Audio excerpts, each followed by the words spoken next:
Chapter 1: A distinguished guest arriveth prison.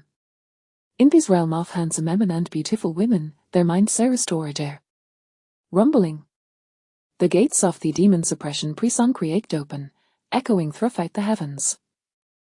Within the prison, all the suppressed monsters at their hearts, their sharp, fierce eyes gleaming with anticipation as they fixed head on the trance, resembling graven news wolves and thedic, their greeniest locked onto their prey. After 10 long years, and you demon grey surprisen, I wonder what kind do fearful fiend serve at his time, he, I can hardly wait for an in-depth exchange. He, is there any mean this world more vicious than us? The demon lord is imprisoned, the lord of the divine Hallis also confined her, the tyrants, the kings Ophimes, and the night-killing Kingaria gathered in this place. Furthermore, with King of Hell and Xitai overseeing things, what kind of audacity does an I demon have at show here? Perhaps it's on Tories tyrant ho hasko meto ze ken enlightenment from us. The demons confined within demon suppression prison were suspended in mid-air, their bonus be a seat on hooks, blood dripping profusely. Yet, the zimmed oblivious to the pain, filled with excitement taste hay gazed at the trance, eager to discern the to chill the test arrival. This prison, located deep underground, spiraled onwards across 18 levels. Akalos alain pillar pierced through the entire structure, serving as a means of suppression. The pillar ways are adorned with intricate, mysterious symbols emanating an aura of unfathomably terror. Each oval has numerous cells encircling this enormous pillar. The prison is surely the most notorious criminals in the world, existing in a to prevent the tone called not see their own hand, enduring torment taken to reside in the depths of hell. As the gate swung open, sunlight cascaded down, illuminating the otherwise as unless demon suppression prison with a sliver of light. Under the watchfulness of the demons, 2% would centered, their expressions grave.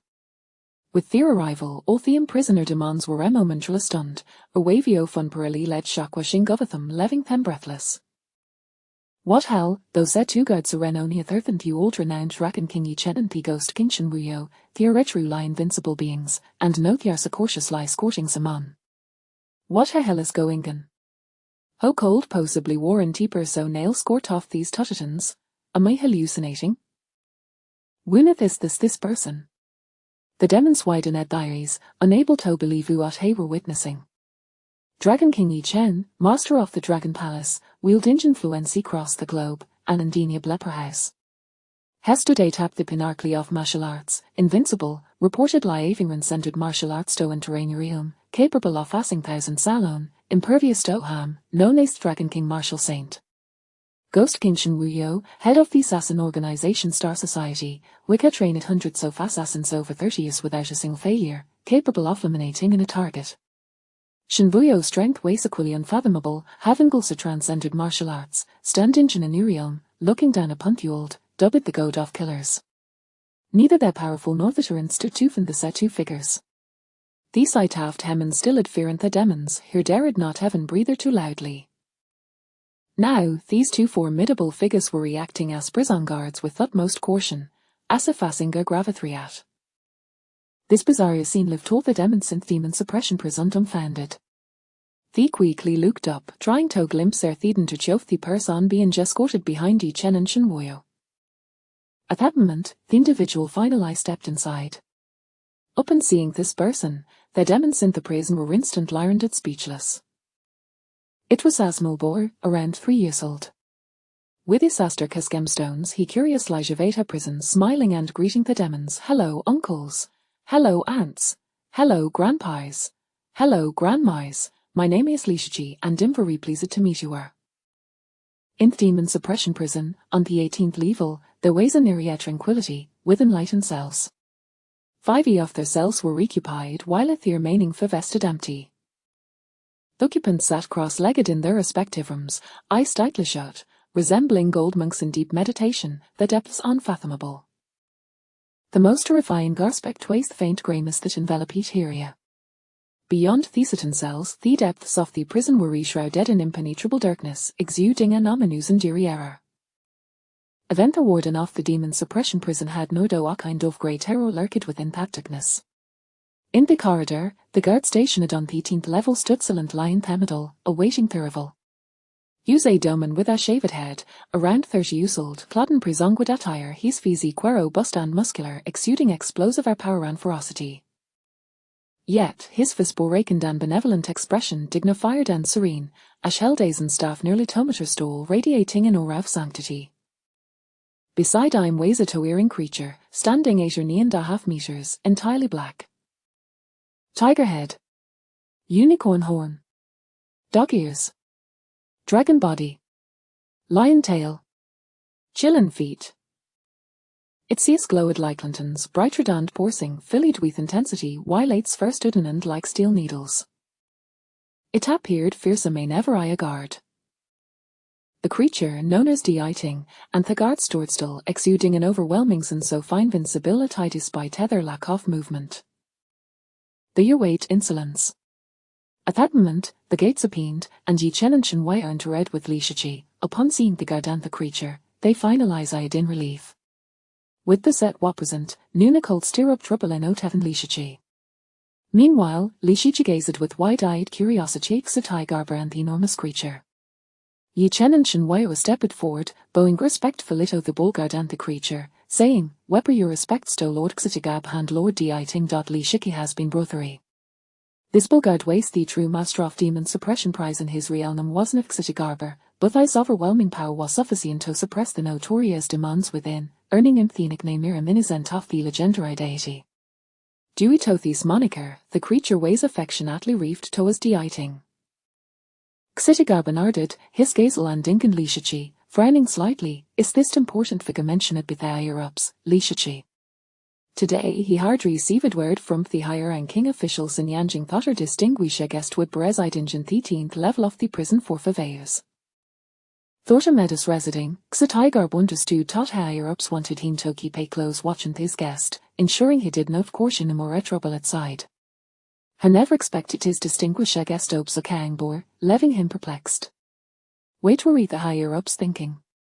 Li Shiqi, while observing the bullguard, eventually focused on the creature, his lighting up with delight. Big dog. With that, he bent over, his small hands petting the creature's fur, as if he had discovered a beloved toy, laughing joyfully. Big dog. Upon hearing this, Di Ting glad forcefully, lowering its head to greet Li Shiqi. Hee, good dog. Li Shiqi smiled innocently, reaching out to touch Di Ting's nose and fur. Big dog just so much fun. Seeing that he'd cord not intimidated this little boar, Di Ting's expression shifted from astonishment to disappointment, and then, becoming impatient, it reset its head, refusing to let Li Shiqi to sheet. Big dog, let me pet you. Li Shiqi persisted, and as Di Ting lifted its head, he immediately grasped the fear in Di Ting's face, forcibly pulling it sheathon. Di Ting, furious, struggled, its muscles bulging as it attempted to shake Li Shiqi off. However, it was subtly helpless. Despite its tinglite strength, it could not break free from Li Shiqi's small hand. At that moment, its crimson eyes dilated and terrorized gazed at Li Shiqi.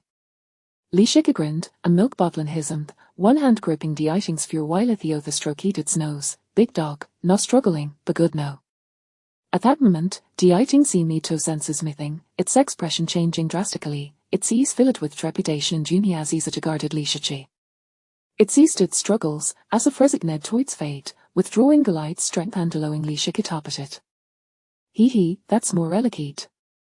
Li Shiqi stroked Di Ting's fear excitedly, saying, good dog, I want to be lifted high, I want to sachufi, I want to ride the dog. Di Ting's expression was somewhat displeased, yet it dared not refuse, reluctantly extending its sport to lift Li Shiqi and place him atop its sheet. With its limbs on the ground, Di Ting stood her teatofo 9.5 meters, trilliacal SL creature. Li Shiqi, sitting atop its head, waist 3 to mess malatanet, gleefully flailing guysimes, hee, sofan, big doges realifun. Yi Chen and Shen Wu watched this scene, their eyes nearly popping out in disbelief. Good grief. This was the Di Ting of the 18th level of the prison. In the outside world, it was a beast capable of sweeping through nations, devouring demon guards, and dominating the underworld. Yet, this fearsomer creature was afraid of Li Shiqi, allowing him try dato pitchid. If this were a toast Brad, it would surely caution you prore. Chapter 2: The 10 Great Demon Gods. Swish, swish, swish. As if sensing the commotion in the prison, the prisoners in the cells open their diaries, their gazes falling upon Lishichi, sizzing him up with curiosity. Ichen and Shinbuya were even Maria astonished at this sight. These 5 prisoners were formidable sovereigns in the outside world, possessing unfathomable abilities, even dieting wage uniblato content with team. 4 years they had sat in meditation without opening diaries. Now they were realizing Lishichi. How extraordinary must Lishichi better garner the attention of these 5. Not just as the prisoners 7 Xitigab has gazetto with Lishiki shifted. Lishiki paid them no mind. Instead, he was particularly fascinated by Diting's unicorn horn and dodgers, ace of playing with tears, touching Thiersang, tapping the horn, laughing merrily. Xitigab halukadaji chen and Shinwuyo, so, haze Lishichi, tell him, why hash come here? Ichen did no respond. Immediately Buter approached Xitigarber, whispering arfu words into Heizi Hu Pru Ted teacher for million yenjing. Xitigarber's expression shifted upon hearing this. Ichen's verse was soft, almost inaudible, yet vivemite prisoners with tire extraordinary abilities could catch even the faintest sound. Hearing Ichen's words, the impressions came Jitast regarded Lishiki with newfound respect. The Chu family, one of the 10 great clans of Dragon Kingdom, boasted a history of 100 years, filled with powerful figures and unmatched ancestors. Such a clan, in ancient times, could ever fight a real might they had. In that moment, their gazes toward Lishiki transformed. Lishiki ignored them, instead grasping the Iting, gently patting it, shared, "Big dog, let's go." Diting, feeling the pinch, immediately bolted, turning toffling to the thickness of the 18th level of the prison. The reed was bumpy, but Lisha clung tight light o Diting, bursting into peals of laughter, Sophin. 5 great demon gods watched Lishiki's retreating figure, engaged in fervent discussion. Did this Lishichi learn martial arts in Tuam, Suk exceptional talent? Exceptional talent, I suspect he's their incarnation of Vediture demon. I am quite curious about what this innate shrine contains. Yichen and Shinbuya were once again rendered speechless by shock. The 5 great demon gods, who had remained silent for years after entering the prison, were now conversing, all because of Lishichi. This was unprecedented. Xitigarba pondered for a moment before addressing the 2 guards, those little Shikihave parents. Yichen and Shinwaya shook their heads. Shinwaya sighed, Lishiki-san abandoned Edchild, raised by a group of vagrants, later, for certain reasons, the Chu family exterminated this group of vagrants. Lishichi was playing in the park at the time, narrowly escaping, and then the Chu family. He did not continue, but Xitigarba and the great demon god showed already interest.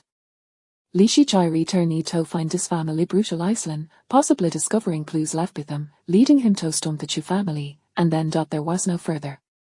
The Chu family had long been invaded by evil spirits. Their entire clan was composed of demons and monsters. The Shadave Purshid Longajo, one of the demon gods, remarked indifferently.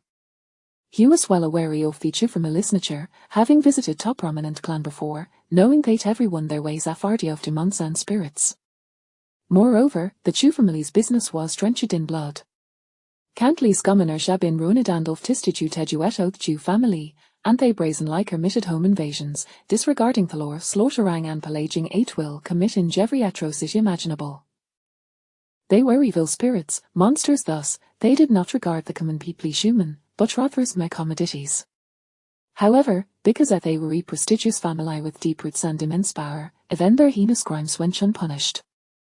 The pruning of the Chu family was not unjust. For a member of that family was a demon, stained with blood, deserving of death. Yichen and Shinwaya exchanged glances, their expressions wary, reluctant to speak further. This demon god had no name in the underworld. He was known in by his Manikit Taylor. A had a sharp, monkey-like face, a slender build as a balinger bamboo pole, appearing fragilely Siphanian called Faithim.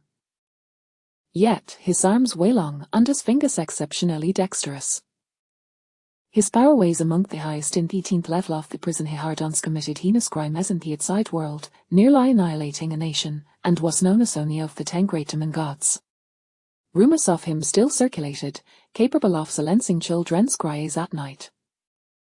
Sa caperson was not sermon they called her forward to provoke. The tailor regarded Li Shiki with keen interest, saying the higher-ups did no dispose of Li Shichibutan stedelo dimter come here, it seems there rise a deeper conspiration at play. Chapter 3 One of the 10 cataclysmic demons, Divine Craft. How intriguing, it seems my incarceration will no longer be dull. At this moment, another demon rose, unlatched the prison door, and fixed his piercing gaze upon Li Shichi, who was frolicking with a large dog. This individual, nearing 70, bore silver strands in his hair, appearing quite aged, however. His eyes shone brightly, sharp as blades, emanating an intimidating aura that instantly conveyed his formidable nature.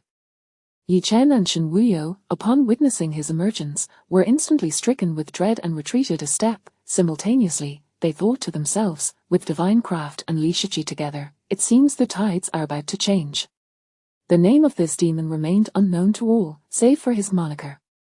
Divine Craft, an exceedingly perilous entity who had once wreaked havoc in the imperial capital, slaughtering 100 high-ranking officials, leaving a trail of severed heads in his wake, truly not one to be trifled with. Such a record rendered even the likes of Yi Chen and Shen Wuyo feeling inadequate. Amid a purr, benefactors Yi and Shun, you may take your leave, the Earth Store Bodhisattva proclaimed, hands clasped in reverence, signaling for them to depart. Grateful for the reprieve, Yi Chen and Shen Wuyo quickly bowed and hastened away from the 18th level of the prison. The Earth Store then turned to Divine Craft, benefactor, you may return.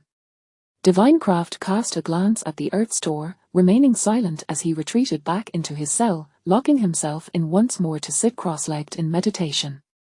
Others within the cell also meditated, yet their eyes remained fixed upon Li Shichi, scrutinizing him intently. In the desolate corridor, only the sounds of Li Shichi playing with the large dog echoed. The Earth Store observed the playful Li Shichi, his expression grave. He refrained from interrupting, merely watching in silence. At that moment, as Li Shichi engaged with the dog, he noticed the 6 individuals fixated on him, a thought crossing his mind, indeed, they have taken note of me. A phrase his grandfather had uttered before his passing echoed in his mind, little Shichi, go to the 18th level of the demon suppression prison, seek out the 5 demons within, acquire their tokens. Therein lies the clue to your parents. Moreover, the slaughter of our Chu family was merely orchestrated by puppets, the true mastermind lurks in the shadows, you must find a way to become their disciple and learn their skills. Thus, when you mature, you will possess the strength to confront the hidden puppet master. Remember, at present, you are no match for the Chu family. Do not seek vengeance. After imparting those words, his grandfather closed his eyes, succumbing to eternal rest. In his fury, he stormed into the Chu family, losing all semblance of reason. When he regained consciousness, he found himself at the entrance of the demon suppression prison. Unaware of his actions, he had nevertheless fulfilled his grandfather's wish to meet the 5 demons. These 5 individuals possessed what he so desperately needed. Though they concealed their prowess, Li Shichi could still sense their overwhelming strength, a depth of power beyond comprehension. It appears a direct approach will not suffice. I must employ cunning instead. Li Shichi's eyes gleamed with wisdom and mischief. Although he sensed the attention upon him, he feigned ignorance, continuing to frolic with the dog. Before long, Li Shichi grew weary, guiding the dog to the Earth Store's presence, grinning widely, "Bold brother, which cell shall I sleep in?" "Bold brother." The Earth Store raised an eyebrow, then pointed to an empty cell. "From today onward, this shall be your room." The cell was reasonably well equipped, featuring an iron bed, a toilet, and a writing desk, all meticulously cleaned. Li Shichi beamed, "Thank you, bold brother." He leaped off the dog, landing gracefully, then entered the cell, bounding onto the 1-meter-high bed and instantly sprawling out in a star shape. It wasn't long before he fell into a deep slumber, visibly exhausted. The Earth Store sighed, entering the cell to tuck Li Shichi under the covers, gazing intently at the boy's forehead for a protracted moment before ultimately departing in silence. The dog hastily followed the Earth Store out. Soon, tranquility returned to the prison. At that moment, Divine Craft opened his eyes, descended from his bed, and approached Li Shichi's door. The tailor glanced over and remarked coolly, "This child is extraordinary. I advise you not to provoke him." Divine Craft ignored the warning, opening the door and standing over Li Shichi's bed, coldly scrutinizing him before extending his hand to seize Li Shichi's bones. His hand, as large as a fan, roamed over Li Shichi's entire physique, and with each touch, his eyes sparkled with increasing brightness and delight, the joy within him impossible to conceal. Finally, he could contain himself no longer, bursting into hearty laughter. "Heaven has not forsaken me, heaven has not forsaken me." The booming laugh roused Li Shichi from his slumber. Groggy, he inquired, "Grandpa, what are you laughing about?" Divine craft, still grasping Li Shichi, exclaimed excitedly, "Li Shichi, do you wish to become my disciple?" Li Shichi rubbed his eyes, "No." With that, he turned over and resumed his sleep. His grandfather had once advised that to attract the attention of formidable masters, one must never acquiesce but rather oppose them to achieve one's goals. Divine craft, undeterred, forcibly lifted Li Shichi, demanding, "Kneel before me and bow 3 times, and I shall impart all my knowledge to you, ensuring you enjoy a life of luxury and invincibility." Li Shichi shook his head, "No." Angered by the second rejection, Divine craft insisted, "If you refuse, then I shall compel you to become my disciple." With that, he forcibly pulled Li Shichi to his feet, pressing down on his legs to force him to kneel. However, as Li Shichi's knees struck the ground, a resounding boom reverberated, and Divine craft felt an overwhelming force akin to a tidal wave crash upon him, leaving him dizzy. Blood gushed from his 7 orifices. Ultimately, his eyes closed as he collapsed, kneeling before Li Shichi, remaining in that position as he succumbed to unconsciousness. Li Shichi stood up, casting not a glance at Divine craft, and climbed back into bed, sinking into a deep sleep, his snores echoing throughout the chamber. The tailor and the other 3 demons, witnessing this scene, were instantly struck with astonishment, rising in shock, their faces filled with horror. What transpired within this 18th level of the prison? Divine craft's strength was terrifying, nearly equal to theirs, and he was renowned in the outside world as one of the 10 cataclysmic demons. How did he suddenly kneel before Li Shichi and lose consciousness? What had Li Shichi done? Chapter 4, Deception to weaken the enemy, ultimately achieving one's ambitions. The 18th layer of hell lay enveloped in profound silence.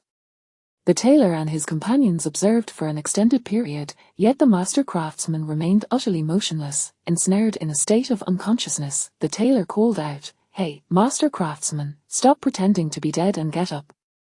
The master craftsman continued to lie in a stupor, unresponsive. The 4 companions exchanged glances, then collectively rose to their feet, opening the door to step into Li Shichi's cell. One of the female prisoners crouched down to assess the master craftsman's condition, stating, "He has sustained severe injuries and has fallen into a coma." She appeared to be around 40 years of age, her beauty somewhat faded yet still captivating, possessing an exceptionally alluring figure. Her features were dignified and graceful, enhanced by an innate charm, particularly evident in her watery peach blossom eyes that, although revealing nothing, exuded an irresistible allure. The fusion of elegance and seduction bestowed upon her an extraordinary magnetism. A burly, stout man, upon hearing the female prisoner's remarks, immediately lit up with desire, fixated on the unconscious master craftsman with trembling hands. His gaze resembled that of a predator eyeing its prey, brimming with insatiable hunger. He then turned his attention to the slumbering Li Shichi, drooling as if gazing upon an exquisite delicacy. His expression morphed into one of fierce greed. The tailor firmly grasped his shoulder, admonishing him, "Chef, calm down. If you consume the 2 of them here, the earth god will not spare you." At the tailor's words, the chef's previously menacing visage contorted, gradually returning to a semblance of normalcy. The tailor then inquired of the female prisoner, "Doctor, where is the master craftsman injured?" The doctor's expression grew serious as she replied, "The divine embryo, his shrine has developed a crack, and the divine embryo within is damaged.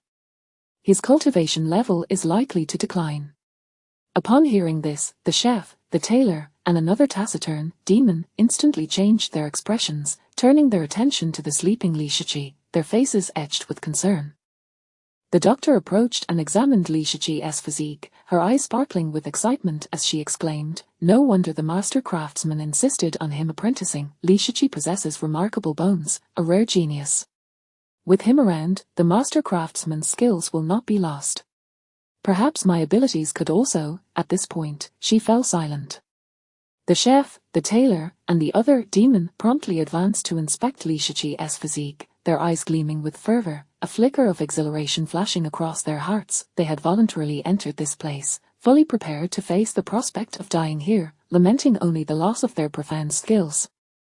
Li Shiqi's exceptional physique marked him as a true prodigy. Should their exceptional techniques be passed down to him, they would undoubtedly shine brilliantly, perhaps even astonish the world. With this thought, they were filled with excitement.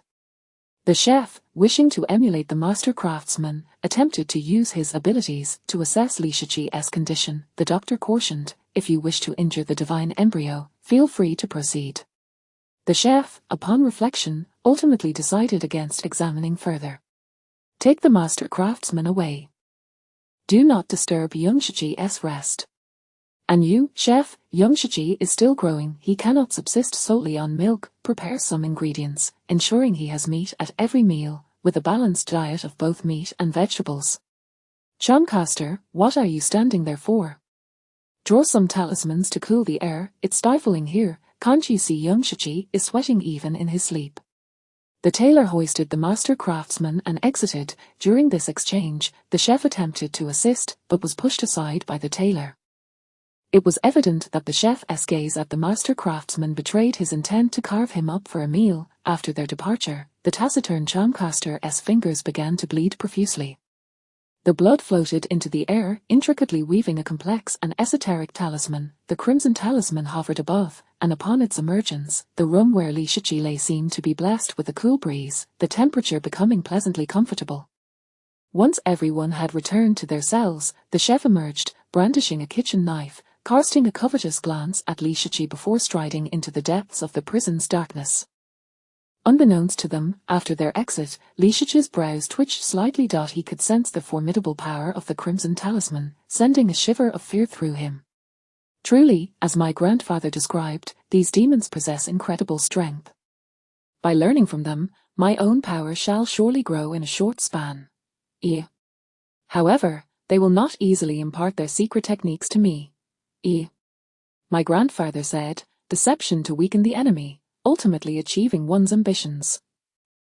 I must feign for an extended period to lower their guard, allowing them to teach me all their secret arts and to obtain their tokens. Li Shiqi, this is a protracted battle." With his thoughts racing, Li Shiqi steeled himself for a long period of subterfuge, yet outwardly, he remained motionless, deep in slumber. The following day, Li Shiqi was roused from his slumber by an exceptionally rich aroma. He wrinkled his nose, opened his eyes, and sat up, exclaiming, "How delightful!" At some point, the chef had set up a stove across from his cell, finding pots, spoons, oil, and various seasonings. Flames roared beneath the stove, the oil in the iron pot sizzling and crackling, with fragrant tendrils wafting through the air. On a nearby table, a bounty of rice and an array of dishes lay prepared. After finishing his stir-fry, the chef instinctively reached for the chili peppers. The doctor shot him a warning glare. "Shiqi is still young, his stomach cannot handle spice. Do you think everyone is like you Hune folks who can tolerate extreme heat?" Resigned, the chef set aside the chili, added a pinch of salt instead, and after thoroughly mixing, the dish was ready. Steamed pumpkin with ribs, braised pork, borscht, spicy stir-fried meat, chopped chili fish head, and other delicacies adorned the table, an exquisite feast for the senses. Li Shiqi gazed at the spread, his eyes widening with delight. "Wow, it looks so delicious, uncle. May I come over to eat?" The doctor smiled. "Of course, little Shiqi, come and have your meal." With a wave of her hand, the lock on Li Shiqi's cell opened magically, and the door swung wide. Li Shiqi leaped from his bed and entered the chef's room, taking a seat and staring at the table laden with food. Drooling, so many dishes. The chef regarded Li Shiqi, his eyes glinting with insatiable greed. The doctor glared at him, prompting him to rein in his enthusiasm. The doctor served rice, indicating for Li Shiqi to eat. Without hesitation, Li Shiqi seized his bowl and chopsticks, devouring the food with fervor until his belly was round and full, stopping only when he could eat no more. "Was it delicious?" the doctor inquired. Li Shiqi nodded vigorously. "Delicious." Suddenly, tears streamed down his face as he began to sob uncontrollably. The doctor, puzzled, asked, "Did you cry because it was so good?" With red-rimmed eyes, Li Shiqi wept. "Oh, if only grandfather, uncle, and 16 could also taste this wonderful food, how splendid it would be." "Boo-hoo," the doctor asked, "who are grandfather, uncle, and 16? Wiping his tears, Li Shiqi choked out, "They are my family who raised me, but they were killed by the Chu family after witnessing some of their misdeeds. They can no longer enjoy such fragrant food. Boo-hoo, oh, how I wish I had been there at that time. Boo-hoo. As he spoke, memories of his grandfather, uncle, and 16 flooded back, and he broke down in tears once more. The chef and the doctor fell silent. The tailor, charmcaster, and the master craftsman, wrapped in their blankets in their respective rooms, also fell into a hush upon hearing Li Shiqi's words. The master craftsman sighed, a century of global upheaval, the court has decayed, and the world is rife with injustice, may you find solace. His voice was frail, his complexion pale, as though he were on the brink of departing this world. After a time, Li Shiqi's tears subsided, and he sat up, looking at the master craftsman. Grandfather, are you unwell? Why does your face look so pale? The master craftsman shot him a glare but remained silent. At that moment, the charmcaster emerged, offering a prepared bottle of milk to Li Shiqi. Little Shiqi, would you like to learn painting from me? Li Shiqi shook his head, not interested. The charmcaster, taken aback, pressed, why not? Li Shiqi blinked his big eyes earnestly, declaring, Grandfather said that those who learn painting are fools who lack intelligence, unable even to do math. He advised me to study diligently, mastering physics and chemistry, so I would fear nothing while traversing the world. He also told me to avoid painting and music, as those are pursuits for the wealthy, not for us vagabonds. So, I won't learn. The charmcaster's eye twitched, rendered speechless. The chef burst into laughter. The doctor chuckled. What else did your grandfather say? Li Shiqi thoughtfully recounted. Grandfather also said that we vagabonds would never rise through the arts. We must learn practical skills for survival, so he taught me a skill for making a living. The chef beamed. What skill? Cooking, stir-frying. The doctor added, medical skills, healing. The tailor interjected, sewing. The master craftsman suggested, woodworking. Chapter 5, The Illusory Shrine and the Azure Blue Ghost Hand. Li Shiqi shook his head and said, none of that. My grandfather said we must learn how to assist others in overcoming their difficulties. As long as we can solve their problems, we can earn money. Thus, as long as we can help others, we shall take on any task. The cook, the female doctor, the tailor, the craftsman, and the talisman master exchanged glances, speechless. Taking money to help others solve their problems was reminiscent of a bodyguard or perhaps a mercenary. With a tinge of a jack-of-all-trades, the cook inquired, so, do you wish to learn other skills from me? Upon hearing this, Li Shiqi's eyes sparkled with excitement. Yes. Very well, from now on, you shall follow me, and I will teach you the craft, the cook declared. The craftsman scoffed. Little Shiqi single-handedly uprooted the Chu family. Does he truly need your instruction? The cook, eager to retort, found himself at a loss for words, merely glaring at the craftsman in displeasure. The tailor, now seated, curiously asked, Little Shiqi, could you recount how you managed to eliminate the Chu family? Li Shiqi appeared bewildered. I don't know. I saw my grandfather and 16 being killed, and in a moment of heated impulse, I charged into the Chu residence, then lost consciousness. By the time I awoke, the Chu family had already. The female doctor and the others exchanged glances, their expressions filled with disbelief. The tailor said, Little Shiqi, allow me to test you. With that, he formed his hand into a claw and lunged at Li Shiqi. Swift as lightning, exuding a murderous intent, Li Shiqi sensed something amiss and hurriedly dodged. When the tailor's first attempt missed, he quickly adjusted his approach, accelerating once more, his hand grasping Li Shiqi's neck. Li Shiqi struggled, but his small limbs proved futile against the tailor's grip. The tailor frowned. Li Shiqi's apparent lack of skill was hardly indicative of a master. Could there be more to this? At that moment, the craftsman fixed his icy gaze on Li Shiqi and coldly remarked, do not merely test him, try truly killing him. Upon hearing this, the tailor's heart surged with a chilling intent, and he tightened his grip, attempting to strangle Li Shiqi. Li Shiqi was filled with terror. He was but a child. Did these individuals truly intend to kill him? Where was their humanity? Oh, but of course, they were all merciless demons, devoid of compassion. Should he resist? He felt the terrifying power emanating from the tailor's hand and pondered whether to fight back. If he did not resist, he might truly perish. Yet if he did, they would see through his aid, and he would lose their trust. The craftsman's directive was evidently a test. Endure. Leishage's thoughts raced, ultimately choosing to endure and not fight back. To lower their guard, he could not reveal any signs of distress. Even in the face of death, he must not exhibit any abnormality. He must ensure that these 5 demons perceived him as harmless. At that moment, the tailor increased his strength, compressing Leishage's carotid artery, causing his brain to suffer from lack of blood and oxygen. His eyes fluttered shut as he fainted. The tailor, observing the unconscious Leishage, furrowed his brow and turned to the craftsman. The craftsman's gaze remained icy. Kill him. The tailor mused that if Leishage were to die this way, he would not deserve to inherit their profound teachings. Thus, he exerted even greater force, intent on completely strangling Leishage, the sound of cracking bones echoing. Just as the tailor was about to snap Leishage's neck, an ethereal light burst forth, revealing an ancient, ornate shrine that materialized behind Leishage's head. As this shrine appeared, Leishage's eyes snapped open, radiating brilliance, his form levitating as though he were a fearsome deity. A tremendous pressure emanated from him, sweeping through the prison like a tidal wave. Next, a scaled, azure blue hand emerged from the shrine, seizing the tailor's hand with an iron grip. The tailor instantly felt a sharp pain, as if every ounce of his strength was being siphoned away by this terrifying hand, rendering him utterly powerless. His eyes widened in terror, his blood surging within him, his energy erupting like a tsunami as he sought to break free from the grip, yet escape was impossible. The azure hand, gaunt and skeletal, possessed unfathomable strength, clutching the tailor's hand with a vice-like grip. Moreover, tendrils of sinister black mist emanated from the hand, slithering toward the tailor like venomous serpents. In sheer horror, the tailor made a split-second decision, seizing a knife to sever his own arm, retreating swiftly to evade the onslaught. Once the tailor's grip on Leishage released, the boy fell heavily to the ground, lapsing into unconsciousness once more. The azure hand receded back into the shrine, vanishing without a trace.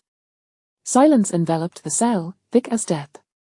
Whoosh, whoosh, the only sound that echoed in the room was the tailor's ragged breathing. All present stared in shock at the unconscious Leishage, their expressions a mixture of fear and trepidation, drenched in sweat. The moment the shrine and azure hand had manifested behind Leishage, they had all felt a wave of terror wash over them, the overwhelming presence making it difficult to breathe. It was as if they had brushed against death itself and had emerged on the other side, their hearts racing wildly. What was that hand? Did anyone see it clearly? I have no idea. It was too quick. What was enshrined within that shrine? Did anyone catch a glimpse? Their hand obscured everything. I couldn't see a thing. That was a ghostly hand. One thing is certain, the one who annihilated the Chu family was not Leishage.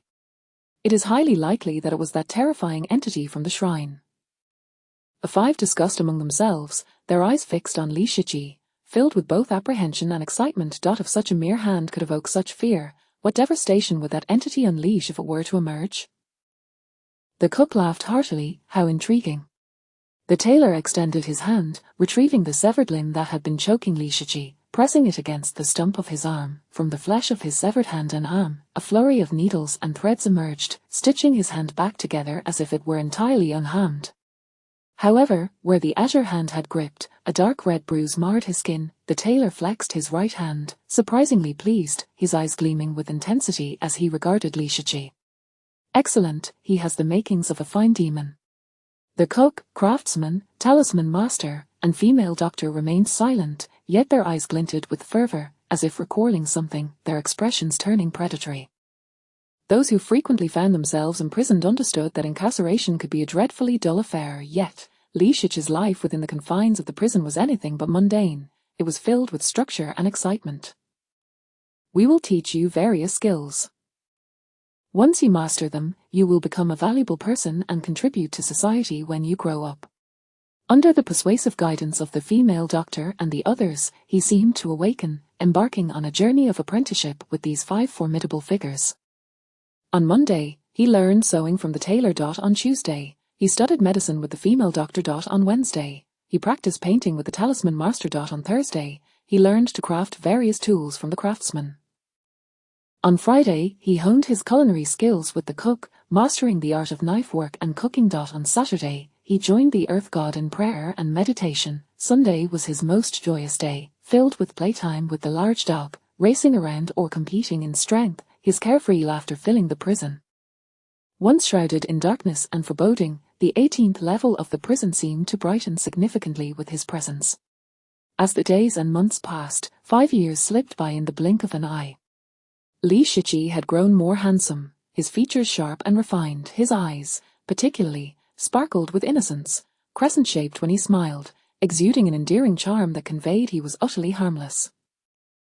The only downside was his height, whether due to genetics or malnutrition. He stood at a mere 120 centimeters, appearing somewhat pudgy. At that moment, he was tossing a barely conscious assassin at the entrance of the 18th level prison, cheerfully addressing the guard. "Excuse me, could you please inform this man's master to cease sending people to kill me?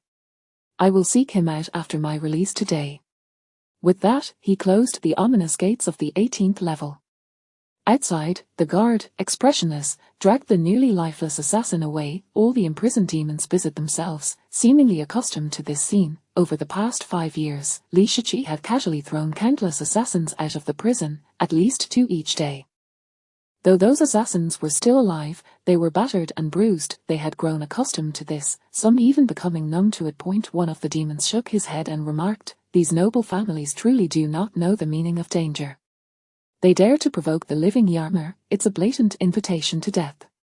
In recent years, many noble families from Long Country had sought to eliminate Li Shiqi, concocting various excuses and dispatching numerous skilled assassins to broach the 18th level for assassination attempts. Not only them, but many other imprisoned demons had also secretly infiltrated, intent on killing Li Shiqi. Unfortunately, they all entered upright, but left horizontally. Each and every one of them had been bested by Li Shiqi. Moreover, over the years, Li Shiqi had utilized all the demons in this 18th level prison as training dummies, seeking out different opponents daily, leaving them battered and bruised. If they, who were unable to withstand Li Shiqi's prowess, could not contend with him, how could the assassins from outside pose a threat?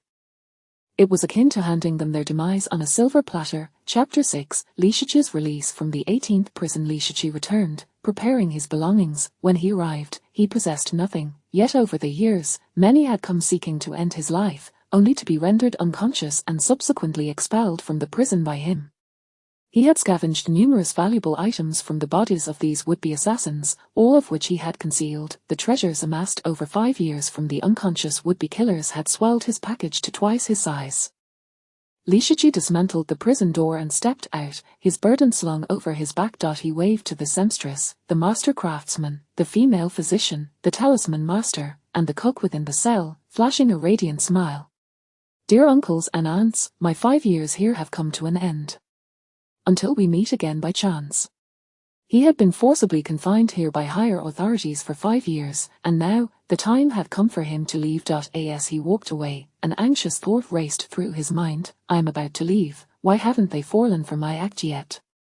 He felt a sense of urgency. For 5 years, he had diligently played the role of an innocent and earnest individual, intent on self-improvement, all to lower the vigilance of these 5 people and acquire their tokens of trust.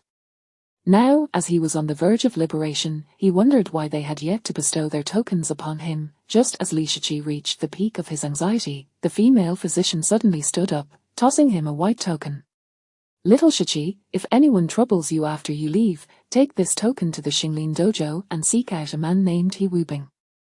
He will assist you." The master craftsman then tossed him a verdant ring.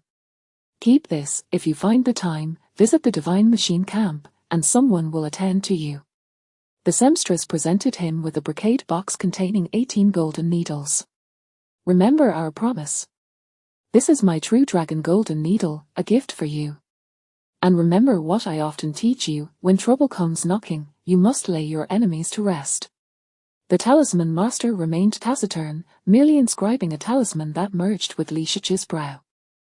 Upon receiving these tokens, Li Shiqi's heart soared with joy, nearly causing him to leap with excitement. However, he maintained his facade of calmness as he turned to the cook. The cook, with his glistening green eyes fixed on Li Shiqi, drooled, "Little Shiqi, I have nothing to give you, but how about you let me taste a piece of your meat?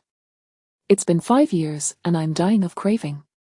Li Shiqi, the female physician, the master craftsman, the seamstress, and the talisman master all exchanged glances of disbelief. For 5 years, the cook had fixated on Li Shichi's flesh, attempting on several occasions to carve a piece from him.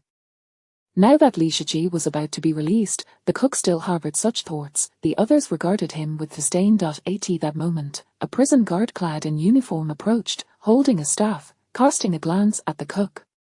The cook immediately ceased his remarks, handing Li Shichi his cherished kitchen knife. "I was only joking earlier. This is my prized blade, little Shichi. If you find yourself in danger, take this knife to the fortune building in the imperial capital, and the proprietor will aid you." Li Shichi accepted the knife, his excitement intensifying. Finally, they have all taken the bait. After 5 years, he had successfully deceived these 5 individuals, achieving his goal and acquiring the items he desired most. With the exception of the Talisman Master's token, he had gathered all the others. No, the Talisman Master's token was also accounted for. The talisman inscribed upon his brow was indeed his exclusive token. A surge of exhilaration engulfed him, threatening to overwhelm him with joy, compelling him to shout, yet he restrained himself, feigning disdain as he remarked, "Cook, you are too stingy. Others bestow jade pendants and golden needles, while you gift me this butcher's knife. Do you wish for me to become a butcher upon my release?" The cook retorted angrily, "What do you know? This butcher's knife is my lifelong treasure, imbued with spirit. It can slay demons." Li Shichi feigned further disdain. "Isn't that still a butcher's knife?" Veins bulged on the cook's forehead as he rolled up his sleeves, ready to strike Li Shichi. The seamstress and the female physician hurried to intervene. Calm down, little Shichi simply lacks appreciation for greatness." At this moment, Daiting, the guardian beast, dashed over from afar, halting before Li Shichi.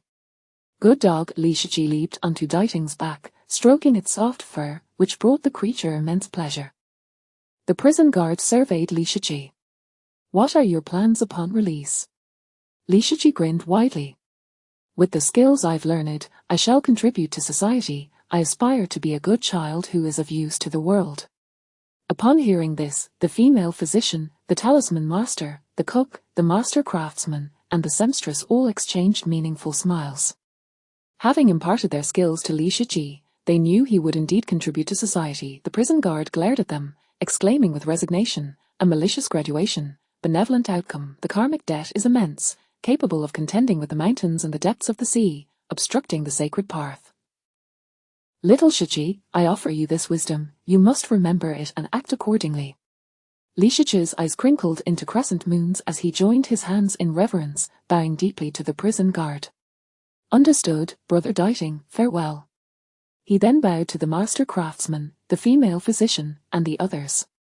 "Farewell, dear uncles, grandfathers, and aunts." The female physician and the master craftsman quickly stepped aside, unwilling to bear Li Shichi's reverence. Li Shichi smiled, remaining silent, and gave a hearty pat to Daiting's head. Daiting understood and took off, soaring towards the exit of the 18th hell. He has finally departed. The cook brandished his knife, severing a leg from a beast and feasting upon it, muttering, "I suddenly feel that this prison has grown rather desolate." The female physician, the talisman master, the master craftsman, and the seamstress all appeared somewhat morose. Over the past 5 years, they had grown accustomed to Li Shichi's presence, to his mischievous antics. In their leisure, they had neglected their own meditative practices, instead teaching him various skills and even playfully engaging with him, treating him with kindness. What seemed like kindness towards Li Shichi was, in truth, a means to nourish their own childhood selves, compensating for the things they had never possessed by offering them to Li Shichi, thereby alleviating their own regrets. Now that Li Shichi was gone, they felt an emptiness in their hearts. The vast prison felt eerily vacant. For the first time, they experienced true loneliness. In that moment, they finally realized that they had not merely been nurturing their childhood selves. They had genuinely come to regard Li Shichi as their own child. The seamstress mused, "We cannot leave now. We must teach him our skills, allowing him to take our place in the outside world. That would be for the best." Yet, as he contemplated the dangers Li Shichi might face upon venturing into the world, a sense of worry crept into his heart. He even began to question whether it was wise to have taught Li Shichi those skills. What if those very skills led to Li Shichi's demise? The female physician expressed her concern. "I am now pondering the consequences if little Shichi were to wreak havoc upon the world." The master craftsman remained composed. There is no need for concern. Little Shichi's abilities surpass our own by a considerable margin. He is capable of defeating me, and across the entire Dragon Kingdom, no one stands as his equal. His cultivation is now unfathomable. Even I cannot perceive its depths. Those ancient monsters may not even pose a threat to him. Even if those old monsters were to confront him, they would likely find it beneath their dignity to strike down a younger generation. Thus, he is invincible at present. There is no need for worry.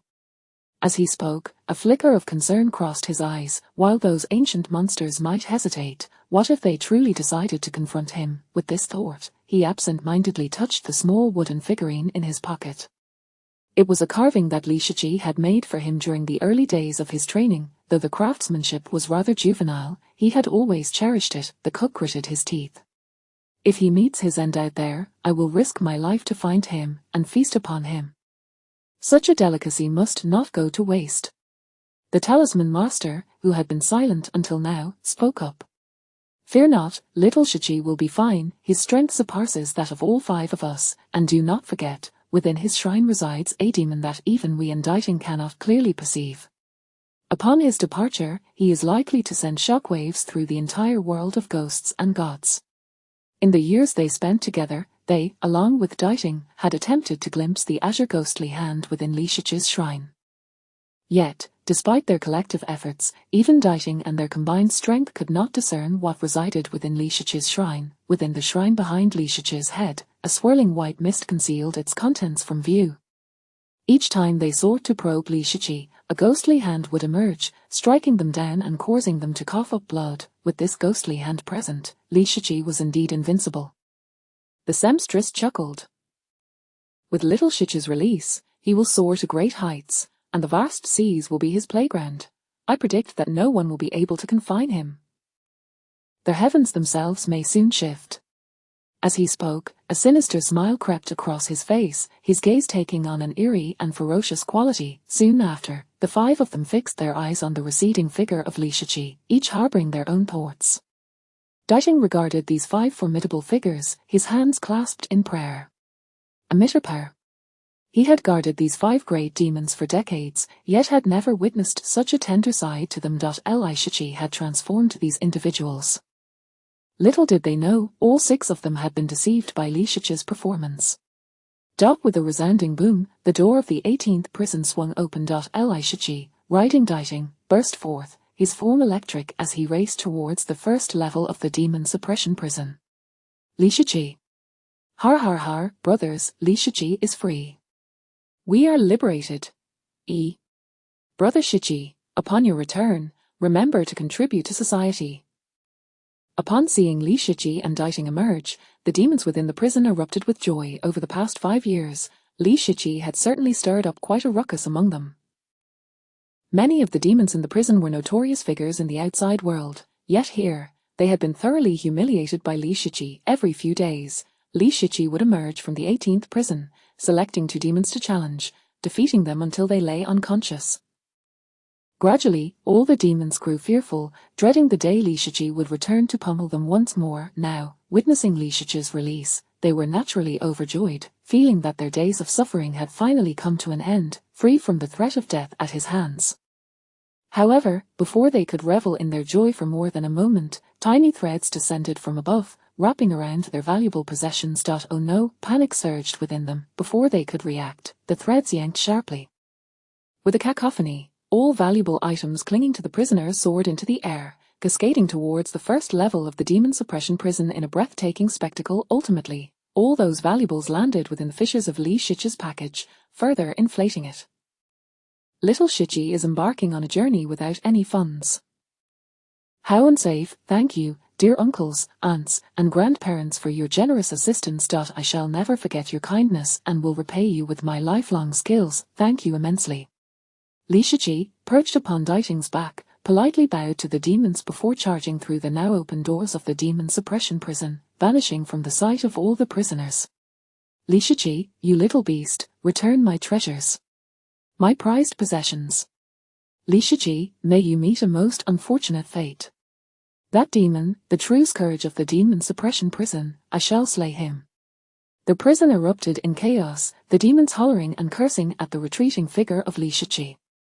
After delivering Li Shiqi, Daijing returned to the demon suppression prison. Upon hearing the cacophony of curses, it glared fiercely, emitting low growls, its icy gaze directed at them. In an instant, all the demons fell silent, the prison descending into an eerie calm. They regarded Daijing with fear and trepidation, while Li Shiqi was unafraid of Daijing, even commanding it. They dared not do the same. This beast feasted on demons. Li Shiqi, with his small frame shouldering a package thrice his size, stepped out of the prison. Upon seeing the long-missed sunlight, he felt as though he had emerged into a different world. Outside the prison, apart from the 2 towering walls and armed guards stationed with live ammunition, it was desolate and cold. Li Shiqi glanced outside, then packed away the tokens from the 5 demons, shouldering his burden as he ventured forth, exhilaration coursing through him. After 5 years, I am finally free. What of the 5 great demons? What of the formidable prison guard Daijing? Hadn't they all been outwitted by me? As he walked, he reveled in his triumph. For 5 years, he had been acting alongside these 5 great demons, and at last, he had successfully deceived them, obtaining what he sought. Lord Shiqi, wait a moment. At that moment, a prison guard called out to Li Shiqi, handing him a letter. The master craftsman has arranged everything for you. Take this letter to the Chen family in Maple Leaf City. That will be your new home, and they will look after your well-being. Moreover, your sister awaits you there. Sister? Li Shiqi was taken aback. He had family in this world. The prison guard, exasperated, replied, yes, she has been recognized as your relative by the master craftsman. She is your new family. Li Shiqi exclaimed with excitement, a new family. I have a sister. Quickly, tell me her name. I must meet her. Having just emerged without a place to settle, visiting the Chen family for food and drink would be splendid. Furthermore, his grandfather had always said that having an extra friend in the world was better than having another enemy. Having an additional sister could only be a blessing. The prison guard sighed upon witnessing Li Shiqi's enthusiasm, calling for a bus from the demon suppression prison. He helped Li Shiqi, along with his package, into the vehicle and said, remember, your sister's name is Chen Hongyao. The bus was an impressively sleek vehicle, adorned with intricate symbols that lent it an air of mystery. Afterward, the guard presented a stack of cash to the driver. To Maple Leaf City, to the Chen family. The driver accepted the money, acknowledging with a cheerful, understood, before starting the engine and heading straight for Maple Leaf City. The demon suppression prison lay nestled in a remote mountain range, with treacherous parts. However, the bus, embellished with various symbols, sped along the rugged terrain. As it encountered rocks, the symbols glowed with a mysterious light, enveloping the vehicle. The ride remained smooth, as if gliding upon flat ground, and the speed was remarkable. Li Shiqi observed everything with curiosity. The driver beamed, explaining, this is the armor horse talisman, drawn by the most skilled talisman master in the Dragon Kingdom. Having these talismans on the vehicle allows it to traverse uneven roads swiftly and smoothly, saving time and fuel. He spoke with pride. After all, having a talisman master, a figure of great esteem, draw symbols for his vehicle was a tremendous honor. Though this bus was communal property of the demon suppression prison, he took pride in operating it. Li Shiqi merely responded with an "oh," internally scoffing, what talisman master? This armor horse talisman is far inferior to the works of the mute. The talisman master had always been taciturn, speaking little even while teaching him to draw, leading Li Shiqi to privately refer to him as the mute. However, the talisman master's artistry was truly exceptional. His strokes danced across the canvas, creating an aesthetically pleasing spectacle, and the final product was even more delightful. After 2 hours of travel, they had covered a distance of 1,500 kilometers before finally merging onto the highway. In the sky, 2 blazing suns hung, casting fiery light across the world. On either side of the highway, dense forests loomed, deep and shadowy, occasionally echoing with the chilling roars of beasts. On the horizon stood a human city, resembling a dragon coiling around a tiger. Gazing outward, Li Shiqi observed heaps of corpses littering the roadside, and even peculiar desiccated bodies hanging from the lush trees, creating an eerily grotesque and terrifying scene. This world felt desolate, devoid of any signs of life, steeped in silence and despair. even more stifling than the confines of the demon suppression prison, draped in shades of grey. Despite the two suns blazing overhead, the entire sky exuded an atmosphere of lifelessness, utterly devoid of vitality. "The sun seems to be colder today than usual," the driver murmured. Lishichi remained silent. Still young, he had no understanding of the world state. In his awareness, two suns had always occupied the sky, and come nightfall, one moon would rise, only for two suns to reappear at dawn, cycling endlessly without change. Moreover, during the night, no clouds obscured the moon's glow, yet stars remained unseen. Since his birth, he had never laid eyes upon a single star, yet this was of little consequence. Lishichi gazed at the 5 tokens within his package, his eyes gleaming with excitement.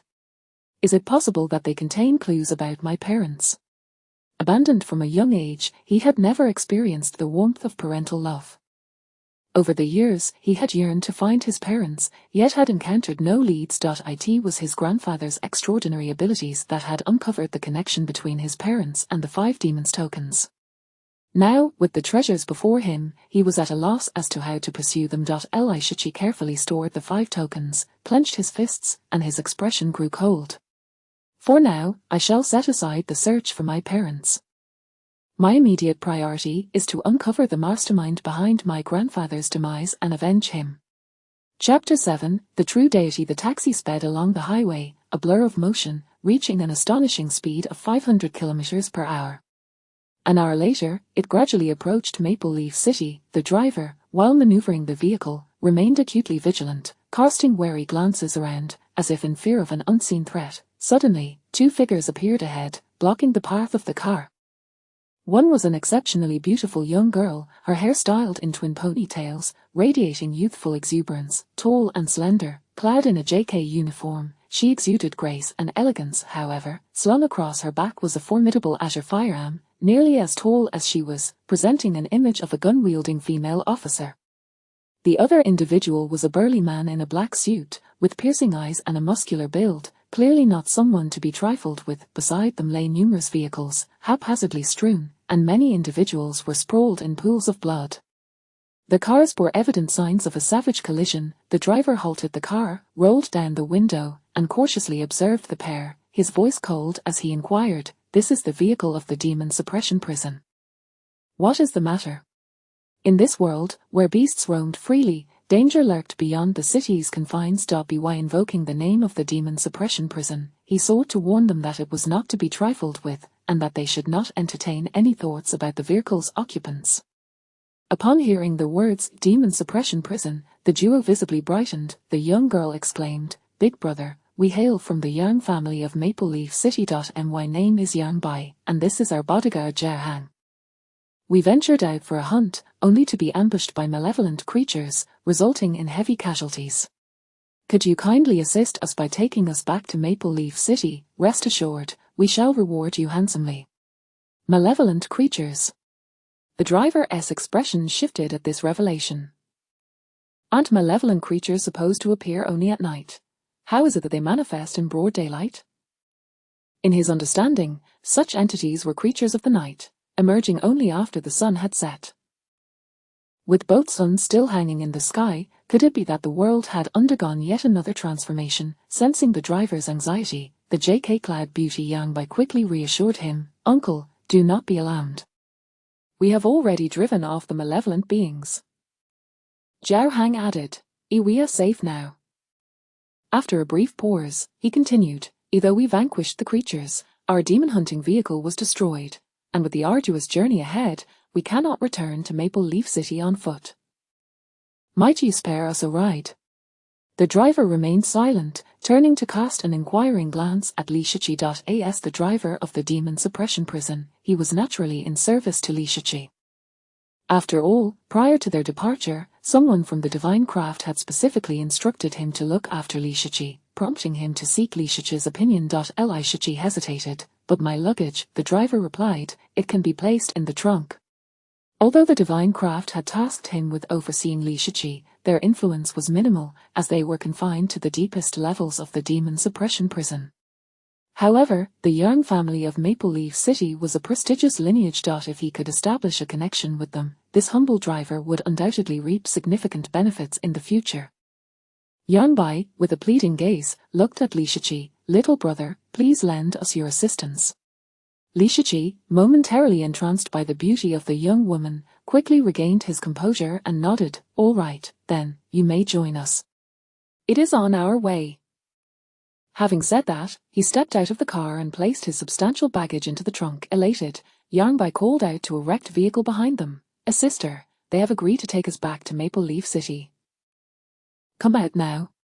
In response to her call, another stunning beauty emerged from the wreckage. She appeared to be around 22 years old, possessing striking features, bright eyes, a radiant smile, and a visage that seemed to be a masterpiece sculpted by divine hands.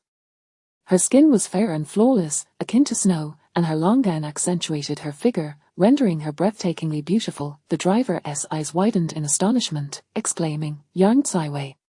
Yang Caiwei, she was one of the two prodigies of Maple Leaf City, a genius among geniuses. At the tender age of 12, she had received the blessings of the true deity, acquiring an unprecedented divine womb, the purple gold Dao womb, which propelled her cultivation to remarkable heights. By the time she turned 18, she had already attained the fourth realm among the 9 realms of the human world, the rebirth realm. Within her divine womb, she nurtured new life, enhancing her cultivation speed and rendering her immensely powerful. Such a level of prowess made her one of the unparalleled talents in the entire nation. Hailing from a prestigious family, she lived a sheltered life, rarely appearing in public. It was utterly unanticipated to encounter her here today. Yet, her expression was cold, her gaze icy, radiating an aura that discouraged any unwelcome advances, prompting the driver to quickly avert his eyes. Li Shiqi, taken aback by Yang Caiwei's beauty, murmured, so beautiful.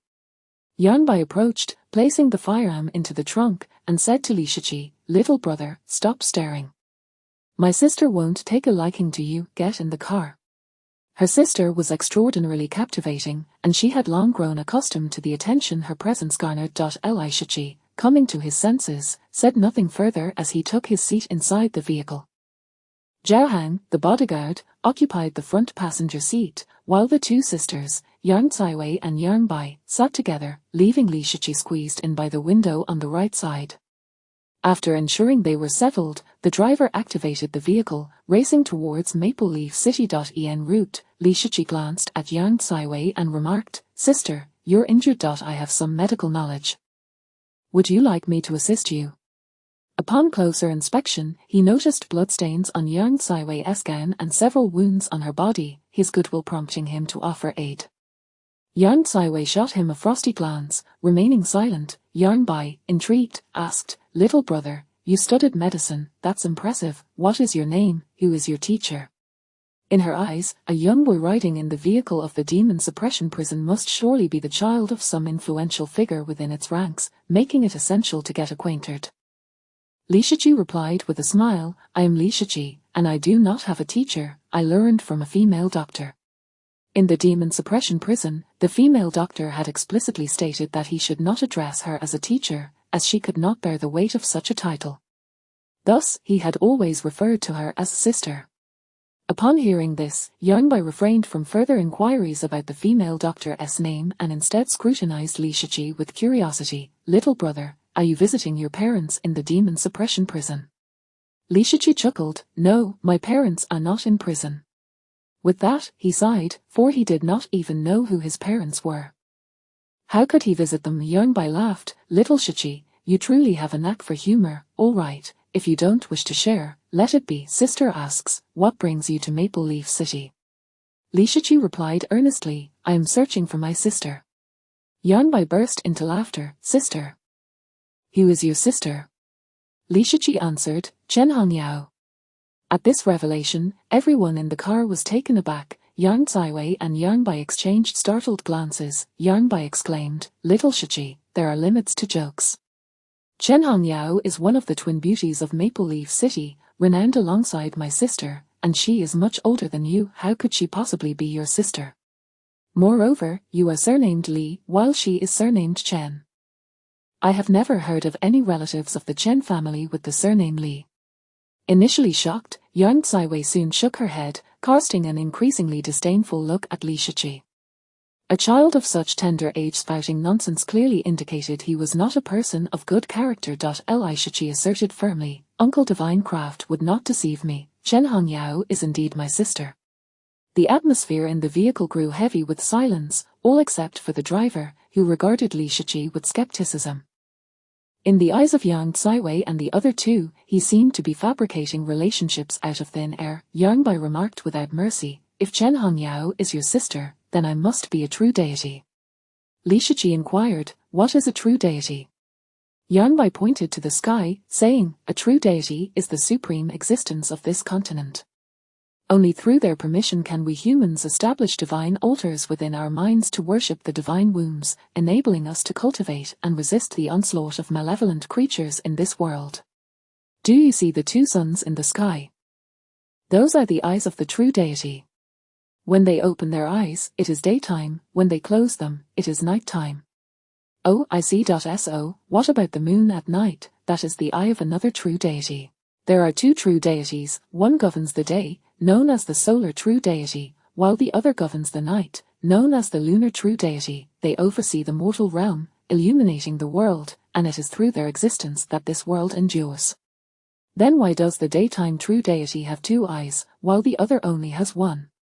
Yang Bai was momentarily at a loss for words, unable to respond.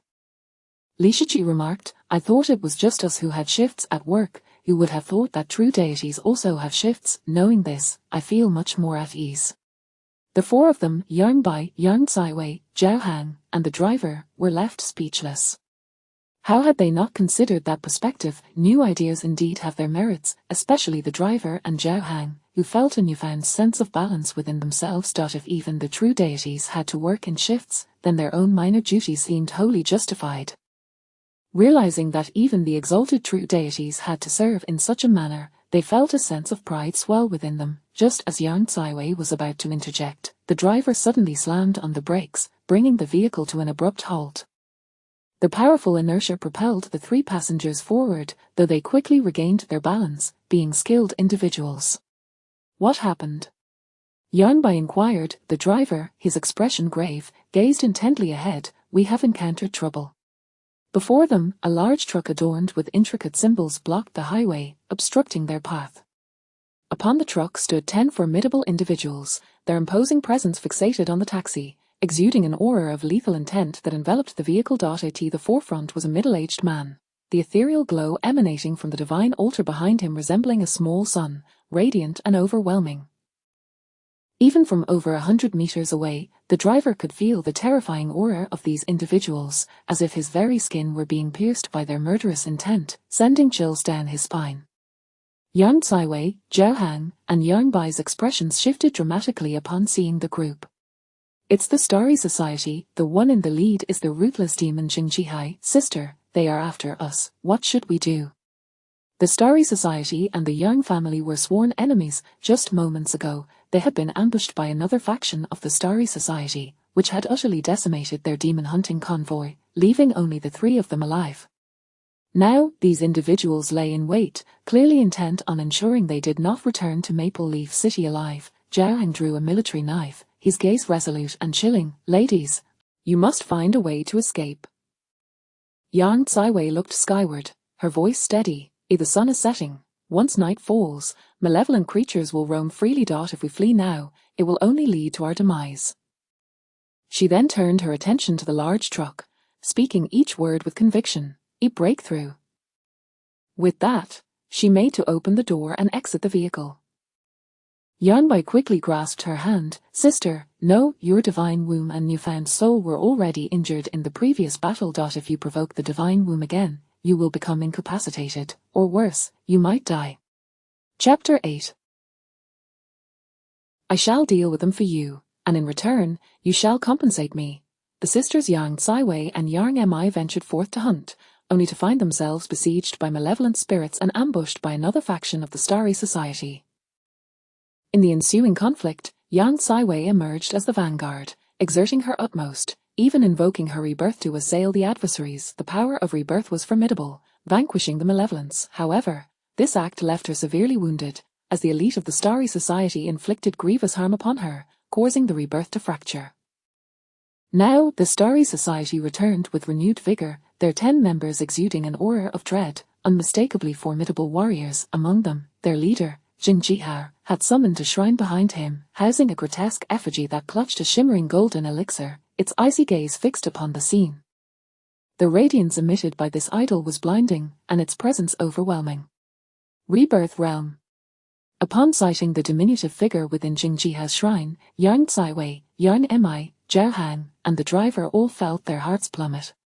Spirit Bud, Divine Embryo, Spirit Gathering, Rebirth. These are the 4 paramount realms of early practitioners. In a place as modest as Maple Leaf City, the ability to cultivate to the Spirit Gathering realm was already a terrifying feat, sufficient to command a significant position within the city's administrative office.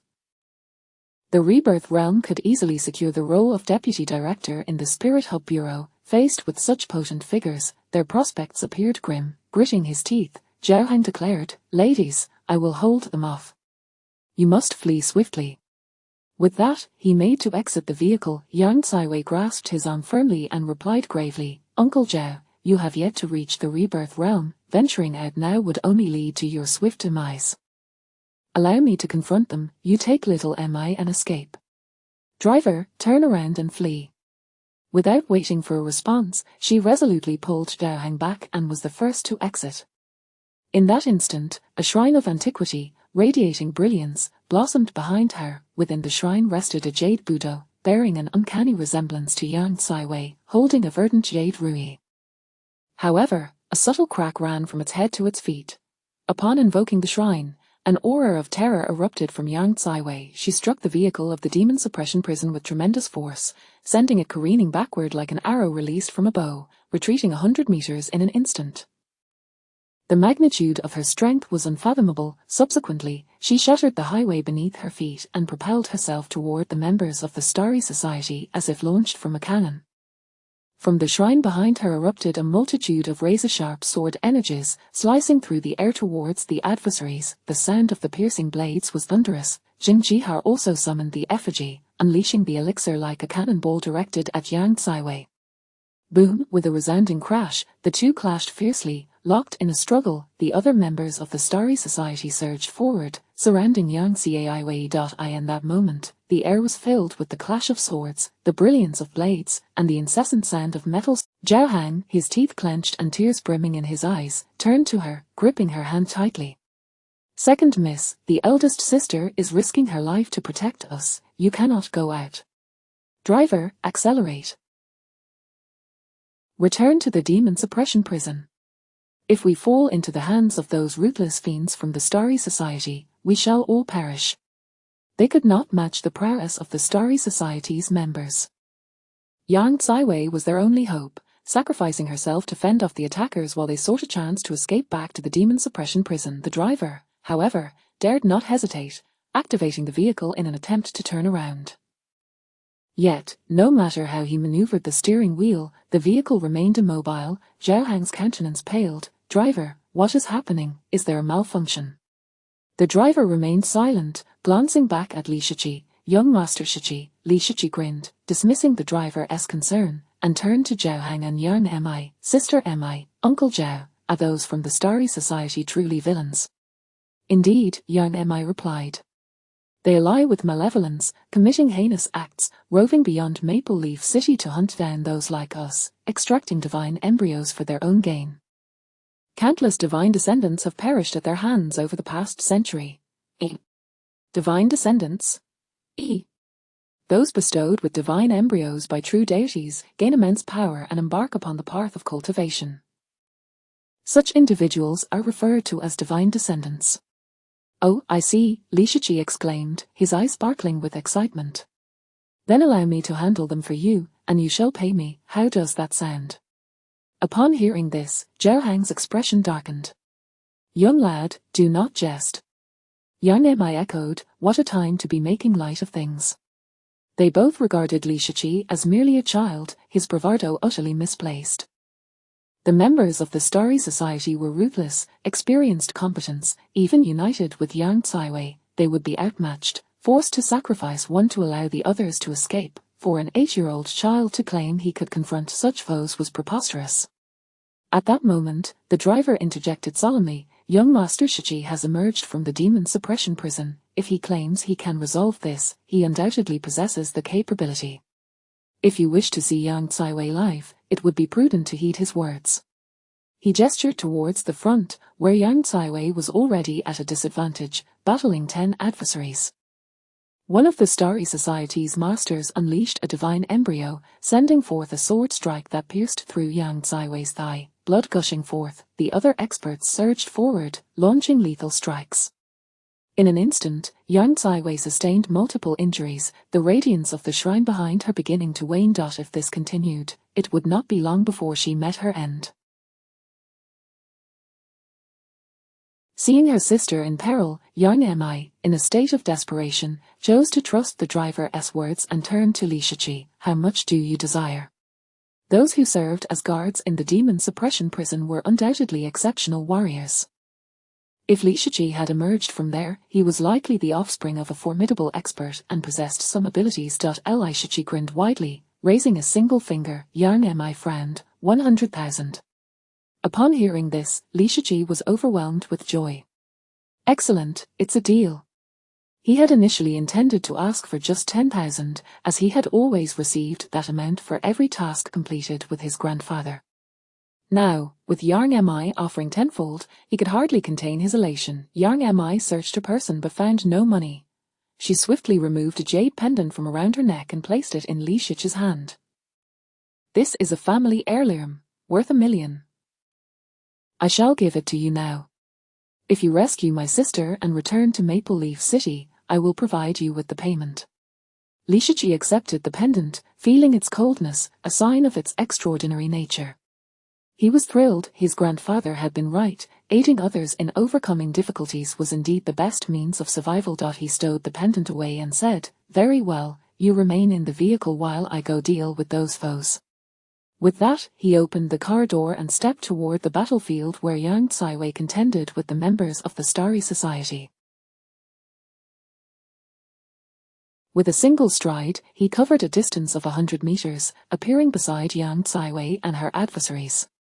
How swift! Zhao Hang and Yang Mi, who had harbored doubts about Li Shichi's abilities, were now a single step covering 100 meters. Such was the velocity of a practitioner at the Elixir Realm. Chapter 9, A Glimpse of Brilliance. What astonishing speed! Is this Li Shichi truly so powerful? Zhao Hang gazed in awe at Li Shichi's departing figure, utterly stunned. At merely 8 years of age, he had already reached the realm of spirit elixirs. He was undeniably a prodigy among prodigies. Could it be that he was not jesting earlier? Does he genuinely possess the strength to confront those from the Starry Society? Yang Bai's eyes widened, his face a mask of disbelief. The driver, seemingly unfazed by the spectacle, lit a cigarette and remarked nonchalantly, "I just watch Lord Shichi's performance in silence." Ahead of a large truck, Yang Caiwei found herself in a dire predicament.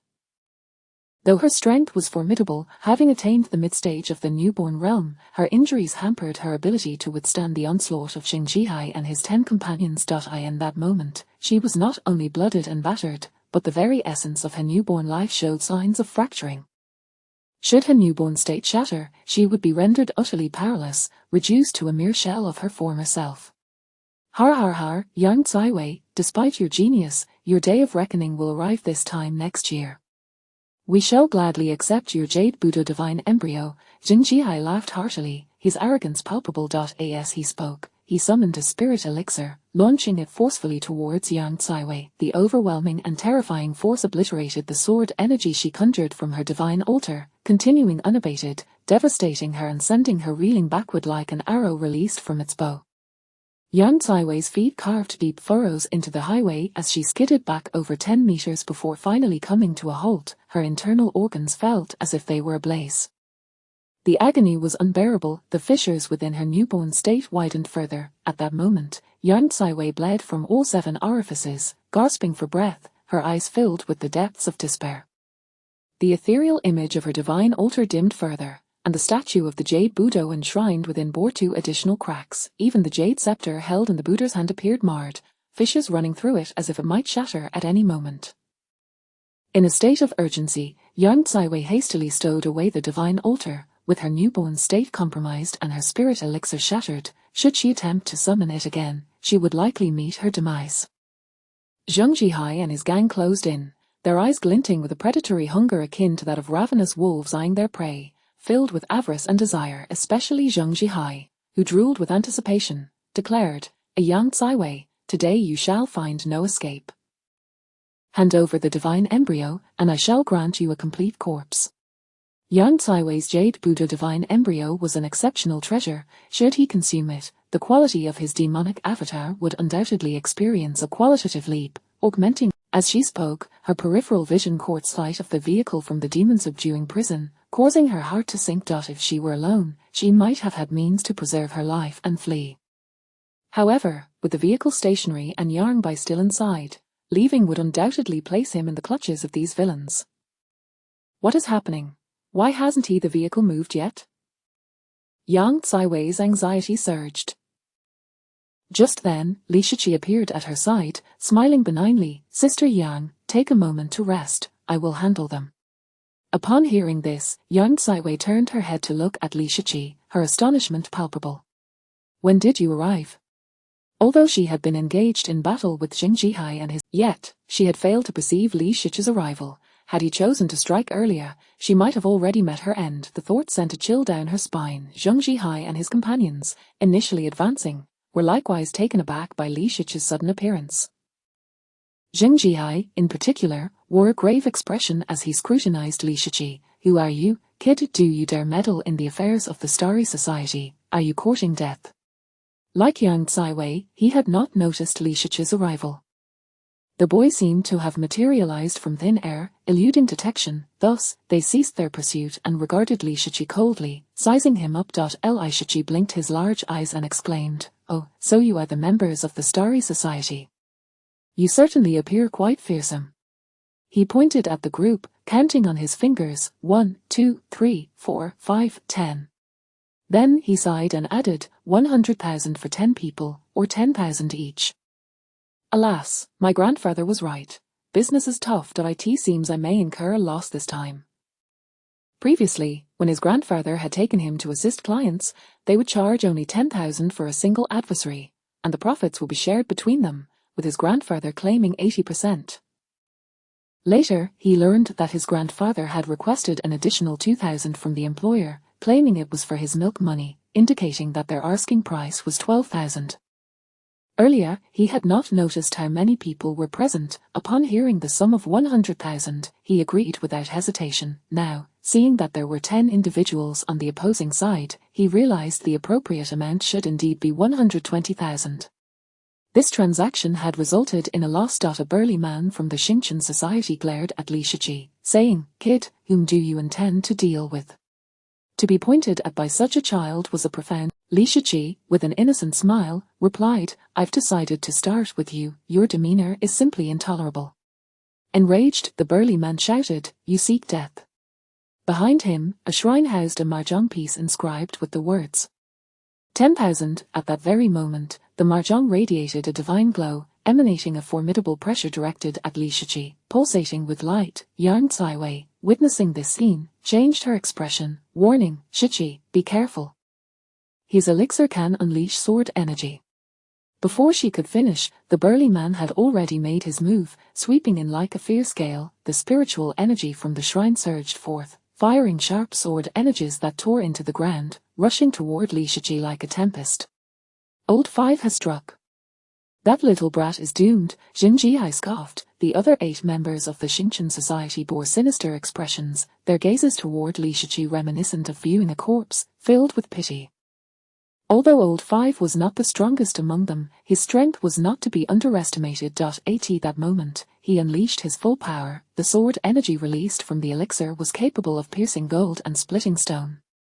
The ferocity of the attack could even injure the newly ascended Yang Caiwei. Killing a mere child like Li Shiqi was a trivial task. Quick, dodge.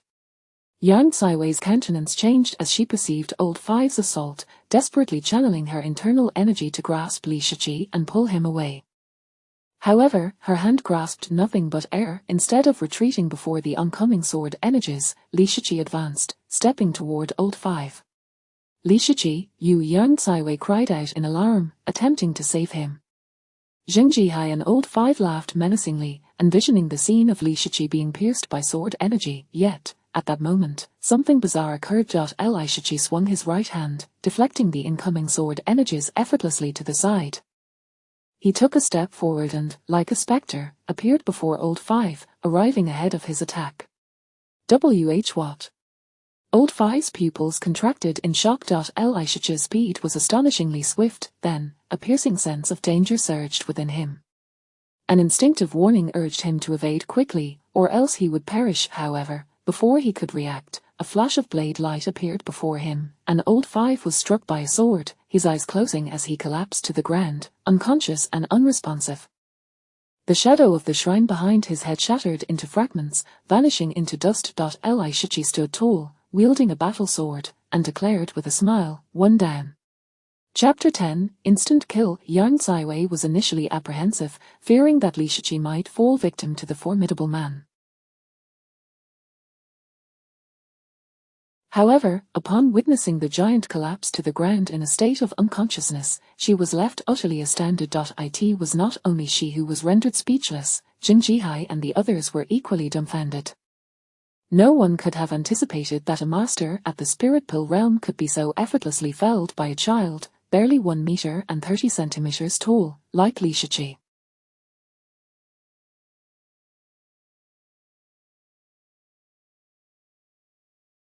Li Shiqi lifted his gaze, fixing it upon Zheng Jihai and the others, declaring, "Only 9 remain." At this moment, Zheng Jihai and the others finally regained their senses, their fury igniting. Kill. Except for Zheng Jihai, all were consumed by rage, their divine altars manifesting behind them. Unlike before, the altars of these 8 individuals were no deities, but instead housed an array of formidable weapons. Whoosh, whoosh, whoosh. The weapons radiated brilliance, unleashing waves of terrifying and lethal sword and blade energies that surged forth from the altars with lightning speed, hurtling towards Li Shiqi. These blade lights and sword energies tore through the air, producing a cacophony of piercing sounds, their might utterly fearsome. Simultaneously, their figures darted like lightning, launching themselves at Li Shiqi. As they advanced, some drew their personal weapons, aiming vicious strikes directly at him. "Be careful," Yang Caiwei hastily warned, her heart racing with anxiety for Li Shiqi, yet, before she could finish her sentence, the remaining words were forever lost on her lips. In her line of sight, Li Shiqi moved like a flash of lightning, effortlessly weaving through the 8 masters of the Starry Sky Society, reappearing 3 meters in front of Zheng Jihai, a cheerful smile gracing his face. "You're the last one." Behind him, all 8 masters of the Starry Sky Society had been struck down, their bodies propelled backward for several meters before crashing to the ground, unable to rise again, lost to unconsciousness. Yang Caiwei was once more left in a state of shock. What had Li Shiqi just done? Zheng Jihai's pupils constricted violently, terror flooding his eyes. Severely injured, Yang Caiwei could not discern clearly, yet he perceived it vividly. In that fleeting moment, Li Shiqi had unleashed 8 swift strikes, each one sharp enough to render his opponents devoid of combat capability. Quick, ruthless, and precise, his speed was unfathomably fast. Damn it! Zheng Jihai was struck with profound terror. Under Li Shiqi's gaze, he felt as though he were being hunted by a ferocious beast from a century past, a chill coursing through him. Escape, an instinctive urge screamed at him to flee. Otherwise, he would surely meet his demise. Without a second thought, he summoned the new divine statue from his altar. The newly manifested figure bore a spirit pill, exuding an unparalleled radiance. Countless forces erupted from it, soaring beyond the altar, transforming into razor-sharp sword energies that shot towards Li Shiqi, like lightning, like thunder. Its edge was unmatched. He deployed these attacks to hinder Li Shiqi while he himself transformed into a streak of frantic energy, retreating to widen the distance. Having witnessed Li Shiqi incapacitate 8 individuals in a mere second, the sheer speed and strength terrified him. Only by creating distance could he hope for victory, a slender chance for survival.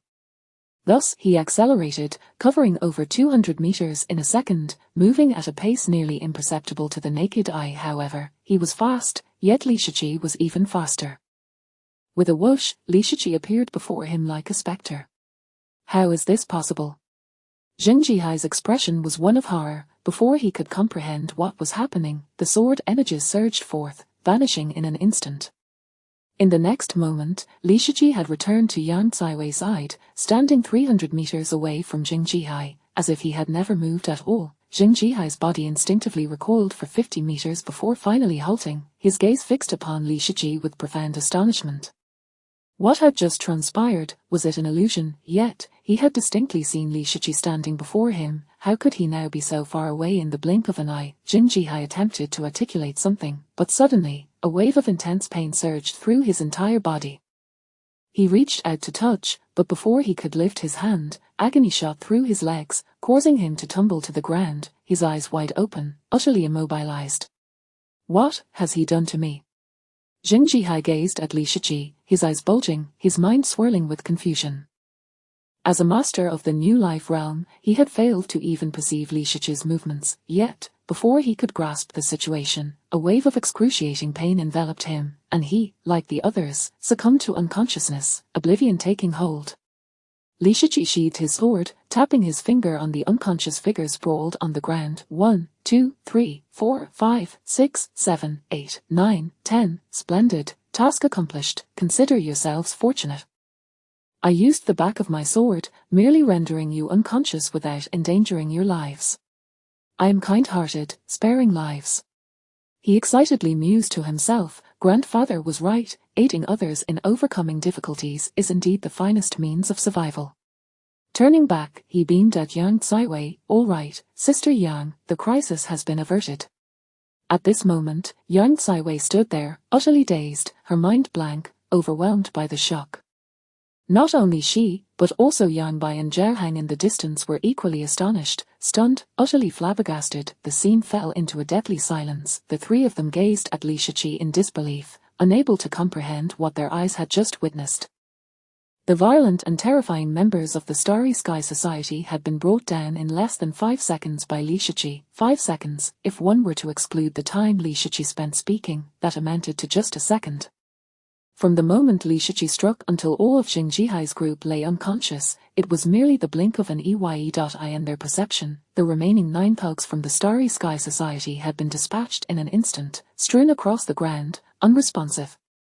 This was a complete annihilation, an instant kill. All 3 were left agape, speechless. If it had been merely 8 spirit pill realm cultivators, it might have been understandable, yet Jing Jihai was a master of the new life realm, a figure whose prowess could rival that of a prodigy like Yang Caiwei. And yet, he had been so effortlessly subdued, utterly defenseless. The driver, already accustomed to the scene, leaned out and addressed Li Shiji. Young Master Shiji, that large truck is blocking the road. Could you assist in handling it? Li Shiji gave an okay gesture. Sure thing. He then approached the side of the truck and delivered a powerful kick to its front. With a resounding crash, the truck was sent flying as if it were a mere toy, transforming from a horizontal barrier across the road into a vertical position against the highway's edge. Upon witnessing this, Yang Caiwei, Yang Bai, and Zhao Hang were once again struck with astonishment, their eyes wide. That truck appeared to weigh at least 5 tons, and with the runes inscribed upon it, its weight was likely doubled, not to mention its defensive capabilities. Yet, when Li Shiji had kicked it, the runes flickered briefly before shattering entirely. This indicated that the runes could not withstand the force of Li Shiji's kick. What astonishing strength was this? That single kick must have been equivalent to 50 tons. Was this truly the might one would expect from a child? Chapter 11, Maple Leaf City. Silence. The surroundings were enveloped in a deathly stillness. Yang Caiwei, Yang Mi, and Zhao Hang stood transfixed, their hearts tumultuous as if stirred by unfathomable waves, unable to regain their composure. In this moment, their gazes towards Li Shiji shifted entirely. The driver remained expressionless, quietly observing the scene. The notorious ghost's dread of the demon suppression prison was not a title bestowed lightly. Every demon within the prison, upon hearing the name of Lord 17, would feel a mingling of loathing and profound fear. Even the most formidable of the demons on the 17th level regarded Li Shiji with immense reverence. After all, he had vanquished no less than 30 of the most fearsome demons from that level. Should those demons be unleashed, they would wreak havoc as tyrants, necessitating the deployment of enhanced military forces for containment. Yet, when those 30 had united to confront him, Li Shiji had effortlessly subdued them all. Compared to these great demons, the members of the Xingqian society were nothing more than mere novices. They stood no chance against Lord 17. After parking the vehicle, Li Shiqi approached the still-dazed Yang Caiwei with a smile, saying, "Sister Yang, don't just stand there in a daze, hop in quickly. The sun is about to set." With that, he made his way towards the bus designated for the demon suppression prison. Yang Caiwei glanced skyward, noticing that the two divine eyes of the sun were beginning to close slowly. Countless flames erupted from its gaze, staining the sky a deep crimson, with clouds swirling ominously. It seemed that within 2 hours, the sun would disappear beyond the horizon. At that time, the mountains would be rife with malevolent spirits, and their predicament would grow increasingly perilous. Regaining her senses, she promptly followed Li Shiqi into the vehicle. Inside, the expressions of Yang Mi, Zhao Han, and Yang Caiwei towards Li Shiqi had transformed from disdain and contempt to astonishment and awe. The driver paid them no mind, starting the engine and pressing a button. With a hum, the mystical symbols on the vehicle erupted into a radiant glow, enveloping the entire automobile and cloaking the engine. The engine roared with a thunderous growl, and the vehicle surged forward as if propelled by an unyielding force, racing towards Maple Leaf City at breakneck speed. In but a second, they had covered 300 meters and vanished from sight. Within the car, Yang Mi and Yang Caiwei were caught off guard by the sudden acceleration. Their bodies jolted forward, quick to react. Li Shiqi grasped them firmly. However, due to inertia, they were thrust back against him. Reacting swiftly, he pushed them away. Fortunately, both Yang Caiwei and Yang Mi were formidable in their own right. After a brief moment of imbalance, they regained their composure and distanced themselves from Li Shiqi. They then glared at him, particularly Yang Caiwei, who shot him an indignant look. As the twin beauties of Maple Leaf City, she was accustomed to the admiration of men and children alike, many of whom desired physical contact with them. Yet now, Li Shiqi had simply pushed her away. Just like that. Having steadied herself, Yang Mi fastened her seatbelt. Curiously, she scrutinized Li Shiqi from head to toe and inquired, "Little Shiqi, who are your parents?" Given that he had emerged from the demon suppression prison and exhibited such remarkable prowess at a young age, it was evident that he must be the offspring of some powerful figure within the prison. At the mention of his parents, Li Shiqi's eyes dimmed, and he replied, "I have never met my parents." Abandoned by his family, it was a wound that would forever ache within him. Yang Caiwei and Yang Mi exchanged glances, concluding that Li Shiqi simply wished to keep his family background private, and thus refrained from pressing further. After all, everyone, regardless of age, harbors secrets. Yang Caiwei spoke sincerely, "Little Shiqi, I'm Yang Caiwei. I truly appreciate your help today. Without you, we might have been killed." Li Shiqi reined in his sorrowful emotions and replied with a smile, "No need to mention it. I was compensated for my services." Yang Caiwei paused, taken aback. "Compensated?" Li Shiqi produced a jade pendant and explained, "I'm in the business of resolving troubles for others, a trade I undertake with my grandfather. If you encounter any difficulties or adversaries, you may seek my assistance. Rest assured, my fees are fair." The revelation left Yang Caiwei and Yang Mi in a state of astonishment. They had not expected Li Shiqi, at such a tender age, to be engaged in a line of work akin to that of mercenaries, assisting others with their troubles. Yang Caiwei examined the jade pendant with a serious expression. "Little Shiqi, do you understand the value of this pendant?" Upon hearing this, Li Shiqi immediately recoiled the pendant protectively, saying, "This is your payment. It cannot be returned." Yang Caiwei chuckled softly, "Fear not, I will not take it back." She had initially intended to suggest that he had undercharged, wishing to offer him more since the bounty placed by Jing Jihai of the Xingqian Society in Maple Leaf City was a staggering 1 million. However, upon hearing Li Shiqi's words, she dropped the idea. Li Shiqi asserted earnestly, "Rest assured, my business is conducted fairly. If I've stated 10,000, then it will be 10,000. Once we reach the city, I shall sell this pendant and take my 10,000, returning the remainder to you." Yang Mi interjected, "Little Shiqi, you have saved our lives, you may keep the entirety of the pendant's value. No need to repay us." Li Shiqi shook his head, "That is unacceptable. A deal is a deal. I mentioned 10,000, and that is what it shall be. It is a principle set by my grandfather." Yang Saiwei regarded Li Shiqi with admiration. Your grandfather sounds quite remarkable. The moment Li Shiqi mentioned his grandfather, pride illuminated his features. Indeed, my grandfather is the most formidable person in the world. From then on, Yang Saiwei and Yang Mi engaged in light-hearted conversation with Li Shiqi, subtly probing to uncover the depths of his background. Li Shiqi claimed he had just been released from prison today, having spent the rest of his time incarcerated. However, the two women found his story hard to believe. Finally, after an hour and a half, the vehicle arrived at the gates of Maple Leaf City and came to a halt. Li Shiqi was awestruck by the magnificent city walls. From a distance, he had perceived Maple Leaf City as small, but upon approach, he realized its vastness. The towering walls, soaring over 500 meters like colossal pillars reaching for the heavens, exuded an unyielding strength that instilled a sense of overwhelming pressure.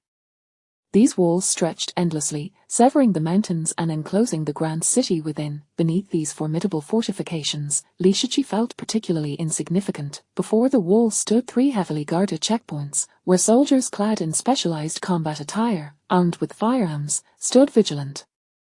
Behind them loomed powerful cannons, their presence undeniable. Beyond the 3 checkpoints lay an imposing crimson gate, soaring over 100 meters tall. It exuded an air of weightiness, solemnity, and antiquity, steeped in the echoes of history.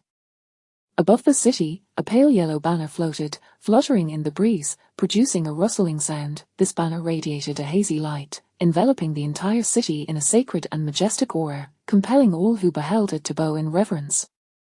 Li Shiqi recognized it as the city's protective artifact, the Xinhuang banner. In the Dragon Kingdom, every city was safeguarded by such a banner, capable of emitting light to vanquish malevolent spirits and ensure the safety of the realm. Due to their vehicle's affiliation with the demon suppression prison and the driver possessing various legitimate credentials, they swiftly gained entry into the city. In stark contrast to the deathly silence of the outside world, the city bustled with life. Towering skyscrapers loomed, vehicles flowed like rivers, and throngs of people bustled about, creating a vibrant atmosphere. Traffic lights directed the ebb and flow of vehicles, which streamed incessantly along the route. Numerous shops offered a plethora of goods, including talisman stores, auto dealerships, snack shops, weapon stores, stationery shops, and more. In some martial arts academies, radiant beams of light erupted as students summoned divine swords from their altars. Engaging in combat practice, they were not in a life-or-death struggle but rather honing their skills under the watchful eyes of dedicated instructors. As dusk approached and the sun dipped below the horizon, the city illuminated with a myriad of lights, casting a glow akin to daylight. This place was a curious amalgamation of modern society and practitioners of the arcane, appearing somewhat peculiar and disjointed. Yet the inhabitants had long since adapted to this reality. Indeed, uniformed officers from the Sky Patrol and the Spirit Pivot Bureau patrolled the streets, maintaining order. Yang Saiwei and her companions disembarked at the designated location. She handed Li Shiqi a unique token, saying, "Little Shiqi, our Yang family resides in the inner city. Should you encounter any difficulties, take this token and come find us." The driver cast a covetous glance at the jade pendant, aware that the Yang family's emblem was a coveted treasure sought by countless individuals in Maple Leaf City. Li Shiqi accepted the token, understood, and casually tucked it into his pocket. The driver and Yang Saiwei exchanged glances at this nonchalant gesture but chose not to comment further. Yang Mi chimed in cheerfully, "Little Shiqi, don't forget to visit us." With that, the 3 of them boarded another vehicle and departed. The driver then escorted Li Shiqi to the entrance of the Chen family estate, gesturing towards the grand castle that sprawled across 500 acres. "Lord 17, here we are, that is the Chen family." Li Shiqi expressed his gratitude. "Thank you, sir. I'll be staying here. If you need anything, just let me know." He exited the vehicle, retrieved his belongings, and waved goodbye to the driver. The driver nodded and drove away. With his luggage slung over his shoulder, Li Shiqi approached the resplendent castle, remarking, "Grandpa Shen really knows how to choose a place. This castle looks incredibly comfortable." As he walked, he suddenly halted, his gaze fixed upon the castle. "Something feels amiss. There's malevolence lurking within this castle." Above its majestic structure, an unseen aura of sinister energy swirled, imperceptible to the naked eye. Chapter 12, You are rather rude, evil spirit. As the name suggests, It refers to the malevolent spirits that wreak havoc upon humanity. In the historical tales of the Dragon Kingdom, these were various animals that had achieved mastery in their cultivation. Generally, such malevolent entities are relatively rare. However, after a century of mutations on Earth, these evil spirits have proliferated alarmingly, becoming countless in number. Any creature illuminated by moonlight loses its sanity, transforming into murderous monsters. Even the corpses of some individuals, once deceased, may undergo a sinister transformation under the moon's glow, becoming vengeful spirits that wreak havoc in their vicinity. Moreover, on this continent, sunlight possesses an extraordinarily lethal potency against these evil spirits. They only emerge at night to absorb the essence of the moonlight, strengthening themselves as they wander through the countryside in search of sustenance. Yet, every city in the Dragon Kingdom is guarded by the Shenyuan banner, whose radiant light is sufficient to reveal and vanquish these evil entities. The entrances of highways, train stations, and airports are equipped with small Shenyuan banner checkpoints, ensuring that any emerging evil spirit is swiftly identified. The Shenyuan banner then radiates its brilliance, immobilizing the spirit, after which the vigilant officers stationed at the airports and train stations promptly dispatch it. The city's security system guarantees that each urban area remains safe, keeping all malevolent forces at bay. As the sun is about to set and the moon has yet to rise, an ominous aura hangs heavily in the air around the Chen family. It is evident that a formidable evil spirit lurks in hiding, poised to unleash chaos at any moment. The malevolent aura is so immense, it seems the Chen family is destined for calamity, thought Li Shiqi. He paid little heed to how the evil spirit had evaded detection by the Shenyuan banner. He merely sensed that misfortune was imminent for the Chen household. However, the Chen family is indeed blessed with great fortune. With me, Master Shiqi, present, no evil spirit dares to cause disorder. With a smirk, Li Shiqi strode towards the Chen residence, yet, before he could enter, he was intercepted by a security guard at the entrance. The guard scrutinized Li Shiqi from head to toe, his gaze icy and disdainful.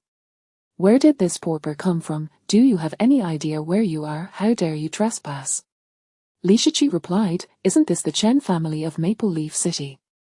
The guard coldly retorted, Now that you know, why don't you hurry and scram? Li Shiqi frowned slightly. The guard's attitude irked him greatly. Nevertheless, considering that he would be staying at their residence, he restrained his temper, casting a frosty glance at the guard. If you were outside, you would already be dead.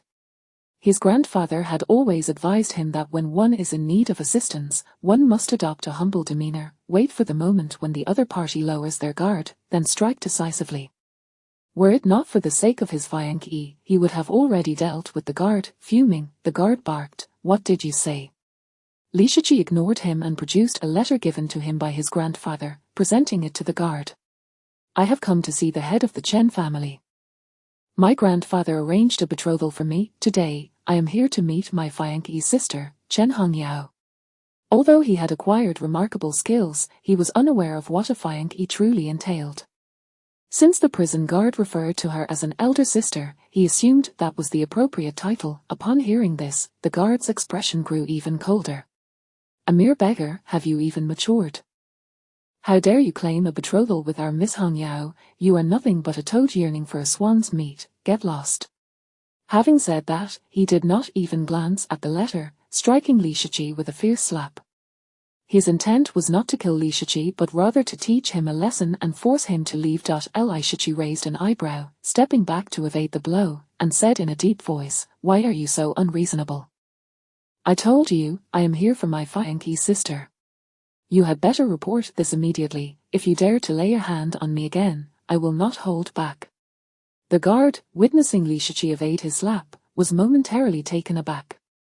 Although he had not exerted much force, the speed of his strike was considerable, capable of sending a practitioner in the spirit leaf realm flying. The fact that this 8-year-old child could dodge it was indeed peculiar. However, upon hearing Li Shiqi's words, he was filled with rage. Miss Chen Hongyao was the pride of the Chen family, exceedingly beautiful, outshining all others, and possessing unparalleled talent in cultivation. At merely 25 years of age, she had already reached the mid-stage of the new birth realm, embodying the image of a pure and exalted goddess in his mind. Now, a threadbare beggar dares to claim her as his Fiancée.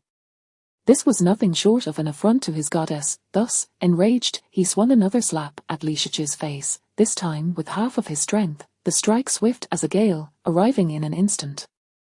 The force was overwhelming, the wind howled, even before the palm reached him. The gust it generated stung fiercely against Li Shichi's face. It was evident that the slap carried much greater power than the previous one.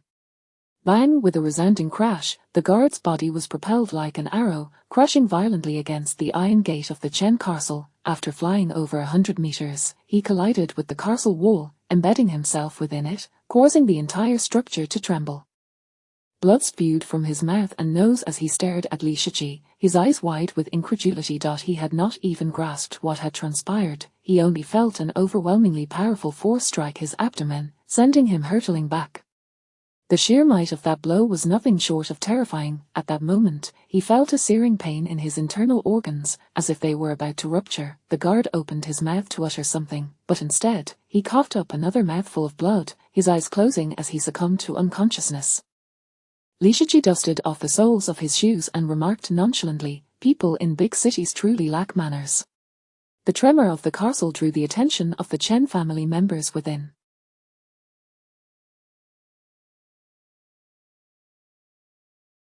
Soon after, a man and a woman emerged from the castle. The man appeared to be around 30 years old, handsome, wearing gold-rimmed glasses, exuding an air of refinement and elegance. Tall and slender at 183 centimeters, he donned a suit that accentuated his composed demeanor. The woman, approximately 22 years old and 168 centimeters tall, sported a bun hairstyle, her beauty undeniable, yet her gaze was frigid, radiating an aura of indifference. Upon their emergence, they first glanced at the guard embedded in the wall, then turned their cold eyes towards Li Shichi. The woman, her gaze sharp as a blade, icily inquired, "Was this your doing?" Chapter 13. Chen family's heavenly beauty, Chen Hongyao. Not only was the woman's gaze piercing, but the man in the suit also possessed a sharp gaze, coldly fixated on Li Shichi. The Chen family was a prominent and influential lineage in Maple Leaf City. The security guard stationed there was no weakling. He was a mid-level master in the gathering spirit realm. However, this adept was sent flying by a single kick from Li Shichi, embedding him into the wall, indicating that Li Shichi's strength was formidable and not to be underestimated. Li Shichi declared, "Indeed, it was I who did this." Which before he could finish speaking, a powerful sword energy erupted from the divine shrine behind the woman, shooting forth with great intensity, instantly reaching Li Shichi.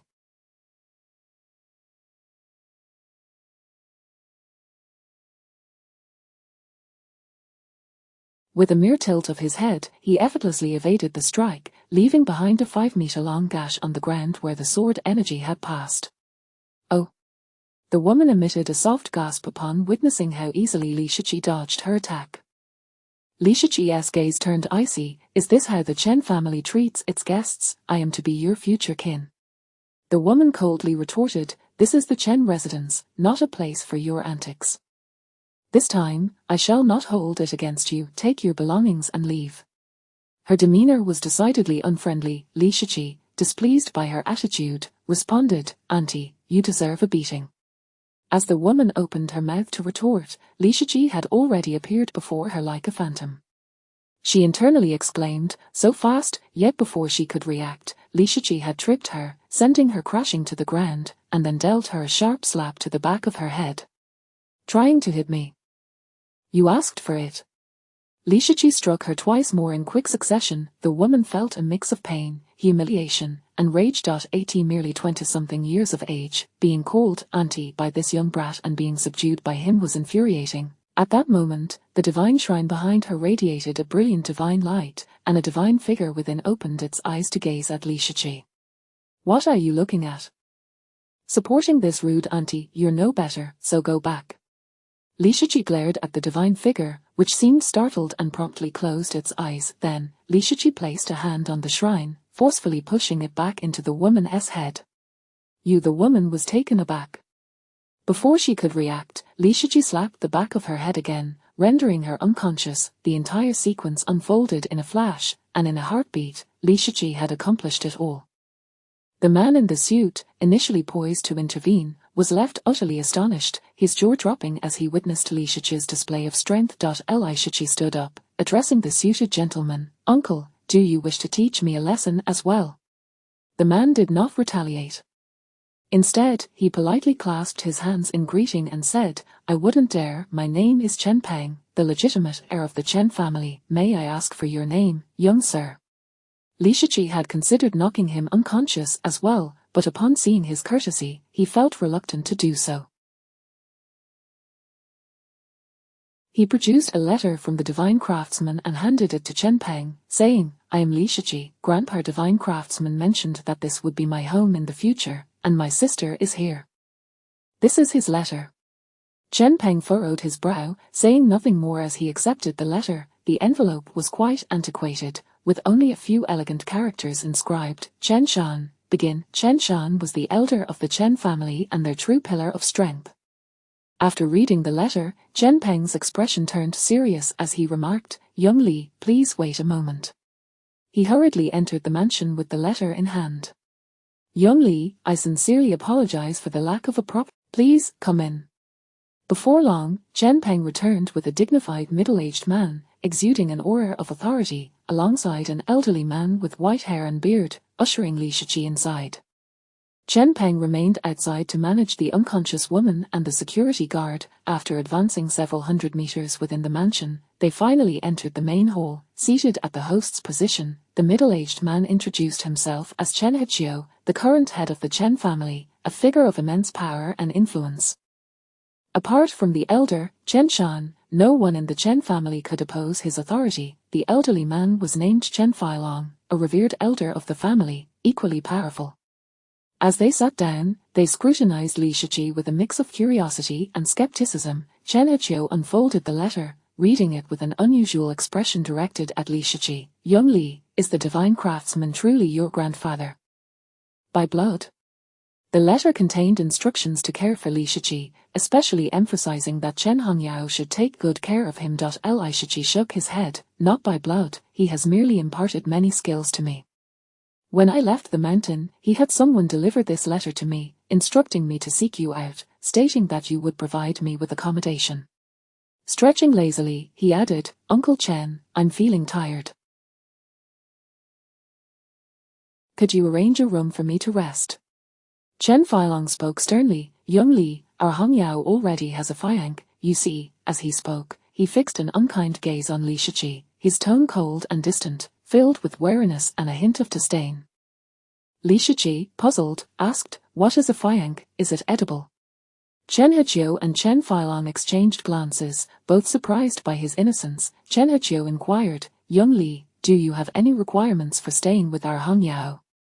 Li Shiqi replied naively, "The prison guard said she is my sister, my family. Thus, I came to find her. Naturally, if you could provide food and shelter, that would be splendid. As for any other requests, I have none for now." Being young, he was oblivious to the implications of Chen Filong and Chen Heqiu's words. In his mind, he was merely visiting relatives, with no demands from his sister Chen Hongyao. Moreover, his goal was not to stay in Maple Leaf City permanently. He merely sought a temporary residence to search for clues before departing. After all, to locate his parents, he would need to explore every city for the information he sought, leaving no stone unturned. In the vast sea of humanity, finding clues required time, and he needed a place to stay. Initially, he had planned to sleep under a bridge like before, but now, with the prospect of residing in the Grand Chen mansion, shielded from the elements, it was indeed a welcome change. Upon hearing his words, Chen Heqiu and Chen Filong exchanged elated glances. Prior to Li Shiqi's arrival, Chen Hongyao was set to marry the heir of the second most prominent family in Maple Leaf City, the Xier family, with a wedding banquet arranged for the day after tomorrow at the Maple Leaf Hotel. No one anticipated the sudden emergence of Li Shiqi, catching the higher-ups of the Chen family off guard, leading them to believe that Li Shiqi intended to disrupt the engagement. Particularly, when Elder Chen Shan saw the divine craftsman's letter, he became immensely excited, ordering that Chen Hongyao take good care of Li Shiqi's daily needs, expressing a desire to meet him personally.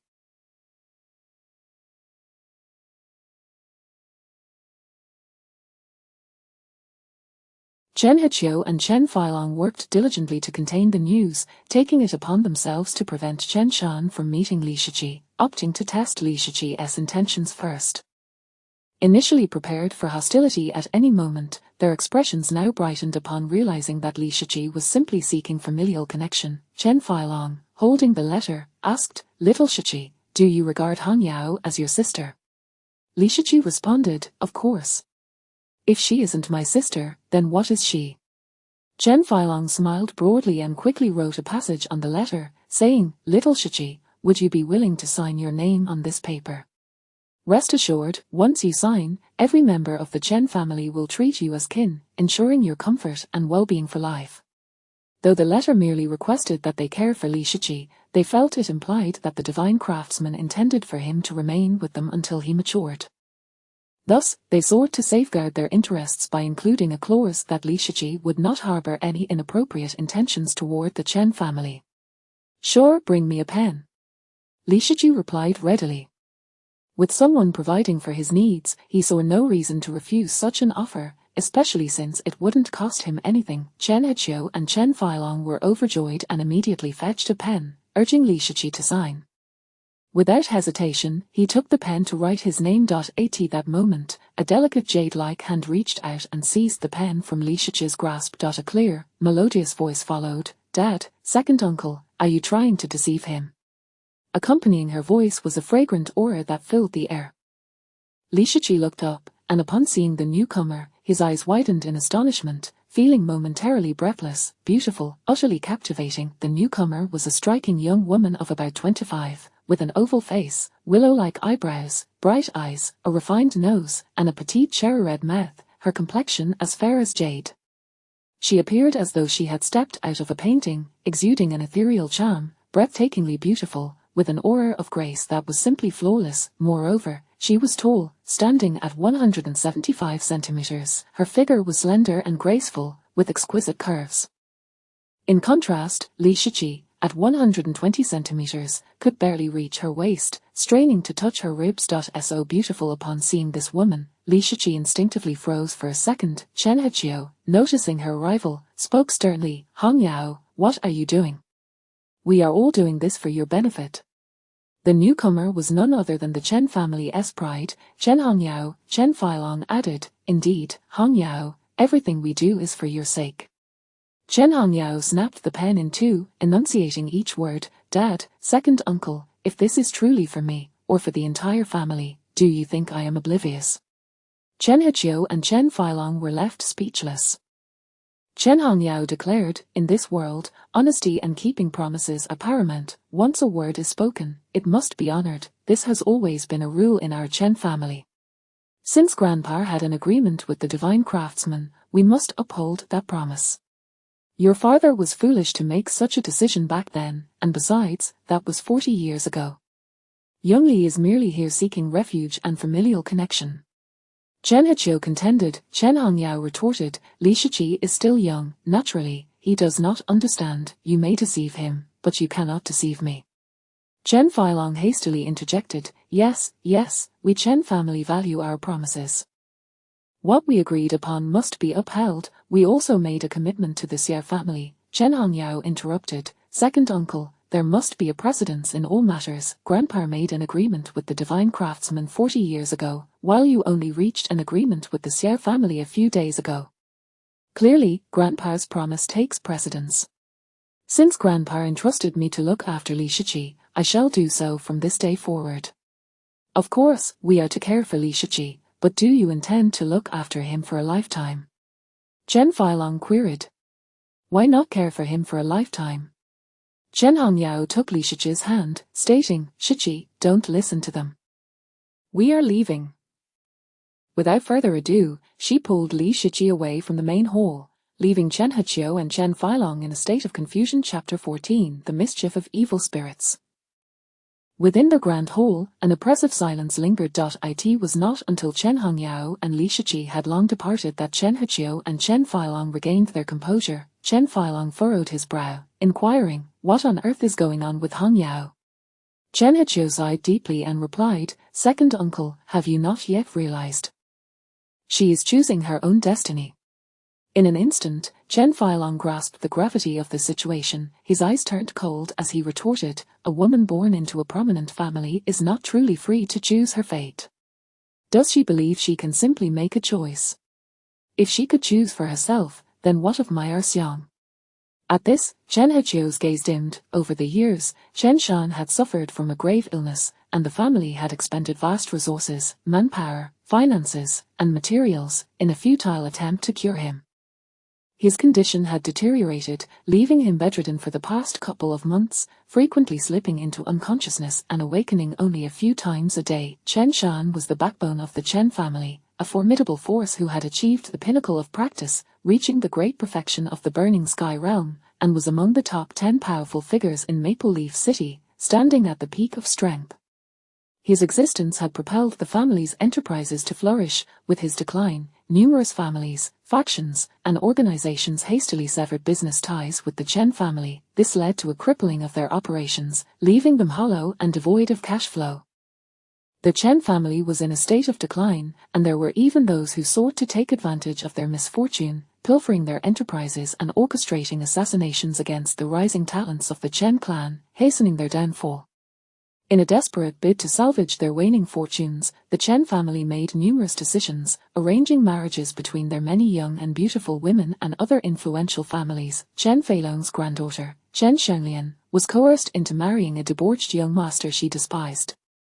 Chen Heqiu gazed deep into the castle, lamenting, "I hope Father's health improves soon, otherwise, we may not even be able to safeguard our family home." The Chen family castle had caught the attention of many powerful families. Within these days, several prominent families had dispatched various emissaries to test the waters, seeking to acquire their familial stronghold. Chen Feilong spoke gravely, "If elder brother's condition does not improve, then regardless of Hong Yao's choices, she must marry the young master of the Xiao family." Chen Heqiu remained silent, tacitly agreeing.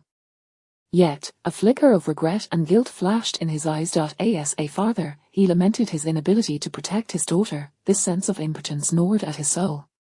"Enough talk, I shall retreat into seclusion," Chen Feilong declared, departing the grand hall to return to his chambers and enter a period of introspection. Chen Heqiu also retreated to his private chamber for seclusion. The Chen family stood on the brink of calamity. Should Chen Shan pass away, their entire structure would collapse, leaving them vulnerable to annihilation by vengeful foes. Thus, the prospect of breaking through to the Burning Sky realm offered a glimmer of hope. Chen Hongyao grasped Li Shichi's hand, leading him to her chamber as she spoke solemnly, "Li Shichi, from this day forth, I'm Chen Hongyao, your sister." As she spoke, her gaze lingered on Li Shichi, her expression shrouded in melancholy, yet soon transformed into unwavering resolve. Rather than wed the grotesque and ill-tempered young master of the Xiao family, she would choose to be Li Shichi's sister and care for him for a lifetime. At the very least, Li Shichi appeared to be more manageable. Li Shichi surveyed the room's decor, feeling an overwhelming sense of warmth. The spacious bedroom, adorned in a minimalist yet elegant style, was infused with soft pink hues, exuding a cozy and romantic ambience. Additionally, a delicate fragrance wafted through the air, not the scent of perfume, but rather a unique aroma emanating from Chen Hongyao herself. It was faint, nearly imperceptible to most, yet Li Shichi, possessing heightened senses, found it delightful and uplifting. He contentedly placed his two oversized bags down and queried, "Sister Hongyao, there is only one bed here, where shall I sleep?" Upon hearing this, Chen Hongyao recalled the solitary bed in her room and replied, "I shall have a folding bed brought in for you. Will that suffice?" Li Shichi shook his head. Chen Hongyao's expression darkened. "What do you mean by that?" Li Shichi smiled. "The lady physician once said that men and women should not share close quarters. Though you are my sister, I am still a man, we ought to sleep separately. The folding bed is too soft, I am not accustomed to it. How about this, you find me some sheets, and I shall make do with the bedding on the floor." He was used to sleeping on firm beds, and the thought of a soft mattress was indeed disconcerting. Realizing her misunderstanding, Chen Hongyao's cheeks flushed as she acquiesced. "Very well, I shall arrange it." She retrieved her mobile phone and called a servant. Soon, the servant arrived with bedding and sheets, and under Chen Hongyao's insistence, placed them on her bed. Chen Hongyao spoke mildly, "All right, Wang Mar, you may leave now." Weinmar nodded and exited. Before long, news of Chen Hongyao and Li Shichi's arrangement circulated throughout the Chen family, swiftly spreading across Maple Leaf City. Inside the castle, in the bedroom, Chen Hongyao removed the bedding from the bed, intending to assist Li Shichi in preparing his sleeping area. However, as a pampered heiress, she was clumsy in such tasks. Li Shichi approached, deftly arranging the sheets and blankets, folding the quilt into neat squares, resembling blocks of tofu. Chen Hongyao inquired curiously, "Little Shichi, have you ever served in the military?" Li Shichi chuckled, "No, but I had to make my bed every day. It has become second nature." Chen Hongyao was further puzzled, "You make your bed daily?" Li Shichi smiled, "Indeed." Just as Chen Hongyao was about to delve deeper, a voice from outside interrupted, "Hongyao, come quickly. Grandfather's condition has worsened, it seems he faltered, unable to finish his sentence. Chen Hongyao's complexion changed. She instructed Li Shichi to remain there and wait for her return, before hastily exiting with Chen Pang, heading towards the depths of the castle. Li Shichi paid no heed to their affairs and, after tidying the bedding, opened his luggage to reveal 4 tokens, examining them closely: the white token of the lady physician, the verdant ring of the master craftsman, the golden needle of the tailor, the chef's cleaver. These 4 tokens appeared remarkably mundane at first glance. The token was wooden, coarse to the touch, merely bearing the character medicine, with nothing else, exuding an aura of ordinariness. The ring resembled trinkets from a 2-yuan store in the capital, its design akin to a child's toy. Far from a treasure, the craftsmanship of the golden needle was commendable, depicting a lifelike golden dragon, yet it radiated no discernible power. The cleaver was simply a common butcher's knife, sharp yet nothing extraordinary. Is there truly any clue about my parents concealed within these? Li Shichi pondered over the 4 tokens, lost in thought. Simultaneously, he closed his eyes and entered the purple realm within his mind. There, a jade talisman shimmered radiantly. This was the token of the talisman master. Compared to the tokens of others, this one was distinctly unique, brimming with an aura of mystery and power, appearing exceedingly remarkable. Li Shichi could vividly observe the myriad of talismanic symbols swirling upon the jade, intricate and profound, as vast as an ocean of smoke. Even he could not hope to comprehend it in a short span of time. After merely a minute of observation, he was overwhelmed with a splitting headache, hastily withdrawing, unwilling to gaze upon the jade talisman any longer. He donned the ring, retrieved the golden needle from its ornate box, and secured it along with the token in a leather pouch, keeping it close to him. These were treasures harboring clues to his parents. He could not afford to lose them. The lady physician, the tailor, the master craftsman, the chef, and the talisman master were collectively referred to as the 5 great demons by the formidable entities within the demon suppression prison. Their tokens were undoubtedly not mere trifles and warranted careful examination. Just as Li Shichi contemplated further, a sudden shift in focus drew his attention to the door. The aura of malevolence had intensified. Having taken refuge within the Chen family, this is now my home. If evil spirits dare to wreak havoc here, I cannot remain indifferent. I shall see what manner of evil dares to act so brazenly before me.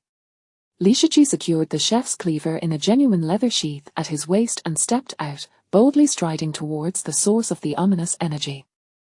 The juxtaposition of his small frame with the hefty cleaver appeared quite comical. His path led him deeper into the castle. Chapter 15, The Malevolent, the Human-Faced Monkey. In the depths of the Chen family castle, there lies a concealed chamber.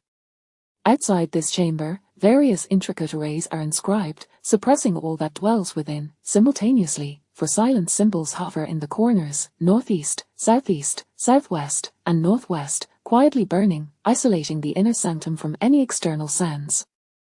At this moment, the chamber reverberates with the violent clinking of chains in tumultuous struggle. Accompanying this cacophony are earth-shattering roars that echo through the space, resembling the bellowing of a bull and the ferocious growl of a tiger, creating a most peculiar symphony. Quick, draw the symbols to suppress it.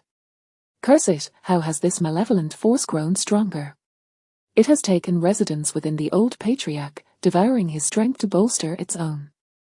Now that he is weak, it thrives. If it manages to leave his body, the consequences will be dire. Everyone, heed my command. Channel all your strength and swiftly suppress it, diminish its vitality. Within the chamber, the venerable patriarch Chen Sharn roars like a demon, struggling in a fit of madness.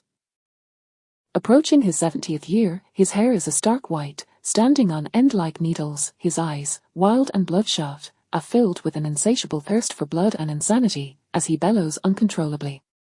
The muscles of his face contort in an agonizing display, rendering his visage eerily demonic, terrifying and devoid of humanity. For iron chains bind Chen Shan's limbs, taut and rattling under the strain of his struggles. 2 iron hooks pierce through his shoulder blades, each inscribed with a series of mysterious and complex symbols. As Chen Shan fights against his restraints, the symbols on the chains and hooks ignite with blinding light. Upon the symbol's illumination, Chen Shan's expression twists in excruciating agony, and he howls once more. His voice reverberates like thunder within the chamber, causing all present to feel their eardrums vibrate. Chen Heqiu, Chen Feilong, Chen Hongyao, Chen Peng, and the 4 senior members of the Chen family are gathered here, each with a shrine manifested behind them, housing deities holding spiritual artifacts that release streams of divine light upon Chen Shan.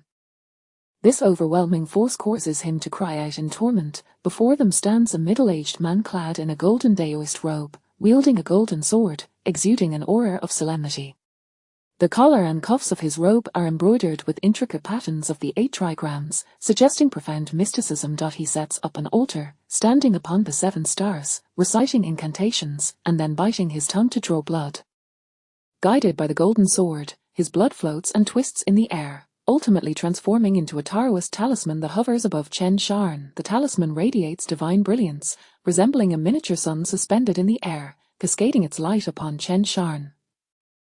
At its center stands a divine figure wielding thunder, exuding an air of solemnity and grandeur. Under the talisman's suppression, the malevolent Chen Shan is forced to kneel, trembling uncontrollably. The martial deity's suppression talisman. Master He's mastery grows ever more refined, now rivaling that of talisman masters. Last year, Master He was a golden talisman master, capable of drawing golden symbols. Now, judging by his skill, he has surely attained the realm of eternal talisman master, truly impressive. With Master He present, the malevolence within the old patriarch will undoubtedly be subdued.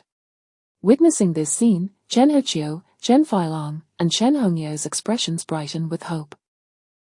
Master He, known as He Chang, appears somewhat pale and breathless after completing the martial deity's suppression talisman. This talisman signifies his breakthrough to the realm of eternal talisman master. To learn this art, he expended vast resources, vital energy, and time. Although he has mastered it, each invocation leaves him feeling particularly drained. Nevertheless, the good news is that the malevolence within Chen Shan has been subdued, at least for the time being. He Chang hastily retrieves a pill and swallows it, feeling significantly better. Master, does this mean the malevolence has been expelled? Has the evil within my grandfather been? Chen Hongyao inquires. He Chang shakes his head, stating, though my martial deity's suppression talisman is formidable, it cannot fully eradicate this malevolence. It is far too potent and has nearly fused with the old patriarch. My suppression can only restrain it. It cannot eliminate it. Upon uttering these words, the expressions of Chen Heqiu and the others grow increasingly grim, their hearts sinking. In the Dragon Kingdom, talisman masters are ranked from bronze, silver, gold, eternal, to supreme, each level signifying a significant realm with substantial differences in cultivation. Supreme-level talisman masters are typically found only in major cities, while the fact that He Chang, an eternal-level master, hails from the counter-level Fengyu city is already remarkable. They are unaware of the higher levels of mastery. At present, they only know that the malevolence within Chen Shan cannot be eradicated. He Chang poses a question. Evil entities typically reside in the wilderness, 500 miles beyond Fengyu city. Has the old patriarch ventured beyond the city into such lands recently? Chapter 16, Malevolence, Unleashed. Within a radius of 100 kilometers around Maple Leaf City, no malevolent spirits dare to appear under the illumination of the Xianhuang banner. To encounter such evil, one would need to venture 500 miles eastward to the untamed wilderness. This desolate region is rife with various phantoms and malevolent beings, a veritable no-man's land, a realm as terrifying as the whole of Yarmar, fraught with peril and lurking death at every turn. Under ordinary circumstances, practitioners of the human race seldom tread there. According to He Chang, the man-faced monkey resides deep within the forests of the wilderness, living in groups. The presence of a man-faced monkey within Chen Shan's body indicates that he must have at least trespassed into the monkey's territory, perhaps causing quite an uproar. Chen Hachio nodded and said, the old man mentioned that his cultivation bottleneck had loosened, seemingly showing signs of a breakthrough. A month ago, he ventured into the wilderness to seek combat, hoping to transcend his realm and alter his destiny. When he returned, he was battered and bruised, and subsequently fell into this state. No matter the circumstances, he was still his father. He Chang nodded, indeed, he has succumbed to malevolent influence in the wilderness. Chen Hongyao inquired, Uncle He, do you possess any means to exorcise this evil? He Chang shook his head, replying, to exorcise the malevolence, one must venture to the capital 3,000 kilometers away. Guangzhou, where a supreme talisman master resides. However, he refrained from continuing, yet Chen Hachio and the others comprehended the implication behind his words. The distance from Maple Leaf City to Guangzhou spanned 3,000 kilometers, and while highways, railways, or air travel would have sufficed, a decade ago, two immensely powerful beings clashed in a cataclysmic battle that obliterated all means of transit, highways and railways alike, leaving a 300-kilometer radius shrouded in impenetrable darkness. Even air routes were destroyed, casting the skies into perpetual gloom, rendering it dark even in daylight. The expanse between Guangzhou and Maple Leaf City was akin to a chasm. This dark territory was dubbed the Devil's Zone. To travel from Maple Leaf City to Guangzhou, one could not rely on machinery but must instead traverse the treacherous terrain of the Devil's Zone on foot. However, within the Devil's Zone lurked myriad phantoms and malevolent creatures, rendering the journey perilous and fraught with lethal threats. To date, no one has managed to survive passage through the Devil's Zone. This course of action was evidently impractical. Are there no alternative solutions? Chen Hongyao asked. He Chang pondered for a moment. There are two more methods, albeit with greater difficulty. Chen Hongyao pressed, Master He, please elaborate. He Chang continued, the second method involves you marrying into the Xiao family. Within their ancestral hall lies a talisman capable of subduing such malevolence. At this revelation, Chen Hachio, Chen Feilong, and Chen Peng all turned their intense gazes toward Chen Hongyao. She frowned, and what of the third method? He Chang elucidated, the third method entails journeying to the westernmost confines of Longwood to the demon suppression prison, where countless great demons are contained. One particularly fearsome demon, known as Huapi, resides in the 10th level of the prison. If we could either summon it or escort Chen Laozu there, Huapi would possess the means to eliminate the man-faced monkey. Upon hearing this, Chen Hongyao fell silent once more. The Chen family was one of the 10 prominent families in Maple Leaf City, yet their capabilities would allow them only to visit the first level of the demon suppression prison. Gaining access to the 10th level was utterly inconceivable. Even if they could reach the 10th level, what assurance was there that a demon like Huapi would deign to assist them in exorcising evil? Hongyao, for the sake of grandfather, could you possibly? Chen Feilong began. Chen Hongyao gritted her teeth, second uncle, there must be another way. The mere thought of the Xiao family's loathsome, rotund young master made her stomach churn. Har har har, at that moment, Chen Shan suddenly erupted in boisterous laughter, his body trembling as he slowly rose under the suppression of the martial goddess soul-binding talisman. His eyes glowed with a sinister red hue, glaring fiercely at He Chang, Chen Hachio, and the others, grinning maliciously, you cannot kill me, be wise and withdraw these formations and talismans, and I might consider sparing your lives. Otherwise, once Chen Shan perishes, I will ensure the death of you all. As he spoke, he thrashed violently, his muscles undulating beneath his skin like serpents. A tremendous force emanated from him, straightening the chains that bound him. Even the chains inscribed with exorcism symbols began to tremble, producing a cacophonous clatter, with fine cracks appearing upon them. This is bad. The evil has grown stronger. He Chang's expression shifted. His martial goddess soul-binding talisman was designed to suppress malevolent entities. The fact that this man-faced monkey could unleash such terrifying power under its radiant glow indicated that it had indeed become more formidable. He hurriedly resumed his incantations, hand gestures forming intricate seals. Buzz, the martial goddess soul-binding talisman blazed with renewed brilliance, and the ethereal figure of the martial god rose, wielding a fishing rod, striking down upon Chen Shan's form with great force.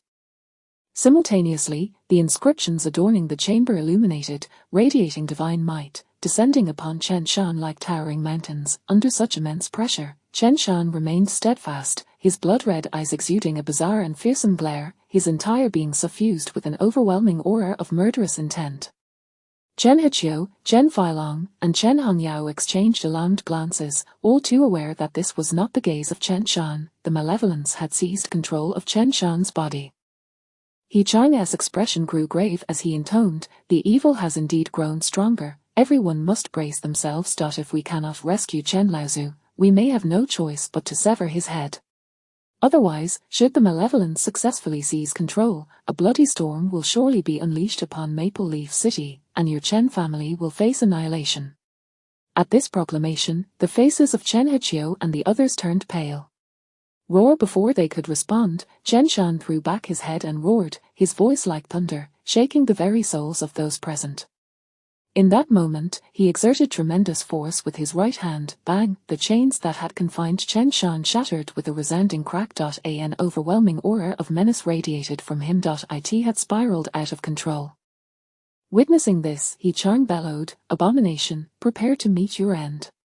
He no longer held back, gesturing with his hands to fully channel the martial goddess talisman. The ethereal figure within the talisman swung the fishing rod, ensnaring Chen Shan in a web of blue fishing line, binding him tightly.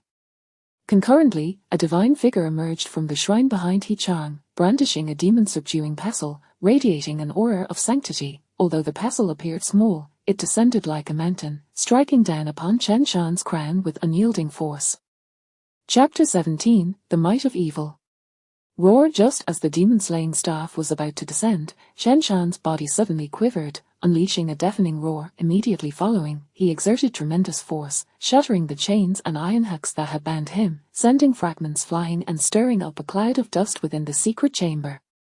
Even the fishhooks and fishing lines that ensnared him were torn apart in an instant. His eyes glowed an even deeper crimson, as if ablaze with an inferno, exuding boundless madness and murderous intent. With a sweeping motion, the chains that had previously shackled his hands now coiled around them instead. He swung his fist upward, striking the demon-slaying staff. Clang! Sparks erupted, and the sound reverberated like thunder. The staff was deflected, the divine apparition within the shrine swayed, nearly losing its grip on the staff. He Chang himself was knocked back several paces by an overwhelming force, his expression grave and solemn. "Do you truly believe mere talismans can bind me?" Chen Shan's voice grew low and gravelly, imbued with an eerie resonance. He took a sudden step toward He Chang and the others. Boom! The ground seemed unable to bear the weight of this power, collapsing with a resounding crash, debris scattering in all directions. He Chang's expression tightened, and he quickly formed seals with his hands. The shrine behind him radiated a brilliant light, and the divine apparition wielding the demon-slaying staff stepped forth once more, surrounded by a halo of sanctity, as if capable of purifying all evils in the world. "Divine spirit descends, vanquish evil," He Chang called out in a low voice. The staff in the divine apparition's grasp suddenly enlarged, bearing the weight of a mountain as it descended fiercely upon Chen Shan's crown. Chen Shan let out a cold laugh, standing firm and unyielding, raising his arm to withstand the blow with his flesh and blood. Bang! A tremendous sound erupted as the demon-slaying staff struck Chen Shan's arm, bursting forth with blinding radiance. Yet, astonishingly, Chen Shan merely swayed slightly, his arm unscathed, not a single mark left behind. "Har har har har, is that all you've got?" Chen Shan bellowed, his laughter laden with scorn and derision. He abruptly launched a punch, the force of his fist cutting through the air like a dragon, roaring toward He Chang. He Chang's complexion changed dramatically, hastily sidestepping to evade, yet the residual force of the punch still propelled him backward several steps, his chest surging with blood and chi. "All together now!" He Chang shouted. He understood that alone, he could not contend with the malevolent Chen Shan, Chen Hiqiu, Chen Feilong, and the others. Upon hearing his command, summoned their own shrines, a variety of divine apparitions emerging, each wielding different spiritual artifacts, launching a fierce assault upon Chen Shan. Fire phoenix scorches the plains. Chen Hichio intoned. From the shrine behind him, a fiery phoenix spirit soared forth, flapping its wings, spewing flames that engulfed Chen Shan in a sea of fire. Ice encases 1,000 miles. Chen Feilong followed suit, a frost dragon spirit bursting forth from his shrine, howling to the heavens, exhaling a chilling mist that instantaneously encased Chen Shan in ice, creating a frigid domain. Fire and ice clashed, they bound Chen Shan tightly. However, Chen Shan appeared to feel no pain whatsoever, resembling an unstoppable behemoth. Boom, within the frozen realm, he trampled with abandon, each step shattering the thick ice beneath him, as if an inexhaustible power sustained him, enabling him to shatter the encasing ice and stride forth. Child's play, break for me. Chen Shan roared. He unleashed a punch, the force slicing through the frozen expanse, sending ice shards flying. Then, he swung his arms violently, like a drawn bowstring, before slamming them forward. A tempestuous wind surged forth, extinguishing all flames in its wake. The terrifying gale forced Chen Hichio and Chen Feilong to retreat several steps, their garments billowing, nearly displacing the shrines behind them. They were skilled fighters, remaining composed, channeling their energy to stabilize their shrines. Monstrous fiend, behold my demon-suppressing talisman. He Chang, witnessing the chaos, summoned the martial god's demon-suppressing talisman once more, the apparition of the martial god wielding a fishing rod, the fishing line transforming into sharp blades of qi that shot toward Chen Shan with great speed. Chen Shan dodged effortlessly, his figure flickering, while simultaneously launching a punch towards the martial god apparition. Bang! Though the apparition was ethereal, it trembled slightly under the force of his blow, as if on the verge of dissipating. Damn it, this evil has fused with Old Master Chen Shan, their powers amalgamated as one. The Old Master wields the strength of the burning heaven realm, unmatched in might, and his physical prowess eclipses ours. At this rate, defeat is inevitable. He Chang gritted his teeth, his expression darkening. Chapter 18, The Sorcery. Strike now. He Chang bellowed. Chen Hichio, Chen Feilong, Chen Peng, and all the members of the Chen clan present raised their divine altars, which hovered above their heads. Within these altars, various ethereal deities manifested, pointing towards an array of spiritual artifacts, unleashing an incalculable display of power that transformed into swords, long blades, and arrows, all hurtling towards Chen Shan. Clang, clang, clang, as these forces struck Chen Shan, rather than inflicting any harm, they resonated with the sound of clashing metal. A faint golden radiance enveloped Chen Shan's body, forming a protective armor. It is the Varger armor of the Shaolin Temple. He Chang gritted his teeth. The Varger armor, a premier technique inherited from the venerable Shaolin Temple, was a skill Chen Shan had mastered during his time as a disciple there, honing his physique to be as indestructible as a divine artifact, impervious to fire and water, immune to all toxins, and endowed with immense strength.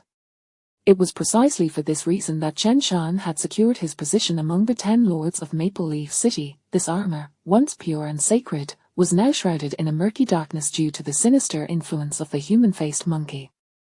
The golden light emitted an aura of malevolence. Alarmingly, none of the attacks could breach Chen Shan's defenses. Even as Chen Hichio, Chen Feilong, and others pushed their powers to the brink, they were still unable to harm him, let alone shatter his armor. Meanwhile, Chen Shan seemed to grow more formidable with each confrontation, his strength continually rising. He shattered an ice mountain with a punch, extinguished a sea of flames with a kick, and with a sweep of his hand, crushed countless sword energies. He resembled an ancient deity emerging from the wilderness, invincible and exuding a terrifying ferocity. Boom, with a massive foot, he shattered the stones beneath him, propelling himself like a cannonball to stand before Chen Hichio. Chen Hichio's expression shifted dramatically, instinctively preparing to flee, yet, it was too late. Chen Shan's fist sent him flying, crashing through a wall and soaring over 200 meters away. Freeze for 3 feet. As Chen Shan launched Chen Hichio, Chen Feilong struck, unleashing wave after wave of frost energy that ensnared Chen Shan's feet, encasing them in ice.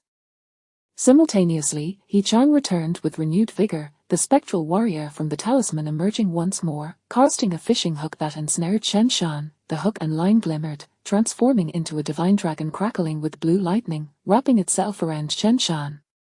Activate the formation, suppress him. He Chang roared.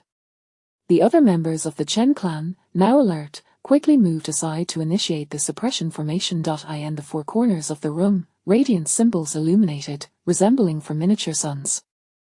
Subsequently, these suns emanated red lines that intertwined, forming a vast net that descended upon Chen Shan. Hiss, hiss, hiss. As the red lines touched the Varger armor, they emitted a hissing sound, corroding the armor in an attempt to breach Chen Shan's defenses. At that moment, Chen Hongyao stepped forward, her eyes glinting with determination, brandishing a longsword that had appeared in her hand unbeknownst to her. "Hongyao, you," Chen Filong exclaimed in surprise, wanting to dissuade her, but the words caught in his throat. Chen Hongyao fixed her piercing gaze on the bound Chen Shan. She summoned the divine altar behind her, where the ethereal deity brandished a weapon resembling a battle sword, rising to stand. This deity was notably different from the others, exuding a fierce and domineering presence, akin to a malevolent spirit. Whoosh, whoosh, whoosh. Countless sword energies erupted from the altar, crushing against Chen Shan. Her assault was evidently more potent than the others, capable of leaving numerous cracks in the Varger armor. Moreover, the sword energies struck relentlessly at a single point. Ultimately, the armor succumbed. Chen Hongyao swiftly advanced, thrusting her sword toward Chen Shan's chest, precisely where the heart of the human-faced monkey resided. She had minimized the monkey's location within Chen Shan's body at a mere glance, aiming to deliver a fatal blow with minimal cost. "You seek death?" Chen Shan sneered. Although bound, his limbs immobile, he suddenly exhaled a beam of divine light. The divine light, sharp as a blade, shattered the battle sword in Chen Hongyao's grasp, sending her flying back, crushing heavily against the wall of the chamber, blood spilling from her mouth. "Hongyao!" Chen Hichio and the others cried out, rushing to check on her injuries. Yet, at that moment, Chen Shan unleashed an unparalleled surge of terrifying power. The divine dragon formed from the fishing hook and line was seized and torn apart by him. He Chang suffered a backlash, spewing blood. Simultaneously, he shattered the frost binding him. Chen Filong coughed blood. Following this, Chen Shan grasped the net formed by the red lines and tore it apart with ferocious strength. The net disintegrated, and the four miniature suns exploded. All the skilled members of the Chen clan maintaining the formation coughed up blood, propelled backward. "Die, all of you!" Chen Shan roared, his figure darting through the chamber like a wraith, his colossal fists sending Chen Filong flying, each blow like a dragon unleashed, overwhelming and relentless. Many of the Chen clan members were struck down, their bodies crashing through multiple walls, ejected from the chamber. The interior lay in utter chaos. He Chang was struck in the chest by Chen Shan's foot, soaring like a kite with severed strings, crashing against the wall, blood spilling forth, his breath faltering. "Master He!" Chen Hichio and the others gasped in horror. They realized that if even He Chang could not withstand Chen Shan, their clan was truly doomed. The malevolent entity occupying Chen Shan's body had unleashed his formidable powers, overwhelming them entirely. They stood no chance. I am not yet finished." He Chang struggled to rise, barely channeling energy as the divine altar behind him erupted with light. A battle axe flew forth from the altar, not aimed at Chen Shan, but toward the spectral deity within the talisman. This deity wielded a battle axe in one hand and a fishing rod in the other, exuding an imposing presence. However, before it could strike, Chen Shan's fist crashed into the talisman. A terrifying force shattered the energy of the talisman in an instant. After the second punch, all the energy of the talisman dissipated, vanishing entirely. He Chang coughed blood again, his face pale, kneeling on the ground, despair filling his eyes as he murmured, it's over, this is no mere evil, this is true demonic power." With the talisman obliterated, it became evident that the human-faced monkey inhabiting Chen Shan was not simply evil, but a true demon. Upon hearing this, Chen Filong, Chen Hichio, and Chen Hongyao's expressions transformed, their hearts consumed by despair and terror. In the Dragon Kingdom, malevolent entities were classified into strict hierarchies, 9 distinct levels including ghosts, spirits, phantoms, evil, curses, monsters, demons, calamities, and misfortunes. Evil alone was already fearsome, capable of devastating villages and wreaking havoc across 10 miles. Curses were equally terrifying, capable of destroying towns and laying waste to 50 miles. Monsters were dreadful, capable of annihilating cities, devouring everything in their path.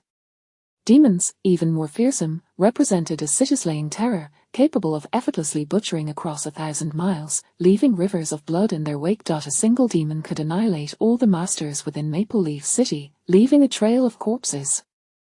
Merely the presence of evil and curses was alarming enough. Now, having evolved into a demon, they had transcended 3 levels of threat, signifying their potential to obliterate them all, or even the entirety of Maple Leaf City. They were no match for a demon. They were doomed. The annihilation of their clan was imminent. Maple Leaf City was finished. Keek, I still wish to play a little longer, but I see you have discovered me. Chen Shan's face contorted in a sinister grin, his eyes ablaze with a red, otherworldly flame, radiating an air of intimidation. Now I have had my fill of play. Today, all of you shall perish. He strode forward, shattering the floor beneath him, instantly arriving before Chen Hongyao, seizing her and lifting her into the air. The demon's instincts warned him that the divine essence within Chen Hongyao's altar was perilous. She must be eliminated first. Hongyao. Chen Hiqiu, enveloped in flames, lunged towards his daughter in a desperate attempt to save her, yet, it was futile. Chen Shan unleashed a kick that sent him flying once more. Others attempted to assist, but with another stomp, Chen Shan shook the ground violently. In an instant, a terrifying shockwave erupted from his center, flinging them all away, their bones shattering as they collapsed, spewing blood and unable to rise. Even He Chang was grievously injured, one arm fractured, kneeling in a pool of blood, utterly disheveled. The assembled onlookers gazed at Chen Shan in horror. Was this the terror of a demon? The mere stamp of a foot had dealt them a fatal blow, rendering them immobile. The disparity in their strengths was staggering. Chen Hongyao felt the grip tightening around her throat, gasping for air. She clawed desperately at Chen Shan's arm, attempting to pry herself free, but his grip was like iron, unyielding and powerful. Her face flushed, despair consuming her as she looked into Chen Shan's eyes. Grandfather, Chen Shan sneered, your grandfather is dead. Now, I shall send you to the underworld to reunite with him. With that, the muscles in his arm flexed like a dragon as he sought to strangle Chen Hongyao. No? He Chang, Chen Hiqiu, Chen Feilong, and Chen Peng shouted in unison, desperate to intervene, but their injuries rendered them immobile, helplessly watching as Chen Shan struck. Despair and terror loomed over them all. Just then, a youthful voice, that of Li Shiqi, echoed from outside the chamber. No wonder the malevolence here is overwhelming. It has truly transformed into a demon. Chapter 19. A single punch sends him flying. A tender voice, resounding with an innocence that was utterly charming, pierced the air. The abrupt emergence of this sound drew the attention of everyone present. Following the source of the voice, they beheld a small boy with large, captivating eyes, clad in a tattered shirt, who had mysteriously appeared at the entrance of the chamber. None other than Li Shiqi. Standing at a mere 120 centimeters, he was slender and diminutive, yet a hefty butcher's knife hung diagonally from his waist as he strolled leisurely towards them. As he walked, he scrutinized Chen Shan from head to toe and remarked with a grin, I thought I was facing some great demon, but it turns out to be just a monkey with a human face. His tone was laced with disdain and nonchalance, as if he held no fear of the already corrupted Chen Shan. Chen Hiqiu and Chen Hongyao's expressions shifted dramatically upon his arrival. Chen Hongyao attempted to urge Li Shiqi to flee quickly, but she found herself unable to utter a sound, as Chen Shan had gripped her by the neck, leaving her to watch helplessly as Li Shiqi approached, internally praying for the boy to escape. Chen Hiqiu, enduring excruciating pain, shouted, What are you doing here? Run away. He, along with He Chang, Chen Feilong, and Chen Peng, cast worried glances at Li Shiqi. Chen Shan was no longer the person they once knew. He had been overtaken by malevolent forces, a creature certain to unleash a bloody rampage. Li Shiqi's presence at this moment seemed nothing short of a sacrificial offering. Li Shiqi remained remarkably composed, pointing at Chen Shan, and addressed Chen Hiqiu and the others, I will eliminate this evil spirit for you. How much are you willing to pay me? This declaration elicited perplexed expressions from He Chang, Chen Hiqiu, and Chen Feilong. The combined strength of the Chen family's elite was insufficient to contend with Chen Shan, who had become a formidable foe. How could a mere child presume to vanquish such a malevolent entity? It was a blatant display of hubris. Upon hearing this, Chen Shan let out a sinister laugh, fixating his bloodshot gaze on Li Shiqi. You think you can kill me, little one? You are quite audacious. He tightened his grip on Chen Hongyer and advanced towards Li Shiqi, his eyes glowing like embers, as he sneered, "You look delectable, tender and juicy, you'll surely be a delightful morsel." As he spoke, he licked his lips hungrily. In that moment, he appeared less like Chen Shan and more like a grotesque monster, his tongue, a vivid crimson, extending nearly half a meter, presenting a terrifying visage. With each step he took, an overwhelming aura surged forth, reminiscent of a pillar of light reaching for the heavens, instilling boundless terror. The oppressive force, like a tsunami, enveloped Li Shiqi and the others. He Chang, Chen Heqiu, and Chen Feilong had just regained their footing, determined to assist Li Shiqi, but were immediately crushed under the weight of the malevolent aura, collapsing to the ground in trembling fear. In that moment, they felt as though they were being crushed beneath an immense demonic mountain, struggling to breathe, their fingers rendered immobile. They had intended to summon their divine altar for protection, yet the overwhelming pressure rendered their efforts futile. This is the power of a demon. It is utterly terrifying. We are doomed. A sense of dread consumed He Chang, Chen Heqiu, Chen Feilong, and Chen Peng, their minds overwhelmed by despair, cold sweat pouring from their brows. The mere presence of this creature was enough to paralyze them, its might nothing short of horrific. Li Shiqi surveyed the surroundings. "Why are you all lying down? Speak up, how much will you pay me to deal with it?" Noticing Chen Heqiu and Chen Feilong's silence, he scratched his head and sighed, "Forget it, I won't haggle with you. Letting me stay here means I owe you a favor. My grandfather says that debts of gratitude are the hardest to repay, so it's best not to accumulate them. Thus, helping you defeat it will settle the debt, and we shall be even, all right." Before he could finish speaking, a fierce wind howled, and Chen Shan, like a wraith, appeared before him, opening his gaping maw to devour Li Shiqi whole. Towering at nearly 2 meters, he was almost twice Li Shiqi's height, his mouth stretching 2 meters wide, resembling a colossal beast. The shadow cast by his massive frame threatened to engulf Li Shiqi completely.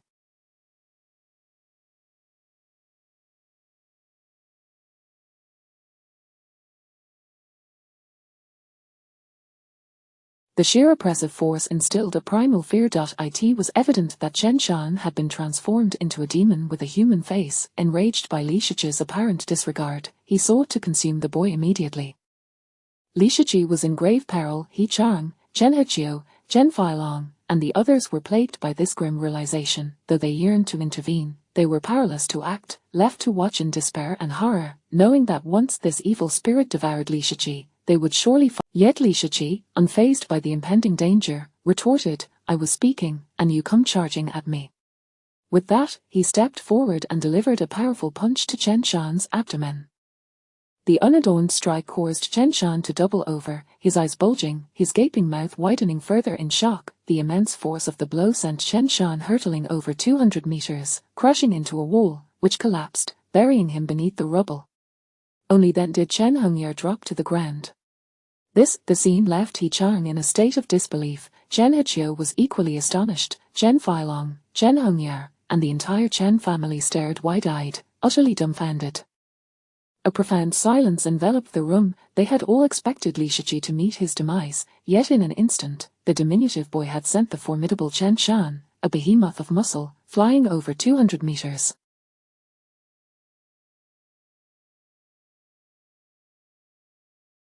What was happening at this moment? They were all in a state of shock, unable to fathom the reality before them. The once terrifying demon, capable of immobilizing them with mere presence, had been dispatched with a single punch from Li Shiqi. It was surreal. Could such immense power truly reside within his small frame? Boom! At that moment, Chen Shan erupted from the debris, launching himself upwards over 100 meters, landing atop the castle, where he let out a howling roar at the newly risen moon. The sun had set, and the moon hung in the sky, casting an eerie glow upon the earth. Chen Shan's roar reverberated in the night, and as moonlight bathed him, it accelerated his transformation into a more potent demon. Crackling sounds akin to popping beans erupted from his form as he grew larger, his muscles becoming more robust. In mere moments, he escalated from a height of 1.90 meter to over 3 meters, resembling a towering mountain. His visage morphed entirely into that of a human-faced monkey, eyes glowing like lanterns in the dark, his tongue extending over a meter, crimson as blood, his teeth gleamed like razor-sharp blades under the moonlight, and a faint yellow light emanated from his chest, pulsing with formidable power. As he breathed, the light flickered ominously, radiating unfathomable terror. His body sprouted the requisite fur of a human-faced monkey, each strand as sharp as a steel needle, and was covered in layers of dark scales.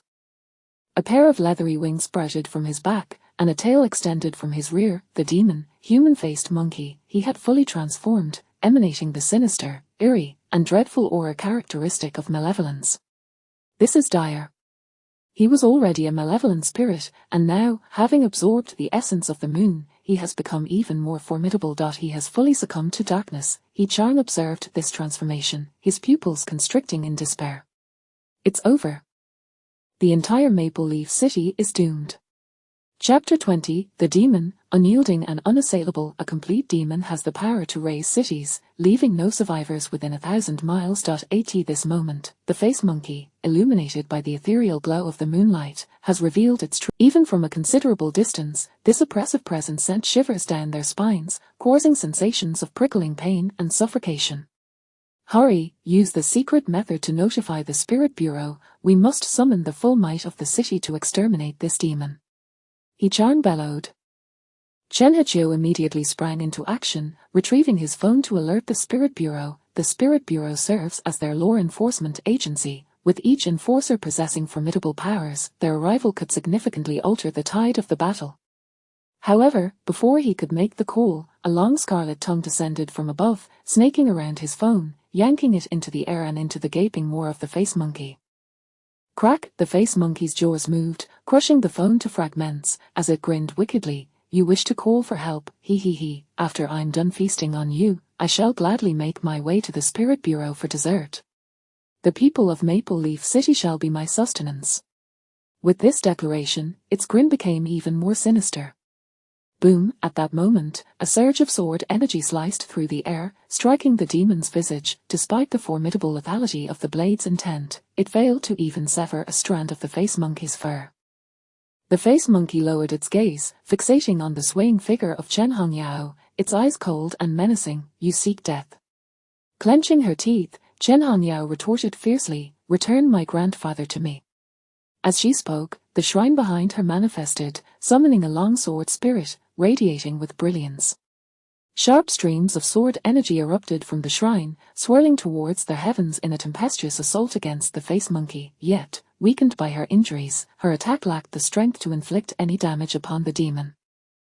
After her assault, she too succumbed, collapsing to the ground, blood streaming from her mouth and nose, her consciousness fading as her eyelids slowly descended. Yet, she continued to murmur, return my grandfather to me, return my grandfather to me. The face monkey, yet, having been battered by the face monkey's earlier assault, none of them could rise to assist Chen Hongyao. They could only watch in helpless despair as the tongue approached her.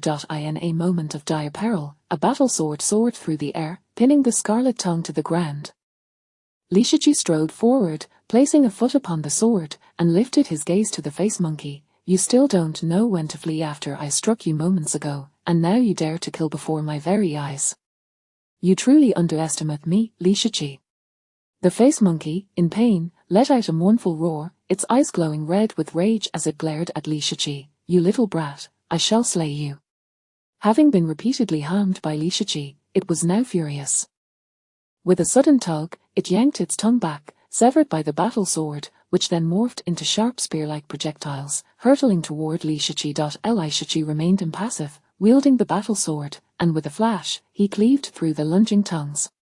When he raised his gaze again, the face monkey had vanished from the castle. In the next instant, it reappeared before Li Shiqi, unleashing an overwhelming domain that enveloped Li Shiqi, Chen Hongyao, Chen Hachio, and the others within. Within this domain, Chang, Chen Hachio, Chen Feilong, and others began to petrify from head to toe. What is happening? Chen Hachio's expression changed dramatically. Chen Feilong and Chen Peng, he has unleashed his ghostly domain. We are doomed. Chang exclaimed in terror. The ghostly domain is the exclusive realm of demons, where the demon reigns like a god, wielding absolute control over life and death. Once ensnared within the ghostly domain, they faced utter annihilation. Before he could finish his sentence, the petrification advanced, turning him into stone from the chest down. Not only him, but Chen Heqiu, Chen Feilong, and Chen Peng also transformed into stone, leaving only their faces exposed. Those with weaker cultivation were fully encased in stone, unable to move, their fates uncertain. Witnessing this, despair washed over everyone once more, their hearts plummeting into the abyss. It was over. This time, it was truly over. The face monkey, grinning maliciously, looked down upon Li Shiqi. Kid, that punch you threw earlier was commendable, but now that you are trapped in my ghostly domain, you shall perish. Boom. Before the words could fully escape its lips, Li Shiqi leaped into the air, delivering a kick to its face with such force that the demon was sent sprawling, crashing into a wall 200 meters away, a cloud of dust erupting. The face monkey staggered to its feet amidst the rubble, eyes wide as it gazed at Li Shiqi. How is this possible? You are unaffected by my ghostly domain. Before it could finish, Li Shiqi materialized before it like a spectre. Without allowing the demon a moment to react, the battle sword pierced through its foot, pinning it to the ground. Boom! Li Shiqi seized its hair with one hand, slamming its head into the ground, creating a crater. Aura, la la la la, Li Shiqi roared, unleashing a flurry of punches, each blow falling like a tempest upon the face monkey's visage. In an instant, the face monkey was left blooded and battered, unable to retaliate, its head sinking into the earth, its body tilted at a precarious angle of 45 degrees. The sheer power of Li Shiqi's fists was unimaginable. Witnessing this scene, He Chang, Chen Heqiu, and Chen Feilong were left gaping in disbelief. The face monkey, towering at over 3 meters, resembled a small mountain, while Li Shiqi, at a mere 120 centimeters in height, appeared like a diminutive toy in comparison.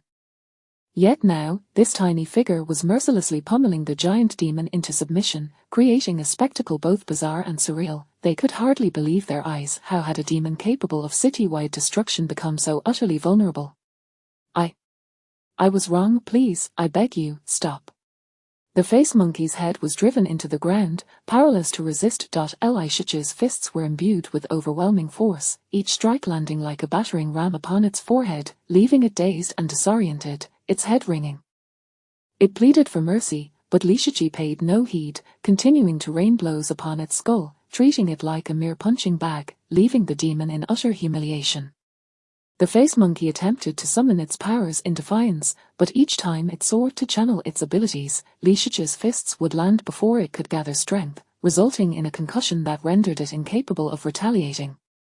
In the end, Li Shiqi delivered a final blow, causing the face monkey to bleed profusely from its orifices, its face unrecognizable, and it finally succumbed into unconsciousness. Then, Li Shiqi's fists transformed into though the face monkey appeared colossal, this body belonged to Chen Shan. Li Shiqi's hand had penetrated Chen Shan's chest. This was not merely slaying a demon, but taking the life of Chen Shan himself. Chapter 21, Exorcism. Li Shiqi paid no heed to Chen Heqiu's pleas, as her small hand plunged once more into Chen Shan's chest. In that instant, Chen Shan, who had been in a state of unconsciousness, contorted his face, emitting a heart-wrenching scream from the depths of the pit. The sound sent shivers down the spine of those who heard it. Stop it, cried Chen Heqiu, Chen Feilong, and Chen Peng in despair, their eyes wide with anguish. They yearned to intervene and halt Li Shiqi, yet found themselves paralyzed, their bodies petrified by the realm of malevolent spirits. After Chen Shan fell into unconsciousness due to Li Shiqi's assault, the realm's hold began to wane, and their stony forms gradually regained mobility. However, they were still partially immobilized, unable to act, forced to witness helplessly as Li Shiqi tormented Chen Shan.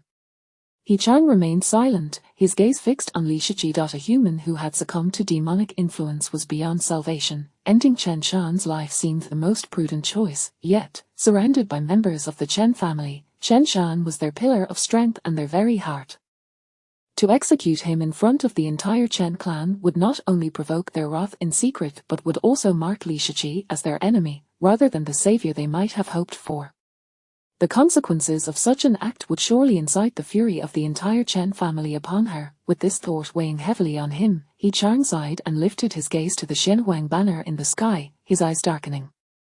Chen Hongyao stirred awake and, upon witnessing Li Shiqi's hand plunged into Chen Shan's chest, felt as if struck by lightning. Overcome with emotion, she coughed up blood and fainted once more, murmuring "Grandfather," just before losing consciousness. Under the watchful eyes of Chen Hiqiu, Chen Feilong, and others, Li Shiqi continued her grim work, Chen Shan's screams echoing throughout the Chen family castle, a haunting sound that lingered, making it seem as though someone within the castle was enduring unspeakable torment. Having previously been freed from captivity, the soundproofing charm was shattered, and now the cries could be heard beyond the confines of the castle. Li Shiqi, I implore you, do not kill him. Chen Hiqiu's voice was a mix of urgency and fury, tears streaming down his face. Chen Feilong and Chen Peng were equally distraught, their hearts heavy with sorrow. They understood that those who succumbed to demonic influence could not be saved, they had to be slain. Li Shiqi was making the right choice, yet they could not bear to face the reality of Chen Shan's impending death. I'm exorcising the demon, what are you all crying about? Silence! Li Shiqi turned, reprimanding the weeping Chen Hiqiu and the others. Her small hand gripped the neck of the monkey-faced demon, pulling half of it out from within Chen Shan's body with sheer force. The other half remained embedded within Chen Shan, blooded and grotesque. What a horrifying sight. Seeing this, He Chang's eyes widened in shock, nearly propelling him to his feet. Chen Shan had been utterly consumed by the demon, his body transformed into the ghastly form of the monkey-faced creature, a complete and irreversible fusion. How was it possible that Li Shiqi could forcibly exorcise the demon, extracting it from Chen Shan's body? Can one truly exorcise a demon from a possessed person? He was not the only one astonished. Chen Hiqiu, Chen Feilong, and Chen Peng stood in stunned silence, their minds in turmoil, unable to find words to express their shock. As the acting patriarch of the Chen family, Chen Hiqiu quickly regained his composure and commanded, "Everyone, be silent." Chen Feilong and the others followed suit, holding their breaths, fearful that even the slightest sound might disrupt Li Shiqi's exorcism. Aside from Chen Shan's agonizing cries, an eerie silence enveloped the scene. At that moment, they observed that, although Li Shiqi had a firm grip on the monkey-faced demon's neck, it continued to thrash, causing Chen Shan's body to tremble violently. Still daring to play tricks. Li Shiqi's gaze turned icy, and she abruptly tightened her grip. The demon instantly fell silent, its head drooping at an unnatural angle. With another surge of strength, it was as if she burst a pimple on her face, swiftly extracting the monkey-faced demon from Chen Shan's body. A gaping wound, the size of a child's fist, appeared on Chen Shan's chest, blood gushing forth like a spring, resembling a pockmark. Once the demon was removed, Chen Shan's towering form, previously over 3 meters tall, began to shrink visibly, deflating like a balloon. Within 10 seconds, he returned to his former height of nearly 1.90 meters, the hair on his body shedding like dandelion seeds, carried away by the night breeze. His elongated tongue also rapidly shortened to a normal length, albeit split in two and dripping with blood. Li Shiqi's Ola punches had left numerous welts on his head, blood streaming from all 7 orifices, rendering him a pitiful sight. Holding the monkey-faced demon in one hand, Li Shiqi gazed at the forlorn Chen Shan, reflecting on her actions. Inadvertently, she had exerted too much force. In the future, she would need to control her strength when using the Ola punch. While she pondered, He Chang remained in a state of shock. As a talisman master, he had witnessed many exorcisms and demon-suppressing techniques. However, those were all conducted using talismans to weaken the demon's power before expelling it from the host. Li Shiqi's physical exorcism. The others felt a chill run down their spines, silently sweating for Li Shiqi. The monkey-faced demon was a formidable entity. If it managed to kill her and possess another, it would spell disaster for all. However, their concerns were unfounded. Before the demon's tail could reach her, Li Shiqi had already crushed its neck with a single hand. With the explosion of its neck, the demon's entire form began to disintegrate, piece by piece, until it stared wide-eyed in disbelief, ultimately reduced to nothing but ash. As the cold wind swept through, the ashes dispersed, and the monkey-faced demon had vanished without a trace. This terrifying scene left He Chang, Chen Hiqiu, Chen Feilong, and others once again in shock. A demon of such formidable presence, once brimming with arrogance, had been effortlessly eradicated by Li Shiqi, leaving no trace of its existence or soul behind. Everything transpired so surreal, leaving them momentarily paralyzed, staring blankly into space. Chapter 22, The crisis still lingers. Silence. The scene was engulfed in an extraordinarily eerie stillness. Everyone gazed at Li Shiqi, utterly astonished by his recent display of prowess. Is he really that formidable? After an indeterminate period, Chen Peng finally turned to Li Shiqi and spoke. Upon hearing Chen Peng's words, the crowd was once again struck with disbelief. To slay a demon with bare hands was not merely impressive, it was nothing short of astounding. They considered themselves seasoned veterans, well versed in the ways of the world, yet this was their first encounter with such an extraordinary genius. At such a tender age, he had managed to overpower the notorious man-faced monkey solely through sheer strength. He was beyond exceptional. Li Shiqi disregarded the onlookers, crouching down to examine the transparent wound on Chen Shan's chest. With a flicker of inspiration, he extended his finger. Threads of needle and thread erupted from his palm, weaving deftly over Chen Shan's injury. The ruptured blood vessels were mended, and the shattered internal organs and nerves were likewise stitched together, followed by the closure of the external wound, sealing it completely. Subsequently, Li Shiqi produced a pill, placing it into Chen Shan's mouth and compelling him to swallow. He pressed down on Chen Shan's pulse, and upon feeling the rhythmic thrum strengthen, he finally breathed a sigh of relief. Thankfully, he was still alive. He withdrew the sword still embedded in the ground and returned it to its sheath, overlapping it with the cleaver strap to his waist. Having completed these tasks, he turned to Chen Hechio and the others, stating, "All right, Uncle Chen, the crisis has been averted. You need not remain prostrate, please rise." With that, he approached Chen Hongye, producing another pill to place between her lips. Following the demise of the man-faced monkey, the realm of malevolent spirits dissipated, and the petrification that had gripped the bodies of everyone present was instantly lifted, restoring their ability to move. Chen Hechio rose, stifling the pain, and approached Li Shiqi with utmost deference, bowing deeply. "On behalf of the Chen family, I express our profound gratitude for your immense benevolence, Li Benefactor." Chen Feilong, Chen Peng, and others soon joined him, standing respectfully beside Li Shiqi, their eyes filled with reverence and admiration. He Chang also stood, bowing respectfully. "Eternal Talismancer He Chang, I extend my heartfelt thanks to Mr.Li. Had it not been for Li Shiqi's presence today, they might have faced total annihilation." Growing up in prison, Li Shiqi had never encountered such a scene before, and he felt a twinge of embarrassment as he said, "My grandfather once said, a kindness received should be remembered for 1,000 years. You have allowed me to reside here, so it is only natural for me to assist you in resolving your troubles. It is mutual aid, so there is no need for such formalities." Upon hearing this, the crowd exchanged glances. Chen Hechio inquired, "Li Shiger, is your grandfather the esteemed divine craftsman mentioned in the letter?" Li Shiqi shook his head, replying, "No, my grandfather is the one who raised me. Without him, I would have perished long ago." As he spoke, memories of his grandfather's warm smile flooded back, causing his heart to ache sharply. His grandfather was such a kind and gentle soul, tirelessly nurturing him, changing his diapers, and imparting countless skills for survival, ensuring he would not starve as he grew. Yet, this benevolent grandfather met a tragic end after stumbling upon a transaction between the Chu family and certain other individuals, resulting in his ruthless elimination by the Chu clan. Along with him, another 15 uncles, aunts, brothers, and sisters were slain, leaving only the young Li Shiqi alive amidst the carnage. Clenching his fists, a surge of murderous intent welled up within him as he vowed, over the years, it was this very hatred that fueled him, driving him to learn relentlessly within the confines of the prison. The crowd exchanged puzzled glances, clearly oblivious to Li Shiqi's past.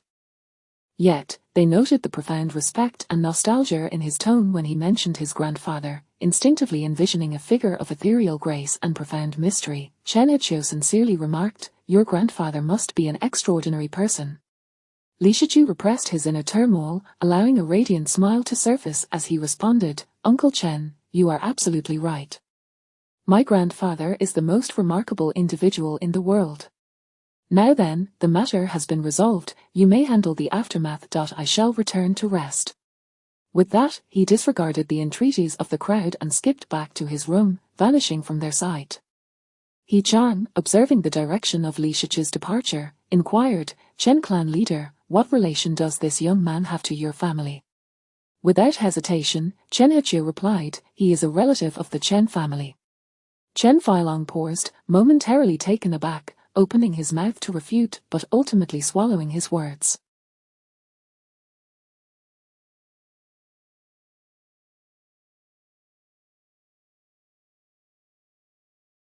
The decline of the Chen family was entirely due to Chen Shan being possessed by a malevolent spirit and left gravely wounded. Now that the malevolence had been vanquished by Li Shiqi and Chen Shan remained alive, all that was needed was time for recovery, and the Chen family could certainly rise again. Moreover, although he was unaware of who the divine craftsman was, Li Shiqi's recent performance indicated that this young boy was leagues beyond the debauched scion of the Xie family.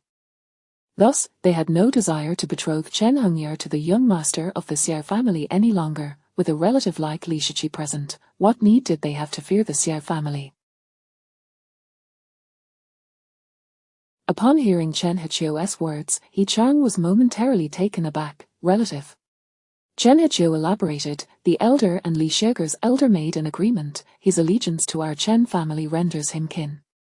He Chang immediately clasped his hands in respect, bowing to Chen Hichio. The Chen family has acquired this true dragon. Surely, they will soar to great heights in the future. I extend my early congratulations to clan leader Chen. Chen Hichio quickly responded with humility, too kind, everything remains uncertain. Talisman Sir He, I am immensely grateful for your assistance today. Once the elder awakens, we shall reward you handsomely. With that, he moved aside to lift the unconscious Chen Shan, carrying him into the castle. Chen Peng and the others followed suit. Chen Feilong, however, did not enter the castle. Instead, he gazed up at the moon in the sky, finally allowing his gaze to settle upon the Xianhuang banner fluttering high above Maple Leaf City, his expression grave. He Chang remarked, you noticed it too. Chen Feilong nodded, his demeanor serious. The Xianhuang banner is a sacred artifact of the city, safeguarding it from malevolent forces. Typically, the banner activates when any evil spirit approaches within 10 kilometers of Maple Leaf City, unleashing its divine light to vanquish the malevolence and ensnare its soul for refinement, thereby strengthening itself. Yet, with such a formidable demon unleashed from the Chen household, the aura of evil must have spread throughout the city. However, the Xianhuang banner remains utterly still, showing no sign of action. This is highly unusual. The occurrence could be explained in two ways. First, the man-faced monkey was so overwhelmingly powerful that its malevolent aura had paralyzed the Xianhuang banner. Second, someone was covertly controlling the Xianhuang banner, preventing it from intervening against the demon.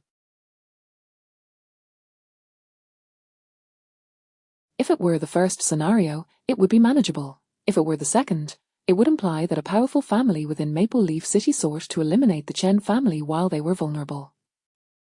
Though the demon had been vanquished, the Chen family's plight was far from resolved. At that very moment, on a balcony of a high-rise building located a kilometer outside the Chen family castle, a man shrouded in darkness fixed his piercing gaze upon the Chen family castle, his eyes radiant. I had underestimated them far too much. The first plan has failed, relay the orders to prepare for the second plan. Chapter 23 I shall take him as my master. The Chen family castle loomed within Maple Leaf City like a colossal beast.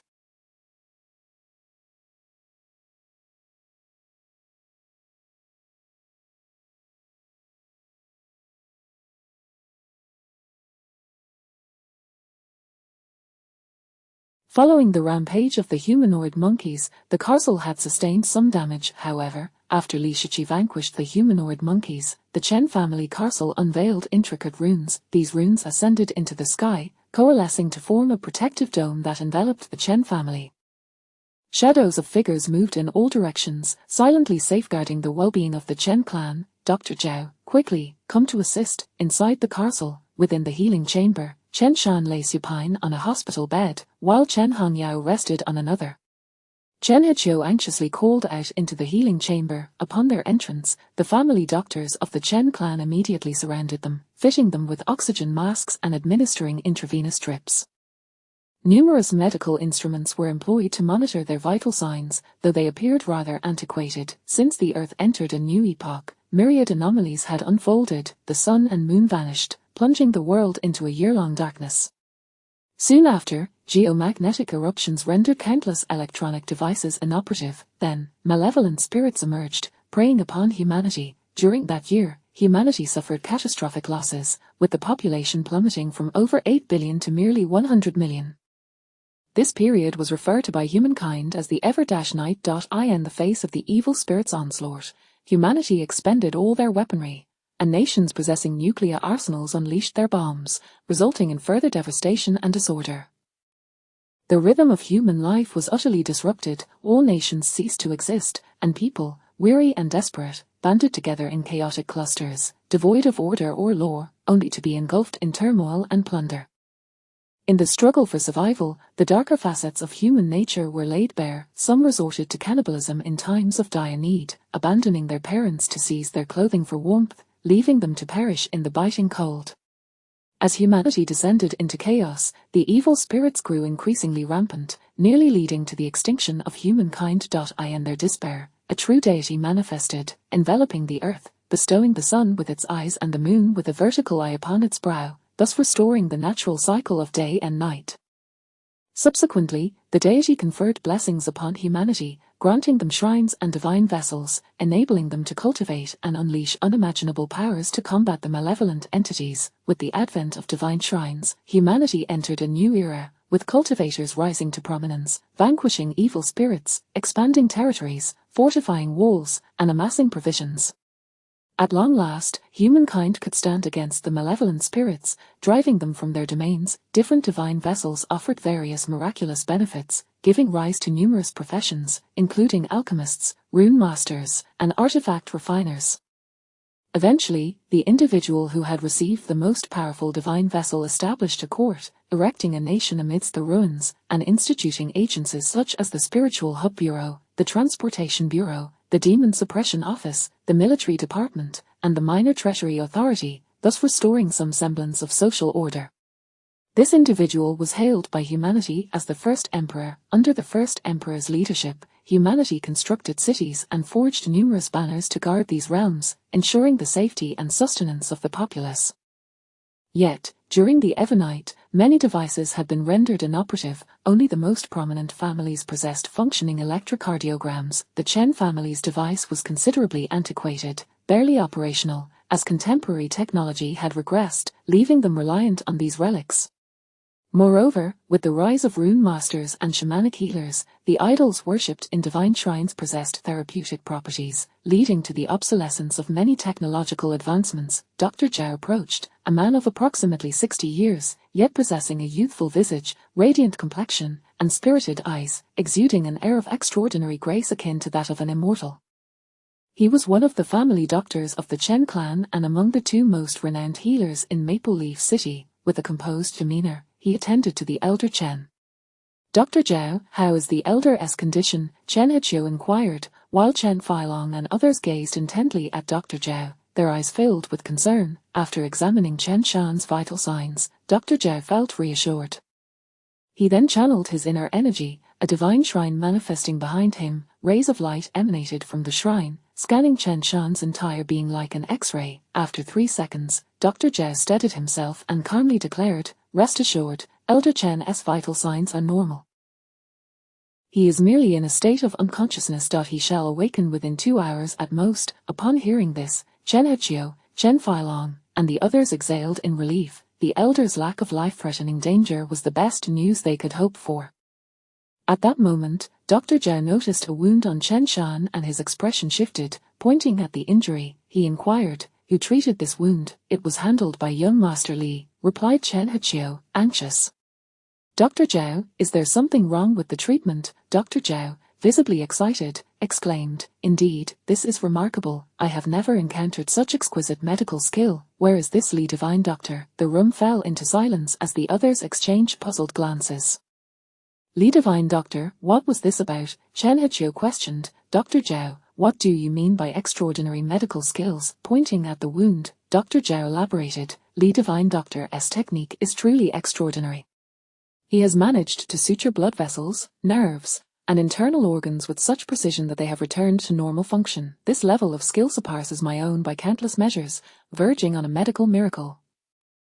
Without him, Elder Chen would likely have perished." After a pause, he turned to Chen Heqiu, fervently stating, "This individual's medical prowess is nothing short of prodigious. Chen clan leader, you must tell me where Li divine doctor is." I wish to take him as my master. Having practiced medicine in Maple Leaf City for decades, Dr. Zhao was a paragon of healing, revered as a miraculous physician. His vast experience had allowed him to restore life even to those on the brink of death, all thanks to the unique properties of the white. Over the years, he had endeavored to harness the vessel's potential to elevate his medical art, yet, the scarcity of preserved medical texts and the lack of comprehensive manuals for advancing his techniques had hindered his progress. His cultivation with the white jade divine vessel remained stagnant at the nascent stage, unable to break through to the blazing heaven realm. His medical skills too had plateaued, with no advancement in sight. Now, witnessing the extraordinary abilities of Li Shiqi, he was utterly captivated, convinced that such mastery indicated profound cultivation in powerful medical arts. If he could learn these techniques, both his cultivation and medical prowess would surely ascend to new heights. Thus, his excitement was palpable, and his desire to apprentice under Li Shiqi was fervent. Chen Heqiu, Chen Feilong, and the others exchanged bewildered looks, their expressions a mix of astonishment and incredulity. They had witnessed Li Shiqi's formidable strength firsthand, but they had not anticipated that his medical skills would also be so exceptional as to elicit such fervor from one of Maple Leaf City's esteemed healers. Yet, Li Shiqi was merely an 8-year-old child, with a youthful face and a slender frame, hardly resembling a divine physician of extraordinary talents. Tentatively, Chen Heqiu inquired, "Dr. Zhao, could it be a mistake? Is that Li divine doctor truly so formidable?" Chapter 24, The Medical Master. As Li Shiqi treated Chen Shan, he stood with his back to Chen Heqiu and the others, obscuring their view of how he meticulously sutured the wound.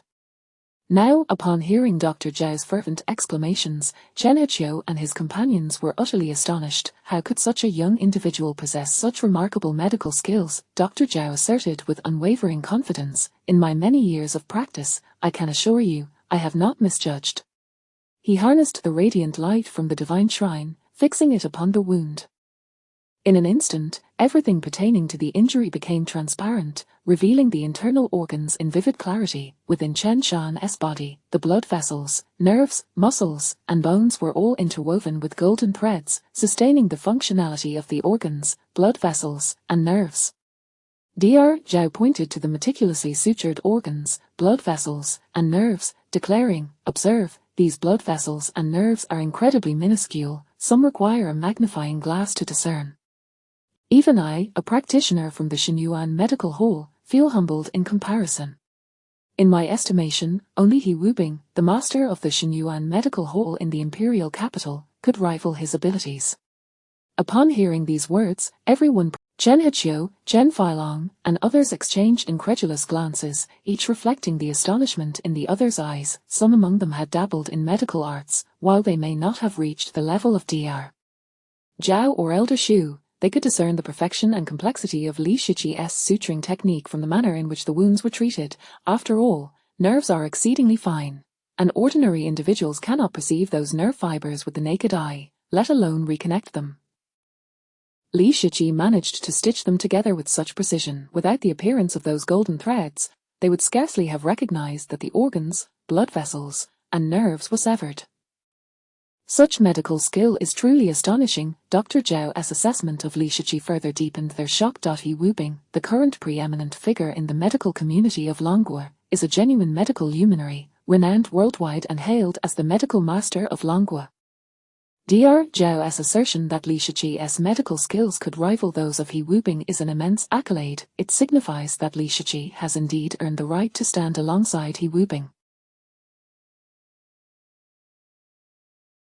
Dr. Zhao retracted the light back into the shrine, gazing at Chen Heqiu with excitement, saying, "Patriarch Chen, please tell me, where can I find the divine physician Li? I wish to pay my respects and become his apprentice." Chen Heqiu's expression grew peculiar as he replied, "Well, Dr. Zhao, once you meet the divine physician Li, you may wish to reconsider your desire to apprentice." Dr. Zhao, puzzled, inquired, "Why is that?" Chen Heqiu candidly responded, "You will understand once you see him. The divine physician Li is not at all the image you might envision. He is quite young." Upon hearing this, Dr. Zhao's countenance darkened. "Patriarch Chen, I understand you wish to conceal your family's secrets and not disclose your hidden trump cards, but you cannot possibly jest with me like this." Chen Huqiu replied, "ADR. Zhao, I fail to comprehend the meaning behind your words." Dr. Zhao, visibly displeased, retorted, "Such astonishing medical prowess must be honed through countless trials. One must perform thousands of sutures on human organs, blood vessels, nerves, and muscles to attain such proficiency. Anyone possessing such skills must undoubtedly be a seasoned practitioner. If a young person can achieve this, then have I wasted these years of my life, falling short against a mere youth." Chen Huqiu could not help but smile wryly, regarding Dr. Zhao as if he were looking at his former self. He knew that his words would be met with skepticism. It was akin to claiming that Li Shiqi, in his youth, vanquished a formidable demon, too absurd to be believed. Yet, the truth remains, when he witnessed Li Shiqi's formidable prowess, he began to question his own existence, feeling as though his decades of cultivation had been in vain. Thus, he empathized with Dr. Zhao's current sentiments. "Dr. Zhao, I assure you, my family patriarch is not deceiving you, he is indeed very young," Chen Feilong interjected. Chen Peng nodded in agreement, stating, "I can attest that my father and my second uncle have not spoken falsely." Other members of the Chen family also nodded in affirmation. He Chang, standing nearby, added, "Dr. Zhao, they are not lying, it is the truth." Dr. Zhao, taken aback by the collective validation, murmured, "A truly young man." Chen Huqiu, Chen Feilong, He Chang, and the others all nodded earnestly. Dr. Zhao glanced at them, then at Chen Shan on the hospital bed, beginning to question his own life. If this was indeed the work of a young individual, what extraordinary talent must this youth possess? In just a few short years, he could eclipse a medical titan like himself. Such talent transcends mere genius, it is akin to a deity descending to earth. Soon, however, he found himself in a state of confusion. Such surgical finesse must be cultivated through countless hours of practice. Where could a young person possibly find such a multitude of patients to practice on for suturing internal organs? Even the finest hospital in the imperial capital would likely lack enough patients for adequate training, let alone allow a youth to operate in a surgical capacity. Strange, incredibly strange. Dr. Zhao shook his head, resolute in his determination. "Regardless, I must see him." In the castle, within Chen Hongyao's chamber, Li Shiqi set aside his battle sword. He then retrieved the divine craft ring, the butchering knife, tapping and testing, yet finding no discernible abnormalities. One by one, he examined them closely, inspecting the patterns, but to no avail. "I have heard that some treasures require a drop of blood for recognition. If they contain any information about my parents, it should suffice." With a determined resolve, Li Shiqi bit his finger, allowing a drop of blood to fall upon the artifacts, yet, the treasures remained unresponsive. After waiting a considerable time without any change, he shook his head. It seems that the blood recognition method is also ineffective. He cleaned his wand and subsequently attempted methods such as burning, soaking, forging, biting, and shining light upon them, yet none bore fruit. These 4 items were indeed treasures, impervious to water and fire, resistant to damage, except for the butchering knife. The other items were neither gold, iron, silver, nor copper, making them indestructible. Li Shiqi exerted great effort but could not destroy them. Even the sword energy he unleashed from the shrine failed to mar their surfaces, instead producing a resonant clash, igniting sparks. The sword energy emanating from Li Shiqi's shrine was exceptionally sharp, slicing through iron with ease, yet it left no trace upon the treasures. "It appears the 5 great demons did not deceive me. These are indeed their most prized possessions." Li Shiqi stowed the items away on his person and placed the butchering knife into the true chi scabbard, resting his head upon it as he gazed at the ceiling, pondering, "Grandfather did not mislead me. He said that the treasures of the 5 great demons hold clues about my parents, and there must be some leads. Perhaps the information regarding my parents is not to be found within these treasures, but rather by using these tokens to delve into the influence of the A minute later, he felt something was amiss, and his sleep became restless. He then took the blanket and draped it over his navel, finally finding satisfaction and drifting into slumber. However, after 2 hours of sleep, the door creaked open. Li Shiqi immediately became alert, his small hand instinctively grasping the handle of the cleaver resting behind his head. During his time in the demon suppression prison, he had honed his skills under the tutelage of the 5 great demons, developing an acute sense of vigilance. Even in the deepest sleep, any slightest disturbance in his surroundings would rouse him instantly. Narrowing his eyes into a slit, he peered towards the doorway, and upon recognizing Chen Hongyao's entrance, he exhaled a sigh of relief, releasing his grip on the knife and returning to his peaceful slumber. Chen Hongyao, being his elder sister, was unlikely to pose any threat to him, thus, he felt reassured and soon fell into a deep sleep, indulging in sweet dreams. In his dream, he employed every means necessary. A blissful smile graced his youthful face as he reveled in this beautiful dream. Noticing the room was dimly lit and hearing Li Shichi's soft snores, Chen Hongyao furrowed her brow slightly and refrained from entering. Instead, she turned to those outside and said, "Shichi is too exhausted tonight, he has already fallen asleep, you may come back tomorrow." Mr. Zhao's voice echoed from outside, "What a pity, I shall return tomorrow." Then, Chen Hechio's voice, laced with concern, followed, "Hongyao, is little Shichi all right? Could he have employed some harmful secret technique to slay that demon?"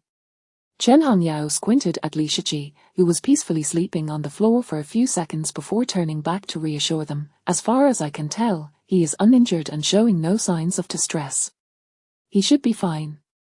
As a powerful figure in the newly established realm, her senses were amplified 100-fold compared to ordinary people, allowing her to see in the dark. Chen Hechio felt a wave of relief. "Excellent. Let him rest. If anything arises, we shall address it tomorrow. Hongyao, you must take good care of him. He is a benefactor to our Chen family. Tomorrow, introduce him to the old master." "Very well, I shall take my leave. You all rest well." With that, the sound of 2 departing footsteps echoed. Chen Hongyao closed the door, leaving the lights off, and cautiously approached Li Shichi's bedding, her gaze fixed on his innocent face, her expression complex. Had it not been for Li Shichi, she might have perished tonight, and her grandfather would have met the same fate. As Chen Hechio had stated, Li Shichi was indeed their family's great benefactor, a harbinger of fortune. Yet, she could not fathom how someone so young and seemingly innocent could possess such formidable power and extraordinary medical skills. Upon awakening, she had overheard the conversation between Dr. Zhao and Chen Hechio and had witnessed her grandfather's stitched wounds, realizing the extraordinary nature of that medical skill, something unattainable by ordinary individuals. At that moment, Li Shichi turned over, kicking off the blanket that had covered him. His clothes had also shifted, revealing his navel. "Really now, what an ungraceful way to sleep," Chen Hongyao couldn't help but chuckle.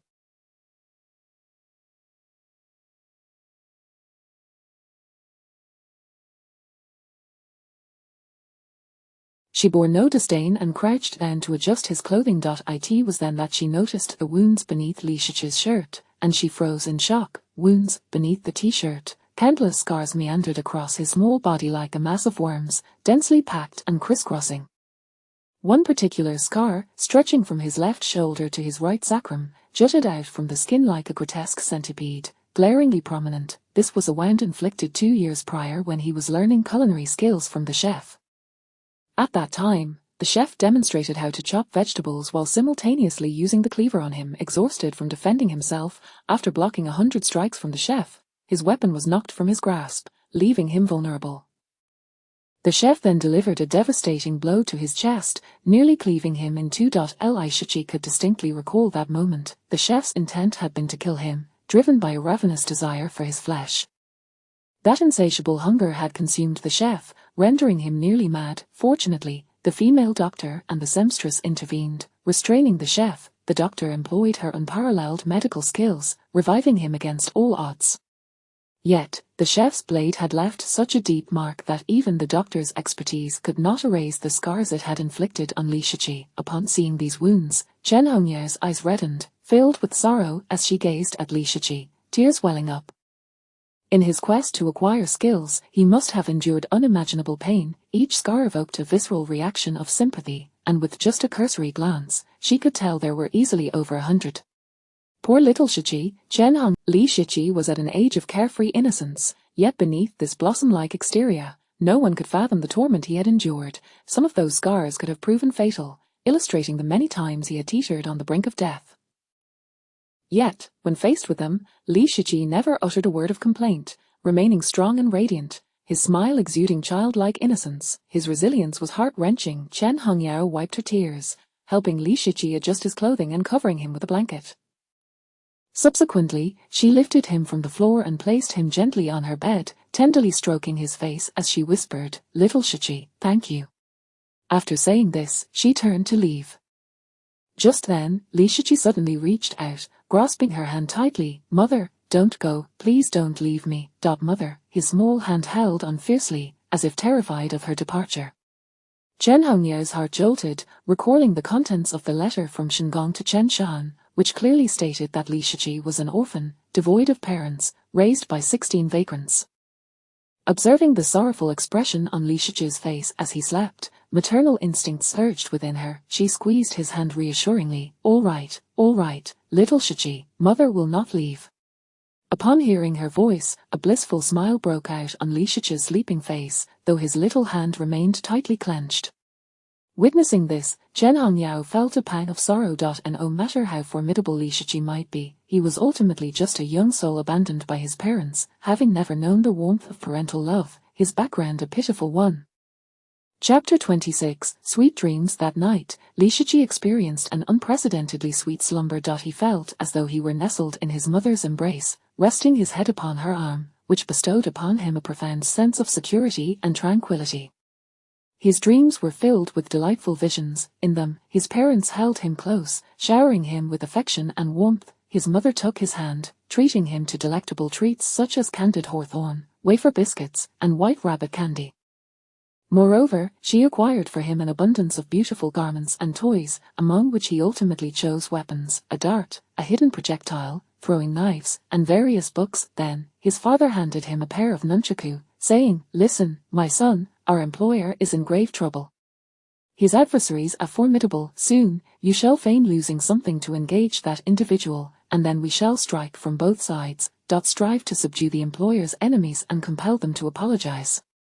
The thought of executing a task with his father and aiding their employer brought an even broader smile to Li Shiqi's face.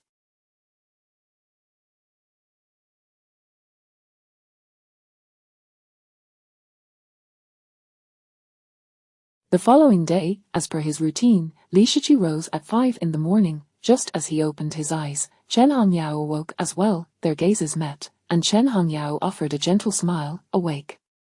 Li Shiqi's cheeks flushed, and he promptly sprang from his bed, exclaiming, "Sister, I am off to freshen up." He rummaged through his belongings and retrieved his toothbrush and toothpaste, preparing for his morning routine. "Wait a moment," Chen Hongyao interjected. Li Shiqi turned back. "What is it?" Chen Hongyao got out of bed, approached him, and took the toothbrush and toothpaste from his hands, saying, "Your toothbrush is frayed, and your toothpaste is nearly expired. Using these excessively is detrimental to your teeth. They ought to be discarded." Li Shiqi's toothbrush had been used for many years without replacement, its bristles long since worn and nearly unusable.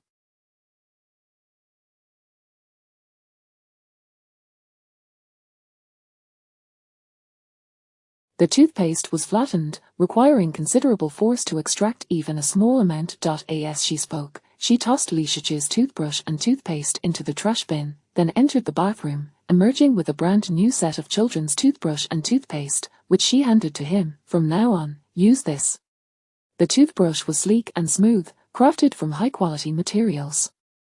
The toothpaste was plump, adorned with a charming cartoonish design featuring a light yellow-skinned character. Li Shiqi accepted it with a smile. "Thank you, sister."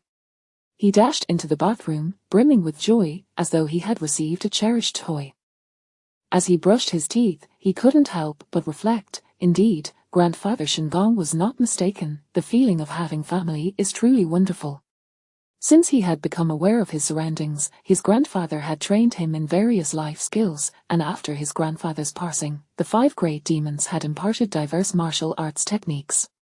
Yet, no one had ever purchased toothbrushes or toothpaste for him. As he brushed his teeth, his eyes began to glisten with unshed tears. Having grown accustomed to being strong and self-reliant, he found himself feeling a twinge of discomfort amidst the warmth of another's concern.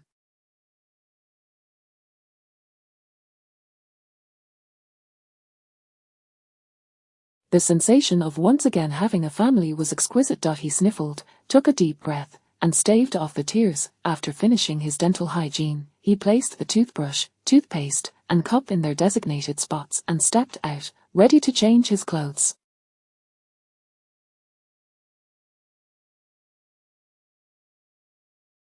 At that moment, Chen Hongyao presented him with a brand new outfit, saying, "Little Shichi, I had the servants prepare this for you last night, see if it fits."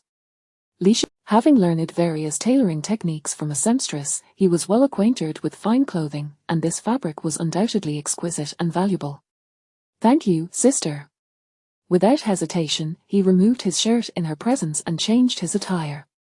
Although he was somewhat diminutive in stature, his physique had been honed through the rigorous training of the 5 great demons, resulting in a well-proportioned, athletic build with defined abdominal muscles. Each muscle in his body was harmoniously developed, and when he moved, his impressive musculature was readily apparent, particularly his biceps, which bulged with latent power when he exerted himself. Despite his shorter stature, his proportions were nothing short of perfect, a veritable embodiment of ideal symmetry, pleasing to the eye, yet the countless scars adorning his body were a stark reminder of his tumultuous past. Once he finished dressing, Li Shichi remarked, "No wonder the affluent favor wearing luxurious attire, the sensation is simply unparalleled, silky and comfortable." After a pause, he mused, "If only grandfather and the others could don such garments while they were alive." In his memories, his grandfather and the others had always worn coarse, tattered clothing that evoked a deep sense of pity. After Li Shichi had changed, Chen Hongyao attended to her own grooming, donning an elegant outfit, and together they proceeded to the dining hall. Along the way, she noticed the large knife slung across his back and furrowed her brow slightly. "Can't you put that knife down?" Li Shichi replied earnestly, "I cannot. I am a swordsman, and my blade is never far from me." Chen Hongyao chuckled at his earnest expression. All right, swordsman, greetings to you." As they walked, they engaged in light conversation. "Little Shichi, you slept quite soundly last night. What did you dream about?" "I dreamt of my parents, they took me to do so many wonderful things." "That sounds delightful. What activities did you partake in?" "All the things I enjoy doing." Chen Hongyao gazed at Li Shichi's beaming smile, her own expression softening, yet her eyes reflected a deeper sympathy and heartache. It was profoundly tragic that an orphan, bereft of parents, could only reunite with them in dreams, experiencing the joys of life alongside them in that ethereal realm. As they continued walking, Li Shichi lamented, "The unfortunate part is that I have never seen their faces. Even in my dreams, I can never quite make them out." Chen Hongyao reassured him, "One day, you shall find them." Li Shichi nodded, smiling as he replied, "Indeed, that is precisely what I believe." After a brief pause, he inquired, "Sister, I would like to explore a bit. May I ask if there is an Apricot Grove dojo and a Divine Machine camp in Maple Leaf City?" Chapter 27, Unwelcome Guests. Li Shichi had firmly resolved to stroll through the city shortly, seeking clues at the Xinglin Dojo and the Divine Machine Camp. However, he was utterly oblivious to the whereabouts of these 2 locations in Maple Leaf City. Upon hearing this, Chen Hongyao gazed at him with a hint of confusion. "There are indeed places you can visit. Do you wish to go?" Li Shichi nodded earnestly, "I would like to take a look." Chen Hongyao replied, "You may visit the Xinglin Dojo, someone will escort you there shortly, but entry to the Divine Machine Camp is off limits." Li Shichi inquired, "Why is that?" Chen Hongyao elucidated, "The Divine Machine Camp is a critical military site under the jurisdiction of the City Lord's lineage, specifically dedicated to the refinement of weaponry. It harbors a vast arsenal of firearms, explosives, and ammunition. The area is heavily guarded, accessible only to high-ranking officials of the War Department and significant members of the City Lord's family. Ordinary individuals are prohibited even from approaching. Even the Chen family, renowned as one of the top 10 families in Maple Leaf City, cannot draw near the Divine Machine Camp, let alone gain entry." Upon hearing this, Li Shichi responded with an understanding "Oh." Nevertheless, a cunning glint sparkled in his eyes. Before long, the 2 arrived at the dining hall, which was bustling with guests. A large rectangular table was surrounded by numerous individuals. The recently awakened elder Chen Shan occupied the seat of honor, with Chen Eqiu to his left and Chen Feilong to his right. He Chang, Chen Peng, Dr. Zhao, and other members of the Chen family were seated lower down the table. Upon spotting Li Shiqi, Dr. Zhao scrutinized him, his gaze a mix of curiosity and excitement. Yesterday, he had wished to meet Li Shiqi to ascertain the truth of his reputed medical prowess. Regrettably, Li Shiqi had succumbed to slumber before he could verify it. Now that he beheld Li Shiqi, he could scarcely contain his eagerness to evaluate his skills. However, he maintained decorum, suppressing his inner thrill and refraining from directly probing Li Shiqi's medical expertise, as it would be rather impolite to interrupt his breakfast. As Li Shiqi entered, one woman immediately shot him a fierce glare, seemingly wishing to rend him limb from limb. Just as she prepared to rise, Chen Peng restrained her firmly. "Xie Wei, the elders are present, do not act impulsively," he cautioned. This woman, known as Chen Wei, was the same individual whom Li Shiqi had subdued and rendered unconscious the previous day.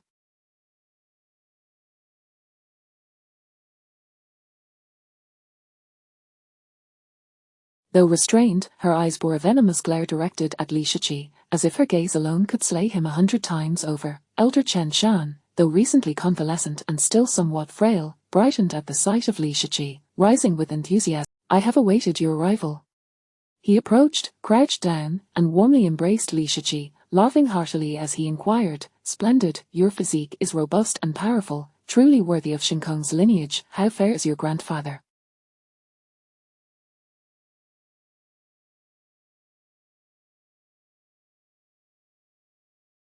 "Why does he not come to see me himself?" Although he appeared weak, his voice retained a hint of vigor, exuding warmth akin to that of a jovial grandfather. After releasing Li Shiqi, he surveyed him with increasing satisfaction, treating him as if he were his own grandson. "I believe grandfather, with his prowess, he could traverse the world at will. How could he be hindered?" Elder Chen Shan questioned. Li Shiqi leaned closer, whispering in his ear, "He has been imprisoned in the 18th level of the demon suppression prison." At this revelation, Chen Shan's pupils dilated in shock.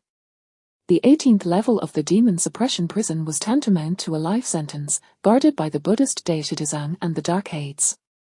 No matter how exceptional the talents of any master, they would be unable to escape, essentially condemned to death.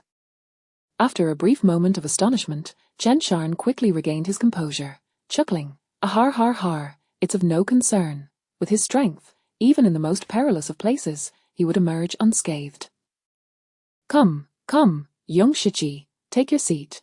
Let us enjoy breakfast together." With that, he warmly guided Li Shiqi to the dining table. Chen Heqiu, ever perceptive, immediately rose and relinquished his seat to Li Shiqi, taking his place among the lower seats alongside Chen Hongyao. Witnessing this, the assembly fell into stunned silence. Elder Chen Shan had chosen to cede his position to Li Shiqi, signifying his intent to groom him as the next head of the Chen family. Clearing his throat, Elder Chen Shan addressed the gathering, "Ladies and gentlemen, this young man is Li Shiqi, the grandson of my dear friend, Shinkong Li Qiuyu. In my youth, I traversed the rivers and mountains alongside Li Xiong, braving the wilderness and enduring hardships, many times rescued by Shinkong. Last night, Li Shiqi saved my life once more. The debt I owe to their family is immeasurable. 40 years ago, Li Xiong and I made a pact. Should he have a grandson and I a granddaughter, I would bestow my most beautiful Henceforth, Li Shiqi shall be the betrothed of Chen Hongyao, residing within our household until they come of age and promptly obtain their marriage certificate." With that declaration, the room erupted in shock. Aside from Chen Heqiu and Chen Feilong, none had anticipated that Elder Chen Shan's first order of business upon awakening would be to arrange the marriage between Chen Hongyao and Li Shiqi. Particularly, Dr. Zhao scrutinized Li Shiqi, then glanced at Elder Chen Shan, his eyes filled with disbelief. This boy appeared rather young. How could Elder Chen Shan be so eager to betroth the Chen family's most exceptional daughter to him? Then he pondered, is this child the renowned physician Li mentioned by the clan leader last night? He hardly seems the part. I disagree. Chen Wei was the first to voice her opposition. Elder Chen Shan shot her a glance. Chen Heqiu immediately admonished, Wei, is this a matter for you, a mere child, to interfere in? Chen Wei began, but Chen Heqiu silenced her with a fierce glare, be quiet. Though she wished to protest further, the intensity of Chen Heqiu's gaze quelled her defiance, and she sat down, seething as she glared at Li Shiqi. At that moment, Li Shiqi paid them no heed, focusing instead on his meal. A cup of soybean milk, a boiled egg, and a crispy fried dough stick disappeared in a flurry, as he relished his breakfast. Country bumpkin, reincarnated from a starving ghost. Chen Wei muttered derisively, her gaze laced with disdain. Chen Hiqiu raised his hand, I concur. Chen Feilong followed suit, I, too, agree. As the two stalwarts of the Chen family voiced their support, the others fell silent, gradually expressing their agreement. Furthermore, having spent only one evening with Li Shiqi, she felt sympathy for his plight. In any case, in a prominent family, a woman's marriage is seldom within her control. Rather than gamble on an unknown man, it seemed wiser to wed someone familiar. Li Shiqi was strong and possessed a commendable character. With proper guidance, she could foresee a future filled with happiness. Moreover, she had already resolved to marry Li Shiqi the previous night. With elder Chen Shan's decision now made, she naturally would not oppose it. A childhood betrothal, a nurturing relationship, did not seem so bad after all. Elder Chen Shan, filled with joy, laughed heartily. Since there are no objections, let us finalize this matter. And we, just as he was about to declare the meal was ready, a cold, unyielding voice pierced through from outside, I object. With this utterance, a formidable aura, akin to a vast ocean, swept into the room, as if a deity had descended, exuding terror. At the entrance stood two figures, one old and one young. The elder, with hair and beard as white as snow, was tall and imposing, his sharp gaze radiating a powerful presence that bore down upon everyone, instilling a profound sense of pride. The younger individual, approximately 25, was portly with a round face, clad in luxurious garments, his eyes marked by heavy dark circles, clearly indicative of a life of excess and indulgence. Upon their arrival, the expressions of Chen Hiqiu, Chen Feilong, and others darkened, their hearts sinking like stones. The young master of the Xiao family had arrived, and he was certainly not here with good intentions. Chapter 28, Seeking Justice. Chen Hiqiu occupied a secondary seat and instantly recognized the identities of the two individuals before him. The portly young man, known as Xiao Qi, was the second young master of the Xiao family, the second most prominent family in Maple Leaf City. Accompanying Xiao Qi was an elderly man with white hair named Xiao Jiang, who was famed for wielding the twin red flower clubs. His formidable prowess had allowed him to navigate the martial world for many years without experiencing a single defeat. It was rumored that his cultivation had reached the Burning Heaven realm, capable of rivaling Chen Shan. Xiao Qi's arrival, accompanied by Xiao Jiang, suggested he was here to seek retribution. Chen Hiqiu took a deep breath, composed himself, and rose to greet them with a warm smile. Is this not young Master Xiao? What brings you here on such a gusty wind?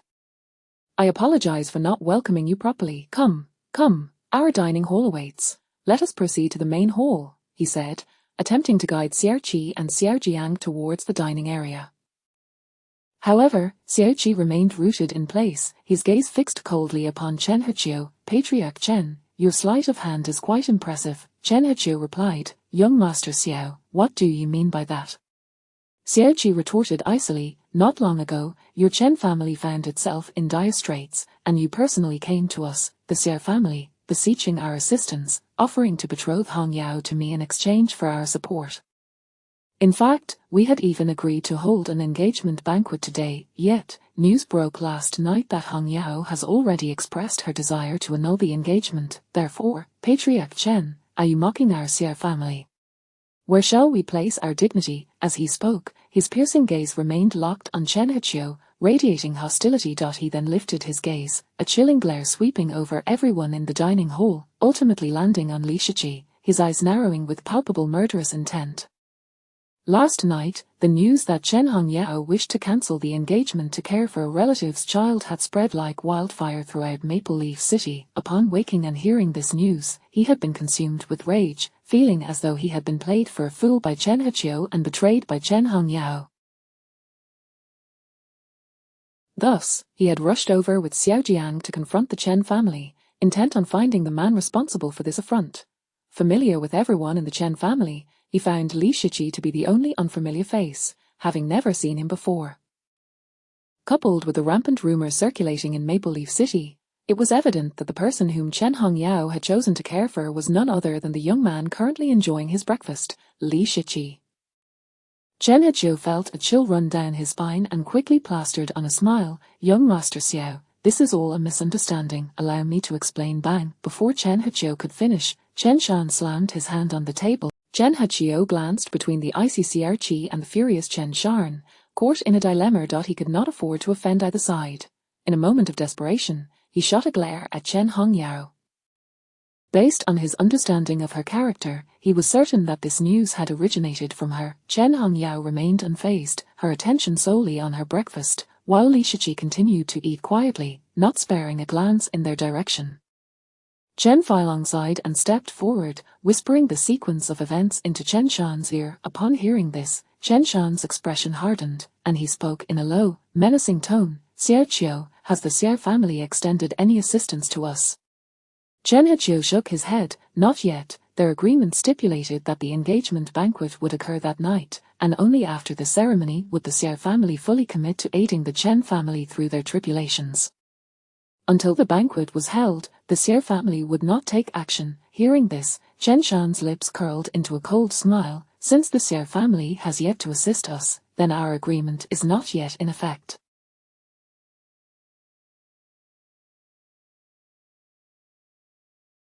The Chen family owes you nothing. Hong Yao may care for whomever she wishes, and it is none of your business. Young Master Xiao, please take your leave. As the pillar of the Chen family and one of the 10 prominent figures in Maple Leaf, he harbored no fondness for Xiao Qi, and now that Li Shiqi was the grandson of his benefactor and a new member of the Chen family, he would not permit Xiao Qi to trouble him. Xiao Qi's expression darkened at Chen Shan's words, his eyes growing even colder, his gaze pierced through Chen Hezhou, landing squarely on Li Shiqi, brimming with murderous intent. Just then, Li Shiqi, having hastily consumed his soybean milk, had inadvertently stained his mouth. Chen Hongyao gently lifted his chin, producing a silk handkerchief to wipe his lips. Witnessing this scene ignited a furious blaze within Xiao Qi. Chen Hongyao preferred to care for the child of a relative rather than choose him, a blatant humiliation. With a sharp, resentful glare at Chen Shan and a venomous look directed at Li Shiqi, he turned to Chen Hezhou, stating, Patriarch Chen, I shall not let today's event slide. You have played a trick on our Xiao family, leaving us utterly humiliated. From this moment forth, our Xiao family shall be your enemies. I will not swallow this indignation. Xiao Jiang, take action. Eliminate this little brat. As he spoke, Xiao Jiang vanished from sight. In the next heartbeat, he materialized behind Li Shiqi, exuding an aura akin to that of a demon. His enormous hand, powerful beyond measure and swift as lightning, descended towards the back of Li Shiqi's head, brimming with lethal intent.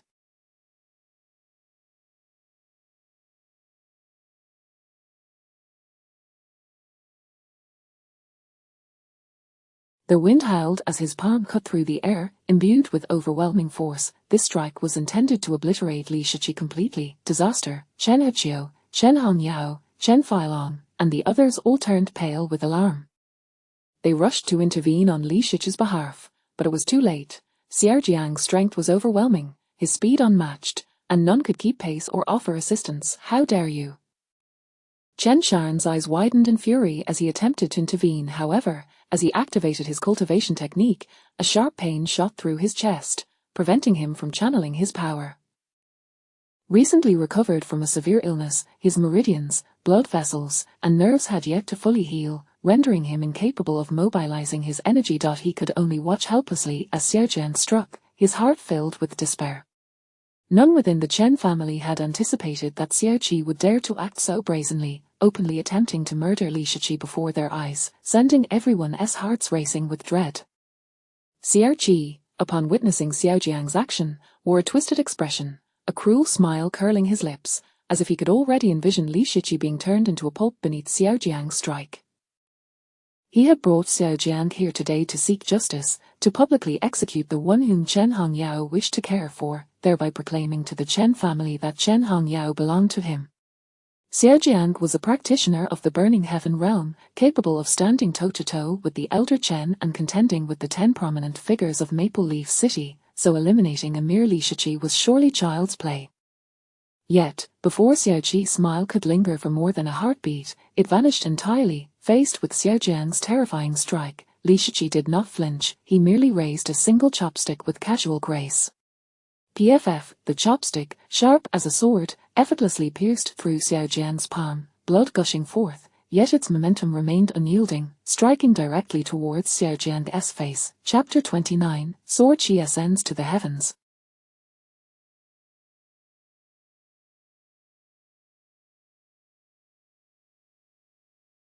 Xiao Jiang, a formidable master of the Burning Sky realm, was filled with disdain upon encountering Li Shiqi, believing he could effortlessly crush the latter with a mere slap. Thus, he utterly disregarded Li Shiqi. However, as the chopsticks pierced through his palm, the searing pain transformed his expression drastically. When he noticed the chopsticks hurtling towards him like a sharp sword, his pupils constricted violently, and his mind was thrown into chaos. Quickly, the chopsticks moved with such velocity that even he, a master of the Burning Sky realm, felt unprepared. At that moment, in his line of sight, the chopsticks appeared swifter than lightning, aimed directly at his forehead. He desperately wished to evade, yet it was futile. With a soft thud, the chopsticks grazed Xiao Jiang's cheek, severing one of his ears. Which Xiao Jiang, like a bolt of lightning, swiftly retreated, creating distance between himself and Li Shiqi, his eyes filled with terror. The entire sequence unfolded so rapidly, from Xiao Jiang's initial strike to his hasty retreat took merely the blink of an eye. Gasps echoed as Xiao Jiang appeared behind Li Shiqi, launching an attack, only to find himself missing an ear moments later, retreating in disarray.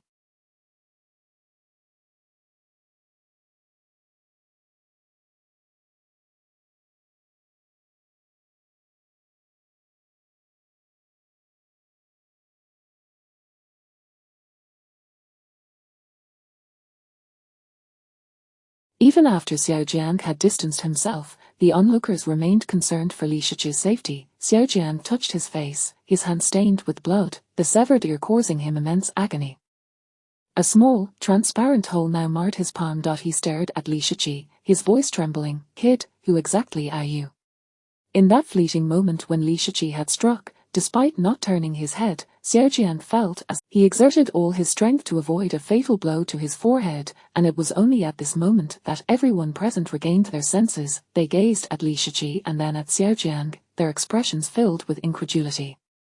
No one anticipated that Xiao Jiang would not only fail to kill Li Shiqi but would also lose an ear in the process. Chen Shan was bewildered. Dr. Zhao, Chen Heqiu, Chen Feilong, and others stood agape. Chen Hongye observed Li Shiqi and then Xiao Jiang, seemingly searching for evidence, yet Li Shiqi maintained a calm demeanor, leisurely munching on a fried dough stick, appearing utterly unfazed as if nothing had transpired. Only a keen observer would notice the faint blood stain on one of the chopsticks at his table, which he discreetly wiped away while eating. "What is going on?" "I have no idea. I saw nothing, and suddenly Xiao Jiang has lost an ear." The crowd murmured, exchanging bewildered glances. The clash between Xiao Jiang and Li Shiqi had occurred at such a speed that they scarcely comprehended it before Xiao Jiang had retreated. Xiao Qi's smile had long since frozen, replaced by profound disbelief. Xiao Jiang, a master of the Burning Sky realm, injured while dealing with a mere child? How could this be? Clenching his teeth, he fumed. "As Xiao Jiang, I commanded you to kill him. What are you playing at? Is this some sort of act, or are you simply not hungry? Anyone who dares to covet a woman of mine, even if they are but a child, must perish. I command you, kill this brat immediately." His teeth ground together, his gaze icy and filled with murderous intent, wishing to see Li Shiqi obliterated. Xiao Qi possessed formidable strength. The Xiao family had invested vast resources into his training, enabling him to reach the newborn realm at such a young age. The divine fetus enshrined in the altar had matured into a new being. However, compared to Xiao Jiang, his prowess was vastly inferior. He could not even perceive the movements Li Shiqi had made moments ago, thinking Xiao Jiang was merely performing. Upon hearing this, "Damn it, I want to kill him too, but I can't," he cursed silently in his heart, mentally berating Xiao Qi's mother. Yet outwardly he remained composed, applying cloth to staunch his bleeding wound, and spoke in a solemn tone. "Young master, the clan leader wishes to speak with you today. We should return." A master reveals his prowess with a single move. Although Li Shiqi had not even glanced at him, the moment he had acted, Xiao Jiang had sensed the looming threat of death, as if a towering demon were staring him down, rendering him insignificantly small. Intense intuition urged him not to act further, to escape quickly and keep his distance from Li Shiqi. Thus, he refrained from making another probing attack and instead sought to persuade Xiao Qi to leave. However, Xiao Qi, fueled by rage, was deaf to Xiao Jiang's counsel, shouting, "Don't think you can intimidate me with my father's name. Are you going to make a move or not?" Xiao Jiang gritted his teeth, his face a mask of distress. "No matter how powerful you become, within the Xiao family, you remain a mere dog. I ask you one last time, will you make a move?" Xiao Jiang was struck but dared not defy Xiao Qi, shaking his head to indicate he would not act. He even cast a pleading gaze at Xiao Qi. "Spineless!" Xiao Qi roared with fury, delivering a savage kick that sent Xiao Jiang flying. He then turned his gaze upon Li Shiqi, seething with murderous intent. "If Xiao Jiang will not act, then I shall." With those words, his divine altar manifested behind him, radiating divine light and overwhelming might. Yet, before he could make a move, the towering figure of Chen Shan loomed before him like a deity. Casting a commanding gaze downwards, the immense pressure rendered Xiao Qi breathless.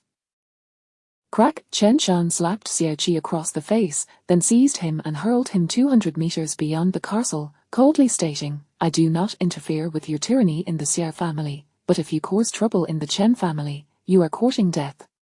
This slap serves as a lesson from old Master Xiao. Should you dare to wreak havoc in our Chen family again, it will be met with merciless retribution. Begone! His voice thundered, brimming with authority and lethal intent. Xiao Qi fell, sprawled on the ground, blood spewing forth, utterly humiliated. Struggling to rise, he opened his mouth to protest, only to be met with the ferocious glare of Chen Shan, leaving him speechless, unable to utter a word. The position of the Maple Leaf 10 Lords that Chen Shan held was hard-earned, a true embodiment of a killing god, intimidating many factions in Maple Leaf City. He had heard rumors of Chen Shan being gravely wounded and on the brink of death, which had emboldened Xiao Qi to act brazenly. However, witnessing Chen Shan's formidable presence now frightened him, yet, he was unwilling to concede. Gritting his teeth against the pain, he declared, "Very well, Chen Shan. You have my respect. I hereby declare that the Xiao family and the Chen family are now sworn enemy. If I ever see you outside, I will ensure your demise." With that, he stormed away in a fury, Xiao Jiang hastily following behind. Chen Shan returned to his seat, saying, "All right, it was merely a trivial matter. Let us not dwell on it, continue your meals." Those who had been poised to summon their divine altars, such as Chen Heqiu and others, gradually retracted their powers and resumed their meals in silence. At this moment, Li Shiqi stood up, smiling brightly. "I'm full now, Grandpa Chen. Sister Hongyar, I'll just step out for a moment." With that, he swiftly exited the dining room, vanishing from sight. Chen Shan glanced at the chopsticks that Li Shiqi had cleaned meticulously, then looked up at the ceiling. There, a slender sword she pierced through the castle's roof, reaching the heavens and even splitting the clouds above in twain. It was so fine that one could scarcely notice it without careful observation. Upon witnessing this, Chen Shan fell into deep contemplation. Was this sword she emitted by Li Shiqi's chopsticks? How could it be that he, as a master of the Burning Sky realm, had failed to sense its presence moments ago? Chapter 30, The Language of the Strong. Since you've come, make yourself at home. Xiao Jiang, you worthless bastard. I brought you here to unleash your wrath, and yet you dare to hold back, leaving me utterly humiliated. You are nothing but a useless fool. What purpose does our Xiao family serve in nurturing you? Outside the Chen family's fortress, on a narrow path, within the confines of a car, Xiao Qi furiously berated Xiao Jiang, his anger boiling over as he struck Xiao Jiang's face repeatedly, leaving it bruised and swollen. Despite being a formidable warrior of the Burning Heaven realm, Xiao Jiang cowered under Xiao Qi's blows, too intimidated to retaliate, passively enduring the assault. As Xiao Qi's fury escalated, he brandished a dagger and plunged it fiercely into Xiao Jiang's shoulder. The blade's energy surged, slicing through Xiao Jiang's flesh and leaving numerous gaping wounds, blood flowing profusely. Only after venting his rage did Xiao Qi feel a semblance of relief, retracting the dagger and sheathing it with a cold snort. At least you know your place and can take a beating. Now, tell me, why didn't Xiao Jiang, a master of the Burning Heaven realm, was a lord in this Maple Leaf City, and there had to be a compelling reason for his inaction. Though battered, Xiao Jiang remained unperturbed, calmly stating that Li Shiqi is no ordinary person. Had we acted earlier, we might have truly met our demise. He proceeded to relay all that he had sensed from Li Shiqi. Slap. Before he could finish, Xiaoqi delivered another stinging blow to his face, fuming. Xiaojiang, can't you come up with a better excuse? Do you think I believe your reasoning? He's just a mere youth, what is there to fear? Even if he has been cultivating since birth for 8 years, he could at most reach the newly born realm. How could he possibly pose a threat to you? If you're afraid of Chen Shan, just admit it instead of fabricating such pathetic excuses, you waste. As he spoke, Xiaoqi kicked Xiaojiang viciously, unable to contain his rage. A mere servant is still a servant, cowardly and fearful for his life. Get in the driver's south seat and drive. Xiaojiang, despite the beating, showed no sign of remorse, maintaining his composure as he made his way to the driver's seat. The car started and began to move slowly. Boom! Suddenly, a figure descended from the sky like a meteor, crashing down onto the front of the car, obliterating it and forcing the vehicle to a halt. Li Shiqi stood atop the wreckage, sporting a bright, innocent smile as he greeted them. Hello. A strong sense of danger enveloped him. That seemingly harmless smile appeared to him as terrifying as that of a demon. Without a moment's hesitation, he summoned the divine altar behind his head, channeling his vital energy at lightning speed, breaking through the car seat and pulling Xiaoqi from the vehicle, rolling out just in time. Clang! The instant they tumbled out of the car, a surge of blade energy erupted. A dazzling blade light cleaved the car in two. The momentum of the blade did not wane, cutting a deep scar into the ground, extending 300 meters, and leaving a 1-meter deep gash. Witnessing this scene, Xiaoqi's eyes nearly bulged out of their sockets as he turned to gaze at Li Shiqi in utter shock. In that moment, he finally believed Xiaojiang's words. This young man was far too terrifying. Li Shiqi also looked at him, displaying a kind smile. A young Master Xiao, have you ever studied the language of the strong? Xiaoqi instinctively replied, the analects? Confucius's analects. Li Shiqi nodded, saying, the language of the strong states, since you've come, make yourself at home. Since the enemy has come to trouble you, you must bury the enemy beneath the earth, right? Xiaoqi and Xiaojiang were left speechless. Since when did make yourself at home take on such a meaning? Is this truly from the analects? It's more like the language of the strong. Xiaojiang spoke solemnly. A young master, you must flee. I will hold him off. With all his might, he hurled Xiaoqi away. Then, the divine altar behind his head shone brightly, and a verdant deity emerged, wielding a demon-slaying staff. As it opened its mouth to inhale, sunlight was absorbed, enveloping the deity in a fiery armor, exuding an imposing aura. The demon-slaying staff too was engulfed in flames, radiating tremendous power. Swish! The deity advanced, reaching Li Shiqi in the blink of an eye, its staff seemingly carrying the weight of 10,000 tons, crashing down with such force that the air trembled, a terrifying spectacle. Simultaneously, the divine altar unleashed beams of sword light aimed at Li Shiqi's vital points. Concurrently, Xiaojiang moved like lightning, following the sword light and the deity, charging toward Li Shiqi. A battle sword appeared in his hand, striking swiftly at Li Shiqi's throat. The moves were lethal, each strike aimed to take a life. All this transpired in the blink of an eye. Within a second, countless attacks converged upon Li Shiqi, yet, despite this, his attacks fell short. The demon-slaying staff, the sword energy, and the battle sword struck only air, for Li Shiqi had vanished without a trace.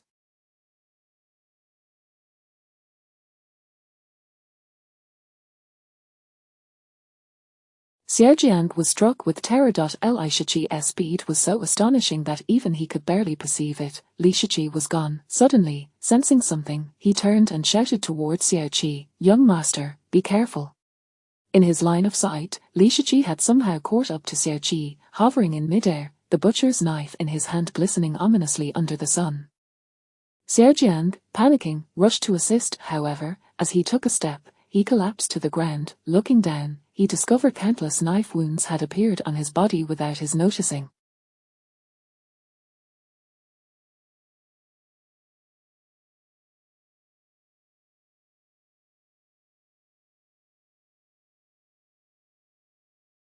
Xiaojiang's eyes widened in shock, pain surged through him, and he closed his eyes, falling into unconsciousness. In the distance, Xiaoqi was flung through the air, suspended, when a fierce wind swept in from behind. Turning around, he saw Li Shiqi materialize behind him like a wraith, grinning brightly, revealing 8 snow-white teeth. So very friendly. Xiao Qi's gaze darted past Li Shiqi, spotting Xiao Jiang unconscious on the ground 100 meters. Upon witnessing this, Xiao Qi's pupils constricted violently, fear gripping him. Xiao Jiang was their most loyal servant, gifted beyond measure, granted a third-grade divine embryo by the true God, and had ascended to the burning heaven realm through sheer determination. Though that elder was the weakest among them, it nonetheless highlighted Xiao Jiang's strength, yet, now, such a powerful individual lay unconscious. Since you've come, make yourself at home, young Master Xiao. If you wish to kill me, then you shall remain here. Li Shiqi chuckled. You wish to slay me, you are not worthy. Behold my meteoric ocean cover. In a desperate bid for survival, Xiao Qi let out a mighty roar, summoning. A tremendous power erupted from the artifact. Instantly, the winds rose and the skies darkened. Chapter 31. The Meteoric Sea Barrier. Xiao Qi summoned a remarkably peculiar artifact, the Meteoric Sea Barrier, which was merely the size of a palm. This hemispherical shield, crafted from ancient bronze and enigmatic flame metal, shimmered with a dark golden luster, exuding an aura of antiquity and formidable power. Intricate runes and totems adorned the edges of the barrier, and within its confines, as he unleashed the meteors, one half soared like arrows piercing the sky, assailing Li Shiqi, while the other half transformed into a cascade of starlight enveloping him. Subsequently, the oceanic waters surged forth, instantaneously morphing into a colossal wave that engulfed both him and Li Shiqi, creating a vast ocean in the heavens. You little brat, perish! Xiao Qi sneered after invoking his treasure. The Meteoric Sea Barrier was one of the Xiao family's treasured artifacts. The meteors, like swords, penetrated all, having once slain a master of the burning heaven realm. When transformed into armor, they could withstand the full force of a burning heaven expert. Their waves were even more dreadful. Once submerged by them, the overwhelming tide could consume all of a cultivator's true energy and vitality, an unfathomable horror. In Xiao Qi's eyes, as long as he summoned this artifact, he would be innately invincible. With the meteor armor safeguarding him, he believed himself to be in a position of unparalleled strength. Now that Li Shiqi was encompassed by the ocean and besieged by the meteors, his demise seemed inevitable. However, before Xiao Qi could maintain his sinister grin for even a second, his eyes widened in sheer terror. The massive meteors began to shatter inch by inch as they approached Li Shiqi. With each step Li Shiqi took, the waters that had once submerged him began to recede, flowing back into the Meteoric Sea Barrier. Impossible! How can you reverse the flow of the artifact's waters? Xiao Qi exclaimed, filled with dread. An artifact capable of slaying burning heaven realm cultivators was now being forced into retreat by Li Shiqi. Such power should belong only to those above the mid-stage of the burning heaven realm. Could it be that Li Shiqi had already attained that level? How could someone so young have cultivated to such heights? At that moment, Li Shiqi stood before him, extending his tender hand to grasp the Meteoric Sea Barrier suspended in the air. Upon contact, the starlight armor encasing Xiao Qi shattered instantly, transforming into a stream of luminescence that surged back into the barrier. This Xiao Qi was struck with disbelief, unable to comprehend his own eyes. The Meteoric Sea Barrier was a family heirloom of the Xiao clan. Without a specific technique, it could not operate. Moreover, if an outsider were to seize the artifact, it would erupt, rebounding upon the thief with lethal force. Yet now, in Li Shiqi's grasp, it displayed no power whatsoever. It resembled an ordinary toy, held without motion or grandeur. This toy is rather nice, akin to a music box. Too bad it lacks any music and is thus rather dull, Li Shiqi remarked. A music box, dull? You dare treat our Xiao family's Meteoric Sea Barrier as a mere toy? Xiao Qi's fury ignited, wishing nothing more than to rend Li Shiqi to pieces, yet, he was paralyzed by fear. If Li Shiqi could so easily incapacitate Xiao Jiang, eliminating him would be child's play. Thus, witnessing Li Shiqi remove the Meteoric Sea Barrier, he was thrown into a state of shock, immediately channeling his most formidable technique to summon a new life from the divine altar. The divine embryo bestowed upon him by the true God was extraordinary. Upon its rebirth, the divine statue sprouted a pair of wings. The statue flapped its wings and soared skyward, akin to a great eagle, propelling Xiao Qi into the heavens. He sought to escape this place, to flee from Li Shiqi. However, before he could ascend, a butcher's knife hurtled toward him, cleaving the divine statue in twain. Xiaoqi had scarcely risen 3 meters from the ground before he lost all upward momentum, crashing back down, landing with a thud, blood gushing from his mouth, his back ablaze with pain. Above him, the newly birthed divine statue began to fragment inch by inch due to the severance. The statue represented rebirth, Xiaoqi's second life. As it was destroyed, he suffered a backlash. His meridians fractured, and he coughed up several mouthfuls of blood, his complexion as pale as parchment. Yet, he was not dead. The death of the divine embryo rendered the cultivator a mere shell, but not quite lifeless, far worse than death. With blood streaming from his 7 orifices, Xiaoqi bellowed, "You little brat! How dare you cripple me? I will kill you! I will kill you!" His eyes were bloodshot, howling at Li Shiqi as if he were a fearsome, ghastly apparition, a terrifying sight to behold. Li Shiqi, expressionless, invoked the meteoric sea barrier. In an instant, a colossal meteor sword aura swept through the air, sending Xiaoqi crashing to the ground, barely clinging to life. Li Shiqi descended before Xiaoqi, coldly declaring, "Consider this a lesson. Should you provoke me again, I shall not hold back." With that, he willed the meteoric sea barrier into his possession, stowed it away, secured the butcher's knife at his back, and vanished swiftly from sight. Xiaoqi glared at the direction where Li Shiqi had just stood, gritting his teeth, his eyes aflame with hatred. "Very well, Li Shiqi, you have stolen my Faianqi, struck me, and taken my treasure. Even if I must die, I shall not let you off." He retrieved a transmission talisman, preparing to contact the clan leader, Xiao Zhanqian, to enlist his aid in teaching Li Shiqi a lesson. However, just then, a chilling voice resonated from behind him, "I fear you shall not have the chance to confront him." Xiaoqi's expression shifted dramatically as he hurriedly turned around. "Who?" Before him stood a figure cloaked in black robes, their face obscured by a malevolent mask, revealing only a pair of icy, piercing eyes that glared at Xiaoqi, emanating an aura of unfathomable terror. Seeing this individual, Xiaoqi seethed, "Who are you? How dare you?" Boom! Before he could finish, the mysterious masked figure struck, unleashing a tremendous sword aura that instantly reduced Xiaoqi to mere dust, leaving no trace behind. Following this, the enigmatic figure pointed toward Xiaojiang in the distance, and another burst of sword aura surged forth, obliterating him as well. Both Xiaojiang and Xiaoqi had seemingly evaporated from existence. Having accomplished this, the mysterious figure gazed toward the Chen family stronghold, murmuring, "Li Shiqi, how intriguing."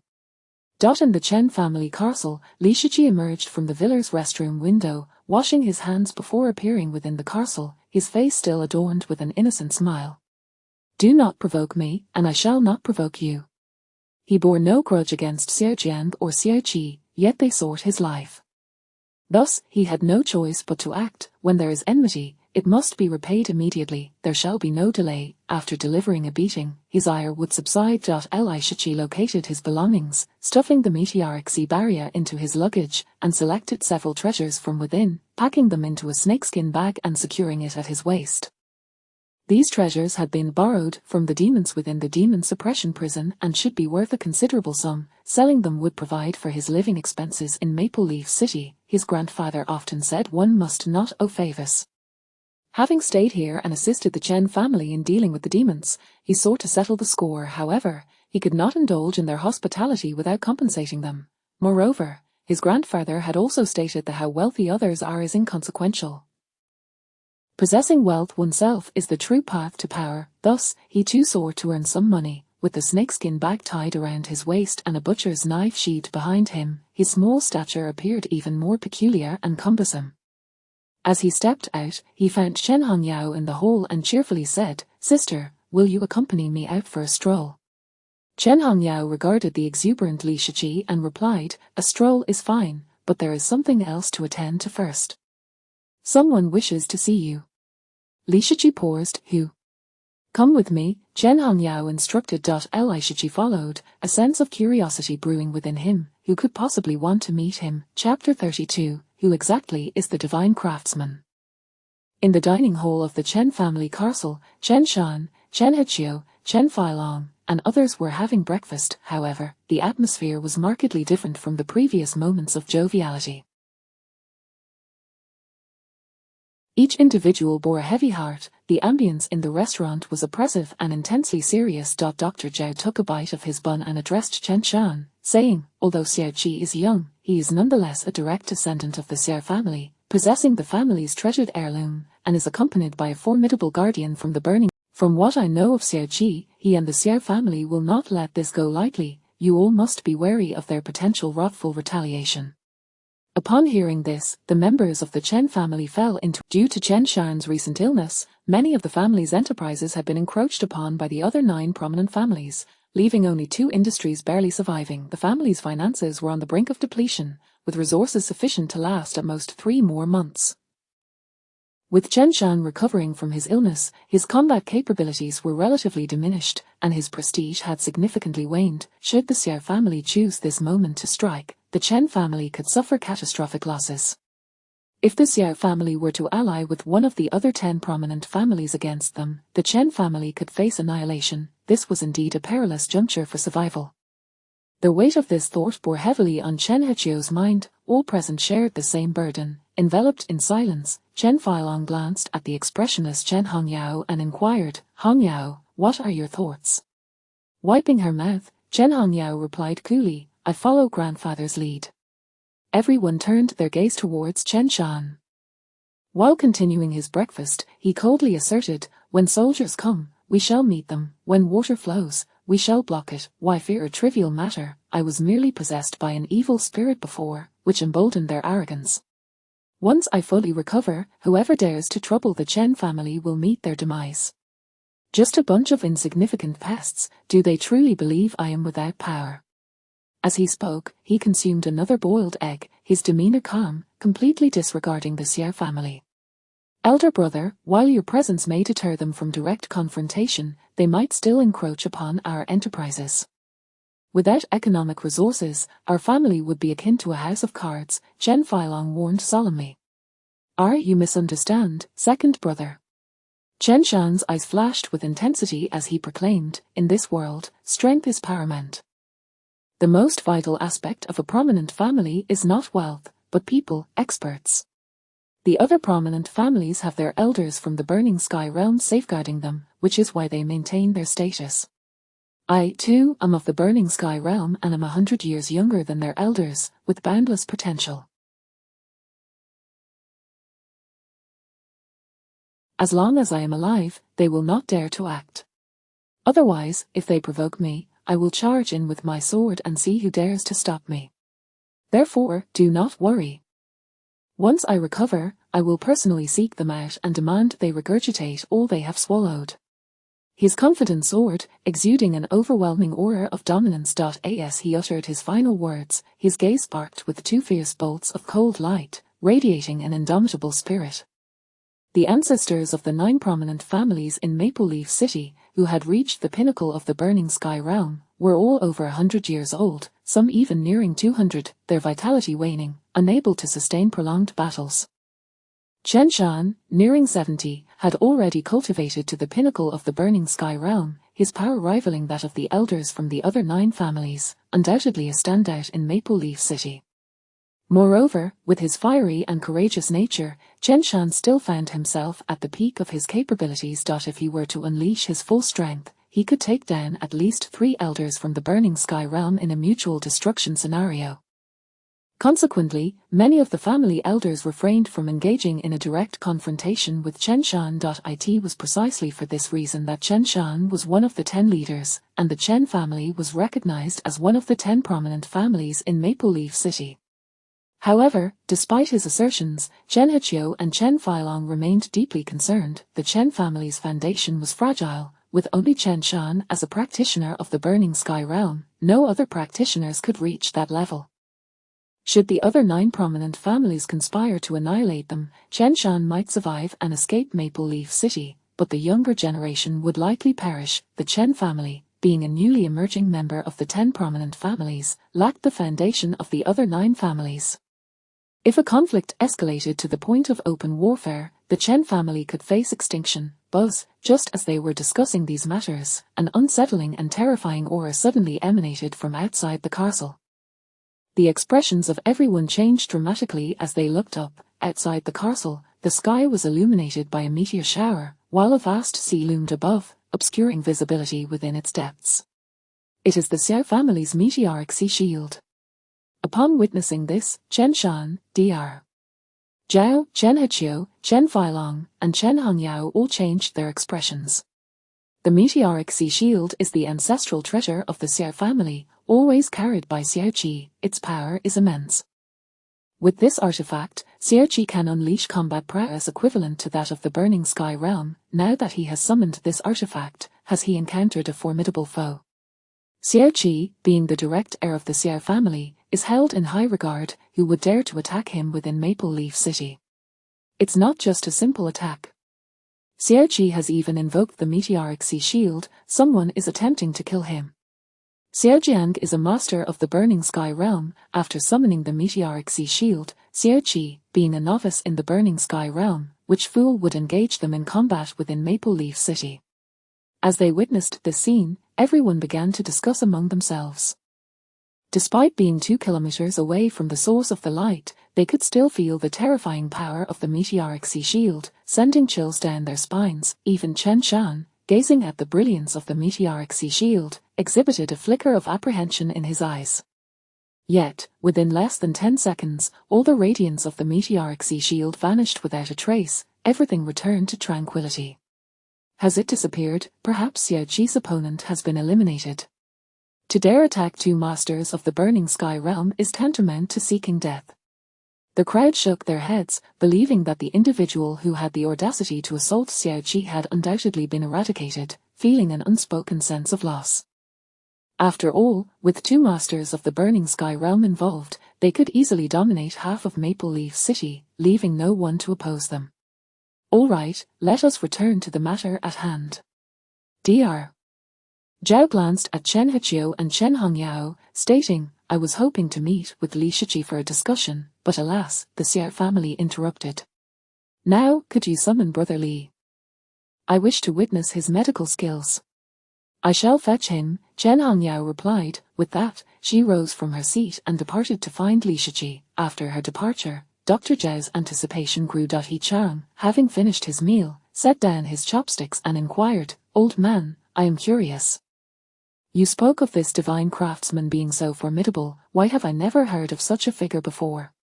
He had felt puzzled since the previous night. Upon hearing that Li Shiqi was the grandson of the divine craftsman, Chen Shan's eyes gleamed with excitement, eager to have Li Shiqi become a relative of the Chen family. In his view, it was not Li Shiqi he valued, but rather the illustrious legacy of the divine craftsman behind him. Dr. Zhao, Chen Heqiu, and others also turned their attention towards him, their expressions filled with curiosity. They had often heard Chen Shan mention the name of the divine craftsman, yet it appeared that he was not widely recognized nationwide. Thus, they were intrigued. What kind of person could evoke such excitement from a figure of Chen Shan's stature merely by the mention of his name?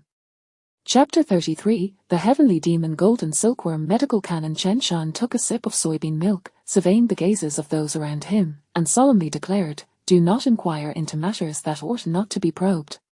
He then resumed his breakfast, uttering no further words. Yet, his thoughts drifted back to a time long past. Xingong was his childhood companion, a fellow villager who had raised him as his own, despite being brothers of different mothers. They hailed from the same village, with Xingong being over a decade his senior, originally residing in a small city protected by the Xunhuang banner. However, many years ago, malevolent forces invaded the city, unleashing a massacre that claimed the lives of both their parents at the hands of a great demon. Alongside 10 other children, he was rescued by Xingong, with the Xunhuang banner torn asunder, their homes shattered, and the city in ruins. The 11 of them became each other's sole support as they journeyed towards a larger city where the Xunhuang banner still flew, seeking refuge. During their migration, Xingong unexpectedly acquired a tome of cultivation techniques, which he not only practiced himself but also imparted to the 11 children, thus endowing them with a semblance of self-defense. Some of the children struggled with their training and fell victim to demonic attacks during their journey, meeting untimely ends. Ultimately, 6 of the 11 children perished, leaving only 5 to reach the great city under Xingong's guidance. In due course, Xingong joined the city's Lingsu Bureau, becoming a city patrol guard, which Chen Shan learned was akin to a police officer. With his newfound position, Xingong earned a living, supporting the 5 children and procuring numerous medicinal herbs, elixirs, and weapons to teach them the art of cultivation.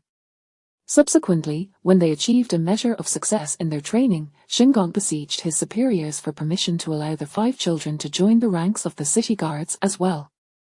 With this new identity, they began to rise above their former status, receiving the emperor's provisions. Xingong's assistance extended beyond mere sustenance. Upon learning that the head of the Lingsu Bureau was to embark on an expedition to the wilds, he volunteered to accompany them.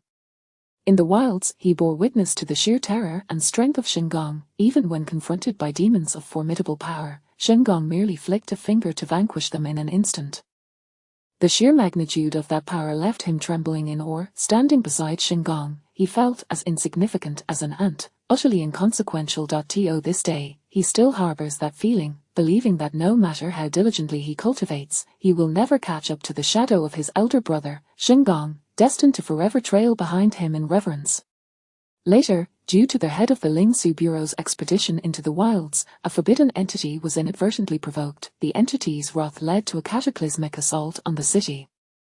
On that fateful day, demonic forces surged forth from the wilds like a relentless tide, swiftly obliterating their city. Bullets, cannons, and the Xunhuang banner could not withstand the terrifying onslaught of the demonic wave. The Xunhuang banner was torn to shreds, and the city, towering hundreds of meters high, was reduced to rubble mere inches tall. The city lord, the head of the Lingsu Bureau, and many leaders of relevant departments all perished. Not a single soul among the city's populace survived. At the time of the city's annihilation, Xingong was out executing a mission with the 5 of them. By the time they returned, the scene was one of carnage, blood flowing like rivers, a true hell on earth. Subsequently, Xingong bid them farewell and plunged into the wilds, disappearing without a trace. The 5 of them then went their separate ways, embarking on disparate life paths. Chen Shan found himself in Maple Leaf City, taking root and transforming from a solitary individual into a family patriarch, establishing the Chen family as one of the 10 great clans, all thanks to the cultivation manual left to him by Xingong. Thus, his admiration for Xingong ran deep. Later, he heard rumors that Xingong had emerged alive from the wilds and ventured into other cities, committing audacious acts that led to him becoming a notorious criminal in the Dragon Kingdom. During that time, Xingong still went by his original name. Eventually, Xingong sent him a letter, detailing certain circumstances and announcing his abandonment of his former name, officially adopting the name Xingong Li Qiuyu. Since then, there had been no further news of him. Last night, upon reading Xingong's letter, he was filled with excitement. He longed to converse with Li Shiqi to learn more about Xingong's situation. Regrettably, at that moment, he had been possessed by a monkey spirit, awakening for only 5 minutes before losing consciousness. Upon regaining awareness, Li Shiqi had already fallen asleep, leaving him with no opportunity to discuss Xingong's circumstances. However, he understood that Xingong's prolonged silence implied a desire to keep his current life hidden from him. Therefore, until he received Xingong's consent, he would not divulge any information about him. He Chang, Dr. Zhao, Chen Heqiu, and the others exchanged glances upon hearing this. Do not ask what ought not to be inquired. From this statement, it was evident that Xingong's identity was shrouded in mystery and should not be casually probed. Thus, they refrained from further questioning. Tap, tap, tap. At that moment, Chen Hongyao and Li Shiqi returned to the dining hall. Chen Shan immediately set down his chopsticks and warmly called out, "Little Shiqi, we were just speaking of..." "Hurry over, why did it take you so long in the restroom?" Only 3 fleeting minutes had passed since Li Shiqi had left the table, during which he had dispatched Xiao Jiang and his companion. Li Shiqi replied nonchalantly, "The castle is vast, I got lost and happened upon 2 individuals, taking the opportunity to impart a lesson on the analects." Chen Shan, intrigued, inquired, "The analects you've studied?" Li Shiqi smiled, "Indeed, I have. The analects is a profound text, rich in wisdom, imparting many life lessons. For instance, the phrase to hear the way in the morning and to die in the evening is acceptable is simply brimming with insight. I have the utmost respect for Confucius. Before his time in the Demon Town prison, his grandfather had also taught him the analects. At that time, his grandfather had earnestly advised him to study diligently in order to rise above, explaining the meaning of that phrase. To hear the way in the morning and to die in the evening means that if I intend to assassinate you, I must find the route to your home by day, so that I may eliminate you by night. Little Shichi, Confucius is teaching us that in our line of work, one must first scout the route before undertaking a mission. This lesson had remained etched in Li Shichi's mind, never to be forgotten. Later, during his time in the Demon Town prison, he learned another phrase from the tailor: since one has come, one must make oneself comfortable. If the enemy seeks trouble, then one must bury the enemy. These phrases were immensely practical, laden with life philosophy. To Li Shichi, Confucius was nothing short of a divine being. The analects must surely encapsulate the rules and wisdom accumulated by Confucius during his time in the world of cultivation. Excellent, excellent. Little Shichi, you are both literary and martial, truly worthy of being my elder brother Xingong's grandson. Now, tell me more about my old brother, Chen Shan praised. Dr. Zhao quickly interjected, Old master, please refrain from reminiscing for now. Allow me to ask my question first. He then fixed an intense gaze upon Li Shichi, excitement radiating from him as he asked, Young Li, your treatment of the old master last night, was it not from the heavenly demon golden silkworm medical canon? He had pondered this for an entire night and had finally realized that Li Shichi's suturing technique bore a striking resemblance to certain methods found within the heavenly demon golden silkworm medical canon. The golden thread used was characteristic of the heavenly demon golden silkworm, thus, he could hardly contain his eagerness to interrupt Chen Shan's conversation with Li Shichi, desperately seeking an answer. Chapter 34, The 9,000 Gold Canon. Li Shichi gazed at Dr. Zhao, then lifted his eyes toward Chen Hongyao, perplexed. So, is he the one who wishes to see me? Chen Hongyao nodded solemnly and replied, Dr. Zhao Qingchuan is a benefactor to the Chen family, having saved our grandfather numerous times. In our childhood, it was he who administered our vaccinations, refined elixirs for us, and aided us in healing our ailments. Shichi, he is indeed a benefactor to our family. Oh, I see. Since he is my sister's benefactor, he is also my benefactor. Li Shichi comprehended. He turned to Zhao Qingchuan and said, Hello, Grandfather Zhao. I am not cultivating the heavenly demon golden silkworm medical canon. Zhao Qingchuan, who had initially looked upon Li Shichi with great anticipation and excitement, was immediately filled with disappointment upon hearing these words. However, Li Shichi's next statement rekindled the light in his eyes. I am cultivating the 9,000 gold canon, which surpasses the heavenly demon golden silkworm medical canon. Zhao Qingchuan trembled at these words, his eyes widening in astonishment, his body shaking with excitement. What did you say? Li Shichi replied, the 9,000 gold canon. Grandfather Zhao should be familiar with this method of cultivation. No. Upon receiving confirmation, Zhao Qingchuan's lips quivered, his entire physique quaking violently, his hands trembling uncontrollably like those afflicted with Parkinson's disease. Oh really? This was sheer exhilaration. It is well known that the cultivation methods on Earth are categorized into 4 major ranks: heaven, earth, Xian, and yellow, with heaven being the highest and yellow the lowest. Each rank is further divided into 9 grades, with the first being the highest and the 9th the lowest. Presently, his divine embryo was a Xiantier grade 3, the purple extreme divine embryo, and coupled with his cultivation of the Xiantier grade 5 method, the innate purple gold medicine decision, his divine embryo had gradually evolved into a doctor statue clad in a medical robe, holding a medicinal canon.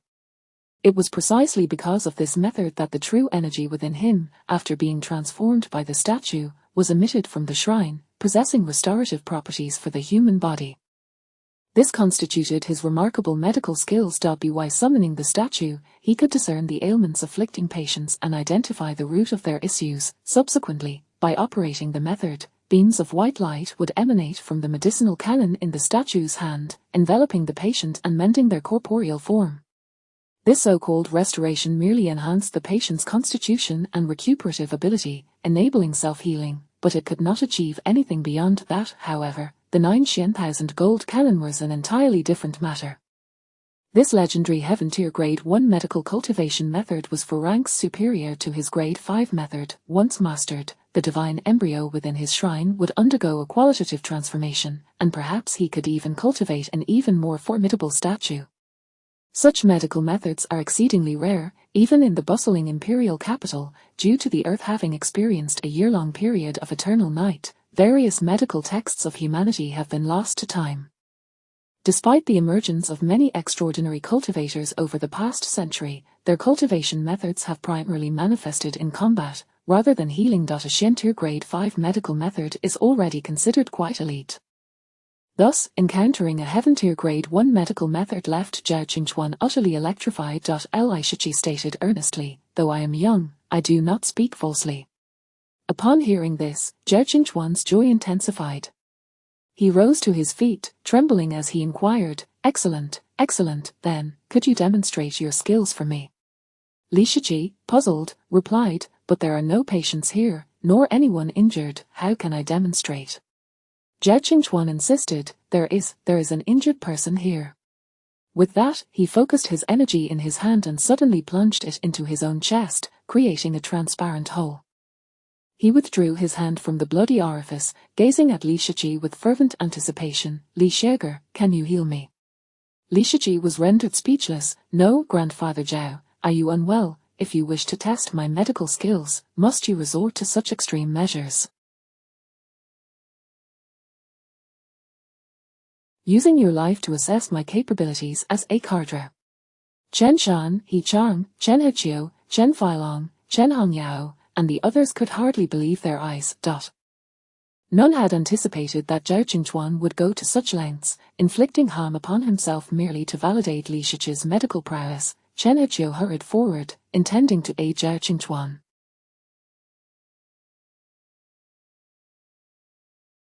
However, Zhao Qingchuan waved him off, his eyes fixed intently on Li Shiqi. "Li Shiger, please." Understanding the gravity of the situation, Li Shiqi approached without hesitation, extending his index finger and gently pressing it against Zhao Qingchuan. In an instant, a brilliant golden light radiated from the tip of his finger, threads of needle-like energy flew forth, weaving into Zhao Qingchuan's injury. The multitude of threads, akin to countless strands of hair, were far from chaotic.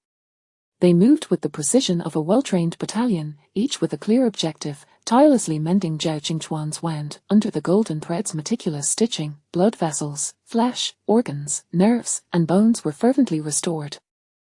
Moreover, these golden threads transformed into the very organs, flesh, and muscles within Zhao Qingchuan, filling the void left by his injury. Gradually, the once fatal wound began to visibly heal. The punctured sternum steadily regained its form, while the perforated lung rapidly mended.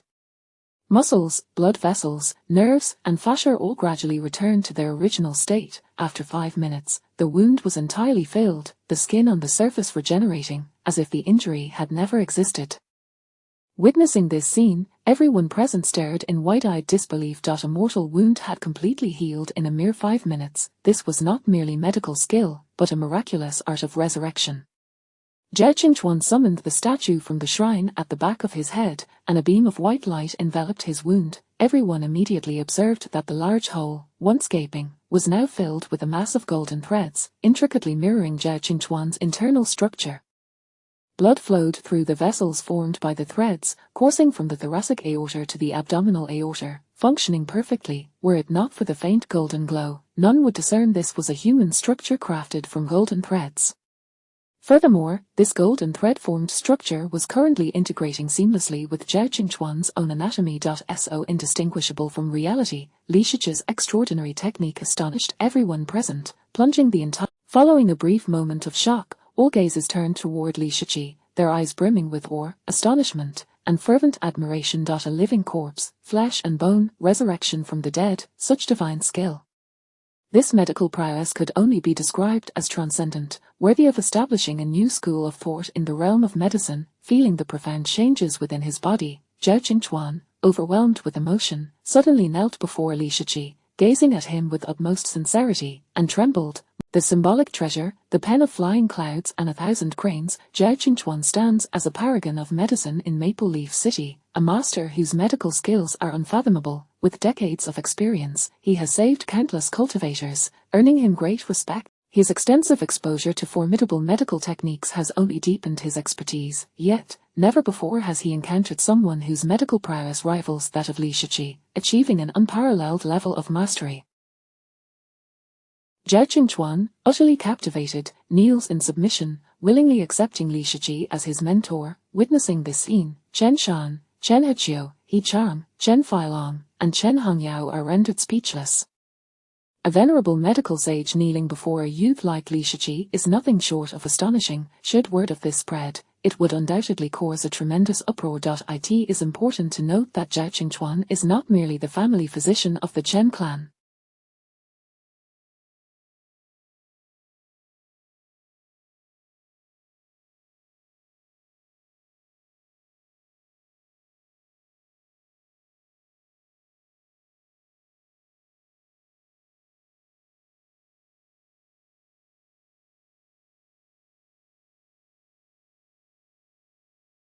He is a prominent figure within the Sinidaoist Academy of Maple Leaf City, possessing a status of considerable weight. Even the city lord would need to queue for an appointment with him. The sight of such a distinguished figure kneeling to Li Shiqi is undeniably bizarre and absurd. Li Shiqi exclaims, "Grandpa Zhao, what are you doing? If you desire that precious tome, I shall gladly give it to you, so please rise. I am but a mere youth, unworthy of being your master." He extends his hand, attempting to assist Zhao Qingchuan to his feet.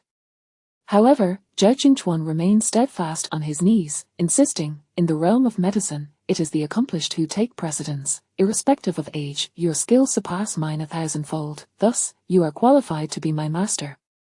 If you refuse to accept me today, I shall remain kneeling indefinitely." Li Shiqi sat smiling, Chen Shan, He Chang, Chen Heqiu, and the others. Is this not an imposition? Yet, knowing Zhao Qingchuan's obstinate nature, they understand that he would indeed persist in such a kneeling stance until he achieves his goal. Chen Shan sighs, saying, "Little Shiqi, since Grandpa Zhao is intent on becoming your disciple, you should accept him, or he will not rise." He Chang adds, "Young brother, accepting old Zhao would indeed be a remarkable tale." Zhao Qingchuan looks up, gratitude shining in his eyes as he regards them. Li Shiqi scratches his nose, uncertain of how to respond, and turns to Chen Hongyao, asking, "Sister Hongyao, what do you think I should do?" Chen Hongyao replies, "Do not consult me. Follow your heart." After contemplating, Li Shiqi turns back to Zhao Qingchuan, stating, "Grandpa Zhao, you seek the 9 mysteries of boundless gold, correct? Very well, I shall bestow it upon you now. Should you have any questions, feel free to return and inquire. However, my techniques are not without value. I must charge AFE. In truth, the 9 mysteries of boundless gold is merely a rudimentary technique imparted to him by a female physician 4 years prior. She had mentioned that it was of little worth and could be freely given away. 3 years ago, he had already mastered more advanced medical texts, and 2 years ago, he received an even more profound treatise from her. Thus, for him, the 9 mysteries of boundless gold is but a fundamental work, trivial enough to gift. However, since Zhao Qingchuan bears him no personal favor, only a debt of gratitude to the Chen family, he can— "Master, how much do you require? I shall exhaust my resources to pay you," Zhao Qingchuan exclaims eagerly. The scarcity of technique is far more pressing than any monetary concern. Li Shiqi smiles nonchalantly, "I have yet to decide. Please write me an IOU. Once I have made up my mind, I will come to collect." Zhao Qingchuan quickly agrees, "Certainly, no problem." He hastily instructs a servant of the Chen family to fetch paper and ink, swiftly drafting an IOU, deliberately leaving the amount blank. After signing, the document bears his seal. In Langua, a signed IOU is as binding as a promise, akin to a blank check. Li Shiqi may demand any amount in the future.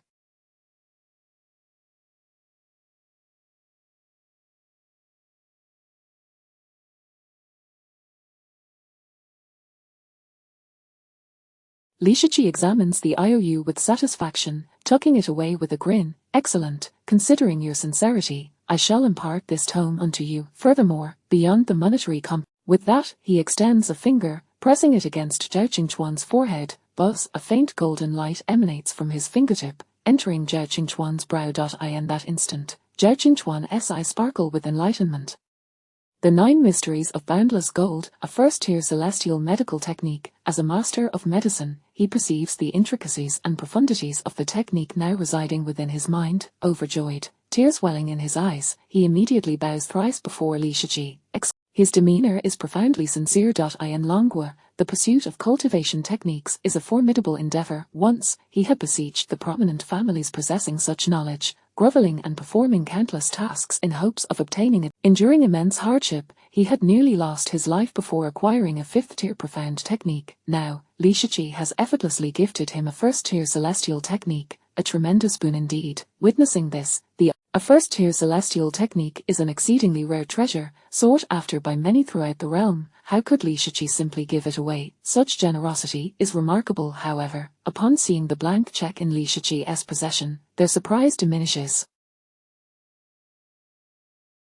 Li Shiji is not merely accepting a disciple, he is trading knowledge, yet all present regard Li Shiji with intrigue. How can such a young individual possess such advanced understanding of Li Shiji, avoiding Zhao Qingchuan's continued reverence, interjects, "No, please do not bow to me, this is merely a transaction. Remember, while I have accepted payment for the technique, you still owe me a favor, as I could have chosen not to sell."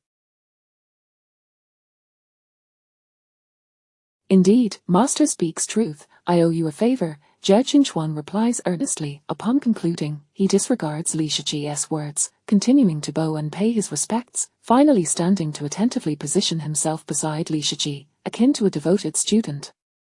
Li Shiji is at a loss. Does this old man not comprehend plain language? He explicitly stated it was a transaction, yet Zhao Qingchuan persists in calling him master. Such sycophancy is unprecedented.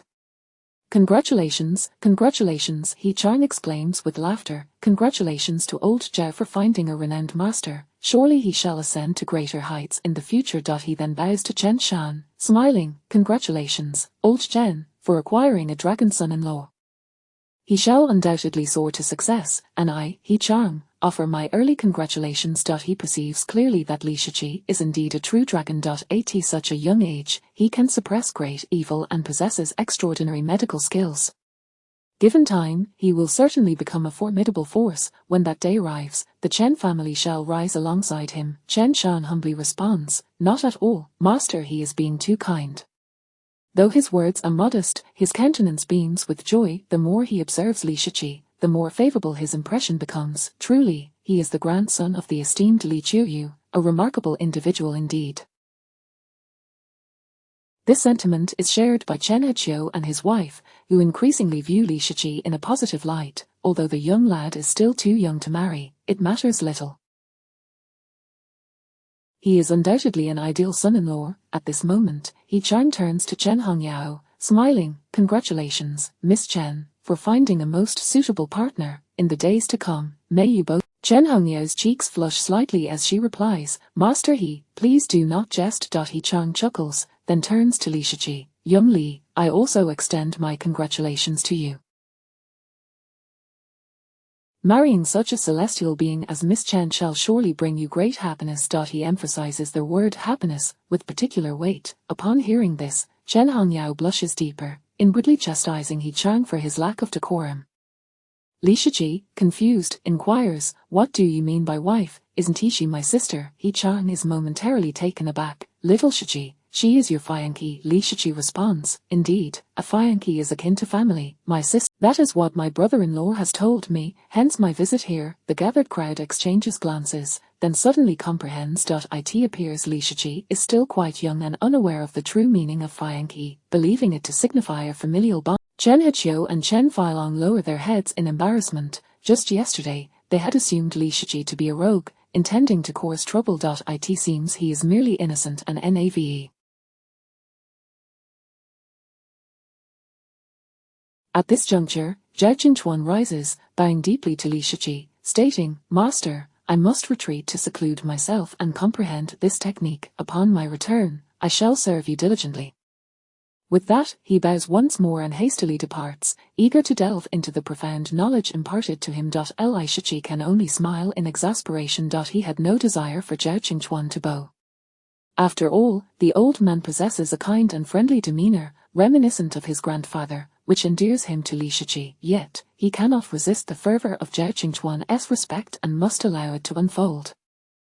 With Zhao Qingchuan's departure, breakfast concludes as well. Having received his reward, He Chang prepares to take his leave. Just as he is about to walk away, Li Shiqi calls out to him.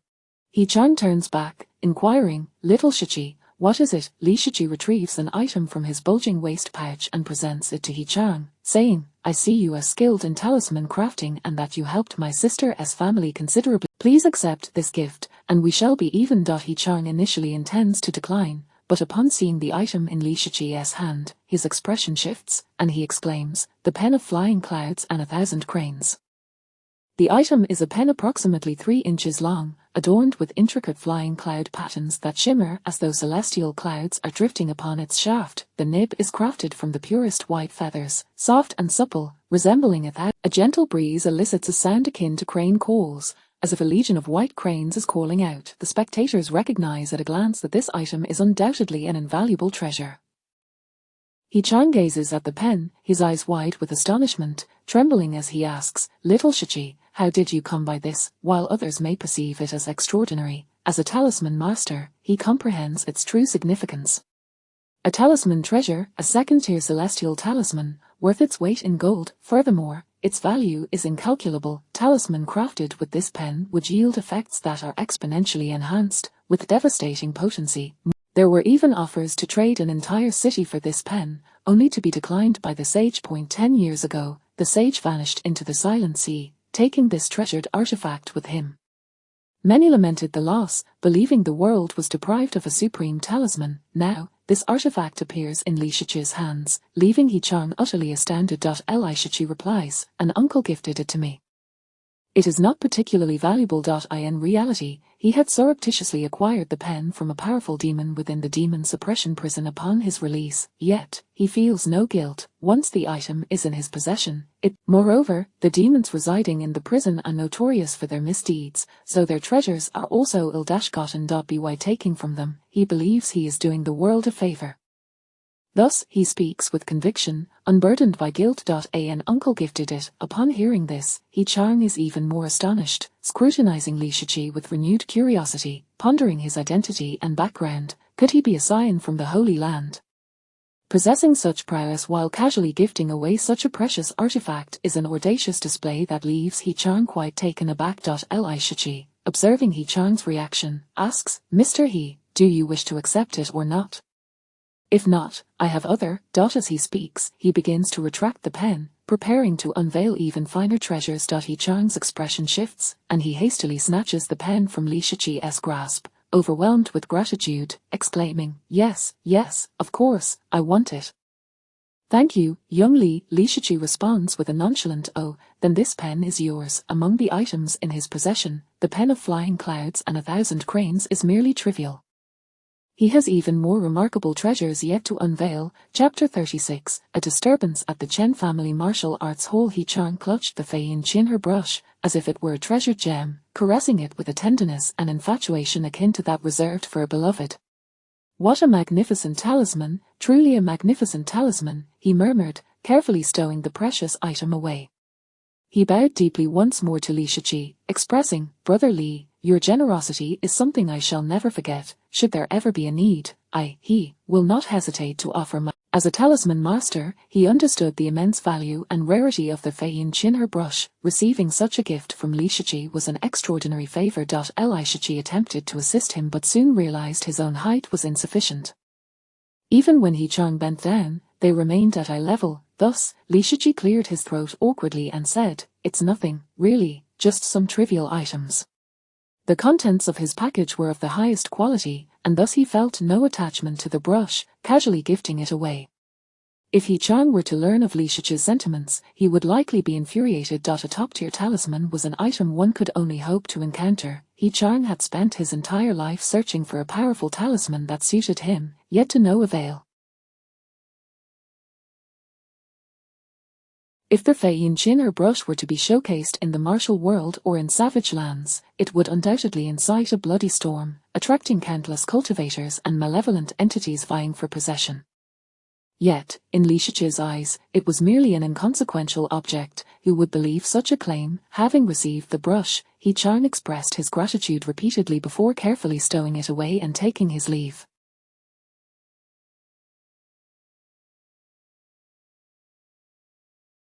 Witnessing this scene, the entire Chen family was left in a state of shock, gazing at Li Shiqi as though he were a wealthy landowner. 2 Heavenly-tier treasures, with the sale of either sufficient to sustain the Chen family for a century, were so freely given away by Li Shiqi. Once He Chang departed, Chen Shan approached, intending to discuss the situation regarding the divine crafts. However, before he could speak, Li Shiqi took Chen Hongyao's hand, his big eyes sparkling, and asked, "Sister?" This young boy had undoubtedly endured much hardship. Moreover, Li Shiqi regarded her as an elder sister, and with his striking features, he indebted himself to her even more. After exchanging a few words with Chen Shan and the others, they quickly made their exit, vanishing from sight. Chen Shan, feeling helpless, suppressed his desire to discuss divine crafts and fell silent. At that moment, Chen Hechio received a phone call, his expression turning grave. Chen Shan keenly noticed the shift in his demeanor and asked in a hushed tone, "What is it?" Chen Hechio replied, "There's trouble at the martial arts hall.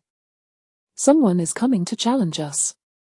At this revelation, the atmosphere became tense, with all present wearing solemn expressions. The Chen family had established numerous enterprises in Maple Leaf City, encompassing food, clothing, real estate, martial arts, weapon forging, alchemy, and talisman crafting, among others. The martial arts hall was their largest enterprise and the very foundation of the Chen family. Recently, due to assaults from rival factions, the Chen family's other businesses had suffered continuous setbacks, incurring significant losses. Now, those adversaries had finally turned their attention to the Chen family's martial arts hall. Chen Shan retrieved a medicinal pill, coldly stating, "To dare cause unrest within our Chen family is akin to courting death. I shall handle this matter myself." With that, he swallowed the pill and strode purposefully toward the door. Chen Hechio hurried after him, inquiring, "Father, why not take a moment to rest? Shall I summon young Shiqi?" Following the events of the previous night, he believed that Li Shiqi possessed formidable strength.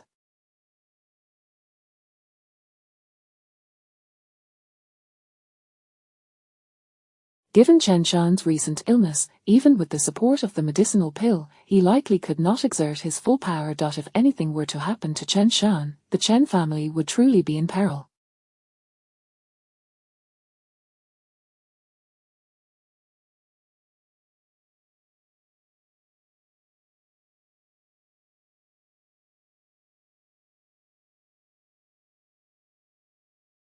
Chen Shan's gaze was resolute and icy as he declared, "I must go out and make it known that I, Chen Shan, am still alive, and the Chen family will not falter." As he spoke, a formidable aura surged from within him, soaring skyward and shattering the clouds above. He then turned to Chen Hechio, his expression one of disappointment, and said, "Xiao Chio, you are now the head of the family, can you not exude a bit more confidence and resolve? If our Chen family has fallen to the point of relying on a child to uphold our reputation, is that not absurd? Furthermore, while young Shiqi is indeed talented, he is ultimately still a child, and his role should be that of a child, not embroiled in the struggles of power." Chen Hechio sighed and instructed newly ascended cultivators, "Divide into 2 groups, one to guard the Chen family and secure our treasured possessions, and the other to accompany me, armed, to the Chen family martial arts hall. Moreover, the old master has stated, we shall handle it ourselves. Do not inform Li Shiqi and Hong Yao, let them enjoy their shopping." The martial arts hall was the very foundation of the Chen family. If someone... Chen Hongyao rode a Yeti electric scooter, with Li Shiqi enjoying a leisurely stroll through Maple Leaf City. During the eternal night period, many technologies had fallen into disuse, but this particular electric scooter... Chen Hongyao had a fondness for such modest vehicles, appreciating their unpretentiousness and accessibility. Maple Leaf City was expansive, spanning 200 kilometers in diameter. While there were many modern buildings, some retained an antique charm, bearing marks of swords and spears. In this city, transportation was essential. In the outer city of Maple Leaf, many utilized modern means of transport, bicycles, electric scooters, and small cars, common among the populace. In the inner city, the Tsanglong litter was drawn by 8 demon beasts of the Tsanglong bloodline, boasting an opulent and imposing design, exuding regal majesty. The Huifeng carriage, pulled by 3 phoenixes, was adorned with fiery phoenix motifs, grand and resplendent. The Wubao fragrant chariot, as its name suggests, was pulled by 5 panders, releasing a subtle fragrance as it moved. These vehicles were all tools of the nobility, symbolizing elevated status and identity. Although the Chen family was one of the 10 great families of Maple Leaf City, they were considered nobility, their family ethos grounded and humble, eschewing such extravagant modes of transport. Instead, they utilized commonplace means of travel, remaining relatable to the common folk. They were one of the few prominent families that seemed somewhat out of place among the Maple Leaf City aristocracy. Chen Hongyao, too, displayed no airs of nobility, as she rode the electric scooter with Li Shiqi, making their way from the inner city to the outer city. The inner city was not particularly large, primarily housing the 10 great families and other nobles, while the outer city, Chen Hongyao exuded a delightful fragrance that left him feeling refreshed. There's no need to visit the Xinglin Dao Hall. The elder Zhao, who just accepted you as a disciple, is the master of that hall. If you have any inquiries in the future, you can simply ask him, Chen Hongyao explained. Li Shiqi was momentarily taken aback, realizing he had missed a crucial piece of information. He then asked, "Where are we headed now?" Chen Hongyao replied, "As you are new here, I was thinking of enrolling you in a school tomorrow so you can study properly. You should be able to enter the 2nd grade at your age." "What is school?" Li Shiqi inquired, scratching his head, feeling the need to expand his knowledge. Just then, an urgent cacophony of footsteps echoed behind them. 8 towering demon beasts, each over 5 meters tall, pulled a fragrant carriage, barreling forward with the speed of colossal mountains. At the front of the carriage, a man with a cold gaze arrogantly shouted, "Who are these paupers? Get out of the way and do not obstruct young Master Tang's path, otherwise, I'll turn you into nothing more than a pile of mud beneath the feet of my beasts." Chapter 37. The dream of luxury cars. In this moment, a man held 8 reins, skillfully guiding 8 terrifying beasts. Clearly, he was the charioteer of a luxurious vehicle, acting as its driver. However, he did not pull the reins. Instead, he allowed the 8 fearsome beasts to continue their advance, threatening to trample Li Shiqi and Chen Hongyao underfoot. The massive bodies of the beasts struck the ground with a resounding thud, causing the earth to tremble ominously. Judging by the ferocity of their approach, it was evident that if Chen Hongyao and her companion did not evade, he would indeed permit these beasts to reduce them to mere pulp. Chen Hongyao reacted swiftly, channeling her inner energy to envelop her electric scooter, which the scooter surged forward with lightning speed, halting at the roadside. As they came to a stop, the 8 beasts, drawing a luxurious vehicle as tall as a 3-story building, sped away. As they brushed past Li Shiqi and Chen Hongyao, the driver cast a disdainful glare down at them, shouting, "Miserable paupers, who allowed you to enter the inner city? If you dare obstruct my path again, I shall unleash my dogs to tear you apart." Before he could finish his threat, he caught sight of Chen Hongyao's breathtakingly beautiful face, momentarily taken aback. In that fleeting moment of distraction, the 8 beasts had already whisked him away into the distance, their noise echoing in the air. Li Shiqi observed the retreating figure, his brow arching slightly, a glint of coldness flickering in his eyes. "Sister Hongyao, your local drivers certainly lack manners, don't they? How dare they unleash beasts to bully him?" "This man was courting death," Chen Hongyao replied calmly. "That is a phantom leopard luxury vehicle, the mount of a young master from the Tang family. It is best that we avoid unnecessary conflicts with them. These 8 phantom leopards are 5th grade divine beasts of the yellow tier, not to be trifled with." 5th grade yellow tier, what does that mean? In our dragon kingdom, aside from the clear hierarchy of malevolent creatures, both cultivation techniques and beasts are strictly categorized. Beasts are divided into 4 major tiers: Heaven, Earth, Xian, and Huang, each further divided into 9 grades, with grade 1 being the highest and grade 9 the lowest. By that logic, a 5th grade yellow tier divine beast isn't that formidable, is it? Why should we be afraid? It is not fear, rather, the Chen family currently finds itself in a precarious situation. I prefer to avoid unnecessary confrontations. With a tranquil expression, Chen Hongyao added, "Let's continue our shopping." She was also a daughter of nobility, yet unlike others, she was not a wastrel nor did she crave vanity. At present, the Chen family was on the brink of crisis. It was better to avoid trouble. Li Shiqi gazed at the receding luxury vehicle with a hint of envy, remarking, "So this is what a young master from a prestigious family looks like." Although he lacks manners, he certainly has an imposing presence. Chen Hongyao turned around, gently tapping his forehead. Shichi, such thoughts are misguided. Being arrogant and overbearing is not the way of a gentleman. It is the demeanor of a spoiled heir. Those who do not respect others will inevitably face backlash. We must possess a sense of morality, prioritizing humanity and righteousness, never bullying the good nor allowing the wicked to escape. Chen Hongyao smiled brightly, choosing not to lecture further, and resumed driving the scooter toward the outer city. As Li Shichi wrapped an arm around Chen Hongyao's waist, his eyes sparkled at the sight of the departing luxury vehicle, reminiscent of a child beholding. He silently vowed, "One day, I too shall possess such a car." The image of 8 beasts pulling a vehicle was undeniably ostentatious, and he found it captivating. In his childhood in Yangjing, his grandfather had taken him to watch car shows from the roadside. Each luxury vehicle left a lasting impression on him. He recalled his 13th brother saying, "A true man ought to be like this," and his 12th brother declaring, "I shall surely take their place." Influenced by his brothers, Li Shichi had nurtured a dream of owning a luxury car. Now, witnessing such opulence, he yearned for a vehicle of his own, one that exuded prestige. After 20 minutes of riding, they finally exited the inner city and entered the outer city. The inner city was filled with nobility, towering buildings standing in rows, with wide, smooth roads sufficient for 4 luxury vehicles to travel side by side. In contrast, the outer city was a different scene, with houses closely packed together, each dwelling in proximity, and the roads narrower, accommodating only 2 luxury cars side by side. However, the outer city buzzed with far more liveliness. Here, bustling markets flourished, with a variety of shops, eateries, blacksmiths, snack vendors, pawn shops, clothing stores, and more, all teeming with vibrant human activity. Li Shichi pointed to a towering building in the distance and asked, "Sister Hongyao, what is that building?" Chen Hongyao glanced at the edifice while driving and replied, "That is the branch of the Fortune Tower in our..." Li Shichi's eyes lit up upon hearing this, and he exclaimed, "Sister Hongyao, I want to go to Fortune Tower."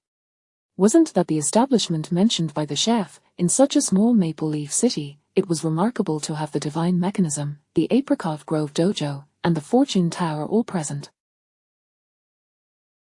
He felt fortunate. If he went there with the tokens of the 5 great demons, he might uncover some clues. Chen Hongyao chuckled. To enter Fortune Tower, one must undergo a financial verification.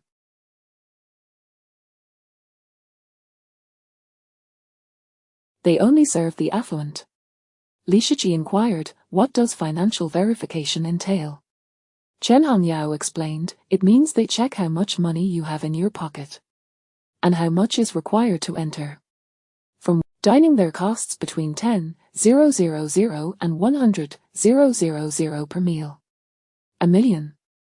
10,000 to 100,000. Back when he was with his grandfather, a mere 10,000 could feed 17 people for an entire month. A restaurant in this small maple leaf city was astonishingly lavish. Chen Hongyao smiled. "If you wish to dine, sister will treat you." Li Shichi waved his hand dismissively, stating, "No need. As a man, how could I allow a woman to pay for my meal? Sister Hongyao, please take me to the Divine Alms shop. I wish to sell a few items for some money." The Divine Alms shop, a common establishment in every city, specialized in buying and selling various treasures, weapons, talismans, spirit stones, and occasionally accepting items from malevolent creatures. Upon hearing Li Shichi's request, Chen Hongyao chuckled inwardly, thinking, "You, a man, truly a little devil."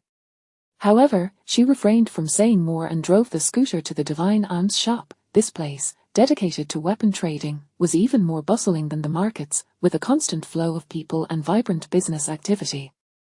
It was hardly surprising. In such a world, malevolent creatures could appear at any moment, making the acquisition of weapons quite practical. Chen Hongyao parked the scooter and led Li Shichi inside the Divine Alms shop. The spacious interior was lined with rows of display cases brimming with an array of weapons, treasures, and talismans, a dazzling sight that was almost overwhelming. Many staff members were enthusiastically attending to customers, busy with their trade. Upon entering, Li Shichi disregarded everyone else and went straight to the main counter. Addressing the staff, summon your manager, this young master has items to sell. Chapter 38, The Boss Lady. Liu Shishi strode in with an air of arrogance, demanding that someone summon the manager immediately. Behind the counter, a striking beauty in her mid-20s, adorned in a work uniform with flowing waves of hair, caught sight of him. Her eyes sparkled with delight as she exclaimed, "What an adorable young gentleman." Leaning down, she gently pinched Li Shiqi's cheeks with both hands, chuckling, The alluring saleswoman withdrew her hands, her smile radiant. "Why is that? Your cheeks feel rather delightful to pinch." After a brief pause, she asked playfully, "Young sir, you must be here for a visit, right? My name is Li Shiqi. Furthermore, I am not here for a visit. I have goods to sell, so summon your manager, nay, your boss, immediately and inform them that fortune awaits."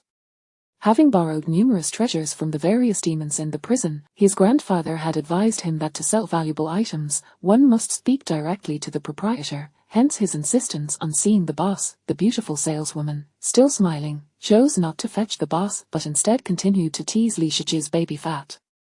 To her, he seemed far too young to be anything but a child accompanying an adult. How could he possibly have anything to sell? Moreover, in all the years Shen Binghang had been in business, thus, she was convinced that Li Shiqi was merely playing around and not to be taken seriously. Li Shiqi dodged away, growing increasingly irate. "I truly am here to sell goods. If you refuse to assist me, I shall take my business elsewhere, and you shall regret it." With a cheerful demeanor, the saleswoman replied, "All right then, little Shiqi, what do you intend to sell?" He shot her a glare. "Stop mocking me. I wish to speak to your boss." Propping her chin on one hand, the saleswoman regarded Li Shiqi with amusement, as if toying with him. At that moment, Chen Hongyao approached and said, "Liu boss, please stop teasing him. He genuinely has items to sell." This enchanting saleswoman, known as Liu Shishi, was not only beautiful and graceful but exuded a classical elegance mingled with an alluring charm. The blend of these qualities made her particularly captivating, reminiscent of the female doctor but with a slightly different aura. Although she appeared as a mere saleswoman, she was, in fact, the owner of Shen Binghang, and everything here was dictated by her. Upon seeing Chen Hongyao, Liu Shishi paused slightly, as if recalling something, and exclaimed, "Hongyao, is this the relative that has stirred up such a storm in the city? You are to take care of him for life." Chen Hongyao had deliberately spread the word throughout Maple Leaf City that she was taking care of her relative, as she had no intention of marrying the frivolous Xiao Qi. Thus, anyone with even a modicum of awareness knew that a relative had arrived at the Chen family. Liu Shishi, being the owner of Shen Binghang, was naturally privy to this information.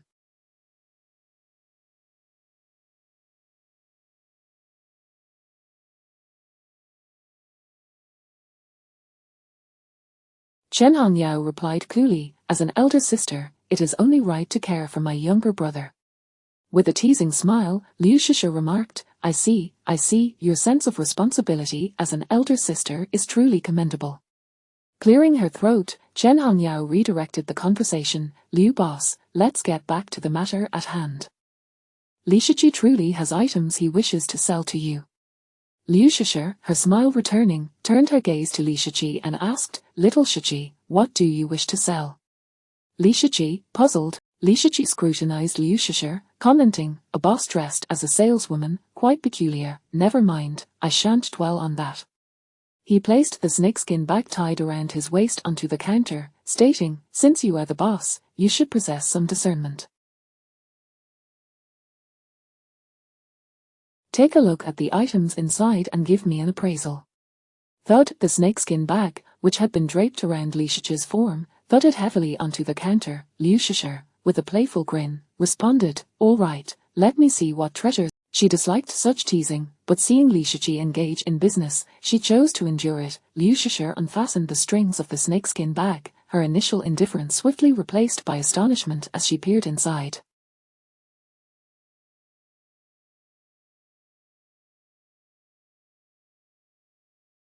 What she beheld rendered her momentarily speechless, her eyes widening as if witnessing the most astonishing spectacle. Then, her eyes sparkled with delight, and a euphoric smile curved her lips.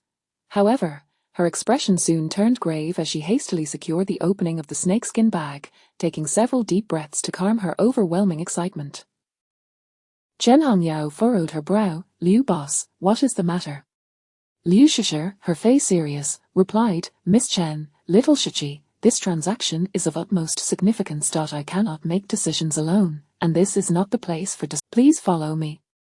With that, she lifted the snakeskin bag and led Chen Hongyao and Li Shichi into the VIP room of Shenbinghang. This room offered exceptional privacy, adorned with various soundproofing symbols outside, and guarded by Inside, the decor was opulent, stocked with an array of beverages, fruits, and snacks. The sofas, chairs, and facilities were luxurious and costly. Once Liu Shishir had seated Chen Hongyao and Li Shichi, she placed a call to someone. Second uncle, please hurry over. We have a significant deal.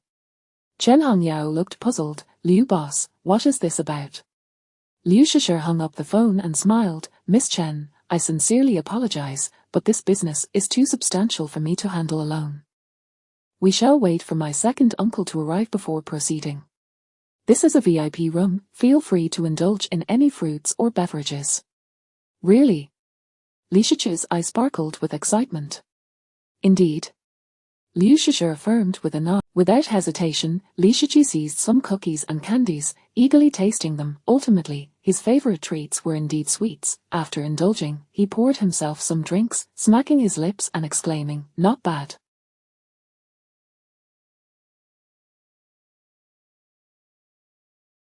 It would be perfect if there were cola. Liu Shishir observed him, astonished. Young sir, you have had cola before. Chen Hongyao regarded Li Shichi with equal curiosity, both appearing utterly astonished. In Longua, cola was a beverage reserved exclusively for the royal family. Only royal offspring and high-ranking officials favored by the emperor were permitted to indulge in such a drink. To think that Li Shichi had actually consumed cola. Li Shichi nodded. I've had a little.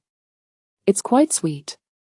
Upon hearing this, both Chen Hongyao and Liu Shishir exchanged incredulous glances, feeling utterly stunned. Particularly Liu Shishir, as the owner of Shenbinghang, was well aware of the state. Could it be that Li Shichi hailed from the palace? Chapter 39. A billion. Liu Shishir was momentarily stunned by her astonishing thought of a billion. However, she soon dismissed the idea.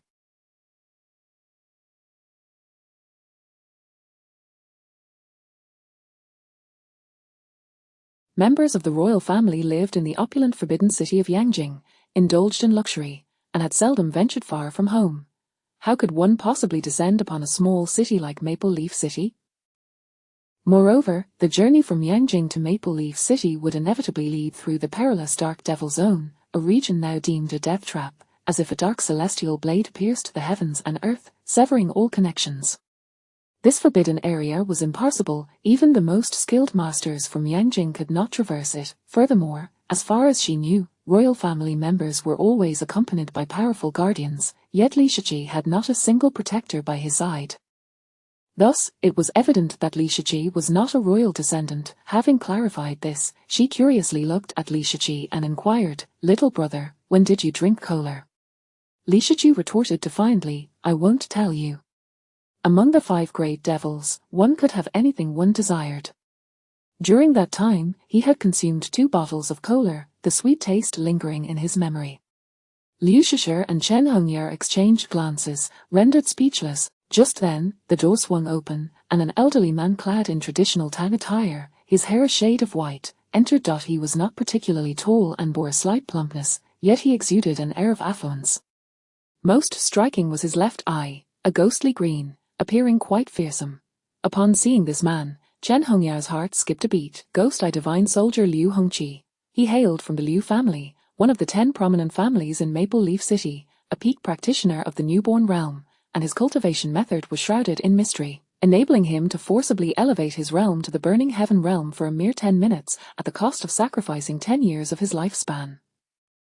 As for his current strength, none could ascertain. His prowess was not to be underestimated, and what commanded the most respect was Liu Hongqi's treasure appraisal skills. His ghostly eye was particularly enigmatic, capable of discerning the intricate structures within many magical artifacts, weapons. Undeniably, in Maple Leaf City, Liu Hongqi was the undisputed master of treasure appraisal. Under his and Liu Shishir's guidance, the Divine Soldier Company flourished, expanding its business exponentially.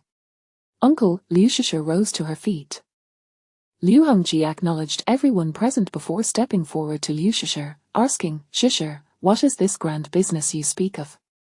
Liu Shishir handed him the snakeskin bag, saying, everything is contained within. Liu Hongji accepted the bag, sat down, and opened its mouth to peer inside. At that moment, a faint green light radiated from his ghostly left eye. Once he discerned the contents, he was momentarily stunned, then his eyes widened as if he beheld the most precious treasures in the world. His eyes sparkled with excitement, and he gravely covered the mouth of the snakeskin bag, his breath quickening, emotion surging with exhilaration. This reaction mirrored that of Liu Shishir just moments prior. Chen Hongye, witnessing this, turned her gaze toward the snakeskin bag, her eyes brimming with curiosity, pondering what on earth could be inside to astonish both the knowledgeable Liu Hongji and Liu Shishir so profoundly. Liu Hongji took several deep breaths to regain his composure, looking at Chen Hongye with overwhelming excitement and astonishment. Miss Chen, are you certain these items do not belong to me, but to my brother, Li Shiqi? Liu Hongji was taken aback, turning to Liu Shishir for confirmation. Liu Shishir nodded. After receiving her affirmation, Liu Hongji then directed his attention to Li Shiqi, who was still engrossed in munching on snacks, and cunningly asked, little brother, how much do you desire for these items? After enjoying a piece of mung bean cake, Li Shiqi finally looked up and replied, old man, just give me what you think is fair. With that, he resumed his snack feast. During his imprisonment, he had not tasted a morsel of treats. For years, he had subsisted solely on their nutritional meals prepared specifically for him by the cook, which included delicacies like centipedes, stir-fried toads, steamed white snakes, and boiled spider meat, a myriad of options, never repeating. These nutritional meals had made him nauseous. It was only in the days leading up to his release that the cook had returned to normal culinary practices. Now, faced with such an abundance of snacks, he was overjoyed, eager to consume them all. Snacks were simply delightful. Liu Hongji extended a finger, proposing, 10 million, how does that sound? 10 million, Chen Hongye nearly leaped from the sofa in shock upon hearing this. The currency in Dragon Country was scarce. Even the national treasury held a mere 10 trillion. 10 million represented the Chen family's income for an entire month. The items Li Shiqi had brought forth were worth such a fortune.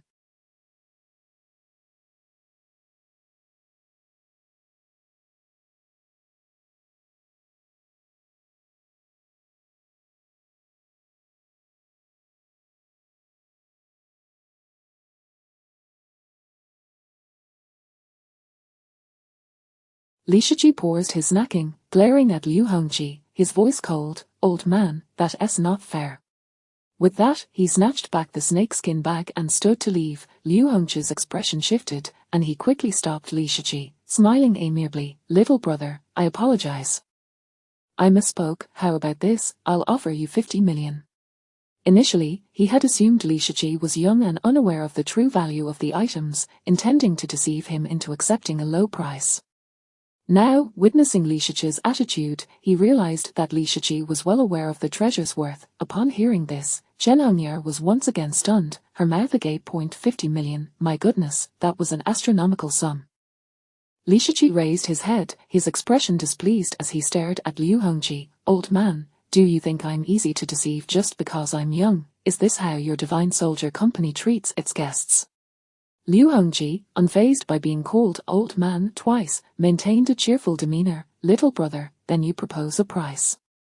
Li Shiqi raised a finger, declaring 1 billion flat. Boom. Upon hearing this price, Chen Hongye and Liu Shishir were struck dumb, their faces reflecting disbelief as they gazed at Li Shiqi. How could someone so young dare to make such an audacious demand? Were they courting disaster? However, before they could recover from their shock, Liu Hongji gritted his teeth and, with a pained expression, conceded, fine, 1 billion it is, we shall take the loss. Chen Hongye and Liu Shishir exchanged incredulous glances at Liu Hongji, their disbelief deepening. Liu Hongji was renowned in Maple Leaf City for his ruthless bargaining. Even when presented with a top-tier treasure, he would meticulously haggle until arriving at the lowest market price. Now, Li Shiqi had proposed such an exorbitant price, and he had readily agreed. He wasn't even negotiating. Liu Shishir furrowed her brows. Uncle, are you certain you wish to proceed with this transaction? Shouldn't we hold a meeting to discuss it? 1 billion was no trifling sum. Typically, for such significant undertakings, the Liu family would convene their higher-ups to deliberate before making a decision, yet Liu Hongqi seemed overly eager to finalize this deal. Liu Hongqi replied firmly, "No need. Today I shall make this decision unilaterally. Shisher, prepare a bank card for the young brother with 1 billion. Also, upgrade this young brother to our Divine Soldier Company's Supreme Black Dragon card holder." Moments later, the Supreme Black Dragon card and a bank card containing 1 billion in cash lay before Lishichi.at. This site, Chen Hongyao was once again astounded. The Supreme Black Dragon card represented the pinnacle of status.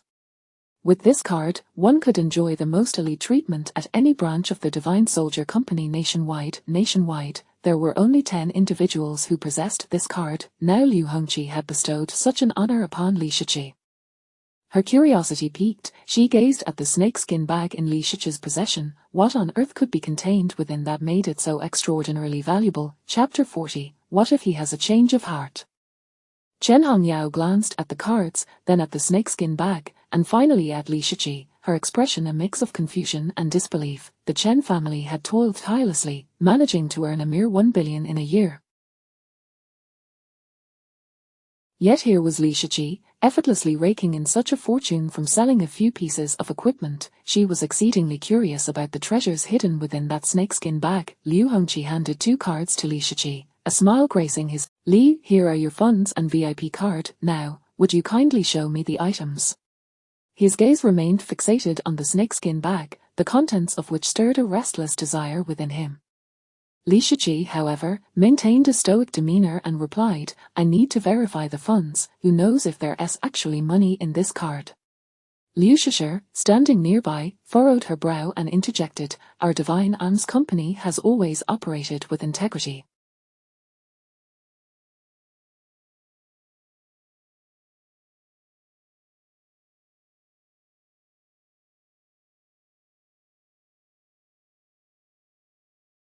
"We have never," but Liu Hongqi interrupted her with a chuckle, "Our caution is the mother of safety. I truly admire your prudence, young brother." He then summoned a bank professional and produced specialized equipment to check the card's balance. Soon, the machine displayed a series of zeros. Li Shichi counted the zeros aloud: 1, 10, 100, 1,000, 10,000, 100,000, million, 10 million, 1 billion. "Well, the amount is correct, but this isn't my card. You need to transfer it to my bank." At this point, he froze, realizing he had no ID and could not obtain a bank card. Liu Hongqi seemed to have anticipated this situation and turned to the bank personnel. The bank employee explained, "Rest assured, this card is a unique one issued by our Divine Alms Company, requiring no password. It only needs facial recognition for transactions. When you arrived, your appearance was scanned and recorded in our banking system. You can use this card freely without any spending limit. Spend as much as you wish each day. Of course, you may set a password if you desire. Let us set a password now." Li Shichi insisted. Without hesitation, the bank employee retrieved a portable device and began the setup. In no time, Li Shichi had established his bank card password. He took the 2 cards and casually tossed the snakeskin bag to Liu Hongqi, remarking, "These items are yours now, and the bag is a gift." He then pulled Chen Hongyao, who was still in a state of shock, and said, "Sister Hongyao, the transaction is complete. Let us depart." Once outside the Divine Alms Company, Li Shichi's previously calm demeanor shifted to one of urgency, prompting him to urge, "Sister Hongyao, hurry." Chen Hongyao, puzzled, asked, "What is the matter?" Li Shichi pressed, "No questions, just go." Despite her confusion, Chen Hongyao, seeing the urgency in his expression, complied, swiftly starting her Yeti electric scooter and activating the talisman on it, quickly departing the area. Inside the Divine Alms Company, Liu Hongqi, having personally seen Li Shichi and Chen Hongyao off, immediately became tense, issuing commands, "Quickly, close the Divine Alms Company, we shall not conduct business today. And prepare a vehicle."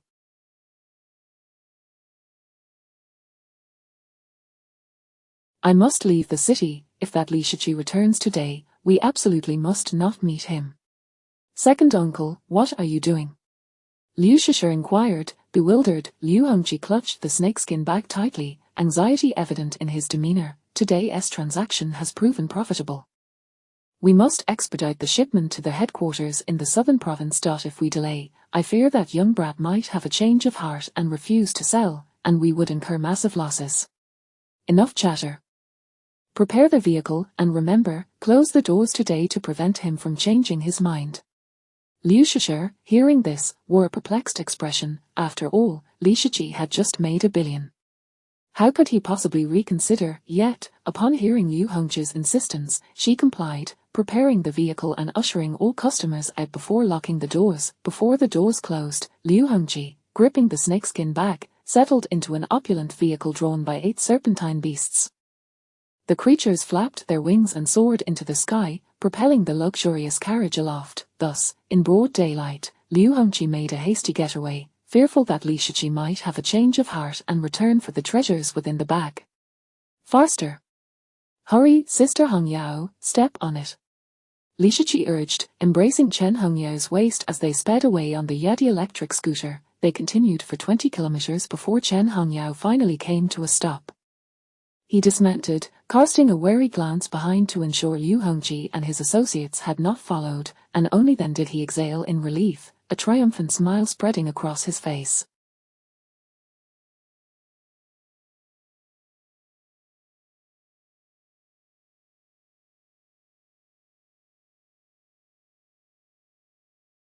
Chen Hongyao inquired, "Little Shiqi, why the rush?" Li Shiqi grinned widely, "I just scammed them out of a hefty sum. Of course, I need to make a quick escape. What if he changes his mind and refuses to buy?" Chen Hongyao looked even more puzzled. "What do you mean?" Li Shiqi explained, "I deliberately intimidated that old man, and to my surprise, he actually fell for it. Of course, we had to flee." "You scammed him and intimidated him, what does that mean?" Chen Hongyao asked, increasingly confused. Li Shiqi, brimming with pride, replied, "The items in that snakeskin bag are of such poor quality that they are hardly worth my time.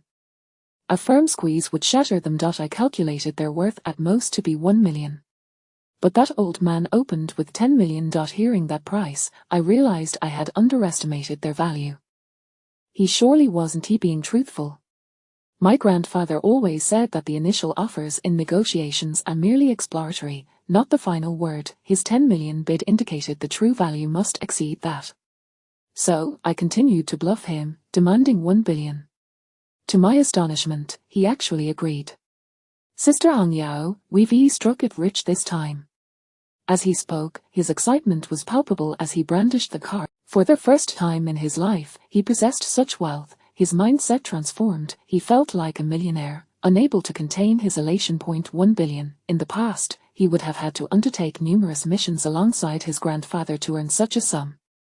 Now he had truly hit the jackpot. Upon hearing Li Shiqi's exuberant words, Chen Hongyao paused, her gaze on him tinged with peculiarity. Such cunning. She looked at Li Shiqi, who was brimming with joy, and sighed, "Have you considered that perhaps you are the one at a loss?" Li Shiqi blinked, "What do you mean?" Chen Hongyao elaborated, "In business, profit drives pricing.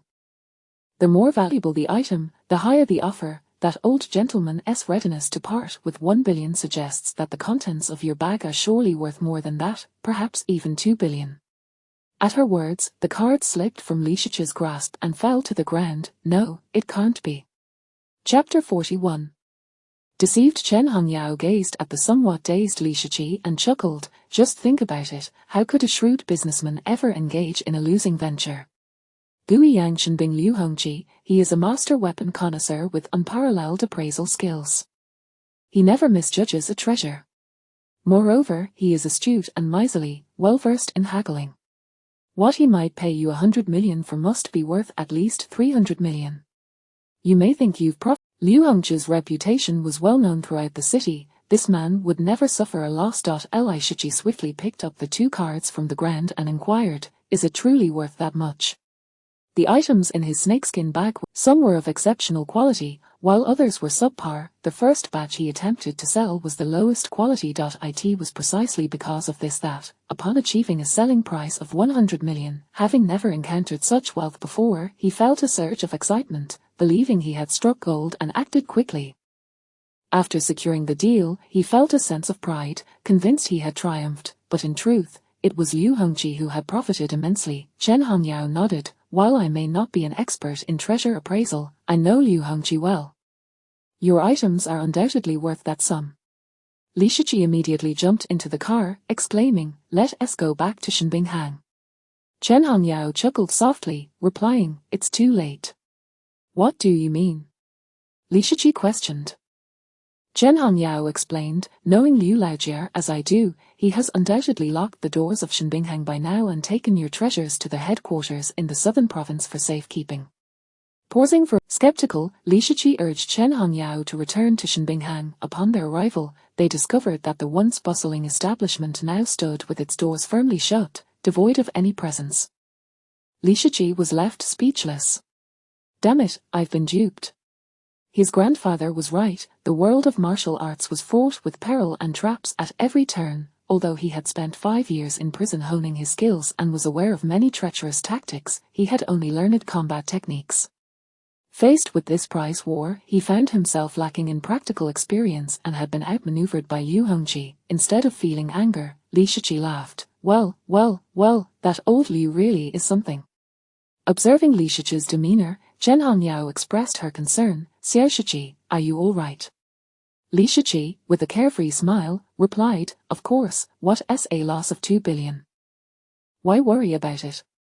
My grandfather always said that losses can be blessings. Today's loss means I won't suffer the same fate tomorrow. Come on, Hongyao Jie, let us forget about this and head to Fuguelu." She was convinced that Li Shiqi must have something on his mind and was likely quite perturbed by the incident, perhaps even seething with anger. However, she refrained from probing further and drove towards Fuguelu, remarking, "Xiao Shiqi, you have a substantial amount of money in your account, make sure to keep it safe and don't lose it. Also, wealth should not be flaunted. It's best if you don't tell anyone about your earnings, not even my grandfather. Do you understand?" The Chen family was currently navigating a particularly difficult period. If others in the family learned that Li Shiqi had garnered such wealth, they would undoubtedly set their sights on it. During the drive, Li Shiqi refrained from revisiting the topic of his deception, instead inquiring about other members of the Chen family. When Chen Hongyao asked why he was interested, he explained that he intended to stay with the Chen family for a while and wished to familiarize himself with. Her heart warmed at his words, and coupled with the fact that he had just been tricked by Liu Hongji, she instinctively perceived Li Shiqi as a naive and bright child, perhaps just a bit cunning. Thus, she spoke freely, sharing everything she knew. Before long, Li Shiqi had acquired a wealth of information regarding the preferences and characteristics of many of the Chen family members. After assimilating this knowledge, he mused, "It seems that the Chen family is not a malevolent clan. I need not remain overly cautious." Upon entering an unfamiliar environment, he could not afford to let his guard down. Chen Hongyao had been genuinely kind to him, yet he had still taken precautions during the night, marking his weapons and treasures with a unique insignia. Should Chen Hongyao ever harbor ill intentions, the mark would unleash a formidable power to protect him. What reassured him was that Chen Hongyao had neither harmed him nor touched his belongings. She even bought him new clothes and regarded him with eyes full of tenderness. Just moments ago, she had reminded him to safeguard his money and not to disclose anything to anyone. This clearly indicated that she viewed him as a brother. As such, he accepted Chen Hongyao in his heart, considering her as his elder sister. However, he remained wary of other members of the Chen family. Hearing Chen Hongyao recount the stories of these individuals allowed him to relax somewhat. The Chen family was not bad. Old Master Chen was especially resolute. The family's values were grounded in benevolence and righteousness, marking them as a commendable clan. As they conversed, the two arrived at Fuguelu. The building, true to its name, exuded an air of opulence at every turn. The bricks and stones were specially crafted, as sturdy as iron. The grand red door was made from the rare walnut wood of Maple Leaf City, intricately adorned with red symbols, exuding a solemn and majestic aura. The expenses here were exorbitant, yet throngs of patrons came and went. As Chen Hongyao parked the car and was about to escort Li Shiqi inside to experience the grandeur, her phone suddenly rang. She pulled out her phone and glanced at the caller ID. It was Chen Peng answering the call. She said, "Peng Ji." Chen Peng's voice came through. "Are you out shopping with Li Shiqi?" "Yes, what's the matter?" Chen Hongyao replied. In a hushed tone, Chen Peng informed her, "Someone has come to challenge us, and the situation is a bit dire. The clan leader said you should bring Shichi back to help maintain appearances. Can you make it?" Upon hearing this, Chen Hongyao furrowed her brow. What is going on? Even the old master can't handle it. If a crisis arose at the martial arts school, it was the Chen family's responsibility.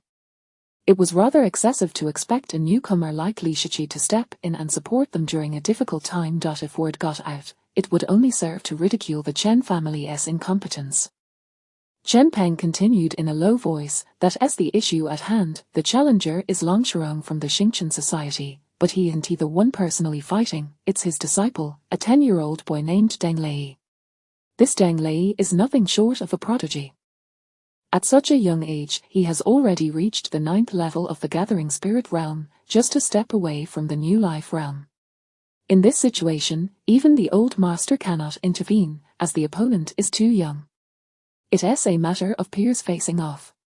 He has already defeated every opponent in our Chen family's martial arts school, and even bested one of our martial artists from outside his age group, boasting arrogantly that our Chen family lacks substance and is unworthy of running a martial arts school or educating others.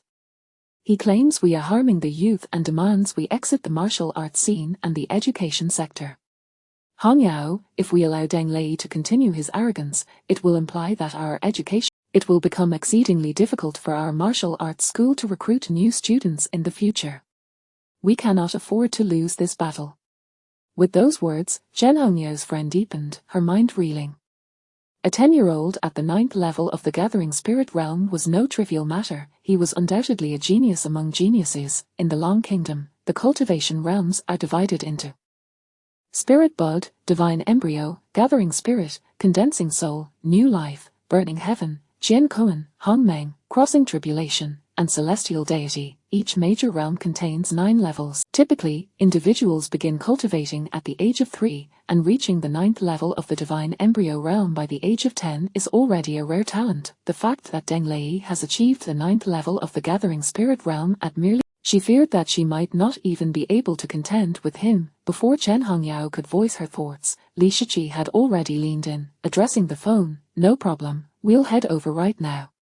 He ended the call, his face breaking into a grin as he looked at Chen Hongyao. "Hongyao Jie, let us skip dinner today and go teach that genius a lesson." Though he had been outsmarted by Liu Hongqi, he maintained his cheerful facade. However, a fierce fire burned within him. Now that an opportunity had presented itself, he felt compelled to release that pent-up frustration. Chapter 42, The Challenge. The Chen Family Martial Arts School is situated in the heart of the outer city, sprawling across an impressive area of 1,000 acres, complete with teaching buildings, practical training halls, martial arts arenas, armories, libraries, and more. Though it is termed a martial arts school, in essence, it functions as an educational institution. In the current society of Longhua, the nature of education has undergone a profound transformation. Prior to the impending arrival of the Eternal Night in 2025, the curriculum encompassed a vast array of subjects, including astronomy, geography, mathematics, English, political science, history, and language arts, all aimed at achieving commendable scores on the college entrance examination, securing a university education, selecting a major, acquiring a skill, and ultimately, entering the workforce as laborious. However, with the onset of the Eternal Night, the invasion of malevolent spirits resulted in significant human casualties and a drastic alteration of the global environment. Consequently, the approach to learning has also shifted. People no longer pursue skills for livelihood. Instead, they study martial arts as a means of survival. In this world, where humans prey upon one another, and where demonic creatures and malevolent spirits pose a constant threat, martial prowess is paramount. In such a realm rife with evil and supernatural beings, the pursuit of knowledge is futile, as mere survival becomes a challenge. Mastery of martial arts is the true path to dominance. In the aftermath of the Eternal Night, sacred texts became scarce, and the methods of cultivation grew even rarer. Many individuals, despite being bestowed with divine embryos by true deities, found themselves at a loss as to how to cultivate, spending their entire lives only to reach the spirit bud realm. For ordinary individuals, this realm signifies an elevation beyond that of mundane warriors, yet, For genuine cultivators, the spirit bud realm is merely the starting point. It is precisely for this reason that martial arts schools emerged.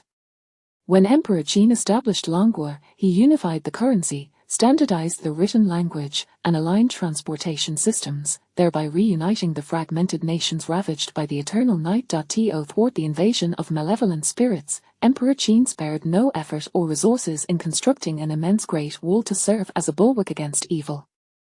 Nevertheless, he deemed this insufficient. He believed that even with the protection of the Great Wall, if the citizens remained ignorant and powerless to resist the malevolent spirits, such defenses would be in vain. Thus, he mandated the establishment of martial arts schools across the nation to impart the teachings of martial arts cultivation. Within these schools, the most fundamental cultivation methods must be provided. The return-to-breath method, along with a set of standardized training techniques, such as the Sunfire Nurturing Method, Divine Embryo Foundation Method, Jinni Sword Chi Flow, and the Dragon Snake Spirit Nourishment Technique, among others. The return-to-breath method is a practice for nurturing internal energy and blood, allowing individuals to build their vitality until the appropriate age, at which point a divine descent ceremony can be conducted to connect with the true deities and invite their gaze upon them. The deities will bestow unique divine embryos based on each individual's constitution. Should one's vitality be insufficient, it would fail to attract the attention of the true deities, rendering them unable to receive a divine embryo. The Sunfire Nurturing Method utilizes solar energy as sustenance, nurturing the divine embryo within the altar, enabling it to sprout and flourish. The Divine Embryo Foundation Method further cultivates the divine embryo into a spirit bud, solidifying its foundation and preparing it for the gathering of spiritual energy. The Jinni Sword Chi Flow serves as an offensive technique, teaching practitioners how to refine their true energy using the divine embryo, transforming it into various sword energies to strike adversaries. Such techniques are employed by all martial artists within Longhua. Jing Jihai of the Starry Sky Society and Yang Caiwei from the Yang family previously engaged in combat on the highway using these very techniques. The Dragon Snake Spirit Nourishment Technique, through meditation, forges the divine embryo, allowing practitioners to ascend from the divine embryo realm to the spirit gathering realm over time. The establishment of martial arts schools has made it possible for every citizen of Longhua to engage in martial training, leading to a flourishing martial culture. In Longhua, any child reaching the age of 3 can bring tuition fees to the martial arts school to learn martial arts. Even those impoverished can benefit from the Spiritual Bureau's poverty alleviation policies, securing loans for tuition, with the expectation that upon graduating, they will possess the means to repay the loan. Students at the martial arts schools can also take the college entrance examination to gain admission to higher educational institutions or pursue government positions within Longhua's various agencies, potentially rising to positions of authority and nobility. In Maple Leaf City, there are 10 prestigious martial arts schools, each founded by one of the 10 prominent families, readily accepting students and drawing attendees from Maple Leaf City and the surrounding villages within a radius of 1 to 200 miles. At this moment, the area outside the Chen family martial arts school is teeming with people, bustling with activity. Countless spectators, reporters, and curious onlookers are leaning over the railing, eagerly observing the scenes within the Chen family training arena, engaging in animated discussions. How is this person so brazenly present here? Aren't they afraid of being apprehended by the Spiritual Bureau?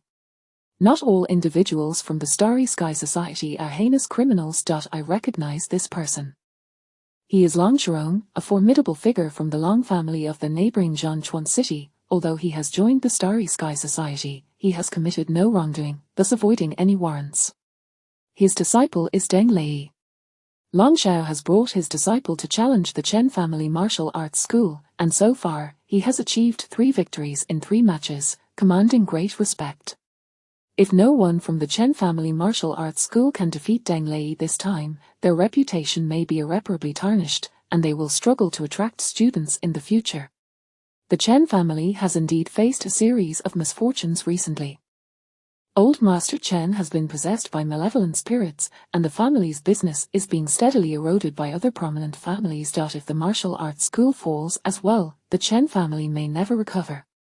Within the training arena, Long Shirong stands with his arms crossed, exuding an aura of mastery akin to that of a Grand Master. Before him stands a 10-year-old boy, arrogant and overbearing, clad in martial attire, with black cloth wrapped around his wrists and ankles. He possesses thick brows and large eyes, his handsome features illuminated by a striking brightness, radiating confidence and a domineering presence. Standing at 160 centimeters tall, he gazes down upon a group of boys his age with an air of superiority. Despite his youth, his muscles are well-defined, suggesting an alarming strength. At this moment, Deng Lei stands before Chen Shan, Chen Hechio, and others, provocatively declaring, "What is the matter? Is no one willing to step up and fight? Is this the extent of your students' abilities at the Chen Family Martial Arts School? Is this all you can teach, such a lack of competence? If you possess only such limited skills, I advise you to close your doors for good and cease to mislead the youth." His voice is filled with arrogance and tyranny. Though young, he exhibits an air of disdain that incites anger among many students of the Chen Family Martial Arts School. As he speaks, he casts a cold glance over all the students, and those who meet his gaze quickly avert their eyes, lowering their heads in submission.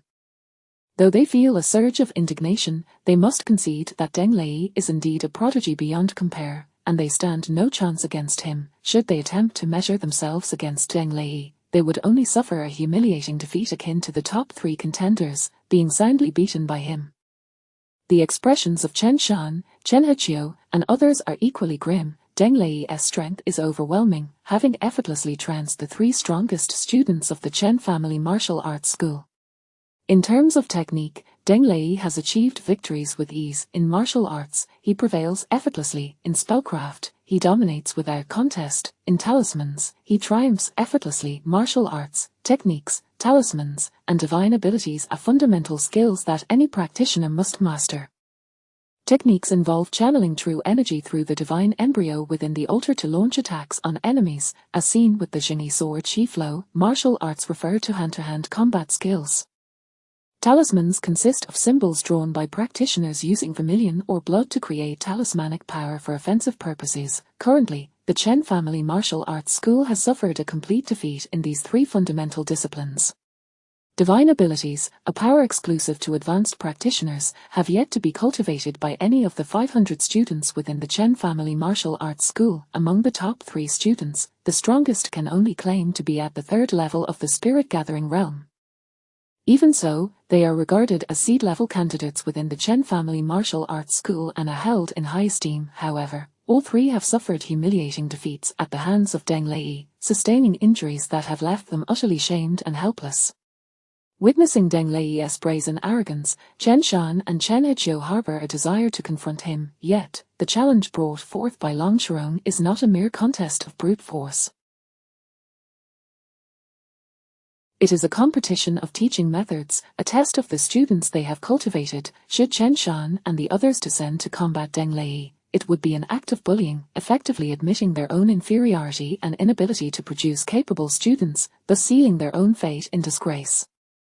Seeing that Chen Shan and the others remain silent, Long Shirong's expression grows triumphant as he chuckles. "Old Master Chen, if your Chen Family Martial Arts School can only produce such poor students, I advise you to reconsider your decision to operate a martial arts school." Veins pulse on Chen Shan's forehead, and a surge of rage compels him to strike Long Shirong dead. He speaks in a low voice, "What do you want?" Long Shirong grins widely, raising 2 fingers as he declares with authority, "First, if you are unable to produce competent students and your teaching standards fall short of mine, to prevent you from misleading the youth further, I insist that you transfer ownership of this martial arts school to me, so that I may take charge of the instruction. Secondly, Old Master Chen, 2 years ago, you raided our Long family and disrespected us. This time, I demand that you kneel and apologize. If you fail to comply, I shall raze the Chen Family Martial Arts School to the ground, uprooting it entirely." Chapter 43, Actions speak louder than words. When Long Shirong spoke, he casually tucked his hands into his pockets, exuding an air of nonchalance.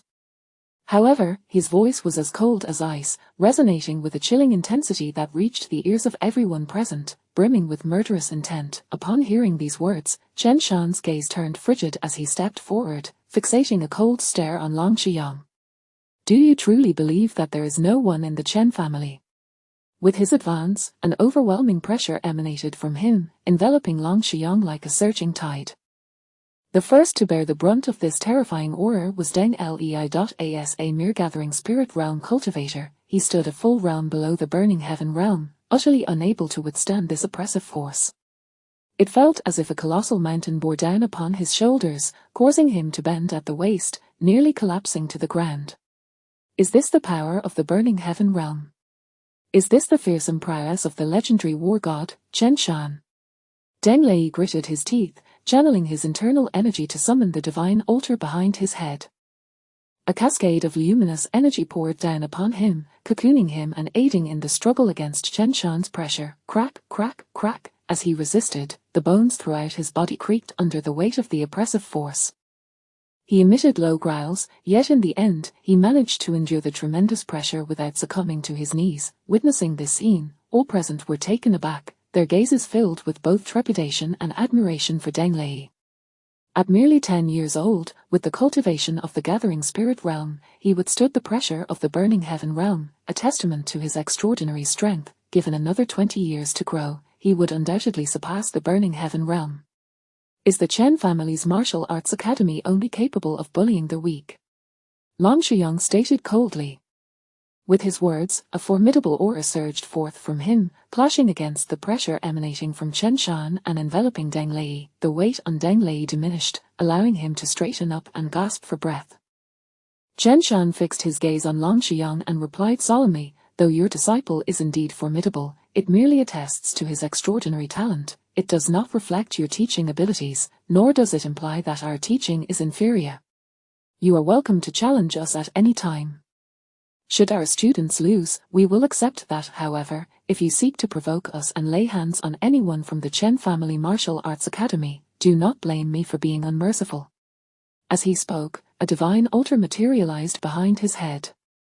Unlike others, this altar bore a tightly shut door. When it opened, a three-headed, six-armed deity emerged, wielding a golden mace in each hand. The deity inhaled deeply, absorbing the essence of the sun's fiery energy.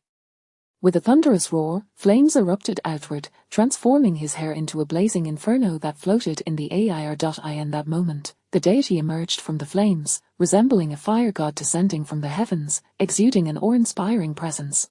Burning heaven realm, the divine body could absorb the sun's fiery essence to augment its own power. As the divine form transformed into a fire god, Chen Shan's pressure soared to its zenith, his gaze sharp as a blade.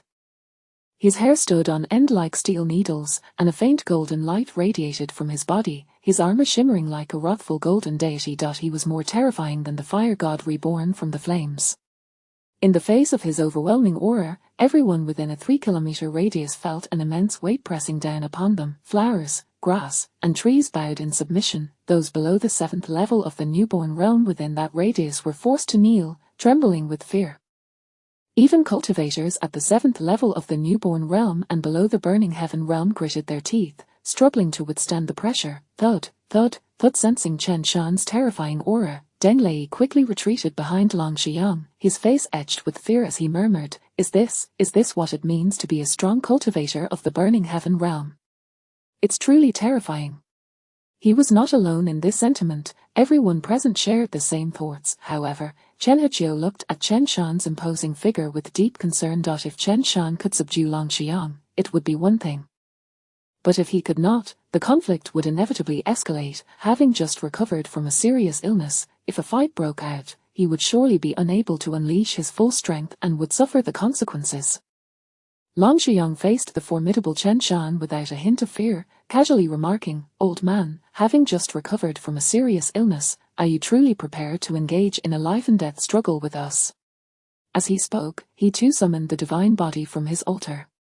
His divine form was a bizarre beast, with the head of an eagle, the body of a man, and the claws of a tiger, adorned in a robe that seemed a mismatch. Yet, this beast exuded an incredibly powerful aura. It too inhaled deeply, immediately absorbing the rich essence of the sun's fiery energy, unleashing torrents of flames from within. With its emergence, Long Shuyang's aura rose in intensity, standing against Chen Shan's might. He was also a cultivator of the burning heaven realm. Chen Shan furrowed his brow. "We." Long Shuyang replied indifferently, "In the face of the illustrious war god Chen Shan, we naturally dare not underestimate the situation." Boom. Just as his words fell, a powerful aura erupted from 100 meters behind Long Shiyang. A bold monk clad in monk robes emerged from the crowd, a golden halo sparkling behind him. His altar resembled a temple, floating within the halo, radiating a brilliant light. A golden Buddha sat within the altar, its dignified visage and piercing gaze directed at them. The Starry Society's demon Buddha Du Wuxiang, how did he infiltrate here? Upon seeing this figure, Chen Heqiu's expression shifted dramatically. The demon Buddha Du Wuxiang, a master of the burning heaven realm from the Starry Society, was notorious for countless murders. 10 years ago, in a single night, he slaughtered 10 villages, offering the blood of thousands of villagers to enhance his power, committing egregious crimes.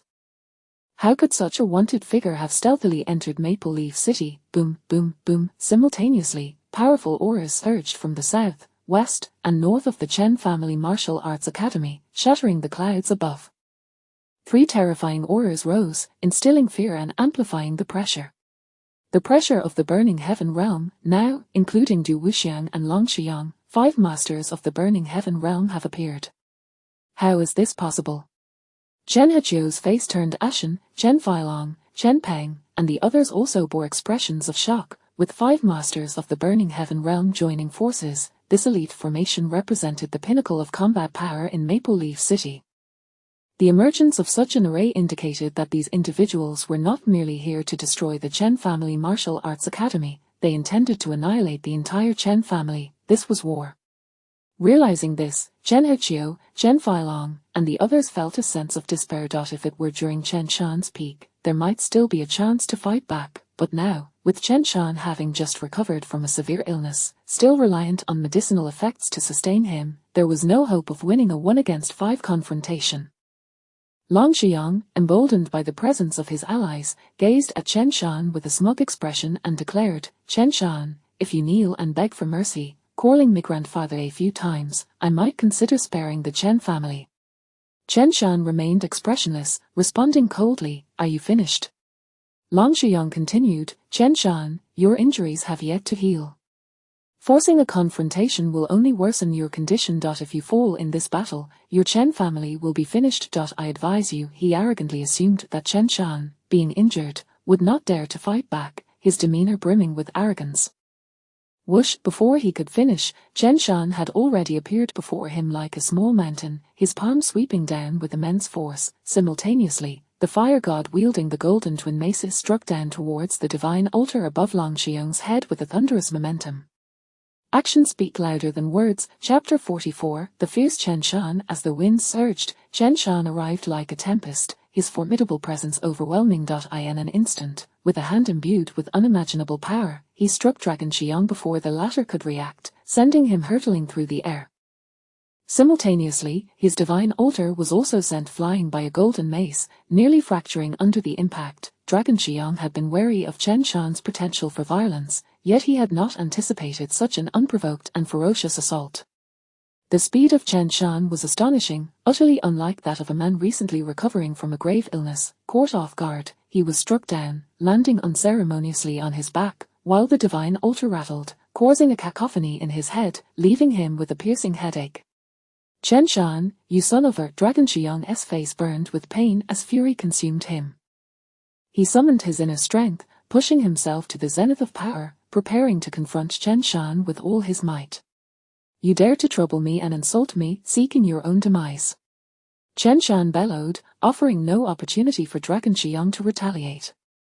Seizing the moment while Dragon Xiang lay sprawled, he surged forth like a demonic deity, pinning him down with the weight of a mountain, rendering him immobile. Then, with both hands raised, he unleashed a barrage of slaps upon Dragon Xiang's face, each impact ringing out with resounding force. Just as Dragon Xiang contemplated resistance, another slap landed heavily, leaving his head spinning. A punch followed, dispersing the gathered energy within him, rendering him powerless, his divine altar wobbling precariously above him.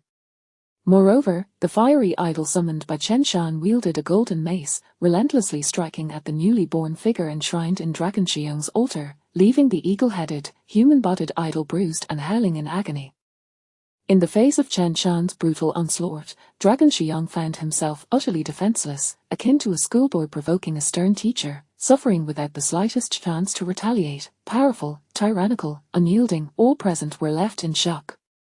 No one had anticipated that, confronted by 5 formidable experts from the Burning Heaven realm, Chen Shan would audaciously strike first, battering Dragon Shiyang into submission. For a moment, they were all at a loss, unsure how to respond. "Stop this at once." Du Wuxiang's demeanor shifted dramatically at the sight. Instead of rushing to attack, the golden Buddha within the altar suddenly opened its eyes, radiant with power. A blinding beam of golden light shot forth from the altar, carving into the earth and hurtling toward Chen Shan with blinding speed. "Cease, you old hag!" Chen Shan shouted, raising his fist to shatter that golden light. Yet, upon its explosion, it transformed into countless golden blades, surging toward Chen Shan with lethal intent. The air split with the sound of sonic booms as the blades sliced through the atmosphere. Without a moment's hesitation, Chen Shan grasped Dragon Shiyang by the neck, wielding him like a weapon against the incoming onslaught. In an instant, Dragon Shiyang's body was pierced by several golden blades, leaving him in a state of utter disarray. "Chen Shan, Du Wuxiang, you bastards!" Dragon Shiyang seethed with rage, his face flushed, wishing nothing more than to rend both Chen Shan and Du Wuxiang limb from limb. At that moment, another expert from the Burning Heaven realm descended, his fists akin to a wrathful dragon charging forth, aiming for Chen Shan's head. Du Wuxiang also surged forward, his hands glowing a fiery gold, launching an assault at Chen Shan. The force of their strikes howled through the air, a visceral reminder of their might. Supreme Shaolin Diamond Palm.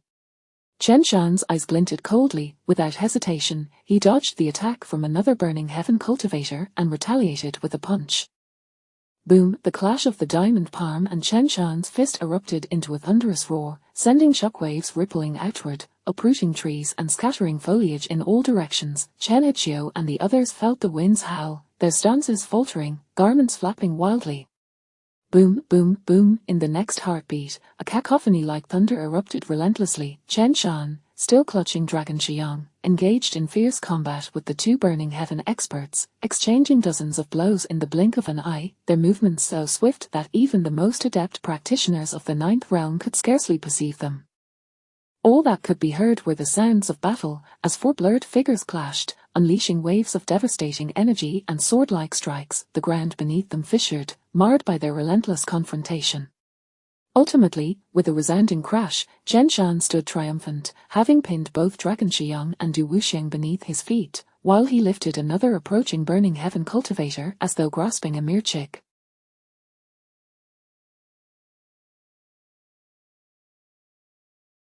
He stood resolute like an immovable mountain, exuding a terrifying aura reminiscent of a demonic deity, despite the numerous gaping wounds that marred his body, revealing bone beneath. Dragon Shiyang, Du Wuxiang, and the other Burning Heaven cultivator bore injuries far more grievous, bleeding profusely.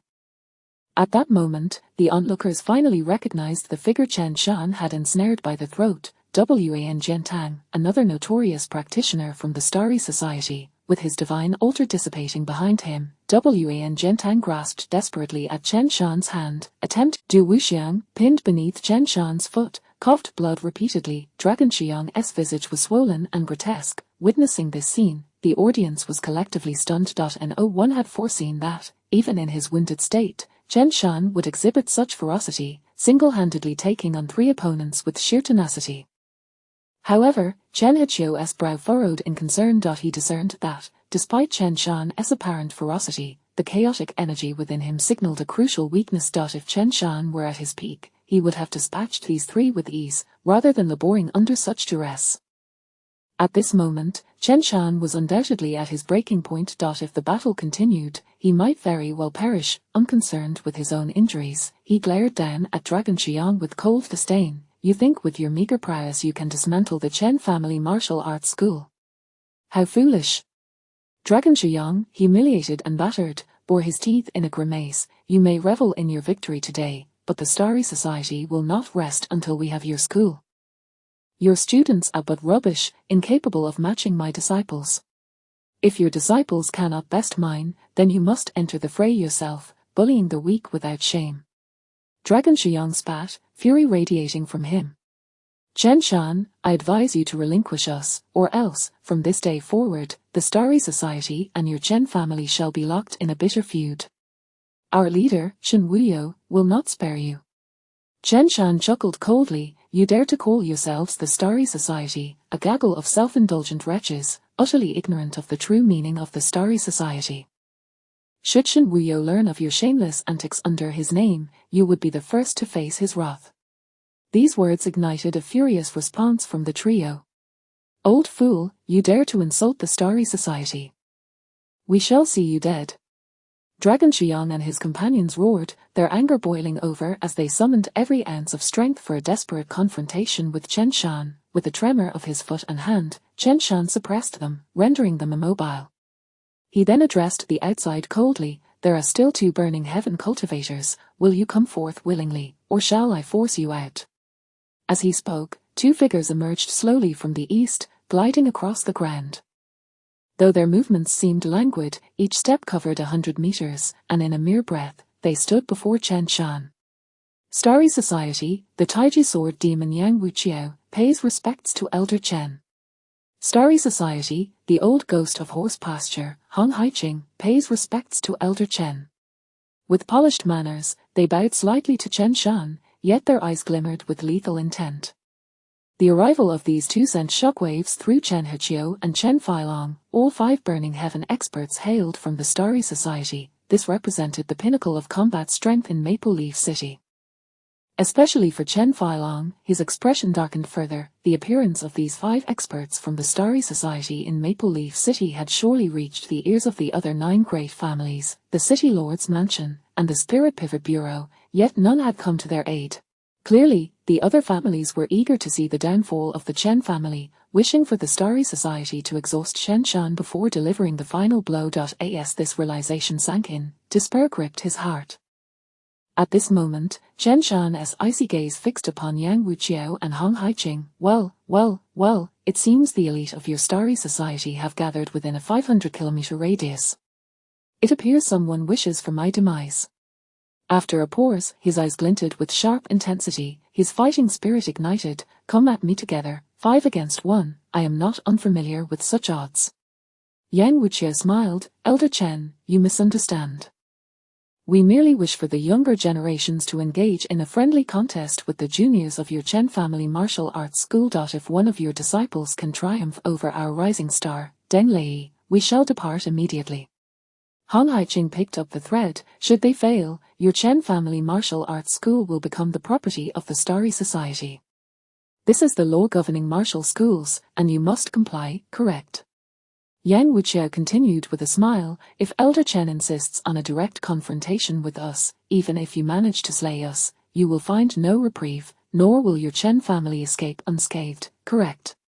They all recognized that, despite Chen Shan appearing formidable, he was clearly on the verge of exhaustion. Should he unleash his full might, it was likely that all 5 of them would perish, thus, they dared not challenge him directly, instead shifting the focus of the conflict, wagering everything on Deng Lei, hoping to secure victory through him. Chen Shan regarded them with unwavering intensity, yet his heart sank. He was indeed at his limit. Although he possessed the means to elevate himself and potentially slay these 5, it would leave him utterly depleted. The City Lord's Mansion and the remaining 9 families were poised to strike, their eyes fixed hungrily on the Chen family. Should he fall now, the remnants of his lineage would surely be devoured. However, none of the students from the Chen family martial arts school were capable of matching Deng Lei's prowess. Before him lay only paths of doom. As despair and sorrow engulfed him, a profound sense of helplessness took root within. For years, he had been the sole pillar sustaining the Chen family, yet none of his descendants had managed to ascend to the Burning Heaven realm. Only Chen Hongyao held any promise of reaching such heights. But time was fleeting. Before Chen Hongyao could rise, there were those intent on annihilating the Chen family. The Starry Society's forces were allowed to run rampant in Maple Leaf City, their intentions glaringly apparent, to watch the Chen family fall. If he could not resolve this matter decisively today, the Chen family would surely face extinction. Just as Chen Shan wrestled with his thoughts, a Yeti electric scooter sped into the vicinity of the Chen family martial arts school. Moments later, a youthful, exuberant voice rang out, "Who wants to fight? Come, I'm here to play." Chapter 45, You Five, come together upon hearing Li Shichi's voice. Chen Heqiu, Chen Feilong, Chen Peng, and others, who were previously weighed down by worry, instantly brightened with joy. Especially Chen Heqiu, who was overjoyed beyond measure. With Li Shichi's arrival, hope had returned. After all, he was a formidable being capable of tearing apart evil foes. However, upon hearing this, Chen Shan's expression darkened. He turned to glare at Chen Heqiu and the others, exclaiming, "You fools, who permitted you to summon him here?" In his eyes, Li Shichi was the grandson of his esteemed elder brother, Shen Gong, and had come to the Chen family to enjoy a life of comfort. It was his duty to ensure Li Shichi's safety, providing him with the best of everything, allowing him to live a happy, carefree existence. And no matter how powerful Li Shichi was, he should not be dragged into such conflicts, subjected to the dangers of the martial world and the attention of hidden powers.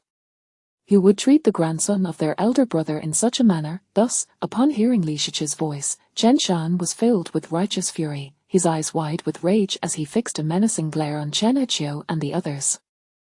Chen Heqiu, Chen Feilong, and the others did not dare meet Chen Shan's gaze, silently lowering their heads. As Chen Shan's attention shifted to Chen Heqiu, Chen Feilong, and the others, Du Wuxiang, Long Shirong, and Wan Zhentang exchanged glances. Then, all three simultaneously unleashed their full power, akin to three volcanoes erupting, sending Chen Shan flying back, landing before Chen Heqiu and the others. Success! Wan Zhentang, Du Wuxiang, and Long Shirong rejoiced, believing their strike would be enough to injure Chen Shan, worsening his condition. However, the outcome left them disheartened. Although they had unleashed their full strength, it was still a power born from suppression, lacking purity, merely causing some cracks in the golden Buddhist armor enveloping Chen Shan. He had not sustained any further injuries. This old man, how could his armor be so resilient? Is he some ancient turtle? Long Shirong gritted his teeth, his expression sour. Just moments ago, he had been caught off guard and ruthlessly slapped by Chen Shan, leaving him humiliated. Now, having finally escaped, he longed to dismember Chen Shan. Chen Shan brushed off his clothes, his gaze icy as he stared at Long Shirong and the others. "You brats, attacking me from behind. Do you seek death?" Long Shirong wiped the blood from the corner of his mouth, coldly retorting, "You just got away with your sneak attack. If you dare to make a move again, I will ensure you, old fool, meet your end." As they prepared to engage once, upon sensing this overwhelming presence, Long Shirong and the others' expressions darkened. The unmatched sword demon, Yang Wuqian, stepped forward with a smile, saying, "Gentlemen, let us not forget the main event is the contest of the younger generation."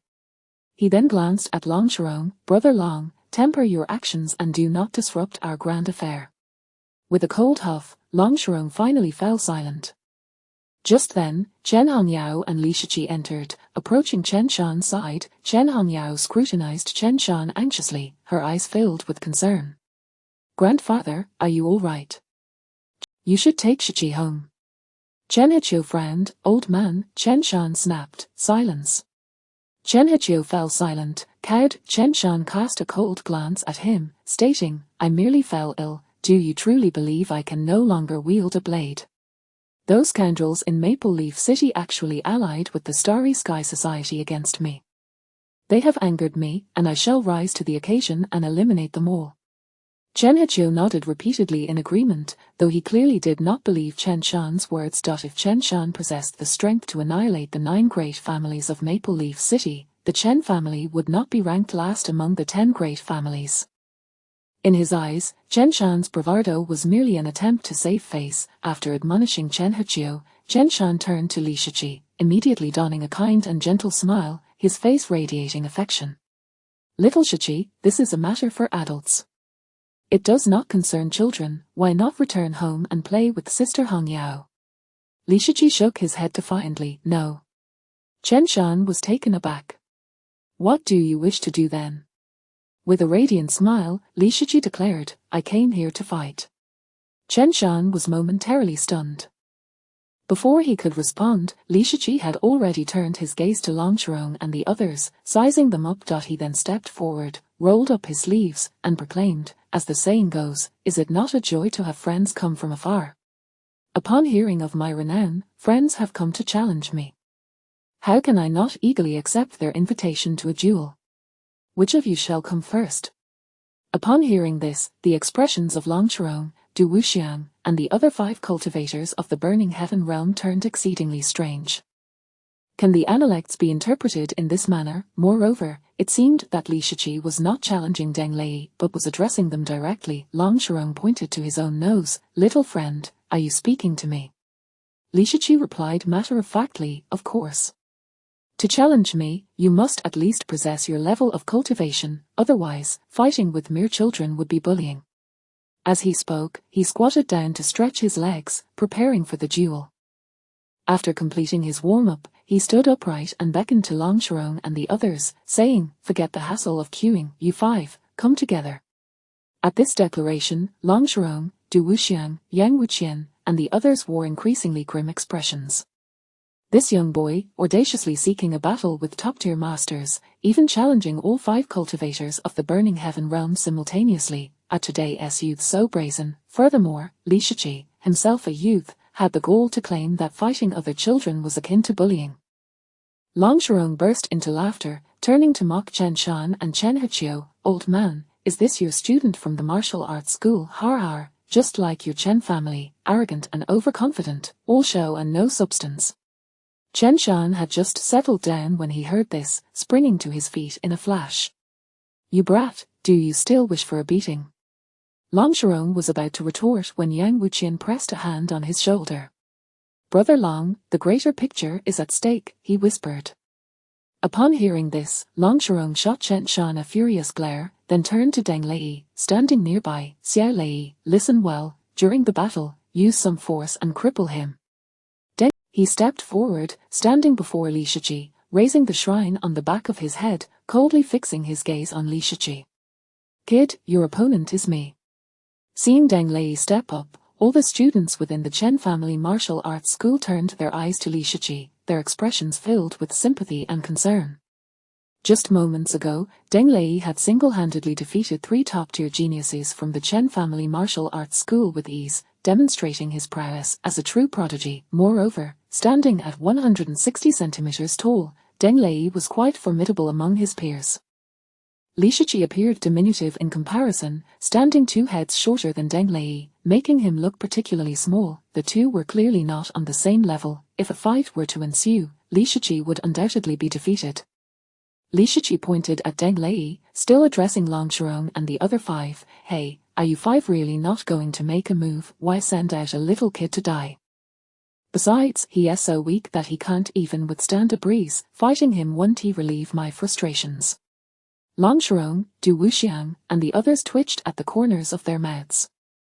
This little brat was insufferably irritating. Within the Chen family martial arts school, all the students were stunned by Li Shiqi's words. At this moment, the oppressive aura of the burning heaven realm had dissipated, and the onlookers who had previously knelt in submission stood back up, exchanging bewildered glances at Li Shiqi's audacity.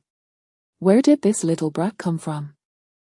A new student of the Chen family martial arts school. Regardless of what kind of student he is, facing a prodigy like Deng Lei, he is bound to suffer. The crowd murmured, all convinced that Li Shiqi would face grave consequences. Du Wuxiang coldly stated, Deng Lei will win. Yang Wuqian chuckled, little buddy, your courage is commendable, this is the spirit of a young bull who fears no tiger. Wan Jiantang grinned wickedly, it would be best if Xiao Lei could tear off one of his arms. Hong Haiqing's expression was malevolent, if he could kill him, that would be even better. Such a little brat would be quite a delicacy. As he spoke, he licked his lips, gazing at Li Shiqi with greedy eyes. In their view, Deng Lei would undoubtedly dominate Li Shiqi, rendering any concerns about Deng Lei unnecessary. Conversely, within the Chen family, Chen Shan, Chen Hongyao, and Chen Hechio remained remarkably composed, placing their unwavering faith in Li Shiqi. After all, even a monster like the face monkey had been soundly thrashed by Li Shiqi. What was a mere Deng Lei in comparison? At that moment, Long Sharong growled, Xiao Lei, make sure to be a bit rougher, break his legs. Deng Lei nodded, his eyes blazing with fury, stepping within a meter. You should kneel and bow your head to me as your master, or today, I shall teach you a lesson on behalf of my master. He felt belittled by Li Shiqi, consumed by an urge to tear him apart. Yet, before he could finish his threat, with a resounding slap, Li Shiqi sent him spiraling through the air like an arrow, flying over 10 meters before crashing to the ground at Long Sharong's feet. But upon landing, Deng Lei spat blood, half of his face swelling grotesquely like a pig's head. After a dizzying moment, his head tilted, and he fell into unconsciousness. Silence. The scene was suddenly engulfed in an eerie stillness. Everyone stood dumbfounded, staring at Li Shiqi, then at the unconscious Deng Lei, unable to believe their eyes, especially Long Sharong, whose jaw dropped in shock, unable to utter a single word for an extended period. What just happened? What transpired moments ago? Chapter 46. It's your turn. Silence. The Chen family martial arts hall was enveloped in an eerie stillness, so profound that one could hear a pin drop. Inside, all the students stood in stunned disbelief, their mouths agape, as if caught in an overwhelming tempest of emotions, unable to regain their composure. Outside the hall, the gathered crowd and reporters gazed with wide eyes, their shock or everyone was left astounded by the recent spectacle, their jaws hanging low as if about to touch the ground. Just moments ago, Deng Lei had demonstrated his extraordinary strength, effortlessly yet now, facing the diminutive Li Shiqi, he had been sent flying with a mere slap. The greatest astonishment was reflected in the faces of Long Sharong, Du Wuxiang, and their companions. They gazed at the fallen Deng Lei, their previously arrogant smiles frozen in disbelief. Li Shiqi clapped his hands together, a hint of impatience in his voice as he remarked, "I told you long ago, you are not my match. Why do you persist in your rumblings?" He then beckoned to Long Sharong and the others. "All right, you five, come at me together. I need an outlet for my frustration." Long Sharong ignored Li Shiqi's challenge and instead yelled at the prostrate Deng Lei, "Deng Lei, stop playing dead. Get up." As he spoke, he kicked Deng Lei's body. However, no matter how he called out or kicked, Deng Lei remained in a state of unconsciousness, unresponsive. Long Sharong's expression grew increasingly grim. Deng Lei was his most prized disciple, bestowed with an impressive third-grade divine embryo by the true deity, and he had been progressing at an astonishing rate, truly a genius among geniuses. Yet now, this extraordinary talent lay unconscious, defeated by Li Shiqi with a single blow. What was even more baffling was that Li Shiqi hadn't even summoned his divine altar. The battle had concluded before it even began. How could this be possible? He could not fathom the reality before him, nor could he accept that his beloved apprentice had suffered such a complete defeat. Du Wuxiang, too, was in disbelief, pinching his own thigh harshly. Pain, this was no dream. He approached Deng Lei, gently tapping his face to assess his condition. Upon inspection, his pupils dilated with horror. Not only had Deng Lei been knocked unconscious, but he also bore a linear fracture in his skull, and a crack had appeared in his divine altar. Such injuries could only be inflicted by a force exceeding 10,000 pounds. The seemingly casual slap from Li Shiqi wielded such immense power. Realizing this, Du Wuxiang looked at Li Shiqi with eyes wide in astonishment. A young man possessing such strength could no longer merely be labeled as a genius. He was a true prodigy, one with the potential to ascend to divinity. Li Shiqi pointed at the unconscious Deng Lei, stating, "No need to check further. As the saying goes, the past flows like this, never ceasing day or night. Anyone daring to challenge me will end up like this fellow." Deng Lei, left in a stupor, utterly oblivious to whether it is day or night, pausing for emphasis, he added, "He is weak, easily defeated and unconscious. Now it is your turn." With that, he stomped down, shattering the floor beneath him, and launched himself towards Du Wuxiang and the others with the ferocity of a cannonball. In the rear, Chen Shan, witnessing Li Shiqi's, the divine general, armed with a golden mace, emerged from the altar, stowing away their weapon and cradling the glass dome as he soared into the sky. The glass dome ascended, radiating a hazy glow before expanding dramatically, cascading like a waterfall and transforming into a colossal inverted transparent bowl. Bang! As the massive transparent bowl descended, all onlookers outside the Chen family martial arts hall were plunged into darkness, their vision obscured by a thick mist, rendering them unable to perceive the events unfolding within. What is this? The Chen family's treasured artifact, the divine light-glazed dome. It can obscure external sight and perception, possessing formidable defensive capabilities. Do you see that divine statue? It is the rebirth of the Elder Chen, maintaining the operation of the dome. It is evident that Elder Chen does not wish for outsiders to witness the happenings within the martial arts hall. He may be preparing to deal with the Starry Society. The crowd and reporters surrounding the scene buzzed with speculation, their anxiety palpable. Having just witnessed Li Shiqi send Deng Lei flying with a single slap and then charge at Du Wuxiang, they were filled with fervor at the thought of such a confrontation against a formidable opponent. Yet, with the emergence of the divine light-glazed dome, they found themselves in utter darkness, unable to hear any sounds from within, their frustration mounting. Inside the dome, Li Shiqi had already reached Du Wuxiang's front, his small fists poised to strike heavily at Du Wuxiang's face.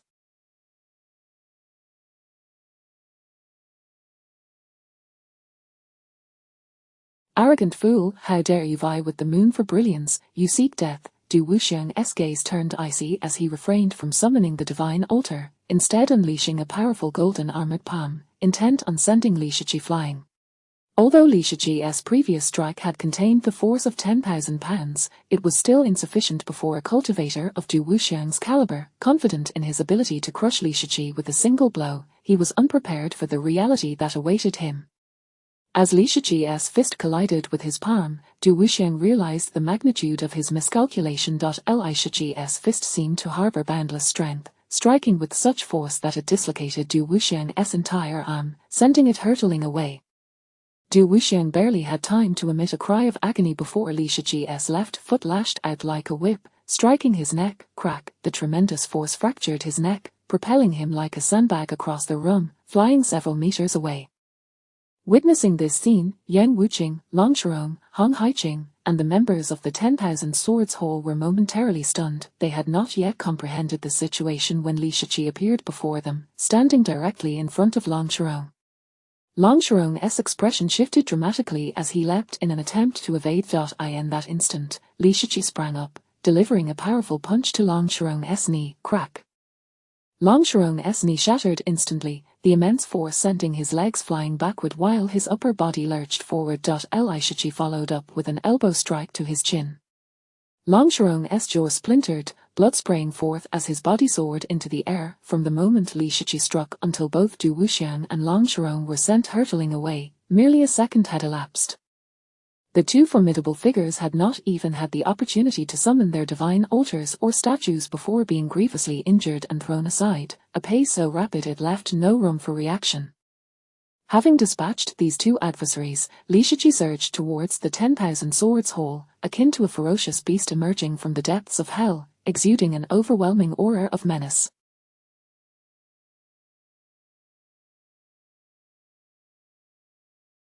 Chapter 47, Fists Drenched in Iodine. Fighting while disinfecting a Yuan Jiantang's countenance turned pale as he beheld Li Shiqi charging towards him moments ago. Li Shiqi had effortlessly dispatched the formidable masters Long Shirong and Du Wuxiang, resembling a human-shaped beast of prey. In a desperate bid, he summoned his divine altar, channeling his powers as swathes of sword energy erupted forth, cascading violently towards Li Shiqi. Simultaneously, he retreated, striving to distance himself from Li Shiqi. As he executed this maneuver, Hong Haiqing and Yang Wuqing swiftly reacted, invoking the divine altar behind their heads to expedite the circulation of their true energy, enhancing their strength.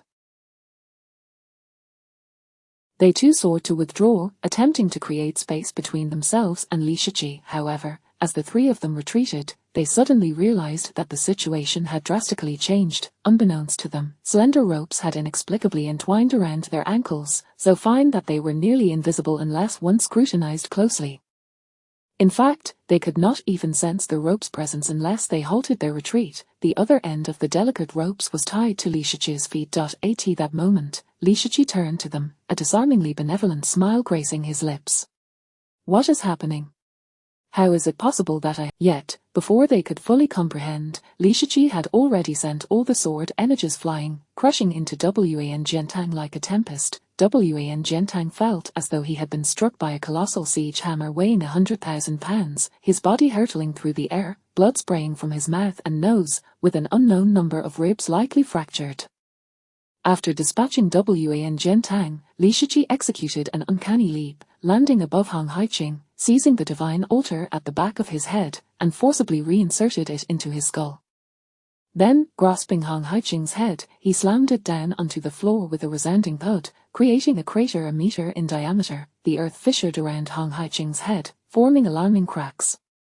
At that very moment, Yang Wuqing's battle sword pierced towards the back of Li Shiqi's head, the overwhelming sword energy causing the heavens to tremble. Merging man and sword, he appeared as a blade capable. In the face of this strike, Li Shiqi remained expressionless, advancing rather than retreating, and forcefully rammed his head against the battle sword. Yang Wuqing's pupils constricted, a bizarre thought flashing through his mind. Is he seeking death? It soon dawned on him how utterly mistaken he was. Bang! Li Shiqi's skull collided with the sword, leaving him unscathed, not a single hair out of place, while Yang Wuqing's sword shattered inch by inch, splintering into fragments, leaving only the hilt. Yang Wuqing's eyes widened in disbelief. His sword had been forged from exceedingly rare materials over a period of 49 days, capable of withstanding the full force of a perfected Burning Heaven realm practitioner, and even the mightiest strikes of a Jianquan realm master could not mar it. Yet, now, Li Shiqi's head had managed to break it. Was his skull truly that impervious? In his astonishment, Li Shiqi sprang forth, landing before him, delivering a knife-hand strike to his throat. Crack! The throat bone shattered. Immediately thereafter, Li Shiqi kicked him, bending him like a shrimp, sending him flying as he had done with Wan Jiantang. However, they did not so far before the slender ropes yanked them back. The ropes, incredibly elastic, pulled them to their maximum extension before propelling them back at high speed. Moreover, it was not just the two of them being drawn back. Du Wuxiang and Long Shirong were also reined in by two ropes from a distance, soaring through the air. Hong Haiqing, who had been smashed to the ground, was concurrently hurled into the air by Li Shiqi. Oraler, Li Shiqi took a deep breath, solidifying his stance, and then unleashed. His fists fell like torrential rain, striking mercilessly upon the five individuals. Bang bang bang bang, the sound of fists meeting flesh erupted like thunder. Li Shiqi treated these five as mere punching bags, relentlessly pummeling them. Yang Wuqing and his companions were battered into coughing blood, sent flying far and wide, only to be yanked back by the ropes, akin to 5 ping-pong balls flung about in the air, utterly disheveled. Witnessing this scene, Chen Shan was left agape. Chen Hongyao stared in bewilderment, Chen Heqiu was dumbfounded, Chen Feilong, Chen Peng, and all the students of the Chen family martial arts school present had eyes nearly popping out of their heads.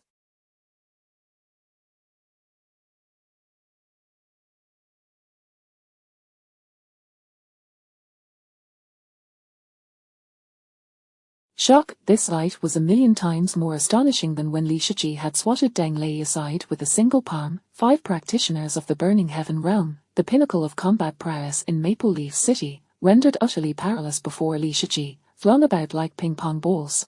Such an event would be hard to believe if recounted. It was too absurd, too shocking, especially Chen Shan, whose face had paled. As a practitioner of the Burning Heaven realm himself, he had fought alongside these individuals and knew that without extreme enhancement, he could never hope to defeat them.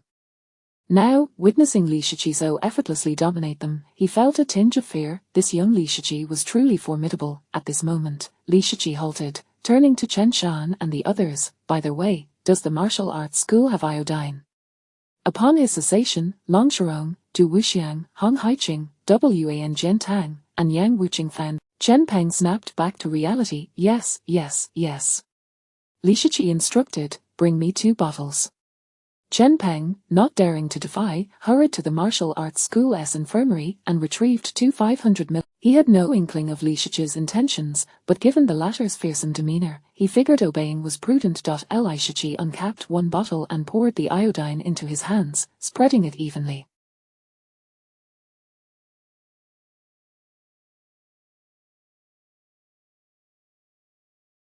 All present exchanged glances, puzzled as to the significance of Li Shiqi's actions. Little Shiqi, what are you doing? Chen Shan inquired. Li Shiqi looked up, his face alight with an innocent, lively smile, fists soaked in iodine, fighting while disinfecting. Grandpa Chen. Haven't you ever tried it? In the demon suppression prison, he frequently employed this method on the most wicked of demons. It was quite effective, indeed. After eliminating certain despicable villains, he would chant sutras for their souls while thoroughly refining them into his emperor's banner. Chen Shan was left in a state of shock, rendered speechless. Chen Heqiu, Chen Hongyao, Chen Feilong, and the others were once again taken aback, fists soaked in iodine, fighting while disinfecting. What kind of earthly torture was this? An opportune moment. Seizing the opportunity while Li Shiqi paused, Long Shirong, Du Wuxiang, Hong Haiqing, Wan Jiantang, and Yang Wuqing prepared to channel their true energy to break free and escape. However, as they attempted to harness their techniques, they were stunned, followed by sheer terror. Their true energy had vanished entirely, leaving them utterly incapable of sensing it. Before they could take any further action, Li Shiqi, his hands now drenched in iodine, approached them. With a whoosh, the ropes tightened again, yanking them towards him from midair. My 2 billion are a darter, Li Shiqi roared in fury, his fists flying once more, striking down upon Long Shirong and the others, his blows generating after images, eliciting anguished cries from them.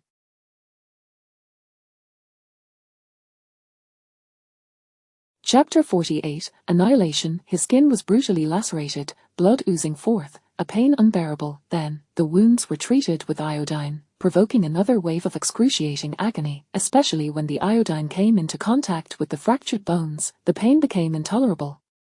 My 200 million.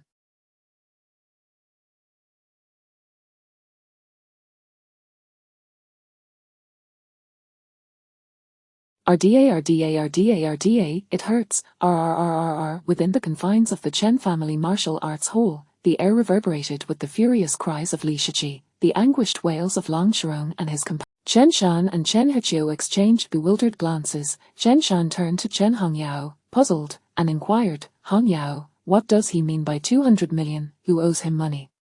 He discerned that Li Shiqi's fury Chen Hongyao shook her head and replied, there is no debt. Chen Shan's confusion deepened. Then what is the matter? Chen Hongyao explained, Grandfather, this is a matter concerning Shiqi, you should inquire with him later. The sum involved in Li Shiqi's transactions was substantial, and she feared that revealing it publicly might incite greed among many. Thus, even when questioned by her most respected grandfather, she refrained from disclosing the information. Money, after all, entices the heart. Having read numerous stories and witnessed friendships akin to brotherhood deteriorate over monetary disputes in real life, she understood the peril. Despite Li Shiqi's formidable strength, he remained a naive child. Should others learn of his wealth, it would inevitably provoke envy and malice. Therefore, to safeguard Li Shiqi, she could not allow anyone to discover the extent of his riches. Chen Shan, being astute, chose not to press for further details after hearing Chen Hongyao's remarks. Shortly thereafter, having exhausted himself, Li Shiqi finally ceased his assault and retracted the fine cords binding Long Shirong and the others, transforming them into pure vital energy, which once again merged with his own essence. Deprived of their support, Long Shirong and the others collapsed to the ground. At that moment, all 5 were battered and bruised, their faces swollen, blood streaming from their orifices, their bodies. Moreover, their internal energy had been thoroughly depleted by Li Shiqi's relentless strikes, leaving them severely injured and incapacitated. Li Shiqi cleansed his hands, stained with iodine, and dried them on his clothing, exhaling a deep sigh. As the saying goes, I reflect upon myself thrice daily. Today have I suffered indignities, have I avenged those grievances, have I released the pent-up frustrations within. I was deceived, my heart ablaze. Having pummeled the punching bags, I feel considerably relieved. Indeed, one must not allow oneself to suffer indignity. Such behavior is detrimental to the body. Confucius was truly a great sage, I adore him. He approached Chen Shan and said nonchalantly, all right, Grandfather Chen, my matters are resolved, may I borrow you for a moment to speak? At this juncture, he noticed that Chen Shan, Chen Heqiu, and the entire Chen family martial arts hall regarded him as if he were an extraterrestrial. Particularly, the 3 prodigious students of the Chen family martial arts hall stared at Li Shiqi as if he were a monster. All of them were young, yet Li Shiqi had managed to dominate a practitioner of the Burning Heaven realm, while they could barely contend with Deng Lei. Truly, comparison breeds discontent. Reflecting on this, the expressions of the 3 prodigious students grew increasingly grim. Li Shiqi surveyed the entire assembly and then queried, Grandfather Chen, why do you all look at me in such a manner? Is there something on my face?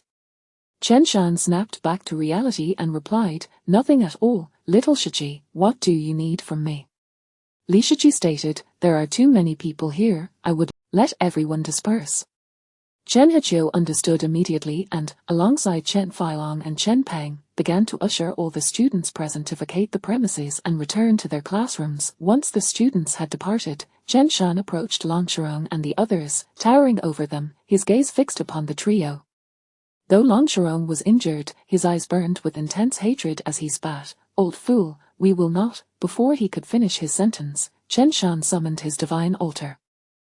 A beam of sword light erupted from the altar, shattering Long Sharong's heart. Long Sharong's eyes widened in disbelief as he struggled to comprehend that Chen Shan had the audacity to kill so brazenly within the martial arts hall. He opened his mouth, intent on speaking, but Chen Shan struck again, unleashing several sword energies that pierced through Long Sharong's forehead, throat, and dantian, creating transparent holes. In that moment, Long Sharong felt an icy chill envelop him. Until his last breath, his eyes remained wide open, refusing to close. Hong Haiqing, Du Wuxiang, Yang Wuk, and the others were astounded by this scene. At that moment, Chen Shan turned his gaze towards Du Wuxiang and the others. Their souls quaking in terror, they hastily pleaded for mercy. "Old Master Chen, spare us." Before they could utter the word life, sharp sword energies erupted from Chen Shan's divine altar. Their foreheads, brains, hearts, throats, dantian, and vital points were all punctured. With an impassive expression, Chen Shan coldly regarded their lifeless bodies before hanging them up, displaying them at the entrance. These 5 had come with the intent to annihilate the Chen family. Had it not been for Li Shiqi stepping forward, the Chen family might have perished at their hands. Therefore, against such enemies, he would show no mercy. Having completed this grim task, Chen Shan returned his attention to Li Shiqi, smiling benevolently as he said, "All right, little Shiqi, thank you, you spared their lives, granting me the opportunity to exact vengeance upon my enemies. Now that everyone has dispersed, feel free to tell your grandfather what you need." He simply chose not to, leaving the opportunity for him instead. Li Shiqi pointed at the bloodstains on Chen Shan's clothing and innocently remarked, "Grandfather, your technique lacks finesse. After killing a few villains, you're covered in blood." Moments ago, when Chen Shan had slain Long Sharong and his companions, their blood had splattered onto him. Then he gestured to his own pristine attire, proudly declaring, "Look at me, I struck them so many times, and I am not stained at all. You should take a lesson from me." Chen Shan was momentarily taken aback, then chuckled, all right, little Shiqi is indeed more impressive. I shall learn from you in the future." They exchanged knowing smiles, both exuding an aura of mutual understanding, as if they had found kindred spirits. The warmth of familial affection enveloped them. Nearby, Deng Lei had just regained consciousness. Upon hearing the exchange between the grandfather and grandson, he was instantly struck with fear, shutting his eyes tightly to feign death. Li Shiqi pointed at Deng Lei. "Has he committed any wrongs?" Chen Shan shook his head, "I do not know. As the saying goes, since one has come, let one be at ease. If he is an enemy, he should be treated equally." "Little Shiqi, you speak with such wisdom." Chen Shan's eyes brightened at his words, and the divine altar behind him radiated brilliance, the sharp sword energies flickering ominously, ready to be unleashed. At that moment, Deng Lei, pale with fear, scrambled to his feet and knelt before them, pleading, "Esteemed ones, I was wrong, I was misled by Long Sharong, I was forced. I will sever ties with the Xinchen society and will never act recklessly again. I beg you to spare me." Before he could finish his plea, 3 sword energies shot forth, one piercing through Deng Lei's forehead, another through his heart, and the last through his dantian. Deng Lei's eyes widened in shock as he collapsed into a pool of blood. Chen Shan coldly remarked, "To serve as a lackey for a tiger and to associate with thieves is a fate unworthy of lament." The world may claim that Long Sharong had not committed any wrongs, yet he had allied himself with the likes of Du Wuxiang, a demon who knew no bounds and killed without hesitation. Birds of a feather flock together, he too must be guilty of heinous deeds. When Chen Shan had gripped Long Sharong's neck, he could clearly sense the presence of countless vengeful spirits within him, indicating that he had indeed taken many lives. Furthermore, Deng Lei's use of blood talismans during his duel with the Chen family's prodigies revealed the lives he had extinguished to forge those symbols. It was evident that Deng Lei had blood on his hands, and at such a young age, he was already so ruthless. Moreover, these individuals had sought to annihilate the Chen family. Chen Shan would never forgive his enemies. Even if Deng Lei were merely a foe, he would not hesitate to eliminate him, leaving no one behind. Li Shiqi smiled and said, "Grandfather, this is how it should be." Chen Shan replied with a smile, returning to the matter at hand, "What did you wish to ask me earlier?" Li Shiqi inquired, I wish to know the location of the Divine Armament Guild's headquarters in the southern province, how long it takes to traverse between Maple Leaf City and the south. Are you planning to visit the Divine Armament Guild's southern headquarters? Li Shiqi replied, Grandfather, it is of no concern to you, just provide the information. After some contemplation, Chen Shan stated, departing from the northern city of Maple Leaf City, if traveling on a high-speed road, a vehicle traveling at 3,000 km per hour can reach it in as little as 5 hours, making the round trip 10 hours. If you ride the horned serpent-tailed lion, it would be even faster, 3 hours to go and 3 hours to return. The essential route between the two locations is located 4,000 km north of Maple Leaf City in Maoyang City, where numerous vehicles and aerial supply transports abound. Many travelers on the highway stop there for supplies before continuing southward through Maoyang City's southern gate back to Maple Leaf City. Maple Leaf City to the north, 4,000 kilometers away. Maoyang City. Upon hearing this, Li Shiqi's eyes brightened slightly, silently committing this information to memory. Chen Shan again queried, what exactly do you intend to do with this information? Li Shiqi smiled and replied, as the saying goes, to hear the way in the morning is to be prepared for death by evening. Chen Shan asked, what does that mean? Li Shiqi did not respond verbally but rather answered in his heart, to know the path you must take in the morning means you are doomed by nightfall. Ghostly-eyed divine armament Liu Hongqi, if you dare to deceive me of my wealth, prepare yourself. Tonight, I shall demand the return of my money. Chapter 49, The City in Shock. After being reminded by Chen Hongyao, Li Shiqi had been troubled by the deception of Liu Hongqi. Although he had just vented his anger by thrashing Long Shuo, he needed to reclaim his dignity. Chen Shan glanced at Li Shiqi, ultimately deciding against further inquiries and instead summoned Chen Hongyao to escort Li Shiqi back to the martial arts hall. He then channeled his energy to retrieve the divine statue that still hovered in midair. The statue, enveloped in a radiant glass-like aura, descended into Chen Shan's hands before it took a step and entered the shrine. The shrine's door closed, and then it vanished into the back of Chen Shan's head, disappearing from sight. As the last vestiges of light faded, what emerged before the crowd was Chen Shan, blooded and bearing the lifeless form of Deng Lei, standing in. This is utterly terrifying. Everyone is whispering that Chen Shan has been possessed by a malevolent spirit. Although He Chang successfully exorcised the evil last night, he is still remarkably fierce despite just recovering from a serious illness. Truly, he is a demon god. I have often heard rumors of individuals planning to take advantage of Chen Shan's injury to eradicate the Chen family. It appears those schemes have utterly collapsed. I had only heard tales of Chen Shan's ruthlessness, wielding 2 machetes from the north to the south of Maple Leaf City. Today, witnessing his ferocity, he truly embodies the essence of a demon god, daring to slay even within the city. It seems Chen Shan has fully recovered, his strength formidable. Moreover, he possesses the ultimate move, ultimate ascendancy, capable of taking down 10 peak masters of the Burning Heaven realm. Those lurking in the shadows, inciting the Starry Society to provoke the Chen family martial arts hall, must surely be trembling in fear. The spectators and reporters gathered around the Chen family martial arts hall were abuzz with chatter, their eyes filled with trepidation as they regarded Chen Shan. Many gazed at him with fervent admiration. Old Master Chen is truly impressive. At 70, he is in his prime, remarkable. Not only has Old Master Chen returned, but the Chen family martial arts hall has also gained a young talent, who effortlessly sent Deng Lei, at the 9th level of the spirit-gathering realm, flying with a single slap. His strength likely rivals that of Chen Hongyao. That lad is no mere child. I've heard he is a new relative of the Chen family. Though he is still growing, he is undoubtedly a prodigy, likely a young noble from a prominent place, extraordinarily powerful. The Chen family is poised for a resurgence. Hurry, summon all those kids from the countryside. They must join the Chen family martial arts hall. With the Chen family's rise, our relatives' children might also prosper. Many onlookers, witnessing Li Shiqi's prowess and Chen Shan's unfathomable strength, were immensely excited, pulling out communication talismans to inform their relatives in the countryside.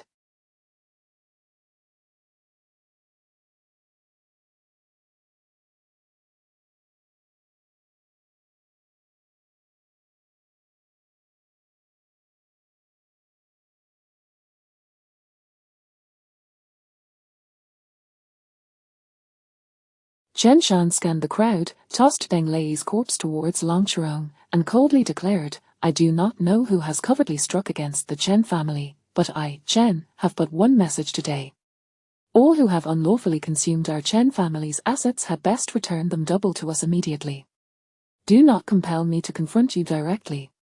With that, he turned and however, his words sent ripples of shock throughout the entirety of Maple Leaf City. Damn it, are those fools of the Starry Society utterly incompetent? 5 of them couldn't even best a Chen Shan recovering from illness. Quickly, little did I expect that the scourge of a millennium not only survives but grows even stronger. What a blunder. Plan B has also failed, prepare Plan C. Forget the preparations, let us first ascertain. We must investigate his background. I have a nagging suspicion that Chen Shan's newfound strength is closely linked to this boy. Given our current strength, it may be unfeasible to eradicate the Chen family and acquire that artifact. Inform old Jay, he might have a solution. In the inner city of Maple Leaf City, within a darkened chamber, 9 individuals gathered around a large table, engaging in heated discussion about strategies.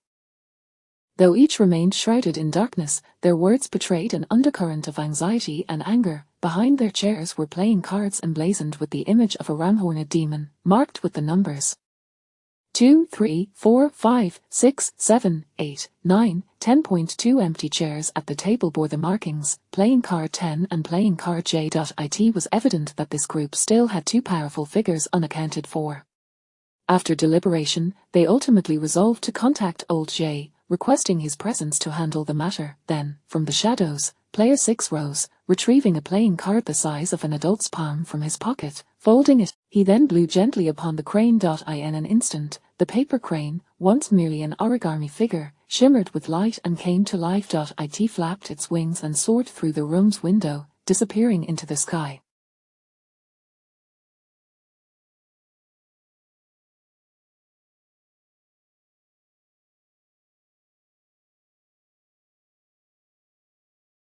In the inner chamber of the Chen family martial arts hall, Chen Shan convened the senior members of the Chen family. Li Shiqi had initially intended to abstain from attending but was compelled by Chen Hongyao to join. He sat there listlessly, idly flipping through a children's book he had borrowed from the school library, thoroughly engrossed in the illustrated tale of a journey to the west. Meanwhile, Chen Heqiu, Chen Feilong, Chen Hongyao, and Chen Peng regarded Chen Shan with grave expressions of concern. Before Chen Shan could utter a word, he suddenly coughed up blood, slumping despondently into his chair, gasping for breath. He had just poured all his energy into subduing Long Shirong and the others, exacerbating his injuries, pushing his body to its limits. Had it not been for Li Shiqi incapacitating the members of the Starry Society, Chen Shan might have had to resort to ultimate ascendancy, taking Long Shirong and the others along with him to the netherworld. "Grandfather, take your medicine." Chen Hongyao swiftly produced a pill and offered it to Chen Shan. Chen Shan waved his hand dismissively, indicating he did not require it. After several deep breaths to stabilize his condition, he solemnly stated, "We were fortunate today to have young Shiqi. It allowed us to weather this. They are after the treasure of the Chen family. Whether it is kept within our home or on our persons, it poses a threat. Thus, to safeguard that treasure and preserve the foundation of the Chen family, I propose we entrust this treasure to Li Shiqi for safekeeping. My suggestion is made." Who is in favor, who is against? Chapter 50, The Treasures of the Chen Family are too ordinary. Upon hearing Chen Shan's words, Chen Heqiu and the others were taken aback. The ancestral treasure of the Chen family was their very lifeblood, a priceless artifact that significantly aided the cultivation of practitioners. Within the Chen family, only direct descendants and those who had made significant contributions could access it for a limited time to expedite their training. Now, Chen Shan intended to bestow this treasure upon Li Shiqi. Wasn't this an incredibly generous offer? Chen Heqiu furrowed his brow and remarked, "Father, that treasure is the pride of our Chen family. We should approach this matter with caution and deliberate thoroughness." Why the sudden change in decision? With unwavering conviction, Chen Shan responded, "This is certainly not about dragging young Shiqi into our conflicts. Even if I were to perish, I would ensure young Shiqi's safety.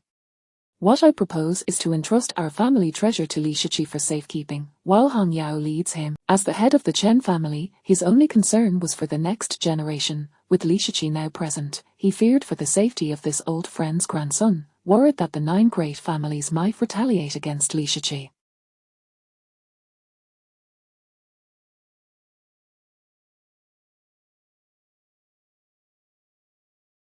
Despite Li Shiqi's formidable strength, his youth rendered him inexperienced in the ways of the world, making him vulnerable to treachery. If he could relocate Li Shiqi, Chen Hongyao, Chen Yuhan, and Chen Baijian to another town, he would have no lingering worries, allowing him to unleash his full potential against the 9 great families once his injuries had healed, settling scores one by one.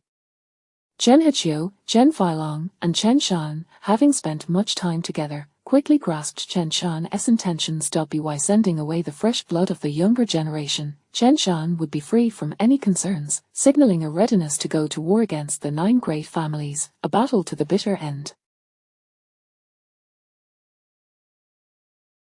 After a moment of contemplation, Chen Heqiu declared, "I concur." The 9 great families had been overly oppressive of late, and he had long since reached his breaking point. With Chen Shan now alive and well, he felt emboldened to confront them head-on. Chen Feilong voiced his agreement as well. Once they both consented, the other senior members of the Chen family exchanged glances and ultimately nodded in agreement. During the time when Chen Shan was possessed by evil spirits, they had lived in utter frustration, constantly oppressed.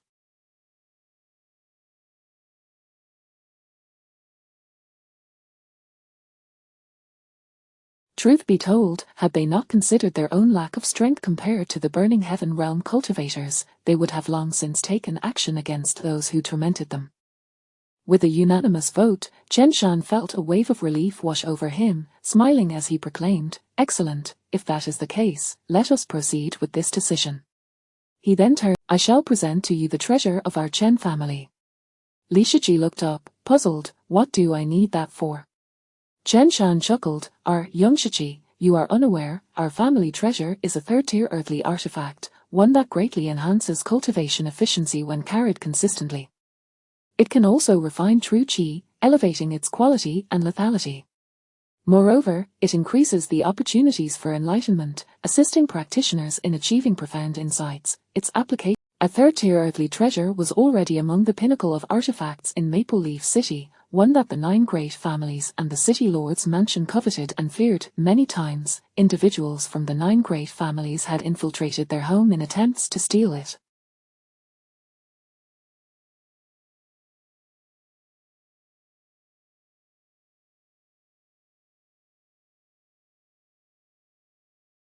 To think that such a coveted treasure would be deemed just by Li Shiqi left them feeling profoundly uncomfortable, as if their most cherished possession had been belittled. Believing Li Shiqi to be lacking in appreciation, Chen Shan patiently explained, "Young Shiqi, do not be hasty in your judgment. This treasure is something I painstakingly obtained from the wilderness. Once you see it, you will surely come to admire it." Li Shiqi was about to say more when Chen Hongyao tugged at him, signaling him to refrain from further comments. Resigned, Li Shiqi conceded, "All right, I will take a look." In truth, he felt quite touched, observing the expressions of Chen Shan and the others. It was evident that the treasure was of utmost importance to the Chen family, held in high regard by Chen Heqiu and Chen Feilong. Yet, Chen Shan was willing to part with such a prized possession for him. This gesture of goodwill weighed heavily on his heart. Chen Shan smiled and patted Li Shiqi's shoulder. "Now you are speaking sense.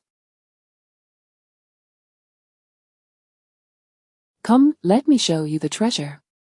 With that, he strode out, followed closely by Chen Heqiu and the others. The group traveled back to the Chen family castle and entered the ancestral hall.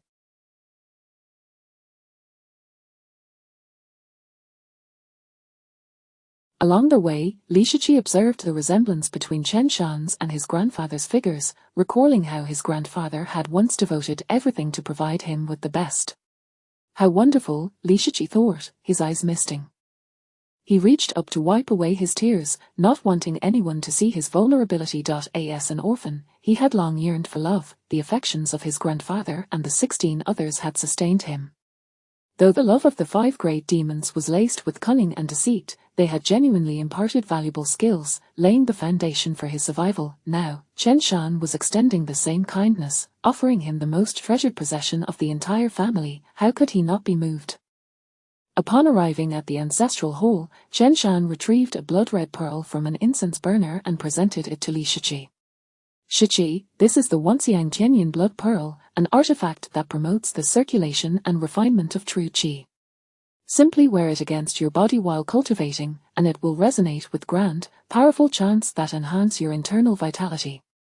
Take this, and tonight, you shall depart Maple Leaf City with Hong Yao and Yu Han. Chen Hiqiu, Chen Feilong, and the others gazed longingly at the Wanxiang Tianyin blood pearl, their eyes betraying a mix of greed and reluctance. The Wanxiang Tianyin blood pearl was their family's most revered treasure, the source of their formidable strength, allowing them to outshine others within the same realm. Now, as it was being gifted to Li Shiqi, they felt a pang of regret. Li Shiqi took the Wanxiang Tianyin blood pearl, feeling its icy touch. As he circulated his true qi, he indeed heard the majestic chants emanating from within, as if containing profound truths that sparked a moment of enlightenment.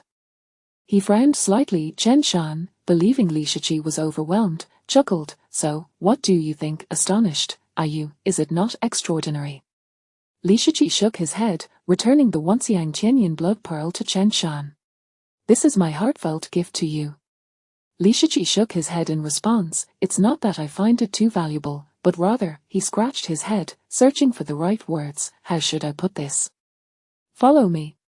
With that, he exited the hole and headed toward Chen Hongyao's bedroom. Chen Shan, Chen Hiqiu, and the others exchanged puzzled glances, uncertain of Li Shiqi's intentions. Chen Hiqiu and Chen Feilong silently sighed in relief. While they fully supported Chen Shan's decision, the Wanxiang Tianyin blood pearl was still their family's most treasured possession, and to claim they felt no sorrow would be disingenuous. Now that Li Shiqi was refusing it, the burden in their hearts had finally lifted, granting them a sense of. They followed Li Shiqi to Chen Hongyao's bedroom. Upon seeing the bed shared by Chen Hongyao and Li Shiqi, Chen Hiqiu and Chen Feilong felt a surge of joy in their hearts. However, Chen Shan's expression darkened as he shot a glare at Chen Hongyao. While Chen Hongyao and Li Shiqi were engaged, they did not share the same bed. Li Shiqi was still sleeping on the floor. Chen Hongyao's expression was a mix of embarrassment and discomfort. At that moment, Li Shiqi retrieved his bundle from the wardrobe and tossed it in front of Chen Shan and the others. Chen Shan inquired, "Young Shiqi, what are you doing?" Without further ado, Li Shiqi opened the bundle and began shaking it. Clattering sounds filled the air as numerous items tumbled out one after another, creating a symphony of noise. After assessing the number of people present, Li Shiqi finally revealed 17 treasures before putting the bundle away. He gestured toward the treasures and said to Chen Shan and the others, "Grandfather Chen, your Wanxiang Tianyin blood pearl is far too ordinary and unremarkable for me. If I were to take it out, the chefs would surely laugh at me. Here, I present you with 17 treasures, each of you may have one. Gift us one for each." Chen Shan and the others furrowed their brows, sensing that Li Shiqi was jesting. How could someone so young possess any treasures? However, the next moment, as they beheld the treasures scattered on the ground, their eyes widened in shock, leaving them utterly dumbfounded. Chen Shan was the first to recover, swiftly turning around to close. He even affixed several silence talismans to guarantee that no sound would escape from the room. Returning, he gazed in utter astonishment at the 17 treasures on the floor, then turned to Li Shiqi, his voice trembling. "Why, young Shiqi, where on earth?" Chapter 51. The wealthy Li Shiqi. Chen Shan was a seasoned traveler, having witnessed numerous exquisite weapons, magical artifacts, elixirs, and talismans throughout his journeys. He prided himself on his composure, unwavering even in the face of calamity. However, as he beheld the 17 treasures that Li Shiqi poured forth from his satchel, he was utterly flabbergasted, his heart racing uncontrollably. Unable to divert his gaze, with a casual flick of his wrist, Li Shiqi proclaimed grandly, "These are mere trifles gifted to me by some elders. I bestow them upon you."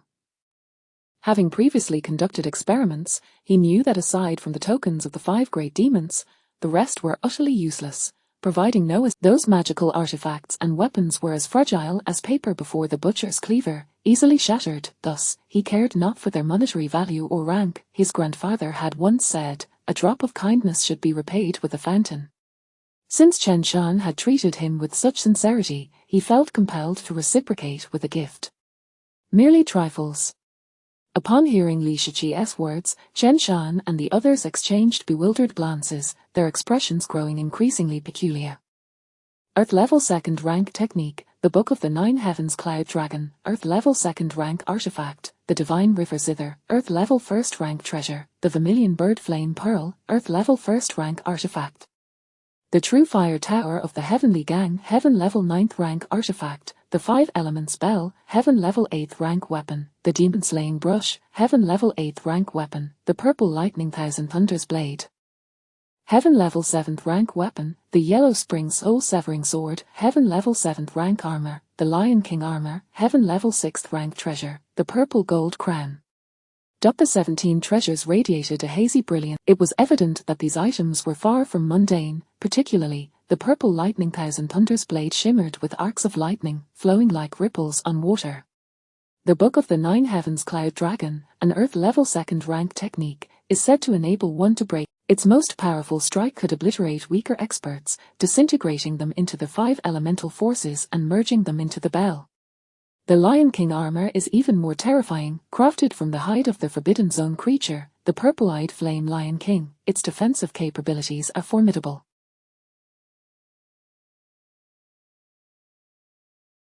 Even a full-force strike from a cultivator at the Jinquin realm cannot destroy it. This, Chen Shan, Chen Heqiu, Chen Feilong, and the others were completely astounded, their mouths agape, their hearts tumultuous as these treasures were recorded among the most exquisite in the army, any one of which would incite fierce competition and bloodshed among cultivators in a small region. For instance, though only a mystic level 3rd rank item, it had drawn the envious eyes of the 9 great families and the City Lord's mansion in Maple Leaf City. Indeed, the primary aim of the 9 families in targeting the Chen family was to eliminate Chen Shan and seize the cosmic celestial blood pearl.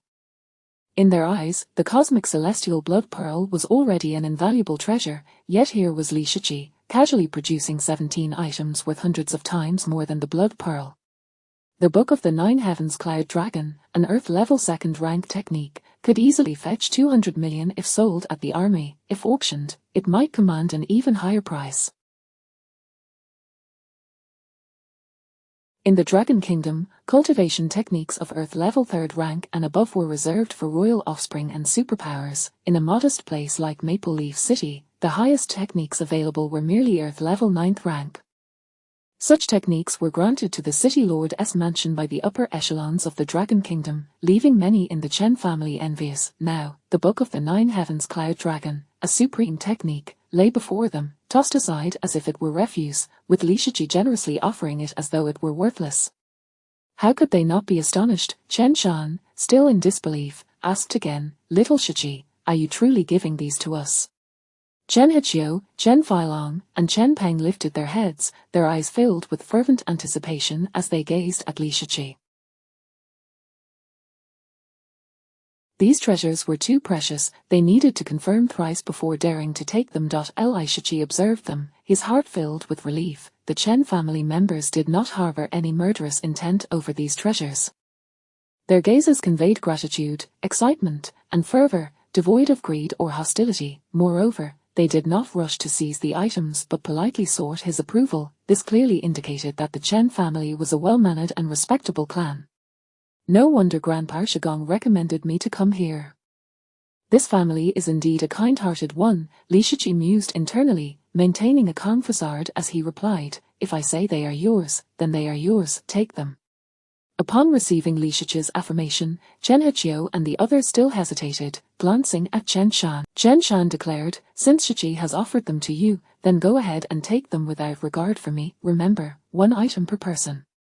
Chen Heqiu, Chen Feilong, Chen Peng, and the higher-ups erupted in ecstatic delight, rushing forward to select their cherished treasures. Soon, they each claimed their items, leaving only the Lion King armor and the Book of the Nine Heavens Cloud Dragon on the ground. Chen Heqiu picked them up, handing the Book of the Nine Heavens Cloud Dragon to Chen Shan, saying, "Father, you are currently in the Burning Heaven realm, with the best chance of breaking through to the Jinquin realm. This book rightfully belongs to you." He then passed the Lion King armor to Chen Hongyao. "Hongyao, you are the most likely among us to cultivate to the Burning Heaven realm. Take this armor for your protection." Chen Hongyao reached to accept it, but was halted by Li Shiqi. Uncle Chen, let this Lion King armor be for you.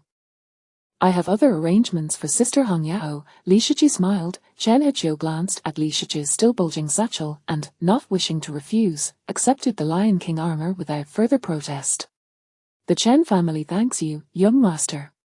Subsequently, the entire Chen family bowed. Li Shiqi attempted to evade, but was blocked by Chen Hongyao, and thus had to accept their gesture of thanks. Chen Shan straightened his posture and said earnestly, "This matter must be kept under wraps. Not a whisper of it should escape.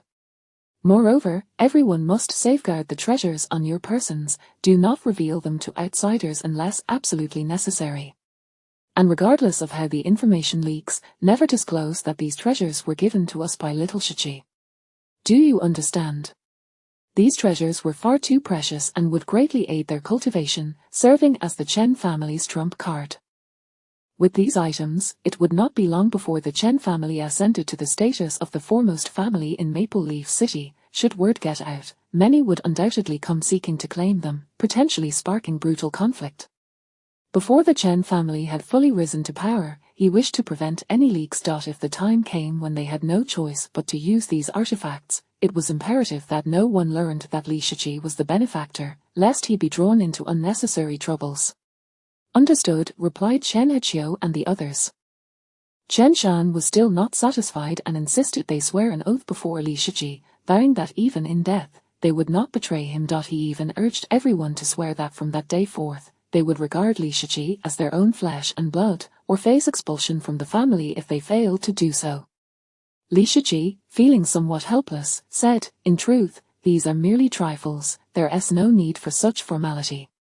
Chen Shan replied solemnly, "Little Shiqi, while these may seem trifling to you, to us, they are priceless. Your assistance to our Chen family means that we shall not let you suffer any repercussions." Seeing Chen Shan's earnestness, Li Shiqi could only relent. Soon, after repeated expressions of gratitude from Chen Shan and the others, they took their leave. In the room, only Chen Hongyao and Li Shiqi remained. Chen Hongyao sighed and said, "Shiqi, why do you not heed my counsel? You have wealth and resources, you cannot waste them so carelessly." Li Shiqi smiled, retrieving an item from his satchel and presenting it to Chen Hongyao. "Sister Hongyao, since you treat me as family, I shall likewise regard you as Chen Hongyao took the item, feeling an invigorating coolness, and asked, "What is this?" Li Shiqi replied, "Heaven level 3rd rank armor, Sicarder garment. Once donned, you will be impervious to fire and water, immune to all poisons. Even formidable demonic entities cannot breach your defenses." Chen Hongyao frowned slightly. "Isn't that exceedingly precious? Your treasures are not simply found in the wind. I cannot accept this." With that, she attempted to return it to Li Shiqi. Li Shiqi insisted, "Sister Hongyao, please do not refuse. Consider it a token of our meeting. Take it, for I have no use for such items." Chen Hongyao accepted it, her heart filled with gratitude and astonishment. Heaven level 3rd rank, such a treasure, if sold at the army's headquarters in the southern province, would undoubtedly be worth a fortune, enough to purchase the entire Maple Leaf City. Yet here was Li Shiqi, effortlessly gifting it to her, a display of such financial abundance that she was left utterly stunned. After a moment's thought, she worriedly inquired, "Shiqi, you have given away so many weapons and armors. What will you use?" Li Shiqi patted the butcher's cleaver at his waist and chuckled, "Sister, rest assured, the average person cannot breach my defenses. For combat, this cleaver is more than sufficient." Chen Hongyao raised an eyebrow, speechless. She gazed at Li Shiqi, feeling as though she were in the presence of a world-renowned billionaire. The key point was that this billionaire was extravagantly generous, treating heaven-level treasures as mere refuse to be distributed freely, an abundance beyond measure. That day, all the senior members of the Chen family were enveloped in overwhelming joy. During dinner, nearly all the upper echelons were exceptionally cordial towards Li Shiqi, eagerly serving him dishes. Li Shiqi's bowl soon piled high with chicken legs, resembling a small mountain. This scene only served to infuriate the young lady Chen Wei further. After dinner, in the skies above, the 2 pairs of eyes of the true god emitted radiant flames, slowly closing. Following a dazzling display of clouds, darkness enveloped the earth. the solar true god clocked out for the day. Soon after, a vertical moon appeared in the sky, its silvery glow cascading down upon the land. The lunar true god began his shift. It has grown dark, hurry home and do not venture out. Mother, we are protected by the Shenhuang banner, what is there to fear? Regardless of the Shenhuang banner's protection, it is ultimately unwise for humans to bask in the moonlight. Prolonged exposure can lead to becoming malevolent spirits. Hurry home. Remember, do not leave the city after dark, there are malevolent spirits causing havoc outside, and they are exceedingly fierce. As night fell, the residents became fearful of the moonlight, hastily returning home, the streets eerily silent and devoid of life. The once bustling streets of Maple Leaf City fell into a profound stillness. Aside from the patrolling guards of the Spirit Pivot Bureau, hardly a soul was seen, with only the Shenhuang banner floating above the city, casting a faint glow that enveloped the area.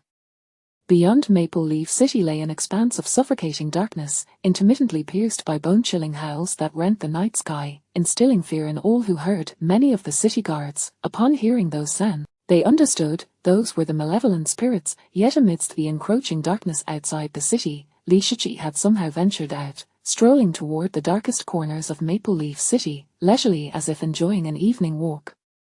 The butcher's cleaver dangled at his back, swaying gently. Chapter 52, The Forbidden of the Dragon Kingdom in Maple Leaf City. Atop the towering walls that reached a height of 500 meters, the patrolling guards stood at attention, their eyes wide open, surveying the surroundings with utmost vigilance.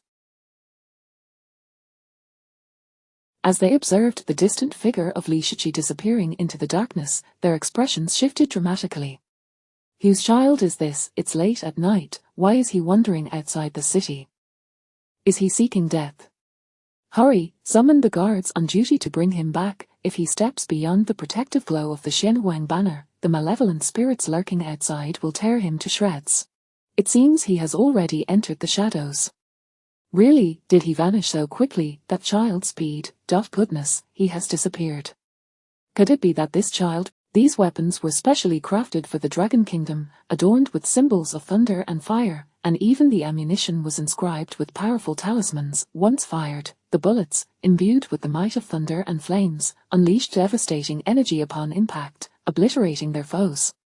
Thunder naturally possessed lethal efficacy against malevolent spirits. Any spirit below the level of Suik would be certain to perish upon being struck. Spirits of Suik level could survive unless a critical point was hit, though the forces of thunder and fire would still inflict grievous harm. However, against the more formidable Yao-level spirits, such bullets would prove inadequate, necessitating the use of advanced artillery such as the Shen-class Thunderfire cannon for a fighting chance. When faced with Mo-level spirits, even the Thunderfire bullets and cannons would fall short, requiring access to more sophisticated weaponry. G20 nuclear talisman firearms, AK-400 submachine guns, or Dongfeng 80 talisman fire cruise missiles. Unfortunately, such armaments were only found in major cities like the imperial capital of the Dragon Kingdom. It was inconceivable for a remote outpost like Maple Leaf City, situated near the demon suppression prison, to possess them. With these weapons in hand, the guards felt a renewed sense of confidence. One of them, gazing into the abyss where Li Shiqi had vanished, trembled as he spoke. All malevolent spirits fear the light of the Shenhuang banner, yet he walks beneath its radiance. His level must be considerable, he could very well be of Suik rank. Another guard, panic-stricken, exclaimed, I've heard of a malevolent spirit called Qianbenying that resides in the Black Wind Ridge beyond the city. At night, it takes the form of a child and weeps by the roadside. If a kind-hearted soul stops to assist, it reveals its true form and devours them. Could the one who just disappeared be Qianbenying? Are you foolish? Black Wind Ridge is over 1,000 miles away, how could it possibly come here? Regardless, something significant may transpire tonight, so we must remain vigilant. I've heard that the wilderness has recently been tumultuous, with many malevolent spirits emerging to wreak havoc. Several small villages near Maoyang have already been obliterated. That is their concern. Let us prioritize our own safety, retrieve the Dragon Kingdom's forbidden manual. We must review it thoroughly tonight and heighten our vigilance. One of the guards nodded, producing a well-preserved copy of the Dragon Kingdom's forbidden manual and opened to the first page to read. One of the prohibitions stated, "Do not leave the city after dark." Another warned, if someone calls your name from behind while walking outside the city at night, do not look back. It is a malevolent spirit summoning you. Run, flee at once. Another dictated, if you encounter a talking yellow weasel in the mountains, flee immediately. If you cannot escape, respond in a foreign language it cannot comprehend. Before speaking, test whether it can understand you. Above all, do not reply with any words it knows. A further warning read, if you encounter unclean entities at night, do not make eye contact. Hiding under your blankets is relatively safer. Another admonition stated, do not relieve yourself in graveyards at night. Spirits typically inhabit such places, and they too deserve respect. Yet another caution advised, should you come across a pair of red embroidered shoes in the woods, consume all the food you carry, for you will soon meet your demise. Another warned, in the wilderness, if you encounter a pregnant woman or a child in distress, do not engage. Do not even glance their way but leave swiftly. Another cautioned, when walking through the woods at night, be cautious and refrain from whistling, as it may attract malevolent spirits and evils. Further entries continued, detailing various prohibitions. He then retrieved a copy of the Maple Leaf City Forbidden Manual and began to peruse it. The initial prohibitions were largely similar. Notably, the 10th prohibition within this manual read, never provoke the chicken brother, located 500 kilometers north of. The melodious whistle echoed through the night. Traversing from Maple Leaf City to Maoyang required crossing a significant distance, separated by 10 towering mountains. Without utilizing expressways or flying in luxury vehicles, one had no choice but to scale the mountains. The highways were closed at night, and without a luxurious vehicle, Li Shiqi had no option but to traverse the rugged terrain en route to Maoyang prior to leaving the city. He had ascertained that Liu Hongqi, a member of the Divine Arms, would be returning tonight. Thus, he needed to lay in ambush along Liu Hongqi's path, seeking restitution for his lost 200 million. Should Liu Hongqi refuse to compensate him, he would impart a lesson on societal contributions. Moonlight cascaded down, filtering through the gaps in the towering trees, casting mottled shadows upon the earth. Despite the moonlight, the forest remained shrouded in darkness, where shadows obscured visibility. Without illumination, one could scarcely discern the path ahead. Yet, Li Shiqi navigated through the darkness with ease, as though the shadows posed no barrier to his vision. Monsters, behold my blade, he hummed, wielding a perfectly straight stick he had found, joyfully trimming the tips of the flowers and grass along the path, reveling like a child. Indeed, he was but a child. For some reason, he felt no joy in wielding a sword against others, yet wielding a stick to slash at the foliage brought him unbridled delight, a sensation he had never experienced before.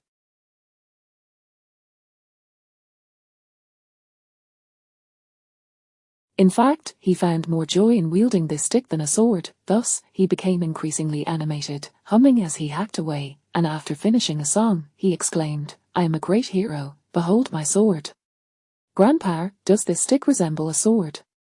RDA and other playful remarks, laughing heartily. His joyous laughter and melodious whistling resonated through the forest. However, as Li Shiqi indulged in his playful antics, pairs of eerie green eyes suddenly emerged from the darkness of the woods, coldly fixated upon him. Chapter 53, The Tiger Mantis. Rustle, rustle, rustle. Li Shiqi walked ahead, while behind him, an unsettling sound emerged, reminiscent of something trampling upon fallen leaves, trailing closely in his wake. It is widely acknowledged that after nightfall, without the protection of the Shu and Huing flag, one must not traverse the mountains, towns, or villages, otherwise, one may encounter malevolent spirits. These malevolent entities feed on humans. Once, a powerful being conducted an experiment, projecting his consciousness into the body of a malevolent spirit to perceive humanity through its eyes. To his astonishment, he discovered that, in the gaze of these entities, the life essence of humans resembled a blazing flame. This explains why malevolent spirits can effortlessly locate humans in the dark. In the pitch-black void, the flame is exceedingly conspicuous. As long as the spirit is not blind, it will surely detect the presence of humans. Thus, whenever a human traverses the forest, malevolent spirits will inevitably swarm, tearing them apart and devouring them. Even in urgent circumstances requiring nocturnal travel, one must ascend high above, soaring through the skies, while inscribing protective talismans against spirits, such as the Exorcism Talisman, Thunderfire Talisman, and Divine Talisman, among others, upon their chariots to dispel malevolent forces.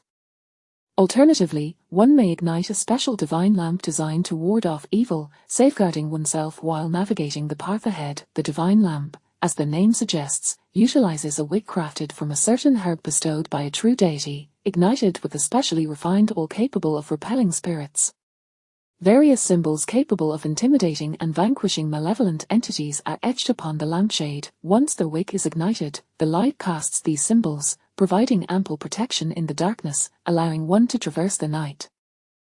However, ordinary divine lamps can only repel spirits of the lower tier. Upon encountering entities of a higher grade, the lantern would inevitably be shattered. Lishichi, being a mere youth, possessed a vibrant life essence, akin to a large firefly or a conflagration, so bright and prominent that it instantly drew the attention of all malevolent spirits lurking in the forest. Moreover, he not only failed to conceal his presence but also hummed a tune while incessantly striking the flowers, grasses, and trees along the path with a stick, creating a considerable commotion, making it nearly impossible for the spirits to overlook him. At that moment, behind his solitary figure, pairs of glistening green, bloodthirsty eyes fixated upon him, drawing ever closer, exuding an eerie, terrifying aura. As they approached, swirling clouds of dark energy slithered along the ground like serpents, extending towards Lishichi's ankles. Why does it seem a bit cold, and what is that sound? Lishichi felt the air around him grow chillier and turned to glance behind. Behind him lay an expanse of impenetrable darkness, the night sky as ink-dark as spilled paint, rendering visibility non-existent.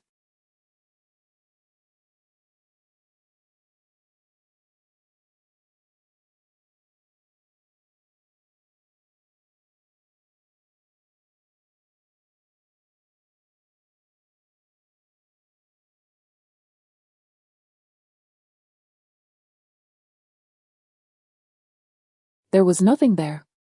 How peculiar, there is clearly nothing around, yet why do I feel so cold? Lishichi remarked nonchalantly. He paid no further heed and turned back to continue his forward journey.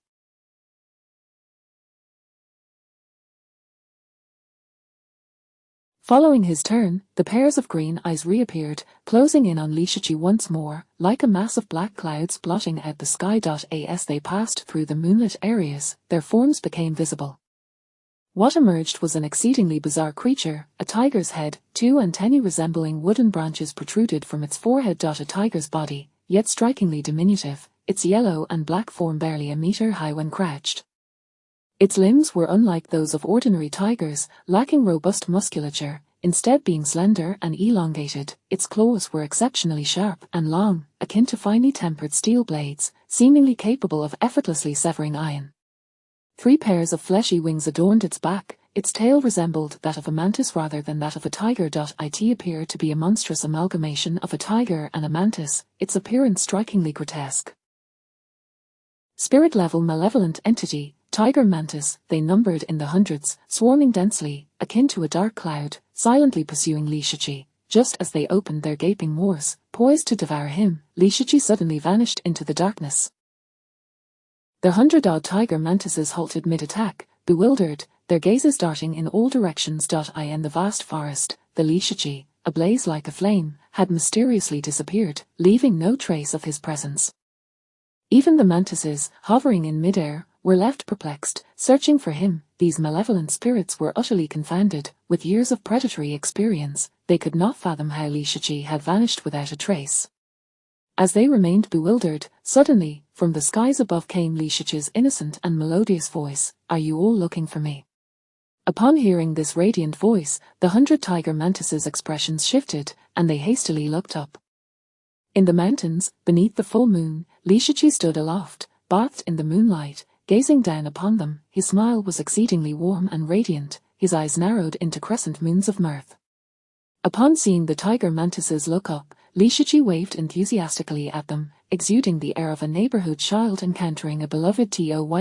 As the 100 tiger mantises found themselves under his gaze, an inexplicable sense of dread surged within them, as though they were being scrutinized by a primordial beast, sending chills throughout their bodies. Flee, driven by their primal instincts, they were gripped by terror and immediately flapped their wings, attempting to escape. Whoosh, whoosh, whoosh. They had barely flown for 3 seconds when they suddenly collided with a massive spider web, becoming utterly ensnared.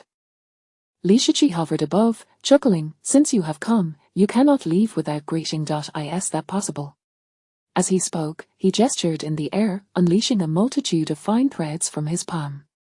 Whoosh, whoosh, whoosh. The threads crisscrossed like lightning, cascading downwards, piercing through the heads and hearts of the 100 tiger mantises, pinning them to the great tree. In an instant, all the tiger mantises lay lifeless. Their wounds oozed a sickly green blood, repulsive to behold. It is said that the malevolent spirits outside Maple Leaf City are terrifying. I had expected them to be truly formidable, yet they turn out to be mere spirit level. Li Shiqi, akin to a drifting leaf, descended from the sky. Such creatures appear unpalatable, a poor investment indeed. With a mere thought, he retracted the intricate threads, which remained spotless, as if they had never encountered malevolent spirits. The corpses of the 100 tiger mantises fell to the ground like dumplings. What is that? Just as Li Shiqi intended to depart, he suddenly noticed a faint green glow emanating from within one of the tiger mantis's bodies. Chapter 54. A mighty chicken. Li Shiqi approached and used a wooden stick to probe the wound of the tiger mantis, uncovering the source of the green glow. Embedded within the creature's chest was a gem radiating a verdant light, firmly attached to its bones, shimmering magnificently. So, it is indeed a demon core, Li Shiqi remarked. He drew his butchering knife and swiftly incised the wound of the core was lightweight, roughly the size of half his fist, emitting a faint green glow in the nocturnal ambience. Its surface was somewhat warm, accompanied by a slight, pungent odor. He could sense the presence of a malevolent power contained within the core, instilling a sense of unease. The existence of a demon core signifies that this malevolent creature possesses the potential to evolve into a demon. Alas, it is tainted by moonlight, rendering its power irretrievable. Li Shiqi gazed at the demon core, lamenting its fate as he mused, "How splendid it would be if I could take this to the prison. The big dog would relish such a treat, crunchy and delightful. Regrettably, this delicacy does not align with my tastes." He placed the demon core into a pouch, contemplating that if he ever returned to the demon suppression prison, he would bring it along. With the butchering knife in hand, he proceeded toward the other tiger mantises, bathed in moonlight. The blade glimmered brilliantly. In the blink of an eye, all the tiger mantises were dissected, their flesh and bones thoroughly separated. After surveying the scene with a sense of disappointment, he sheathed his knife. Out of the 100-odd tiger mantises, only one had yielded a demon core. Without further ado, he continued on his path. This time, he calculated his timing precisely, quickening his pace, darting like a bolt of lightning over mountains and valleys, advancing towards Maoyang with astonishing speed. Along the way, all malevolent creatures that dared to covet him were obliterated with a single punch. Approximately 30 minutes later, Li Shiqi reached the summit of a towering peak. At an elevation of 800 meters, he surveyed the horizon, catching a glimpse of Maple Leaf City.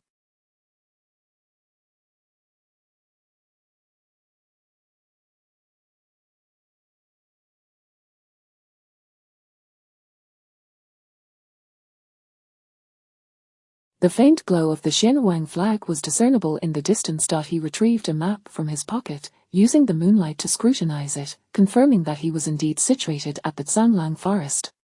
To travel from Maoyang to Maple Leaf City, one must traverse the Zhanglang forest.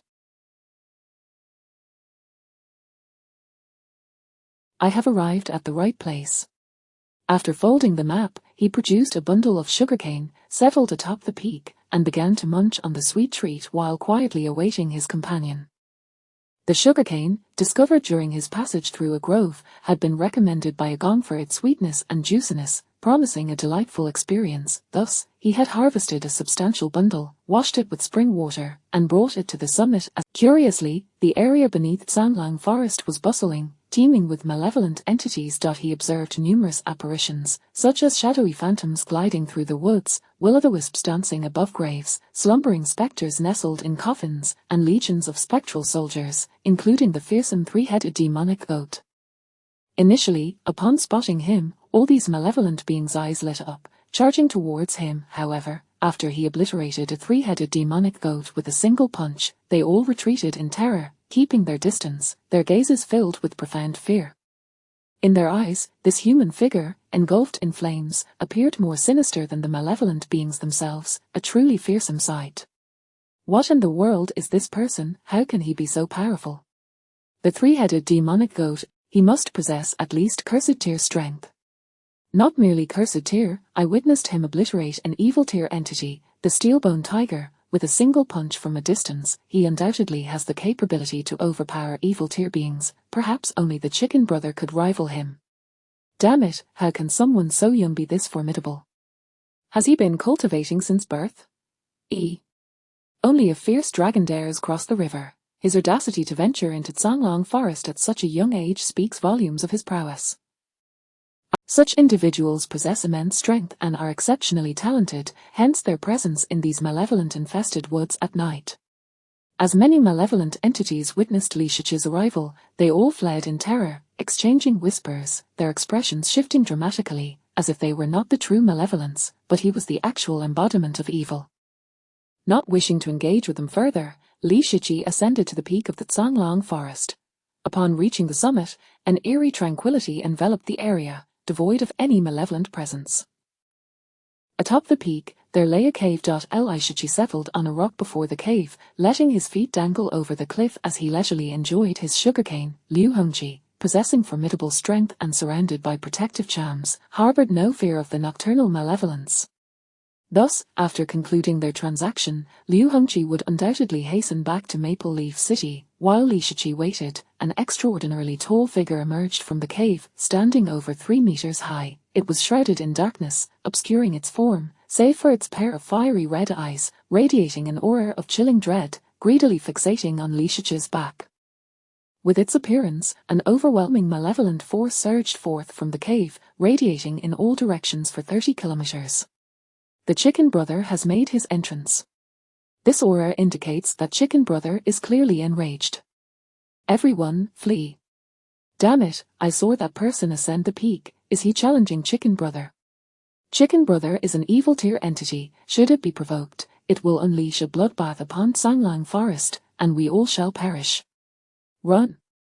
Within a 50-mile radius of Songlong Forest, all malevolent beings sensed the overwhelming aura and were gripped by terror, precipitating a mass exodus.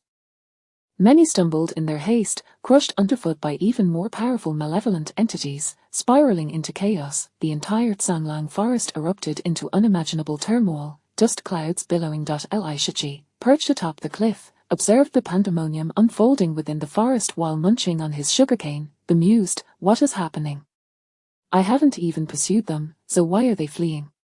Just then, a massive shadow loomed behind him, enveloping him entirely. Following this, a deep, resonant voice echoed, "Because they fear me." Li Shichi looked up, and upon seeing the creature standing behind him, he could not help but exclaim, "What a colossal chicken!" Chapter 55. The Howling Wolf Forest. Brother Chicken. Before Li Shichi stood a colossal rooster, rising upright. It towered over 3 meters in height, a behemoth of formidable proportions. Its upper body was devoid of feathers. Its arms were thicker than the thighs of an ordinary young man, sinewy muscles rippling beneath the skin like serpents. The biceps appeared terrifyingly robust, exuding a sense of explosive power, capable of delivering a blow strong enough to fell a massive water buffalo. Its legs were adorned with black feathers, and clusters of similar plumage flared from its rear. The sturdy feet bore talons resembling finely honed blades, seemingly capable of rending the very heavens. Its crimson eyes glinted with a bloodthirsty ferocity, gazing down upon Li Shichi with a menacing glare. At first glance, this was no mere chicken. It resembled a fearsome muscle-bound figure donning a rooster's headpiece, radiating an unparalleled aura of intimidation and ferocity.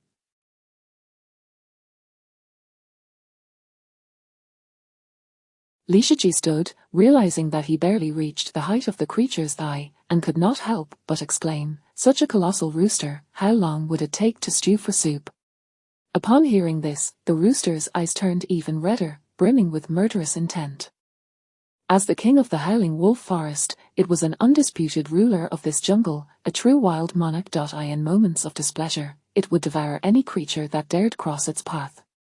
Now, a mere human child dared to suggest it be made into soup. Such an affront to its dignity. Without hesitation, it clenched its fist and struck down towards Li Shiqi with incredible speed.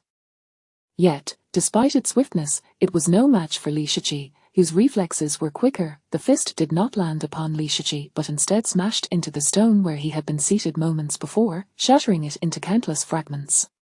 The sheer force obliterated half of the mountain, sending debris cascading down the 800-meter cliffside like a torrential rain. The rooster frowned slightly at its failed attack, but then seemed to sense something, raising its gaze to the sky.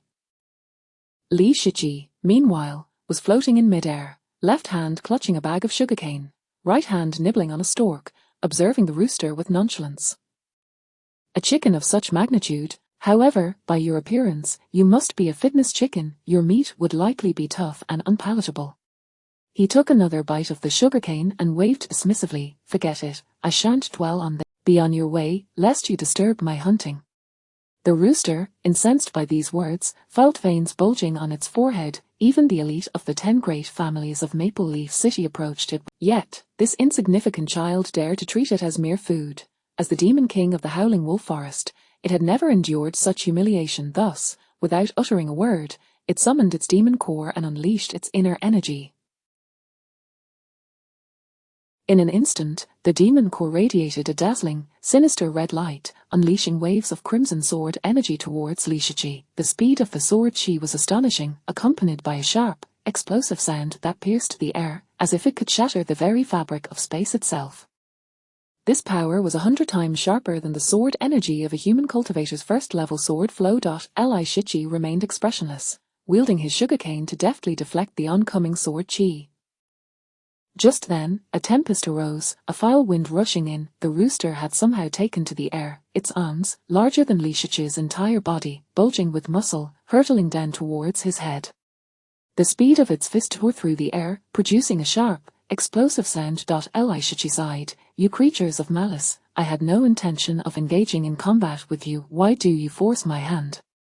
With that, he bit down on the sugarcane and raised his hand, launching a punch towards the descending fist.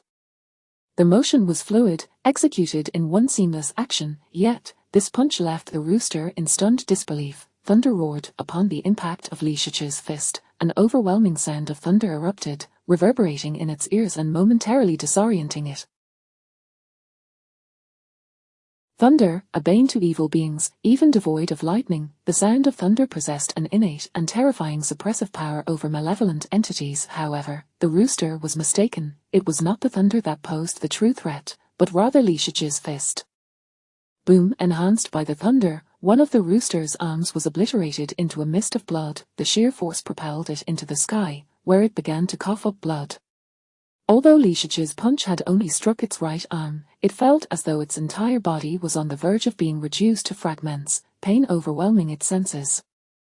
Li Shiqi gracefully descended atop the mountain peak, eyeing the rooster, preparing to deliver a final blow to obliterate it entirely. Suddenly, he felt a presence and glanced towards the distant sky. There, a glimmer of light appeared on the far horizon, accompanied by the cries of demonic beasts. He discerned 8 demonic beasts pulling a carriage, racing towards him. Li Shiqi's eye sparkled with excitement. Finally, they had arrived. Liu Hongqi had indeed returned. In the moment of his astonishment, the rooster plummeted from the sky, landing 200 meters to Li Shiqi's left, terrified and seeking to escape unnoticed. A skilled opponent's true strength is revealed in action. Just moments ago, Li Shiqi's punch had nearly sent the rooster to the underworld, and now it was thoroughly frightened, yearning to flee. Stop! Li Shiqi's youthful voice rang out. The rooster's body went slack, and it immediately halted, turning back with trepidation to face him, then suddenly knelt before Li Shiqi, trembling as it pleaded, "Spare my life, O immortal. I was blind to my own insignificance. It was all my fault." Li Shiqi casted a glance. "And now you know to plead for mercy. Were you not just intent on killing me?" The rooster, gripped by terror, prostrated itself before Li Shiqi, tears streaming down its. "Please, spare me. I have an aging parent and young offspring to care for. I cannot die. My children cannot be left without a father." Li Shiqi, initially resolved to deliver a finishing blow, felt a tremor in his heart at the rooster's words. He, too, had no father, yet he quickly regained his composure, his gaze turning icy. Can malevolent beings even have children? I am well read, do you think you can deceive me? The rooster, sobbing, replied, O immortal, I am truly not lying. I have a son. Cheng Wang, Cheng Feng, come out and greet the immortal. At its behest, 2 ground-walking chickens emerged from the cave. Like their father, they stood upright and walked like humans, their upper bodies devoid of feathers, revealing robust. However, unlike the towering, formidable rooster, they were comparatively smaller, standing at roughly the same height as Li Shiqi. They gazed at Li Shiqi with timid eyes, filled with fear. Their father, the most powerful demon in the Howling Wolf Forest, had nearly been vanquished by a single punch from Li Shiqi. They feared he might slay them and take them home for stew. Li Shiqi, taken aback by this sight, murmured, My goodness, evil beings truly do have offspring. The rooster continued to plead, O immortal, please spare my life. With that, it bowed repeatedly before Li Shiqi, coaxing its 2 children to join in the supplication. Seeing this, Li Shiqi felt a pang of sadness. Even malevolent beings had parents, yet he did not. He waved his hand, declaring, Enough, I shall not take your lives. Let those 2 children return home, and in exchange for your lives, you shall serve me. The rooster rejoiced, quickly expressing gratitude, and ushered Cheng Wang and Cheng Feng back to their lair. It then stood before Li Shiqi, its demeanor filled with utmost respect, asking, O immortal, what would you have me do? Li Shiqi, observing the approaching carriage in the sky, furrowed his brow. At that moment, he discerned the truth. The flying vehicle was not Liu Hongzhi's mount or carriage, nor was it drawn by Liu Hongzhi's serpentine beast, but rather 8 phantasmal flying leopards. The driver was a rugged-looking man. Upon witnessing this scene, Li Shiqi's expression turned icy. This vehicle was all too familiar. This driver belonged to the Tang family, the very vehicle that had nearly collided with him and Chen Hongyao during the day. Pointing towards the incoming Tang family carriage, Li Shiqi coldly commanded the rooster, Dismantle that carriage for me. Chapter 56, The 9-turn white light nail. During his time in Maple Leaf City, Li Shiqi harbored considerable resentment towards the Tang family's demeanor. At that time, Chen Hongyao advised him against opposing the Tang family, but he paid no heed. In the demon suppression prison, he had never been scolded in such a manner.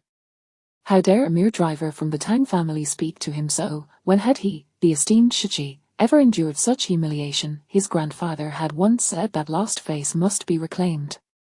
Old grudges must be avenged, money wrongfully taken must be recovered. Initially, he had intended to hunt down Liu Hongzhi, but encountering the Tang family's luxurious vehicle was truly a divine opportunity. Revenge, it was essential to retaliate. Upon hearing this, Brother Ji's expression brightened with excitement. Master, if I were to destroy that car, would you let me off the hook?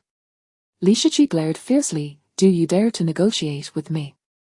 Startled, Brother Ji quickly replied, I wouldn't he dare. I shall take care of it immediately.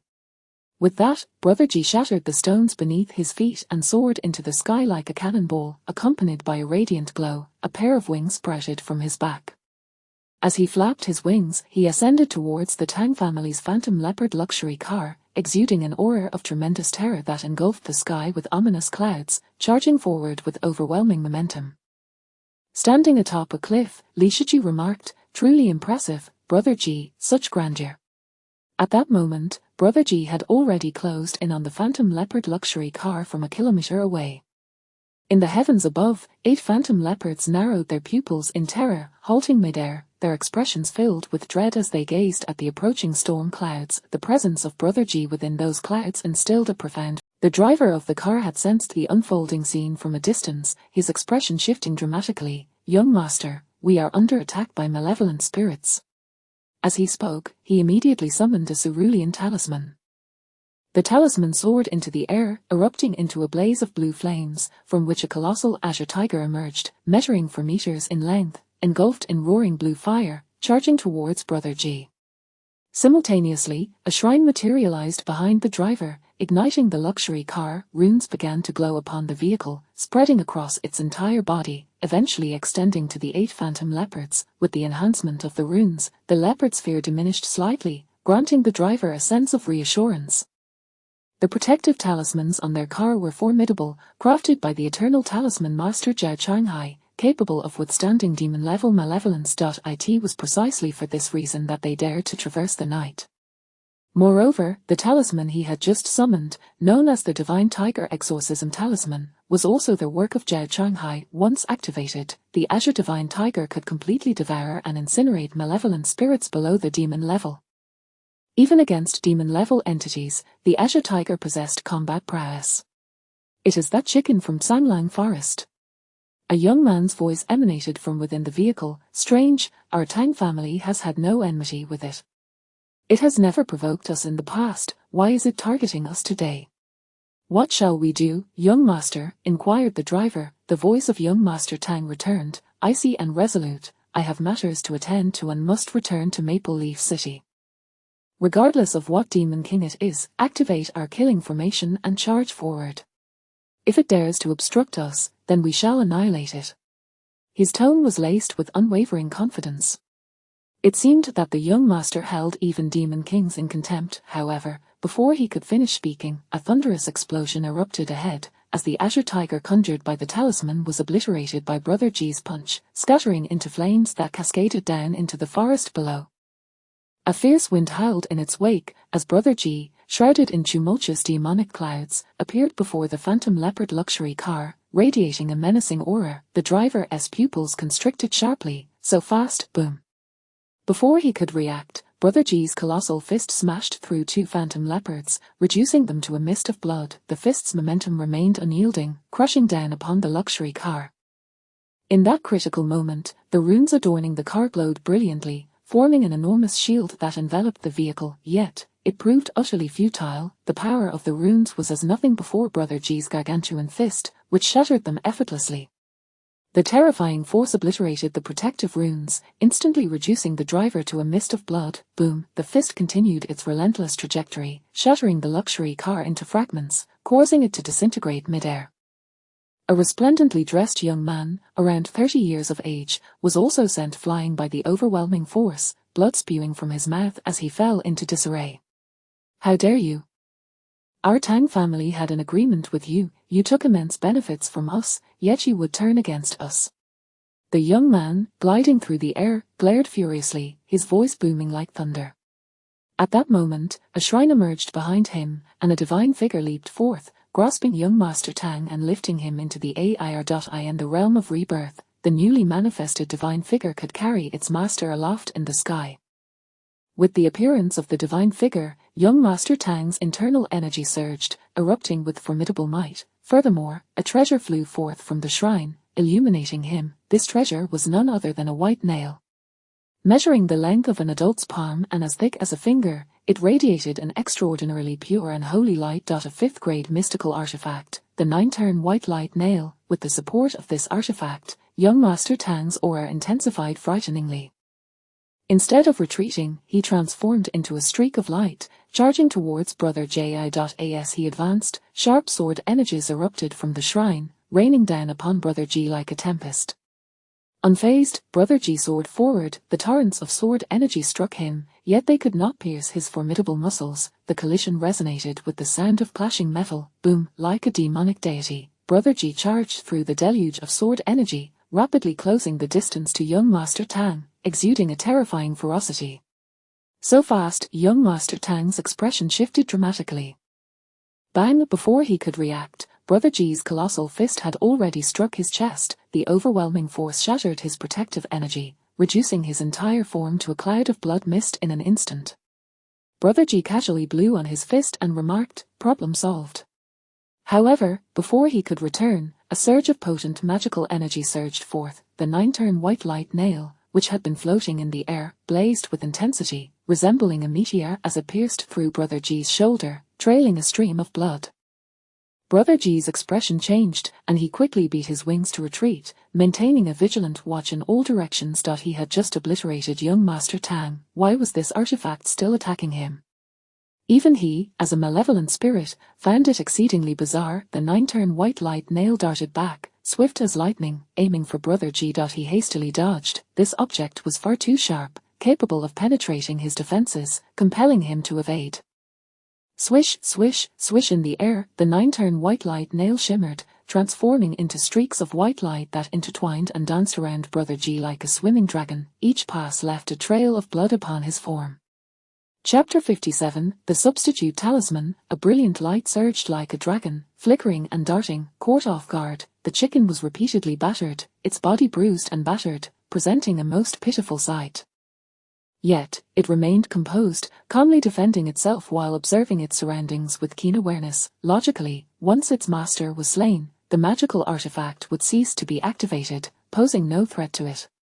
However, this artifact continued to operate, its speed increasing, akin to lightning, elusive and difficult to grasp. This indicated one crucial fact: the master of the artifact was still alive. Then, what exactly did I just kill? The chicken pondered deeply. Soon, it astutely detected the anomaly. There was no scent of blood. Typically, those it had crushed to death, be they human or malevolent spirit, would emit a strong stench of blood upon their demise. Yet, after it obliterated the young master of the Tang family into a mist of crimson, there was not a trace of blood in the air. It focused its gaze, and immediately understood the situation, murmuring, "So that is it, a substitute talisman." The blood mist vanished. The blood did not linger in the air, nor did it fall into the woods below. It had completely evaporated from existence, much like how a talisman's markings would dissipate. Beneath the Zhanglang forest, in a dark grove, a young man clad in a black brocade robe, seamlessly blending into the shadows, fixed his electric gaze upon the sky, exclaiming, "Such a mere malevolent spirit dares to strike against our Tang family. It is seeking its own demise." Behind him, the altar stood dim, yet the newly crafted divine statue within was executing hand seals, manipulating the 9-turn white light nails to strike fiercely at the chicken, intent on slaying it. He was, indeed, the true young master of the Tang family. The young master of the Tang family, who had just been reduced to a blood mist by the chicken, was merely a puppet conjured by his substitute talisman. The moment the chicken lunged at him, he sensed danger and swiftly activated the substitute talisman. Having already flown out from the carriage. As the chicken obliterated the Kanglan fierce tiger, he transformed into a streak of black light, plummeting into the forest to conceal himself. Although his talent paled in comparison to the twin beauties of Maple Leaf, he had the backing of a powerful family, and had reached the nascent stage of cultivation 2 months prior. The divine fetus enshrined within the altar had matured into a new divine statue, granting him a second life. As long as the statue remained intact, he could continue to live. Furthermore, as a young master of the Tang family, he naturally possessed various means of preserving his life and formidable weapons. The substitute talisman was but one of these life-saving measures. The 9-turn white light nails were his most formidable weapon, carefully nurtured within the altar, possessing enough power to slay even formidable malevolent spirits. Thus, he felt unafraid, even when confronted by a demon king. He chose to remain hidden, planning to strike down the demon king and restore his family's honor. After all, he still had 2 substitute talismans at his disposal. Even if he could not defeat his opponent, he had ways to escape. A mere chicken dares to challenge our Tang family. The young master of the Tang family glared at the sky, channeling his power. Within the altar, the divine statue's hand seals shifted. Simultaneously, the 9-turn white light nails radiated a brilliant light before vanishing into the air. The chicken instinctively sensed an overwhelming danger, promptly retracting its wings and plummeting toward the woods below. In the next moment, the 9-turn white light nails appeared unexpectedly before it, spinning, and instantly pierced through one of its arms, a torrent of blood erupting forth. Below in the woods, the young master of the Tang family furrowed his brow. He had clearly aimed for the chicken's heart. How could he have missed? Just as he was lost in confusion, a sudden alarm sounded in his mind, an intense danger washing over him. His expression shifted as he quickly activated the steed talisman on his feet, retreating like lightning. Chicken fist, strike. At the instant he retreated, the chicken descended from above, its fist, larger than a cauldron, tightened, the biceps bulging, and it crashed down from midair. Boom! Accompanied by the chicken's thunderous punch, the woods within a 300-meter radius of where the young master had stood erupted into chaos, reduced to powder. The earth sank, creating a deep pit with a diameter of 300 meters, smoke and dust billowing, swirling through the air. The shockwave surged forth like a tsunami, toppling trees within a kilometer radius. Flowers and grass were instantly uprooted, swept skyward, and even a small mushroom cloud rose in that spot. The young master of the Tang family, moving like lightning through the swirling dust, activated the steed talisman, increasing his speed as he left the shockwaves, smoke, and trees far behind. However, such a brilliant light in the darkness was highly conspicuous. This, as he burst out of the shockwave, he turned back to behold the vast pit behind him, his eyes wide with disbelief. Goodness, the force of a single punch was terrifyingly immense, the impact rivaled that of an artillery shell. Was this the power of a demon king? Before he could recover from his shock, his heart suddenly raced, sensing that he was being targeted.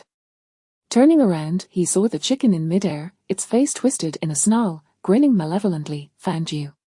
Chapter 58, The Tree Demon. At a mere glance, the young master of the Tang family felt his soul tremble, as though his heart had been seized by a colossal hand, inflicting unbearable agony. Flee! A powerful instinct compelled him, warning that facing the demon king head-on would spell certain doom. Thus, without uttering a single word, he summoned the power of the armor talisman on his shoes to its utmost limit, transforming into a streak of lightning as he sprinted wildly towards the direction of Maple Leaf City. Simultaneously, his newly awakened deity statue erupted with dazzling radiance, channeling his true energy to its zenith. The statue shimmered, its brilliance cascading from the altar, replenishing the young master's vitality. In that instant, the blood and true energy within him surged to their peak, propelling his speed beyond what it had been moments before. In the blink of an eye, he had already dashed over 200 meters, fleeing for his life. Hey, you think you can escape in the Zhanglang forest? Brother Ji sneered coldly. He did not pursue immediately. Instead, a crimson aura enveloped him, coalescing at the sight of the shattered arm inflicted by Li Shiqi. At that moment, the wound writhed, sprouting fresh flesh that rapidly grew into a brand new arm. Brother Ji swung his arm, feeling the newfound strength at his command. Just then, the young master of the Tang family, controlling the 9 transformations white light nail, aimed once more for Brother Ji's forehead. As he ran, he attempted to use his magical artifact to attack Brother Ji, hoping to hinder him. Brother Ji's gaze turned icy. With a slight tilt of his head, he evaded the assault from the artifact. Following this, he flapped his wings, his entire form shooting forth like a comet streaking across the night sky, covering over 400 meters in an instant. With a thunderous crash, he landed before the young master, akin to a meteorite plummeting to the earth. Dust billowed. A terrifying aura surged. Those blood-red eyes brimmed with madness, cruelty, and a thirst for blood. The overwhelming pressure crashed down upon the young master like a monstrous wave, engulfing him. His expression shifted dramatically as he hastily recalled the 9 transformations white light nail, retaliating against Brother Ji. At the same time, he summoned a series of talismans. The talismans ignited, transforming into ferocious beasts wreathed in flames, lunging towards Brother Ji. As the inferno obscured his form, he tore apart another substitute talisman, conjuring a duplicate of himself. In that instant, he swiftly melded into the darkness, seeking to escape through this ruse. Boom! Just as he vanished into the shadows, a tremendous sound erupted behind him. Glancing back, he beheld Brother Ji wielding a bronze sword, sending the 9 transformations white light nail flying, while simultaneously shattering several of the talisman beasts with a single punch. In the next moment, Brother Ji surged forward like lightning, obliterating his substitute with another devastating blow, reducing it to a mist of blood. At this sight, the young master of the Tang family was struck with horror. In that moment, fear consumed him entirely. He recalled the words of his grandfather, the clan leader: the might of the demon king is not to be trifled with. Upon sighting it, one must flee, or face death. He had mistakenly believed that with his magical artifacts and the talismans crafted by the eternal talisman master, he could contend with the demon king, even dreaming of slaying it. Now, it was evident that such thoughts were nothing short of foolish arrogance, utterly laughable. And no longer daring to confront Brother Ji, the young master activated the invisibility talisman, fully merging to the malevolent entities. Humans appeared as torches in the darkness, impossibly conspicuous, visible from afar. The purpose of the invisibility talisman was to obscure such glaring flames, allowing humans to traverse the night unremarkably, rendering them unseen by the malevolent forces. Thus, he could navigate perfectly through the darkness, unnoticed by many malevolent beings. Adrenaline surged wildly through the young master's veins as he fled, sprinting faster than ever, traversing mountains and valleys en route to Maple Leaf City. However, just as he was about to escape the Zhanglang forest, the vines beneath him surged upward, entwining among the towering trees, blocking his path. Damn it, get out of my way. The young master brandished a sword that gleamed with sharp light, cleaving the obstructing vines asunder, yet an unexpected turn of events unfolded. In his fervent focus on fleeing, he failed to notice a tree root suddenly erupting from the earth, ensnaring his feet. Caught off guard, he stumbled and fell. Before he could hit the ground completely, more roots burst forth, binding him tightly like iron chains, suspending him in midair. Got him.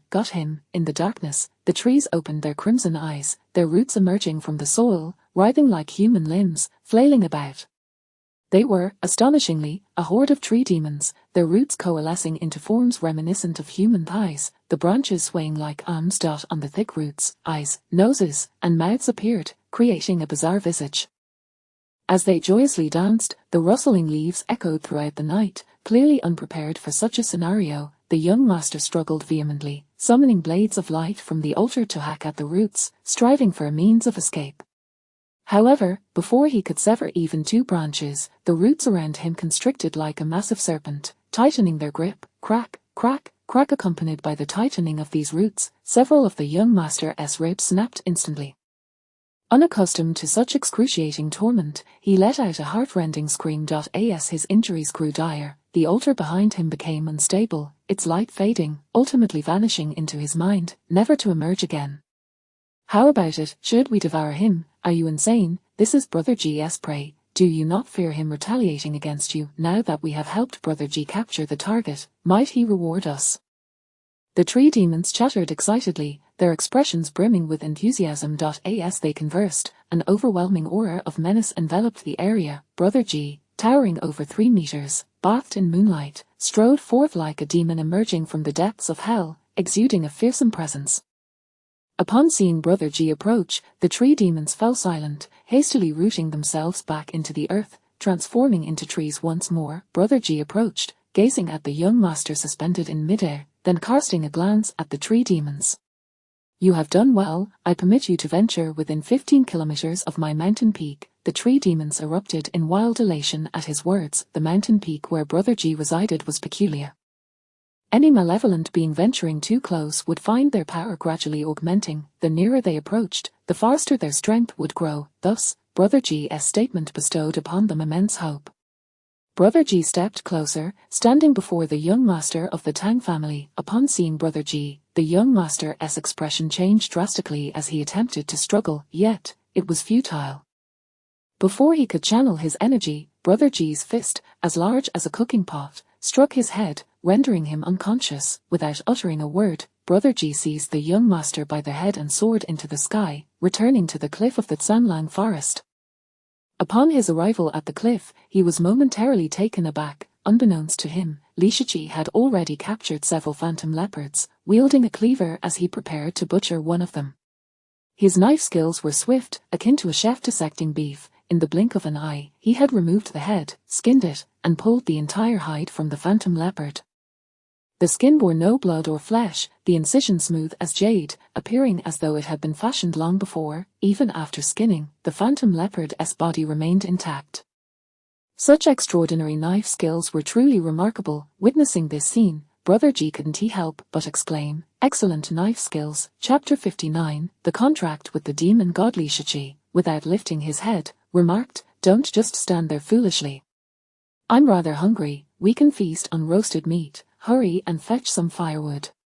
Brother G tossed the young master of the Tang family onto the ground and inquired, "Immortal, how shall we deal with this person?" Earlier, Li Shiqi had only instructed it to destroy the fragrant vehicle, not to kill those inside.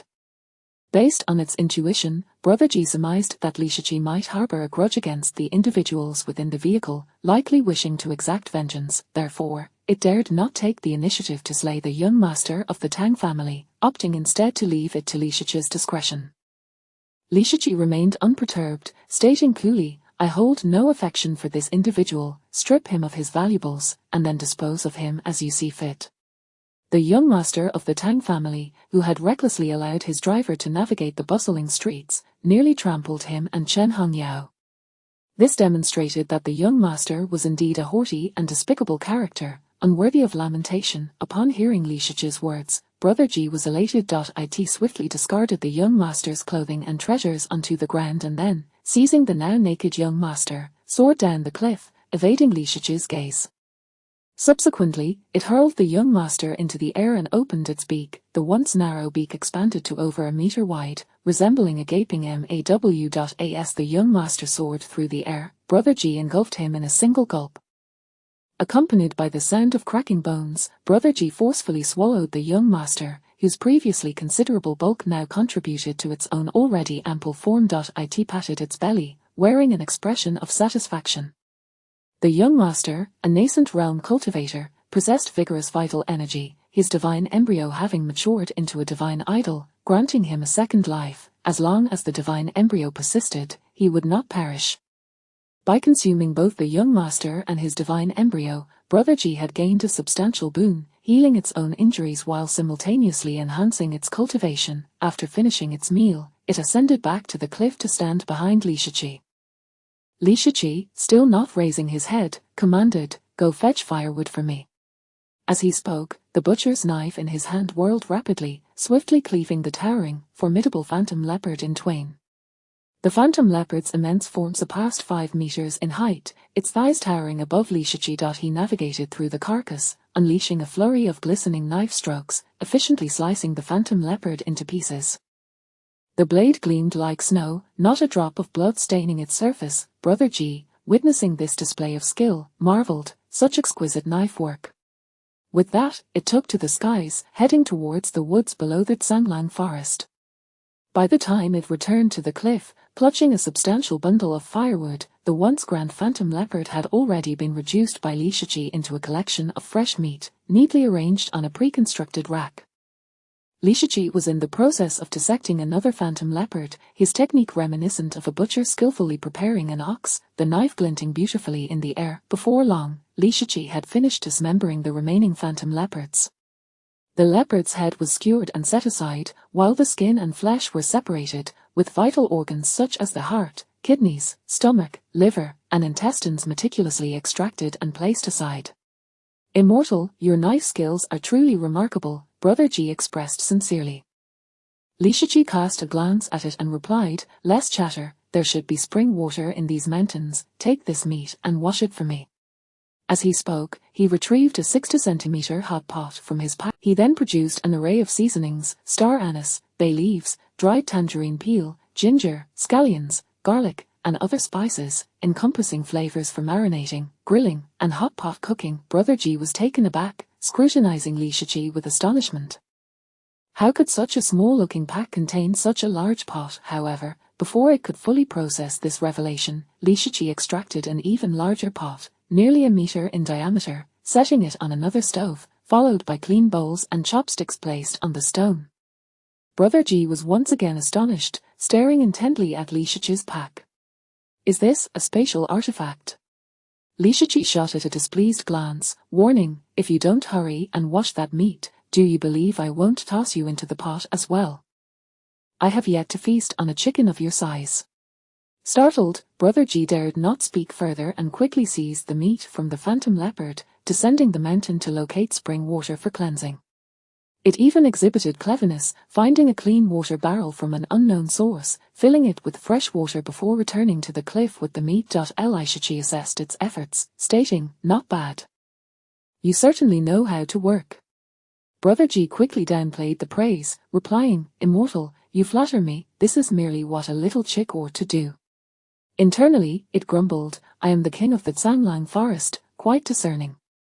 If I couldn't work, would I not also be at risk of becoming your meal?" Though it held the esteemed title of king among the demons, it willingly labored for Li Shichi.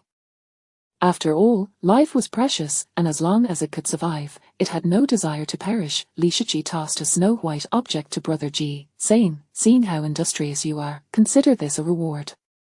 Brother G caught the item and, upon inspecting it, was momentarily stunned. The 9-turn white light nail. This was the artifact the young master of the Tang family had employed to attack it, exceedingly sharp and capable of penetrating its defenses. Had it not been for its swift evasion, it might have sustained a fatal wound to its heart or brow. When the young master had been incapacitated earlier, the artifact fell amidst the forest, which it had intended to retrieve later. How could it possibly end up in Li Shichi's possession? He had never descended the cliff. As Li Shichi prepared the seasonings, he remarked, "You're quite fortunate. This 9-turn white light nail is crafted from the brow bone of a demon-level evil spirit, purged of malevolence and infused with the power of various talismans. It is indeed a valuable artifact. With this, if you cultivate, you could break through in just 10 years and become a demon. The brow bone of a demon-level evil spirit, I could become a demon." Upon hearing this, Brother Ji was overwhelmed with ecstasy, kneeling before Li Shichi with a resounding thud. "Thank you, Immortal, for your gracious gift. From this day forth, I am willing to serve you faithfully, offering my very life to do your bidding." It could discern that Li Shichi was immensely powerful, unfathomable in strength, and his cultivation certainly surpassed that of a demon. Moreover, the 9-turn white light nail was such an extraordinary artifact that Li Shichi had freely bestowed it upon it, indicating his disregard for such treasures. This suggested that Li Shichi was of significant origin and possessed unparalleled strength.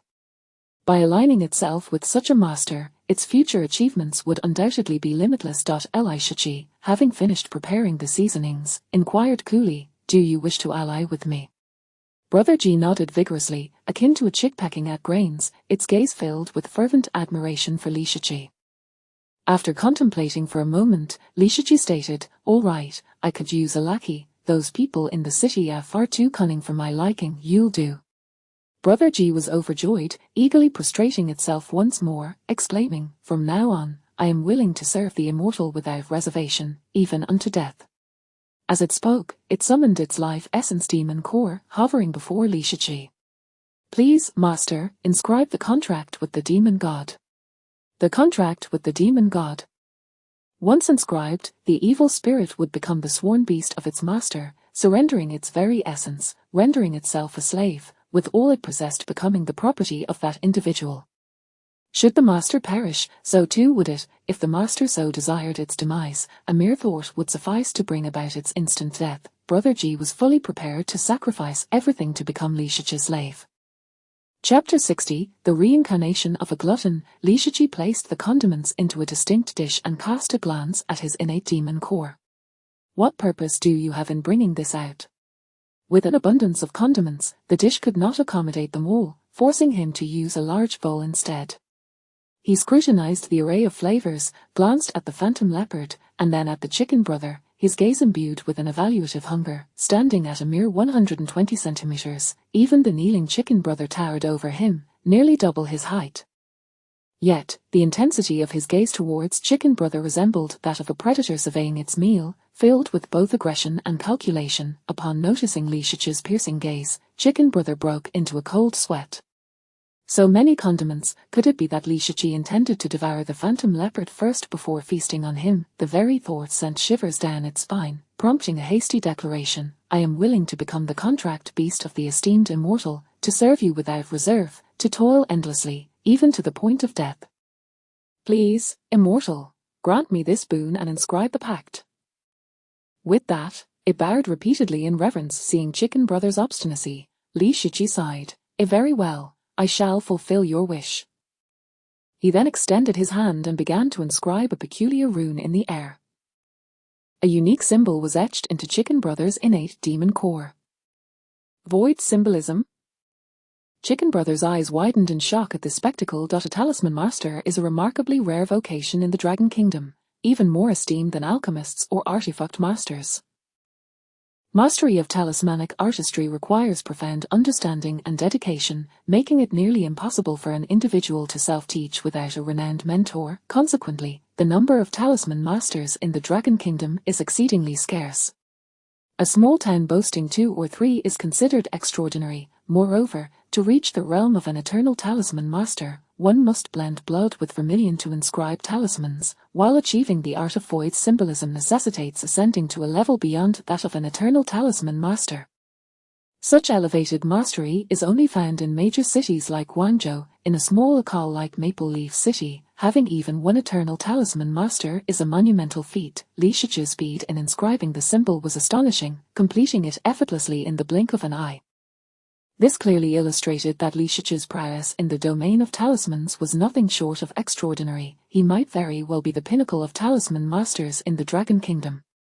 Buzz upon the completion of the rune, a nebulous glow descended from above, merging with Chicken Brother's innate demon core. Instantly, Chicken Brother felt an intrinsic connection to Li Shichi. It stowed away its demon core and bowed once more. "Thank you, esteemed immortal." "No, thank you, my master." Internally, it sighed in relief. "At last, I have survived. No malevolent spirit understands survival better than I." Having become Li Shichi's contracted demon beast assured its safety from being devoured. Elation surged within as it thought, what a monumental gain. A talisman master of such high caliber is indeed a rarity across the nation. Li Shichi's skill in this art is evidently at a grandmaster level. Furthermore, his unfathomable strength suggests he is at least at the demonic level. With a master of such extraordinary capabilities, it was bound to enjoy a life of luxury. Li Shichi, too, sensed a newfound bond of unwavering servitude. He remarked casually, "All right, enough with the kneeling. I'm hungry, little chicken, hurry and build another stove, light it up. I desire barbecued delights, hot pot, and steamed phantom leopard meat." Despite his diminutive stature, only reaching the height of Chicken Brother's thigh, he referred to the massive creature as a little chicken, creating an oddly comical scene. Chicken Brother complied without hesitation, hastily constructing the stove and igniting the fire. As a slave, it understood the necessity of obedience. However, having previously only consumed raw food, it was utterly perplexed and uncertain about what to do next, staring blankly at Li Shichi after lighting the fire. "Useless creature, get up." Li Shichi kicked Chicken Brother aside and took matters into his own hands, blanching the leopard meat, adding cooking wine, ginger, and garlic to remove the gamey scent. He drained the water, scrubbed the pot, boiled fresh water, and tossed in the leopard meat and bones, along with bay leaves, star anise, dried tangerine peel, soy sauce, and other seasonings, covering it to simmer. "This pot is for braising," Li Shichi explained. Next, he sliced the phantom leopard meat into thin pieces and placed them beside a dual soup hot pot. "This pot is for hot pot." Then he marinated the remaining leopard meat and ribs, skewering them on a specialized grill, ready for roasting. "This batch is for barbecuing." After completing his preparations, he began to brush various seasonings onto the ribs, and once the leopard meat was sizzling with juices, he brushed it with oil and spices. He then commanded, "Little chicken, you take care of the grilling, I'm going to enjoy the hot pot." Chicken Brother dared not defy him and hurried to assist with the grilling. Meanwhile, Li Shichi settled by the hot pot, propping a few stones as seats.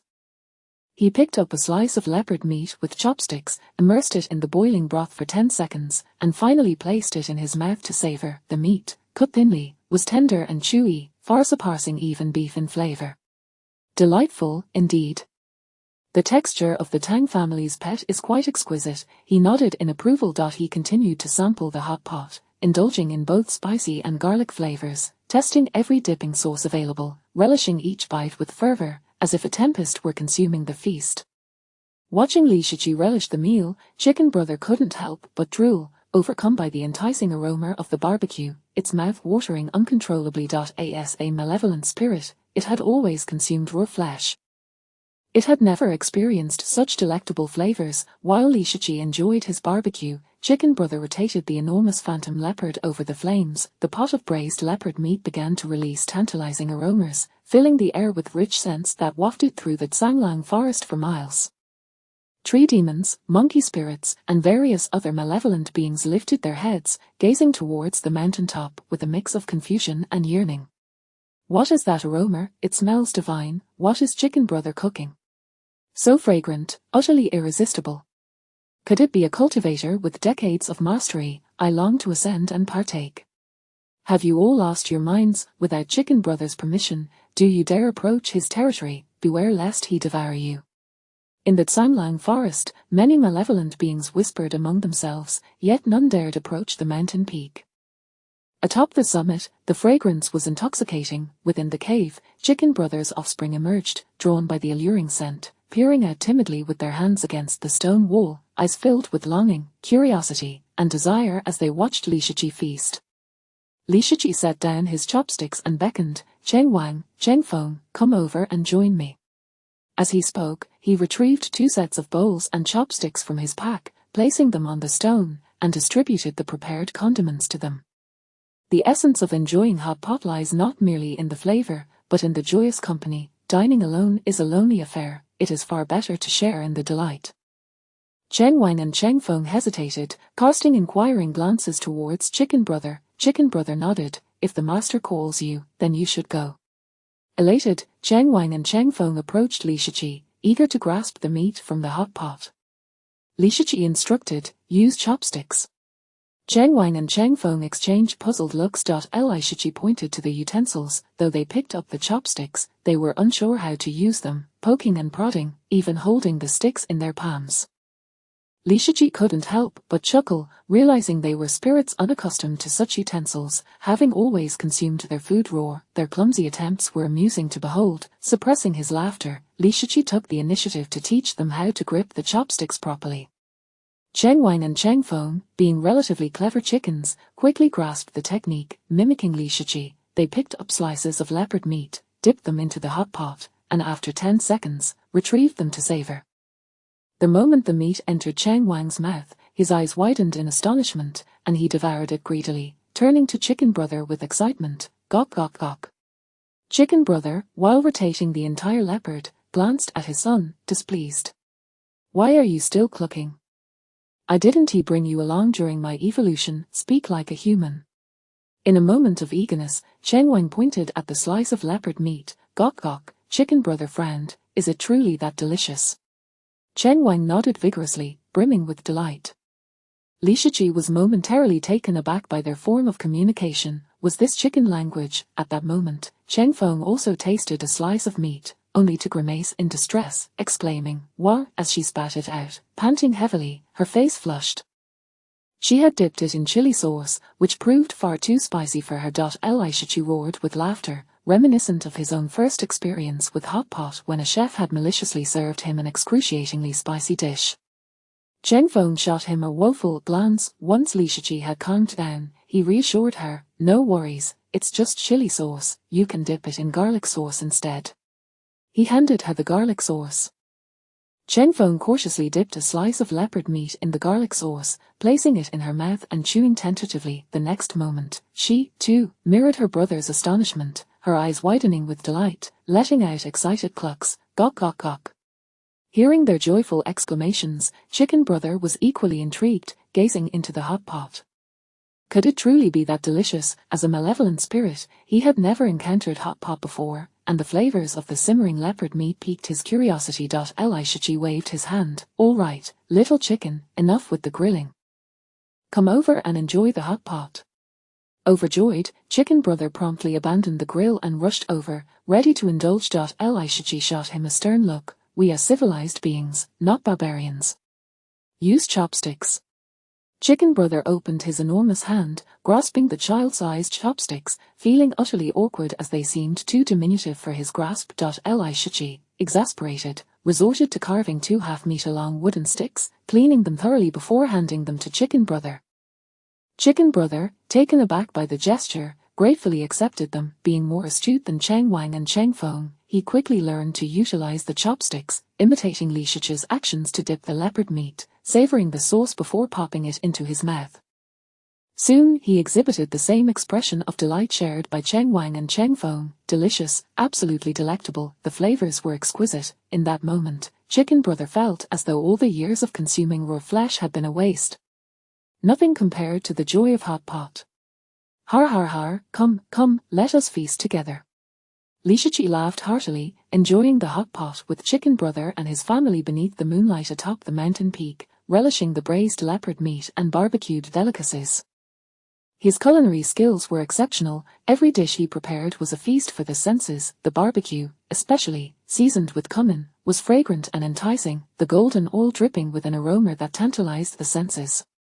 Chicken Brother and his family devoured 2 entire leopard legs, their mouths watering uncontrollably, unable to stop. Li Shiqi, too, held a piece of leopard meat, towering 20 centimeters above his own height, feasting heartily, soon finishing off one of the leopard legs, leaving only a 1.4-meter high bone behind. Chicken Brother and his offspring stared in astonishment, gazing at Li Shiqi as if he were a monster. Though he was the smallest among them, he consumed the most. He had devoured the equivalent of 2 phantom leopards.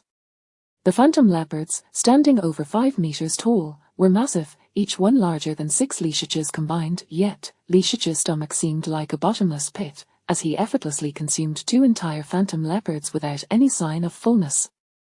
At that moment, Chicken Brother and his family realized that they were not the true malevolent beings. Li Shiqi was the real glutton. Li Shiqi wiped his mouth and burped contentedly. Not bad.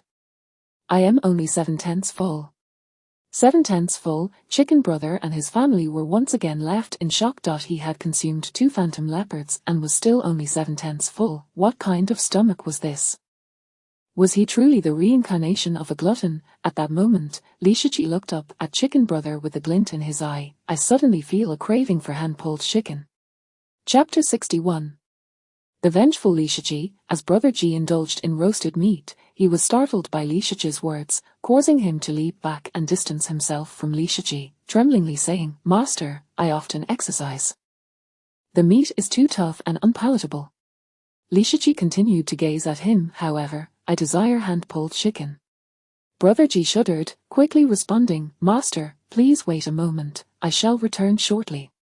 With that, he spread his wings and flew off the cliff, soon returning with 10 wild chickens, proudly stating, "Master, look, these free-range mountain chickens are delectable." "You wish for hand-pulled chicken, correct? Very well, I shall prepare it forthwith." He then proceeded to twist the necks of the 10 chickens, draining their blood, and prepared to tear them apart. "Stop!" Li Shiqi glared at him, advancing closer and solemnly saying, "What you are doing is absurd and wasteful. Chickens are not meant to be slaughtered in such a manner, nor consumed in that way." Brother Ji, perplexed, replied, "This is how I have always eaten, capturing them, snapping their necks, and then consuming them raw." Li Shiqi cast a disdainful glance. "Raw consumption. Do you take me for a beast? When eating chicken, one must savor the flavor. It is imperative to enjoy white-cut chicken, as the chef has taught me. White-cut chicken requires a dipping sauce of soy sauce and sand ginger, utterly delightful."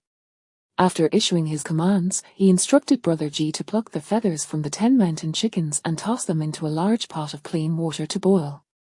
Following this, he added various seasonings. In no time, the 10 chickens were freshly prepared, lifted by Li Shiqi and placed upon a clean stone. The chickens, glistening with golden skin, were a sight to behold, igniting one's appetite. Li Shiqi tore off a piece of chicken leg, savoring it with great delight, his mouth glistening with grease, exclaiming, the flavor is authentic, truly reminiscent of chicken." He then mixed soy sauce with sand ginger for dipping, relishing another bite of chicken leg with a look of utter satisfaction. The chef once said, "No chicken can leave Guangdong alive." The essence of chicken flavor, this authentic white-cut chicken from Guangdong is indeed scrumptious, Li Shiqi mused. "Guangdong, what kind of place is that?" the little chicken inquired curiously. Li Shiqi shook his head, "I do not know where Guangdong is either." The chef merely mentioned it. He also claimed to be from Hunan, with a penchant for spicy food, but when it comes to chicken, one must have white-cut chicken, for it is the only way to truly taste the chicken. Brother Ji and his family exchanged glances, utterly baffled by Li Shiqi's discourse. For creatures of their ilk, be it chicken, duck, or other malevolent beings, it all tasted the same, bloody and raw. As for the chicken flavor Li Shiqi spoke of, they remained oblivious. Li Shiqi continued to indulge, consuming another 10 chicken legs before finally pausing to wipe his greasy mouth with his sleeve, patting his belly. Splendid, at last, I am satisfied, having reached an 8/10 fullness. I need not eat further. Upon hearing this, Brother Ji and his family sighed in relief. They had been anxious, witnessing Li Shiqi devour to his heart's content, fearing for their own fates. Once Li Shiqi was sated, Brother Ji ventured to ask, "Master, why did you attack that vehicle earlier? Were they your enemies?" Li Shiqi replied, "They attempted to run me over in the city. As the saying goes, with friends from afar, one must punish them. If friends come from afar to trouble me, I shall deal with them."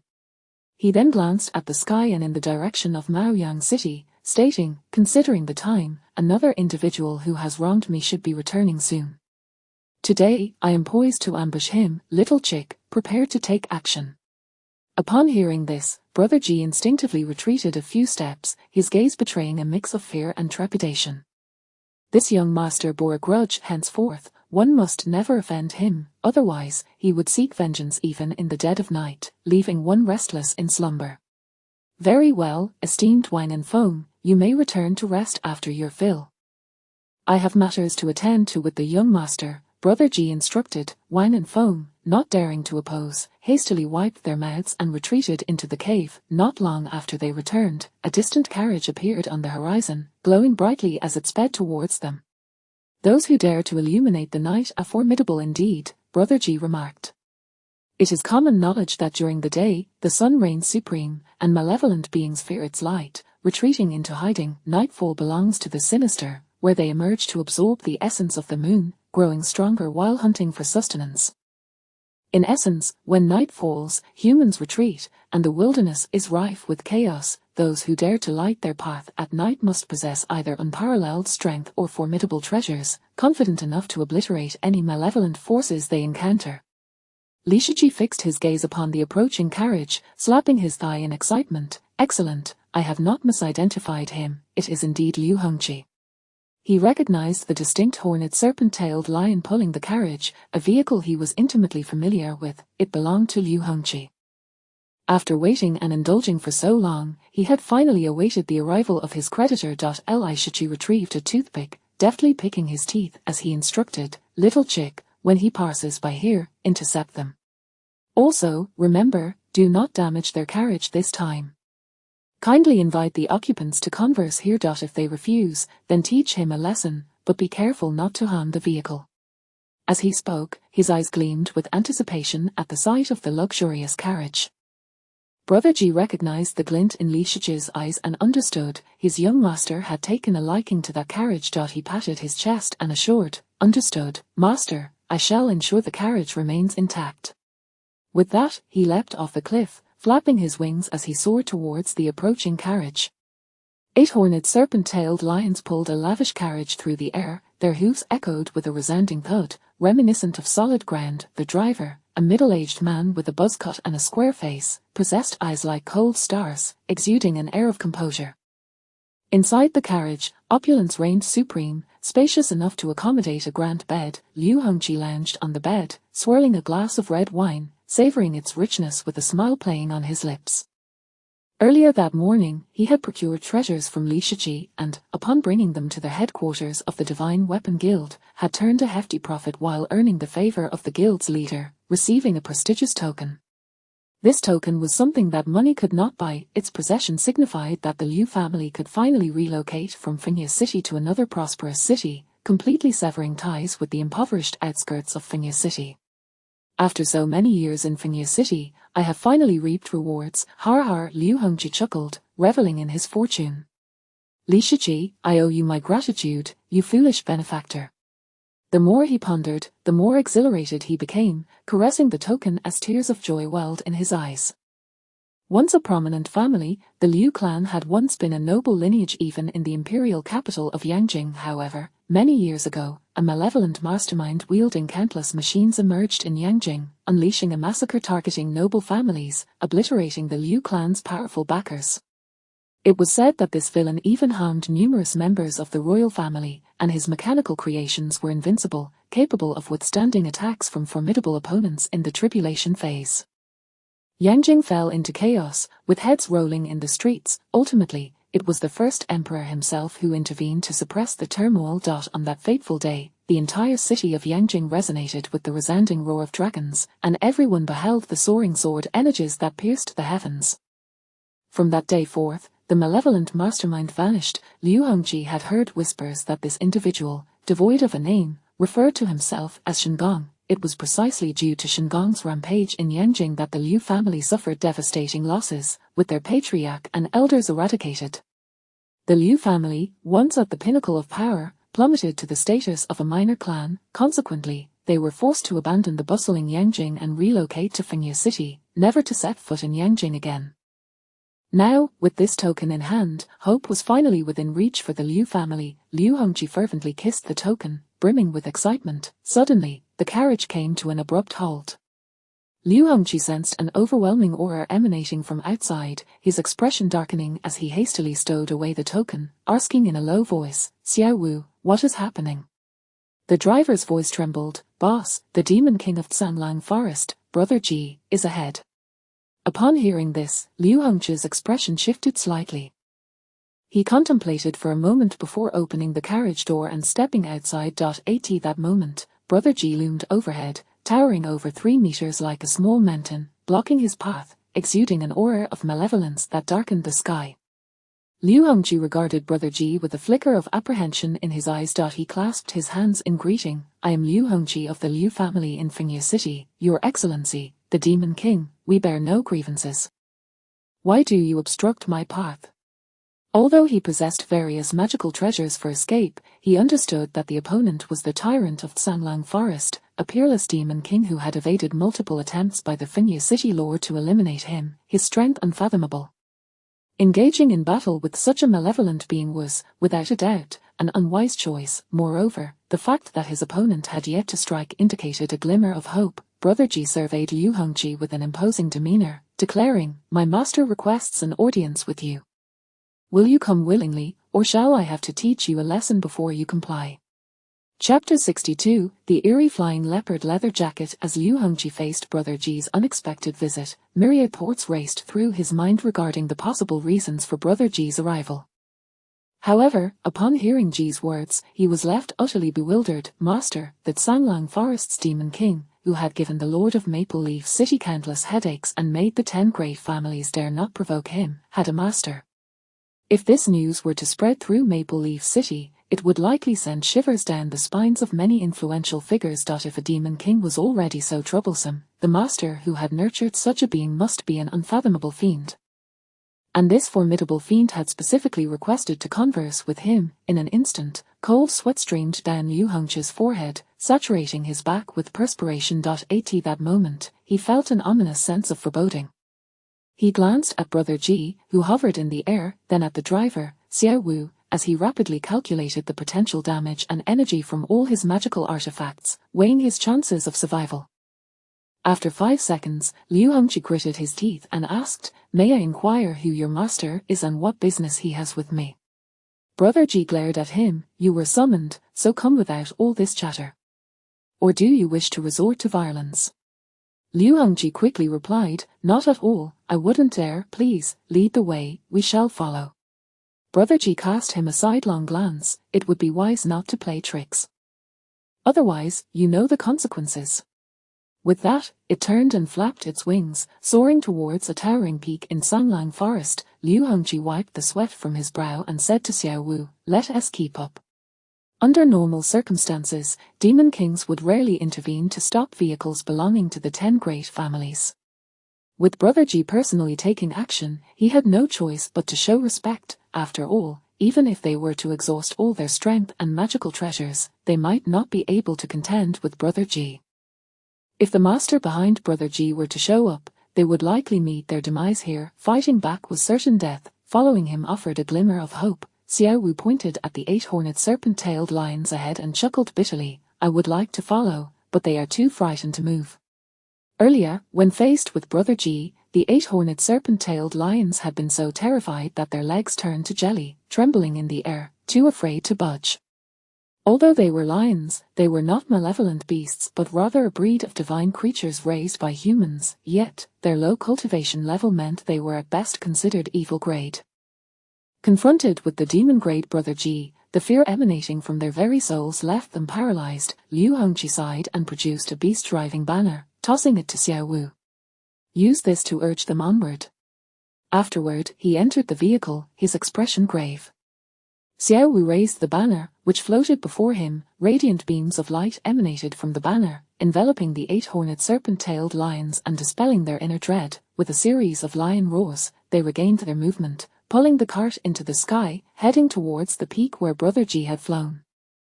Before long, they landed atop the summit, where Brother Ji awaited. Xiao Wu's eyes widened in terror. Too intimidated to move, Liu Hongqi descended from the vehicle and bowed deeply to Brother Ji, inquiring, "Your Excellency, the Demon King, your master." Brother Ji pointed behind itself, stating, "My master is waiting for you there. Go on."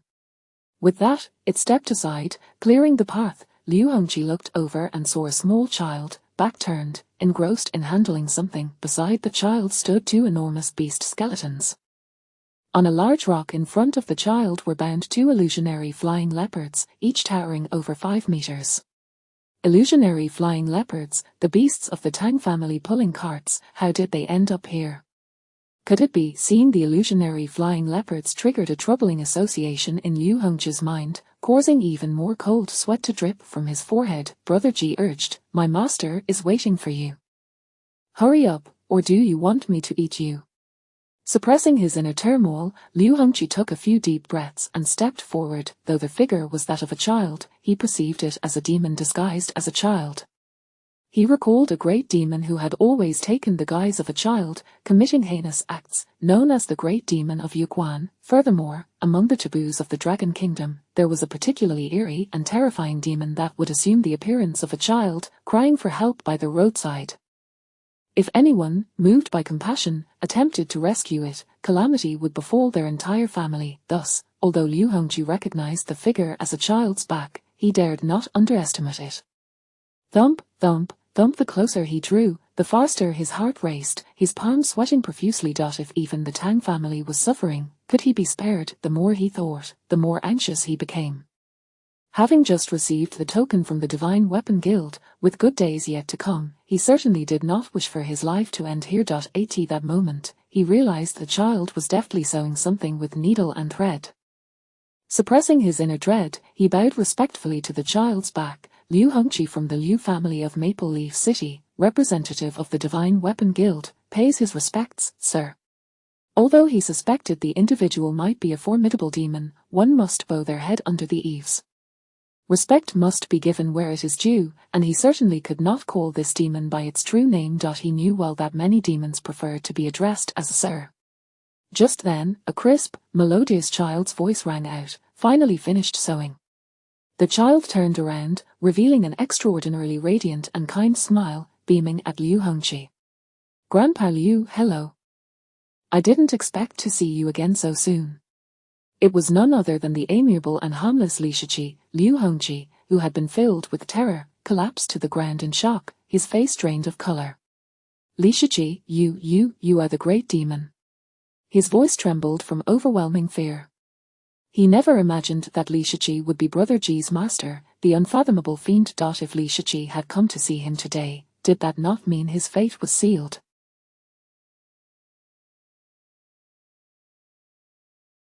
At this thought, his heart plunged into despair. Li Shiqi chuckled, "Grandpa Liu, I'm delighted you could come, but if you say such things, I shall be displeased. Take a good look at me. What kind of demon could look as handsome and harmless as I do?" Gazing at Li Shiqi's radiant smile, Liu Hongqi felt as though he were staring into the face of a terrifying demon. He struggled to contain his fear, stammering, "Then you are," Li Shiqi replied, "Undoubtedly, I am human." Brother Ji chimed in, "I can attest, my master is indeed human." Upon hearing this, Liu Hongqi finally breathed a sigh of relief, though fear still lingered. To be the master of a demon king like Brother Ji was no trifling matter. Suppressing his lingering apprehension, he inquired, "Li Shiqi, no, little Shiqi, no, Lord Shiqi, do you require my assistance?" Li Shiqi smiled and said, "It's nothing much, I just finished making a garment and would like you to try it on." As he spoke, he produced the recently sewn flying leopard leather jacket and handed it to Liu Hongqi. Liu Hongqi scrutinized Li Shiqi and then the leather jacket, sensing something amiss but unable to pinpoint the exact nature of his unease. Brother Ji interjected, "My master requests you wear it, so do so." Fearful and unable to protest, Liu Hongqi hastily donned the jacket. Strangely, although it was made from the skin of an illusionary flying leopard, it bore no trace of blood and fit him perfectly, as if tailored specifically for him. Additionally, there was a hood to conceal his head. He looked at Li Shiqi and asked, "Lord Shiqi, is this acceptable?" Li Shiqi pointed to the unadorned hood, "Put on the hood." Liu Hongqi dared not defy him and quickly complied. The moment he donned the hood, something bizarre occurred. The leopard skin instantly elongated, enveloping his entire face. Liu Hongqi was struck with terror, desperately attempting to struggle free. That moment, even stranger occurrences unfolded. His entire visage rapidly transformed, flattening into a three-dimensional form, his nose and mouth protruding, as his human face swiftly morphed into that of an illusionary flying leopard. In the next instant, his limbs and body underwent a dramatic metamorphosis. Within a heartbeat, a four-legged illusionary flying leopard stood before everyone present. Driver Xiao Wu's eyes widened in shock, his face paling in fear.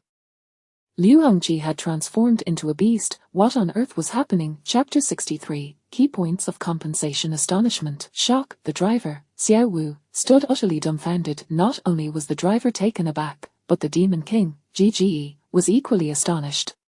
Having roamed extensively before settling in the Zhanglang forest, Gge, a being well-versed in the ways of the world, had encountered many strange occurrences. However, he had never witnessed anything as bizarre as this. A mere leather coat transforming a living human into an animal, and so vividly at that, yet, its stature was rather diminutive, only standing just over a meter tall, a far cry from the normal 5-meter height of a phantom leopard, rendering it quite petite. A chilling realization struck Liu Hongji, too, surveyed his surroundings, his expression one of terror. He opened his mouth to cry for help, but what emerged was the roar of a leopard. Looking down, he was horrified to see his hands and feet had morphed into the forelimbs of a phantom leopard. Ensnared within the confines of this leopard skin, he found himself utterly unable to summon his divine altar, his entire cultivation completely shackled. What on earth is happening? How could I have ended up like this? Liu Hongji panicked. As a descendant of the Liu family and a renowned treasure appraiser, how could he possibly face others in such a grotesque state? Before he could react further, Li Shiqi, with a grin, affectionately patted his head, saying, "My apologies, Grandfather Liu." He then turned to Gge, instructing, "Throw him into the jungle and inform the other demons to hunt him down." Upon hearing this, Liu Hongji's face turned ashen, and he instinctively begged for mercy. However, what came out was merely a leopard's growl. Gge stepped forward, seized one of Liu Hongji's legs with a single hand, and leapt down from the Zhanglang forest, casting Liu Hongji aside. With a mighty roar, he relayed Li Shiqi's command in the unique language of the demons. As Gge's words echoed, the myriad demons within the Zhanglang forest opened their eyes. In the darkness, pairs of crimson eyes, imbued with intense bloodlust, emerged in overwhelming numbers. Liu Hongji, witnessing this, felt a shiver run down his spine. There were simply too many demons here, each considering him as potential prey. Realizing this, Liu Hongji dared not resist and fled for his life. Unaccustomed to running on all fours, he stumbled and fell repeatedly, moving clumsily and at a sluggish pace. Suddenly, a spirit-level demon charged at him, sinking its teeth into his rear.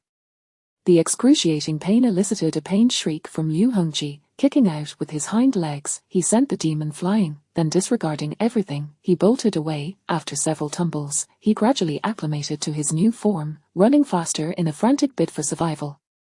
Behind him, a veritable horde of demons pursued him, raising a cloud of dust in their wake. The heart-wrenching screams and roars reverberated throughout the forest. Atop the mountain, Li Shiqi held a massive roasted leopard leg in one hand, observing Liu Hongji's frantic escape. When Liu Hongji fell, Li Shiqi erupted into a fit of laughter, dancing with glee. The driver, Xiao Wu, unable to bear the sight of his master's suffering, pleaded, "Brother, I beg you." Before he could finish, a vine shot forth, silencing him. Li Shiqi turned, wearing an innocent smile. "Every debt has a master. This is a personal grudge between him and me. It would be wise not to interject, or I may transform you into a phantom leopard as well." Upon hearing this, Xiao Wu obediently closed his mouth, knowing his cultivation paled in comparison to Liu Hongji's. Should he become a phantom leopard, his fate would be dire. Seeing him silent, Li Shiqi retracted the vine and continued to watch the spectacle. Within the Zhanglang forest, Liu Hongji was now a battered mess, having been relentlessly pursued by the demons. Strangely enough, while the demons attacked the leopard skin encasing him, it was he who sustained the injuries, the skin itself remaining unscathed. Liu Hongji fled desperately, but with his divine altar sealed, he could not harness his true energy, relying solely on his physical strength, which proved exhausting. After a frantic 30 minutes of running, he was utterly spent, crashing into a large tree, gasping for breath. Behind him, the grotesque demons surged forward like a tidal wave. It's over.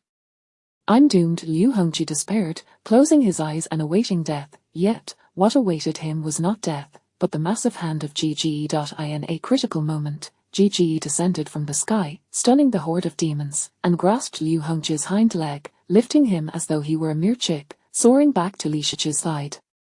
He then unceremoniously dropped Liu Hongji onto the ground. At that moment, Liu Hongji was left with nothing but his life. Li Shichi discarded the remains of the roasted leopard leg, approached Liu Hongji, and fixed him with a gaze, stating, "There is a saying. Do not impose on others what you do not desire for yourself. What I do not wish for, I shall not bestow upon others. I am willing to sell you my items and permit you to profit, but you must offer me a fair price, devoid of deceit, and certainly not at 2 or 3 times the value. Now, do you comprehend why I am treating you this way?" Liu Hongji could not speak, merely nodding fervently. Li Shichi advanced, brandishing a gleaming butcher's knife. Liu Hongji's eyes widened in terror, and he struggled in desperation. The knife flashed, and in an instant, a gash was carved into the abdomen of the phantom leopard Liu Hongji had transformed into. The stitches binding the leather to the coat tore apart, and the garment fell away. Lying on the ground, Liu Hongji lay upon the skin, drenched in blood, barely clinging to life, his breath shallow and labored. He gazed at Li Shichi, his eyes filled with fear and dread. The youth before him, so young yet possessing such unique and ruthless methods, filled him with trepidation. Li Shichi sheathed the knife, still slung across his back, and smiled at Liu Hongji, saying, "Grandfather Liu, now that you are in such dire straits, my anger has dissipated. Now, let us calmly discuss the subsequent compensation.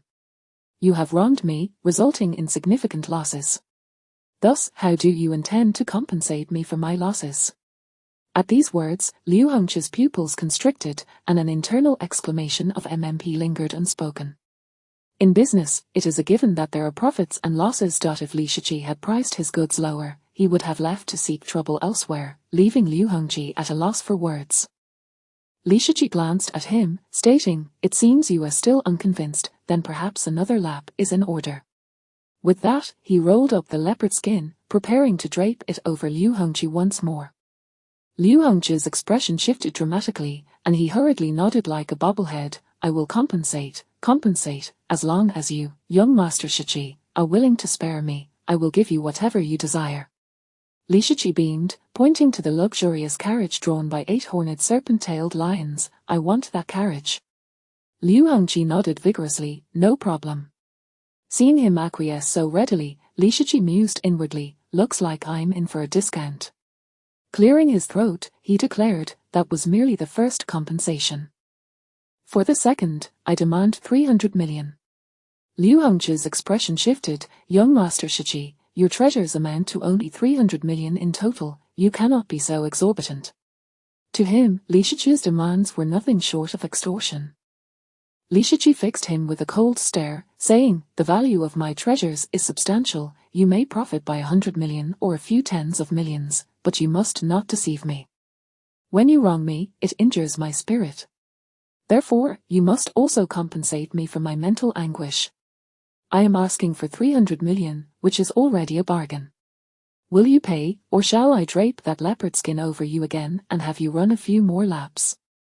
Chapter 64. Descending the mountain, taking another lap. Shall we head down and run a few more laps? Upon hearing this, Liu Hongji involuntarily shuddered and hurriedly replied, "Compensation, compensation, compensation, I will compensate for everything." The harrowing scene of being relentlessly pursued by malevolent spirits across the mountains was an experience he would never wish to endure again. It was far too terrifying.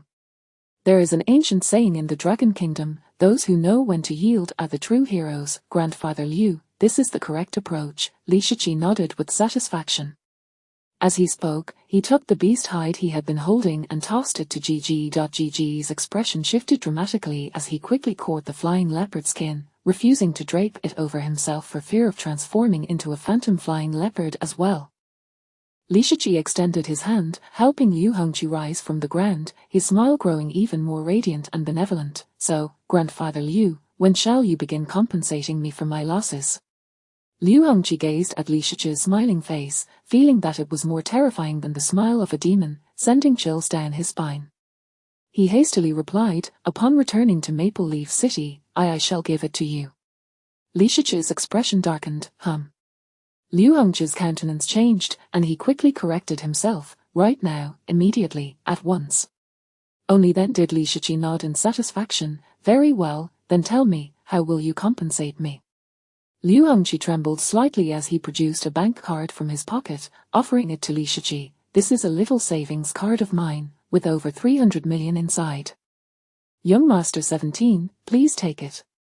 Li Shichi cast him a sidelong glance. You don't even tell me the password. Are you trying to set a trap for me?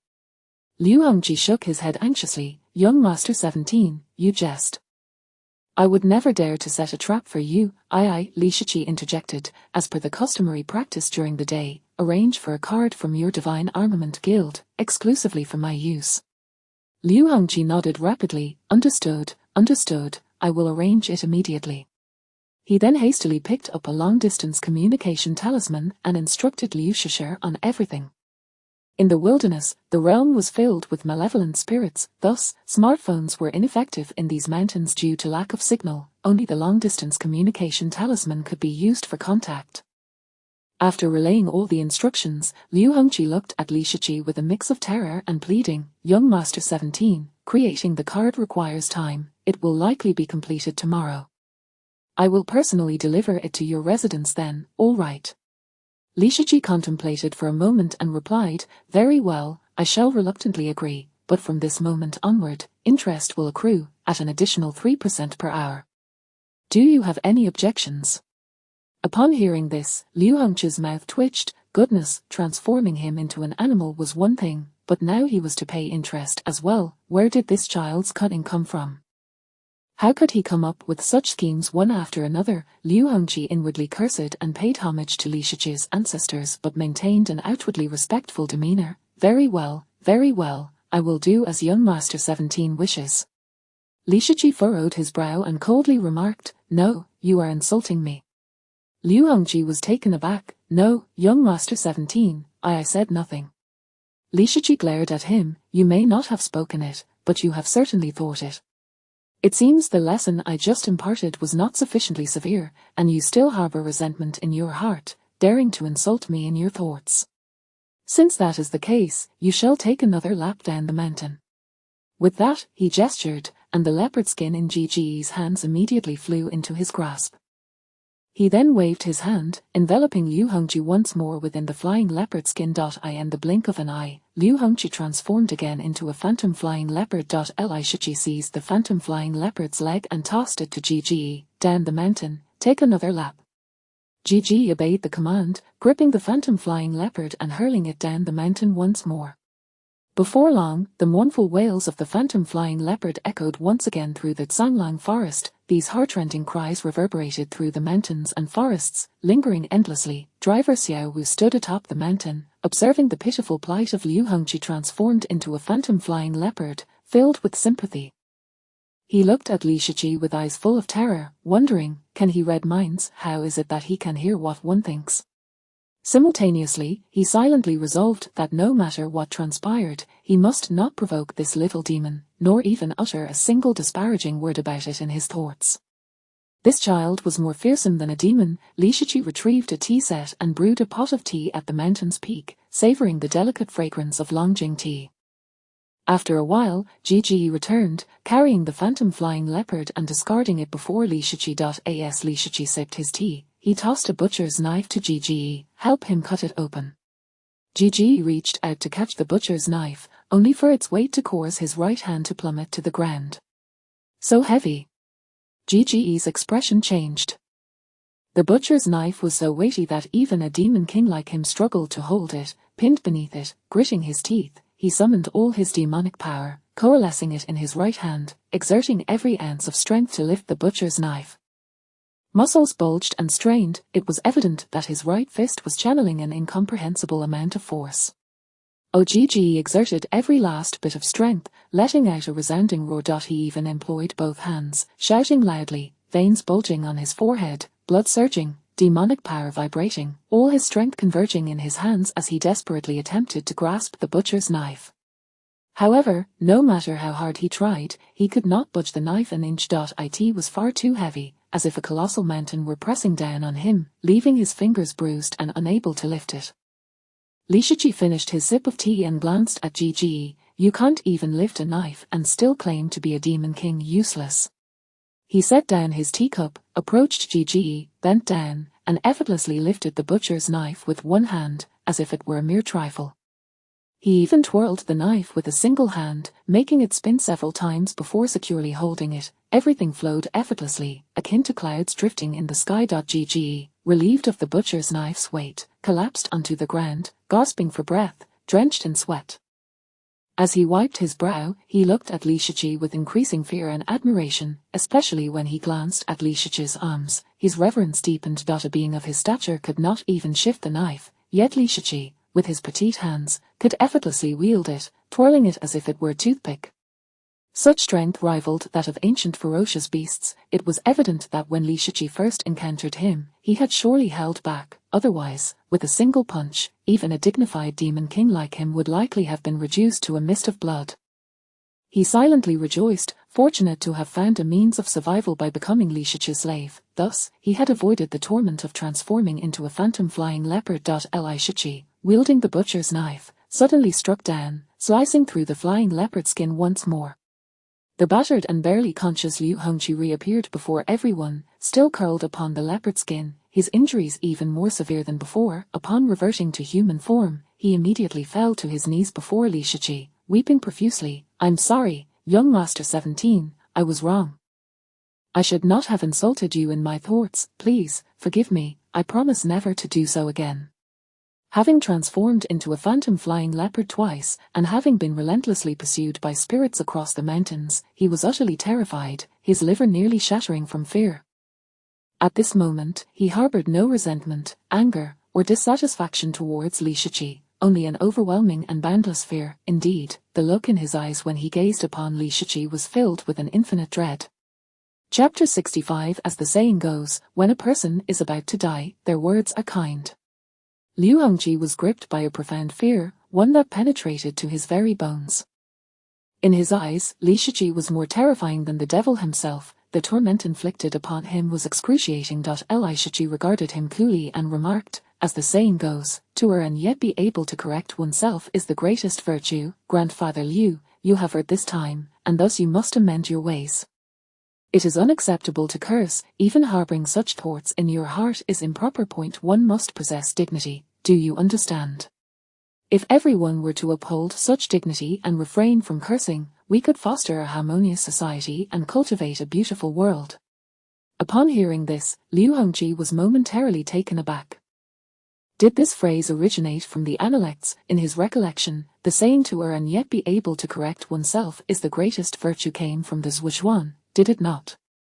Although doubts lingered in his mind, he dared not voice them and nodded repeatedly. Indeed, Lord Shiqi is correct. I shall heed your teachings from now on and will no longer curse, nor even think ill of others. I will strive alongside you to build a harmonious society and create a beautiful world. Li Shiqi observed Liu Hongqi's demeanor with satisfaction, thinking to himself, as the saying goes, when a person is about to die, their words are kind. Some only speak such sweet words when they are on the brink of being beaten to death. Confucius truly was a remarkable talent. The principles he articulated are exceedingly practical. With this thought, he felt immense admiration for Confucius. No wonder he is referred to as a sage in ancient texts. These principles are truly invaluable, as practical experience yields true knowledge, the ultimate truths of humanity. I have once again improved someone's character and done a good deed. What a delightful sensation. With this thought, he felt a surge of inner contentment and said to Liu Hongqi, from now on, you must change your ways, understand? Liu Hongqi nodded vigorously, yes. Li Shiqi, feeling satisfied, inquired, so, when will my money arrive? Liu Hongqi replied cautiously, Lord Shiqi, it is now evening, and the bank is closed. Whether we wish to withdraw cash or use a card, it will require some time. I shall deliver it to your residence first thing tomorrow morning. How does that sound? Li Shiqi contemplated for a moment and said, that will suffice. I was a bit too hasty earlier, let us settle on that. He then sighed and continued, Grandfather Liu, Why must you act this way? Wouldn't it be better to treat me well and be forthright? I am a young man of innocence and kindness, eager to share. Why must you compel me to treat you otherwise? Innocent, kind, eager to share. Upon hearing these words from Li Shiqi, Liu Hongji, driver Xiao Wu, and brother Ji all involuntarily twitched at the corners of their mouths. Which innocent person would initiate a confrontation with brother Ji, turning his arm into a mist of blood, whereas the young man who is eager to share, who would harbor resentment over a minor financial loss and lay in wait at this late hour to ambush Liu Hongji for repayment? What kind-hearted young man would fashion such grotesque leopard skins to transform others into monsters, casting them aside for malevolent forces to hunt? In every conceivable way, Li Shiqi was utterly devoid of the qualities of innocence, kindness, or eagerness to share. However, none dared to argue with him and all nodded earnestly in agreement. You see, you all agree that I am a young man of innocence, kindness, and eagerness to share, do you not? Li Shiqi asked. Liu Hongji, with unabashed audacity, replied, Indeed, Lord Shiqi is the most innocent young man I have ever encountered. Brother Ji, with a guilty conscience, remarked, Master, you are the most eager to share young man I have ever met. Driver Xiao Wu, seeing the two of them speak this way, immediately joined in, speaking with wide eyes, Lord Shiqi is truly a rare gem of benevolence in this world. Fingya City ought to award you the title of model student, to be hung on the city wall for the citizens to extol your virtues daily. Har har har, well said. Li Shiqi laughed heartily, feeling elated. Suddenly, brother Ji and Liu Hongji turned their gazes toward driver Xiao Wu, their eyes ablaze with murderous intent. All were insincere flatterers, but Xiao Wu's praise had overshadowed theirs, making them appear foolish in comparison. This man must be eliminated. Under their scrutinizing stares, driver Xiao Wu was taken aback, his face paling as he realized he had overstepped. He hurriedly clarified, Lord Shiqi, the suggestion to award you the title of model student was just conveyed to me by my master, Mr. Liu Hongji. Upon hearing this, Liu Hongji's expression softened slightly. Li Shiqi, now feeling less irked, said, Grandfather Liu, a gentleman's word is as good as a bond. Remember what you have said, or I shall pay your family a visit tomorrow. Liu Hongji was startled and quickly replied, I shall remember, I shall remember. Li Shiqi waved his hand and said, Then you may leave now. Liu Hongji, feeling as if he had received a pardon, promptly got to his feet, eager to depart. Just then, Li Shiqi glared at him and said, Grandfather Liu, do you not have a good memory? This vehicle now belongs to me, and the driver is also mine. Upon hearing this, Liu Hongji was momentarily stunned. Soon enough, he grasped Li Shiqi's intent and quickly nodded and bowed. I understand, Lord Shiqi, the vehicle and driver are yours, please take your time, I shall leave now. With that, he dared not summon his own spirit to fly away but instead took hasty steps down the mountain. Grandfather Liu, take care of yourself. I wish to conduct a transaction with you after tomorrow, so you must survive, Li Shiqi called out. Liu Hongji stumbled in fright, not daring to look back, and forced himself to descend the mountain, enduring the pain. Driver Xiao Wu, observing Liu Hongji's departure, considered following suit. However, with both Liu Hongji and Li Shiqi having issued threats, he felt that no matter how many times he wished to leave, he could not dare to do so. Li Shiqi watched Liu Hongji descend the mountain, then turned to gauge brother Ji and driver Xiao Wu's expressions, nodding in satisfaction and thinking, as the saying goes, a gentleman's authority is established through weighty actions. A gentleman must strike firmly. Otherwise, credibility cannot be established. I have just struck decisively, causing Liu Hongji to submit. It seems brother Ji and the driver are indeed beginning to fear me. The saying is indeed of boundless utility. He composed himself, sipped some tea, and produced 2 photographs, handing them to brother Ji with instructions to disseminate them among all the malevolent beings in Sanlang Forest. The 2 photographs depicted a man and a woman, both bearing a slight resemblance to Li Shiqi. Master, what are these? Brother Ji inquired, puzzled. Li Shiqi replied, These are my parents. You, as the king of this realm, must summon all malevolent beings and inquire if they have seen these 2 individuals. Those who provide clues shall be generously rewarded. I shall attend to this immediately. The photographs had been crafted by the talisman master of the 18th layer of the prison, based on the continual changes in his skeletal features over the years. to deduce the appearance of his parents. Although the talisman master's artistry was exquisite, reaching a level of mastery, Li Shiqi remained uncertain if these truly depicted his parents. Earlier that day, he had intended to ask the people from Fugui Tower or Xinglin Dojo to help identify individuals based on the likenesses. However, he had been too preoccupied with other matters to pursue it. Upon hearing Li Shiqi's words, Brother Ji wasted no time, soaring into the air and flying down the cliff, emitting piercing howls through the forest. With his cries, malevolent beings surged forth within Sanglang Forest. Countless wicked entities flooded in from all directions, gathering together. Some even emerged from the ground in mushroom-like forms, approaching Brother Ji.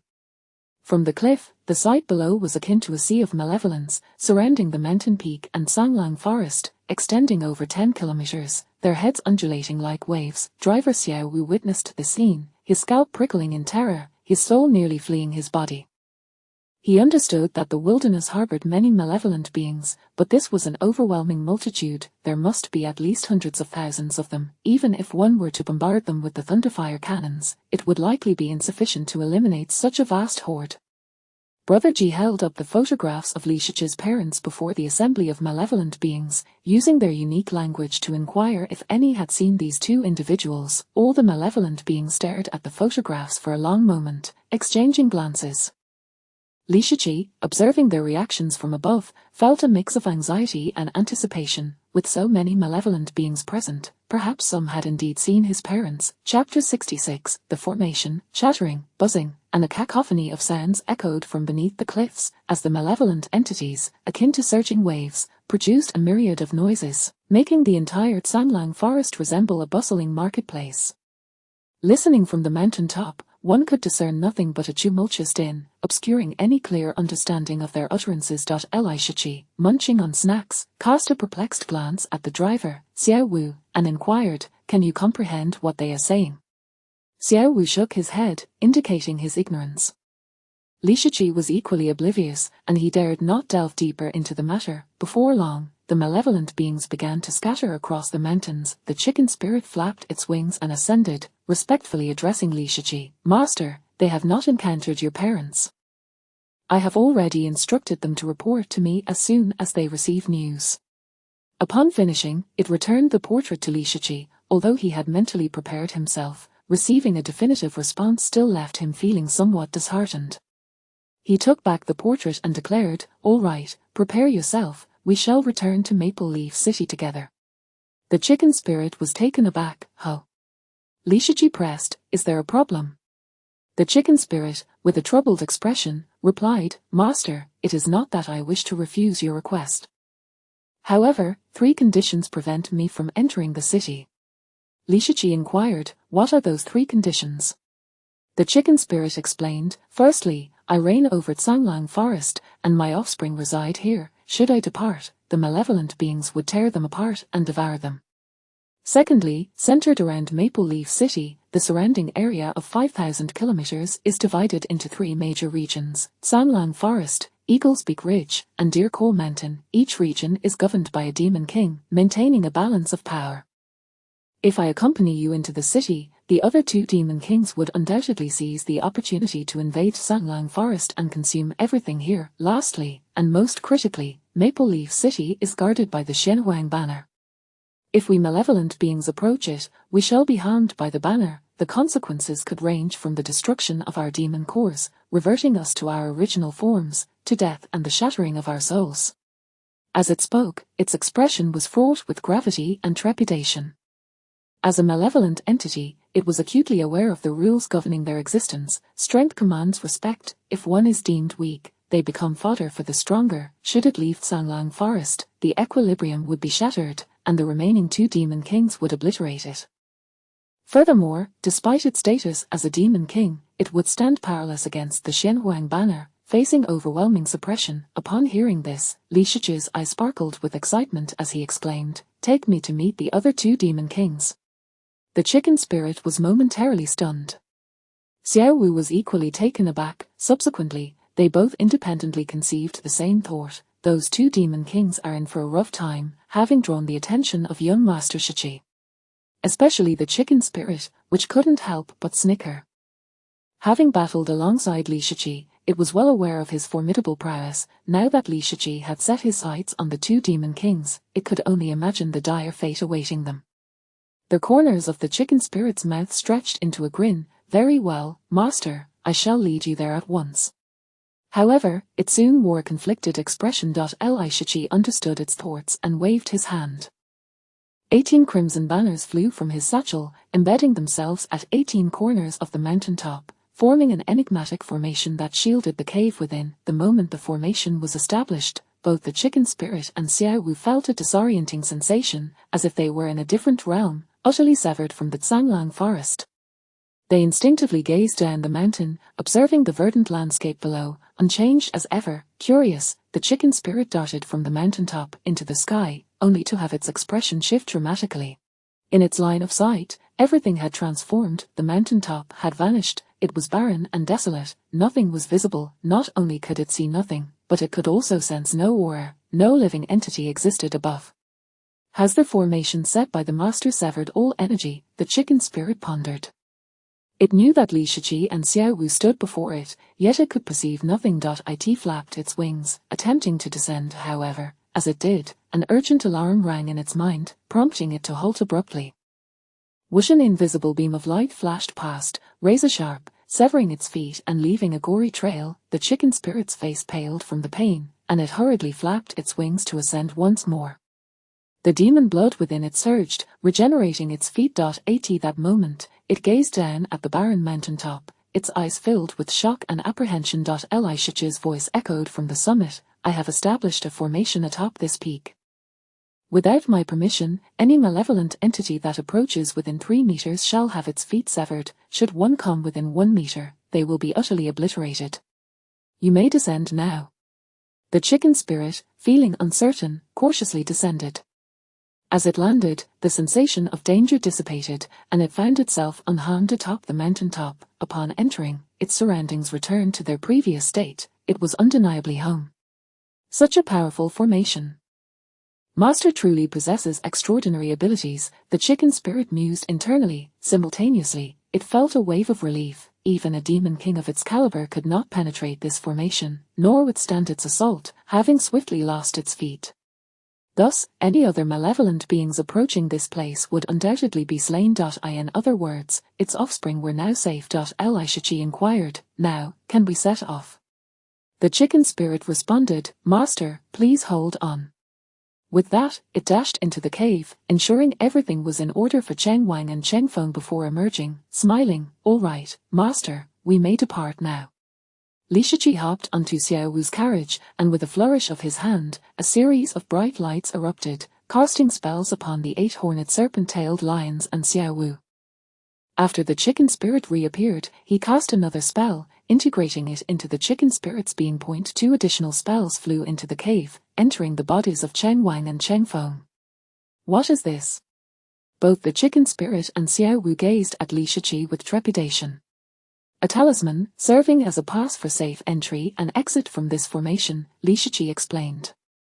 Upon hearing this, the chicken spirit and Xiao Wu released a sigh of relief. Li Shiqi beckoned excitedly, Little chicken, hop aboard, let us go meet the other demon kings. The chicken spirit nodded and promptly leapt onto the carriage. Its massive form and considerable weight caused the vehicle to sink significantly, eliciting cries of distress from the 8-horned serpent-tailed lions. The carriage began to emit cracking sounds, as if on the verge of collapse.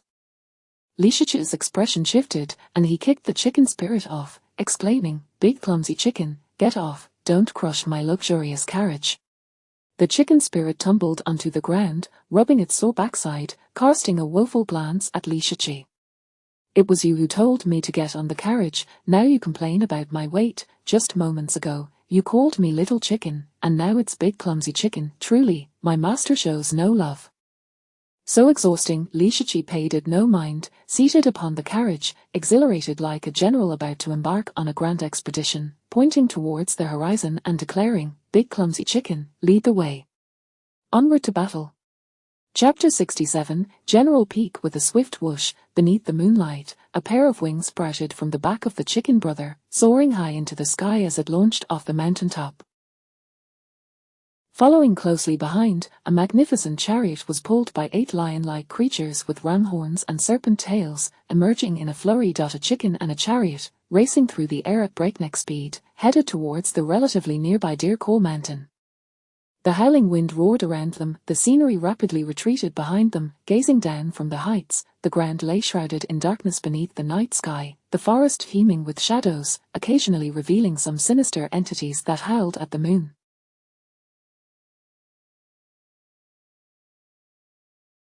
They appeared insignificant. So this is the sensation of flight. Having a chariot is truly exhilarating, Li Shiqi mused as he surveyed the land below, everything appearing diminutive in comparison. From an elevation of over 800 meters, even the larger malevolent being seemed no more than ants in his eyes. Indeed, when he opened the carriage window, he could see the white clouds rushing past him. Extending his hand, he brushed through the clouds, feeling their icy coolness. Everything felt so ethereal. What a delight! In the past, he had often dreamed of soaring high above, only to experience weightlessness and awaken with a start. Now, he finally experienced the liberating sensation of true flight. Xiao Wu, the driver, twitched at the mention of this name. He was old enough to be Li Shiqi's father, yet here was Li Shiqi calling him Xiao Wu. The peculiarity of this felt overwhelmingly strange. However, in this merciless world where strength dictated respect, he could only endure such a moniker due to Li Shiqi's formidable prowess. Rather than take offense, he calmly replied, "Master Shiqi, this altitude is the most suitable. Should we ascend further, the moonlight will grow increasingly pure, and the lion-like creatures will be affected by the moonlight, losing their rationality and transforming into malevolent entities." Li Shiqi paused in support. When a person dies, exposure to moonlight will turn them into a ghost. After basking in it for a day, they will become a spirit. After 7 days of exposure, they will evolve into a spectre. If one remains under the moonlight for 49 days, they will become a top-tier malevolent entity. A zombie. The malevolent power contained within the moonlight intensifies with altitude. Those with greater strength, upon death, merely require a touch of moonlight to transform into evil, and after a day of exposure, they will become a curse. If a corpse is transported over 800 meters on the first day, just half a day's exposure will lead to its transformation into a zombie within 6 months. We are currently at over 700 meters, still shy of 800. This is the maximum altitude the lion-like creatures can endure. Once we exceed this height, they will succumb to the invading malevolence of the moonlight, becoming evil entities. Upon hearing this, Li Shiqi uttered a thoughtful "oh." He hadn't anticipated such a layer of complexity. He extended his hand, grasping a handful of moonlight, cradling it in his palm. This, driver Xiao Wu's eyes widened in disbelief, grasping moonlight in one's hand. Incredible, in all his years, he had never witnessed anyone capture a handful of moonlight. It was astonishing. Li Shiqi examined the moonlight in his grasp, channeling his energy to refine it, ultimately condensing it into a slender thread of white light. It was tiny, as fine as a hair, and exceedingly faint. Even in the darkness, it was nearly imperceptible unless one scrutinized it closely. Li Shiqi delicately pinched this white thread between his thumb and forefinger, observing it intently. Indeed, there exists a malevolent force within the moonlight. He could sense the eerie essence within the white thread. For an ordinary person, absorbing such an aura could easily lead to madness. In severe cases, one might become entirely dominated by these malevolent forces, losing all rational thought and devolving into a true, mindless evil entity.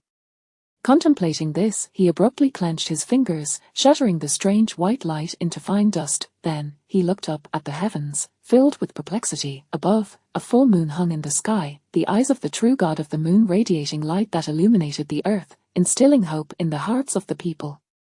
Yet, Li Shiqi felt as though this divine presence was surveying the land, seemingly in search of something. If the true god truly intended to benefit humanity, why would it allow such malevolent forces to spill upon the world? Why permit this strange malevolent essence to affect all living beings on this planet? Corpses absorbing moonlight transform into evil entities. Animals absorbing moonlight also transform into evil entities. During the day, all malevolent beings hide away, cowering from the sunlight.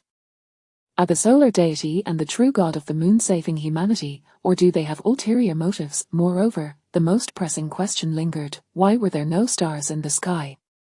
In his youth, when he accompanied his grandfather, the old man would sing to him, "Twinkle, twinkle, little star, how I wonder what you are." If this world lacked stars, why would his grandfather sing such a song? Furthermore, his grandfather had claimed that the world once had stars. If they existed in the past, why were they absent now? Where had the stars gone? Have they simply vanished? In that moment, Li Shiji was overwhelmed by an insurmountable number of questions. There were countless mysteries in this world that eluded his understanding. He felt an insatiable urge to explore and uncover the truths hidden within. Just then, a terrifying surge of energy waves suddenly surged forth from ahead, nearly suffocating driver Xiao Wu, making it difficult for him to breathe. The 8 lion-like creatures trembled, their pace slowing considerably. The chicken brother also slowed its flight, synchronizing its speed with the chariot. "What is happening?" Li Shiqi inquired. The chicken brother replied, "There are certain taboos at General Peak. We cannot fly too swiftly." Li Shiqi frowned. "General Peak?" The chicken brother gestured toward a distant mountain range. "Master, look." Li Shiqi turned his gaze. In the far distance, mountains rose steeply, shrouded in mist. Among them, a colossal peak soared into the sky, piercing the clouds, majestic and imposing, radiating an aura of unparalleled might. It resembled a general wielding a sword, brandishing it toward the heavens, cloaked in battle armor and a cape, exuding a fierce martial spirit that commanded awe. From afar, it appeared as a towering general, sword raised in defiance against the sky, exuding an aura of valor and martial intent that struck terror into the hearts of onlookers.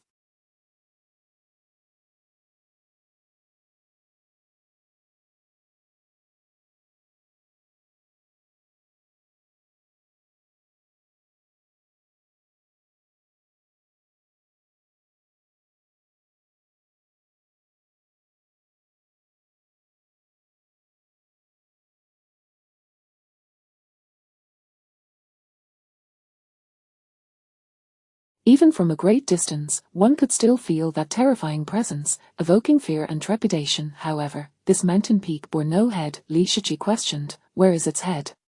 The chicken brother replied gravely, "Many years ago, the great general Bai Chi of the Dragon Kingdom came here, establishing an altar to communicate with the solar deity, who then unleashed a massive meteorite that obliterated the peak's head."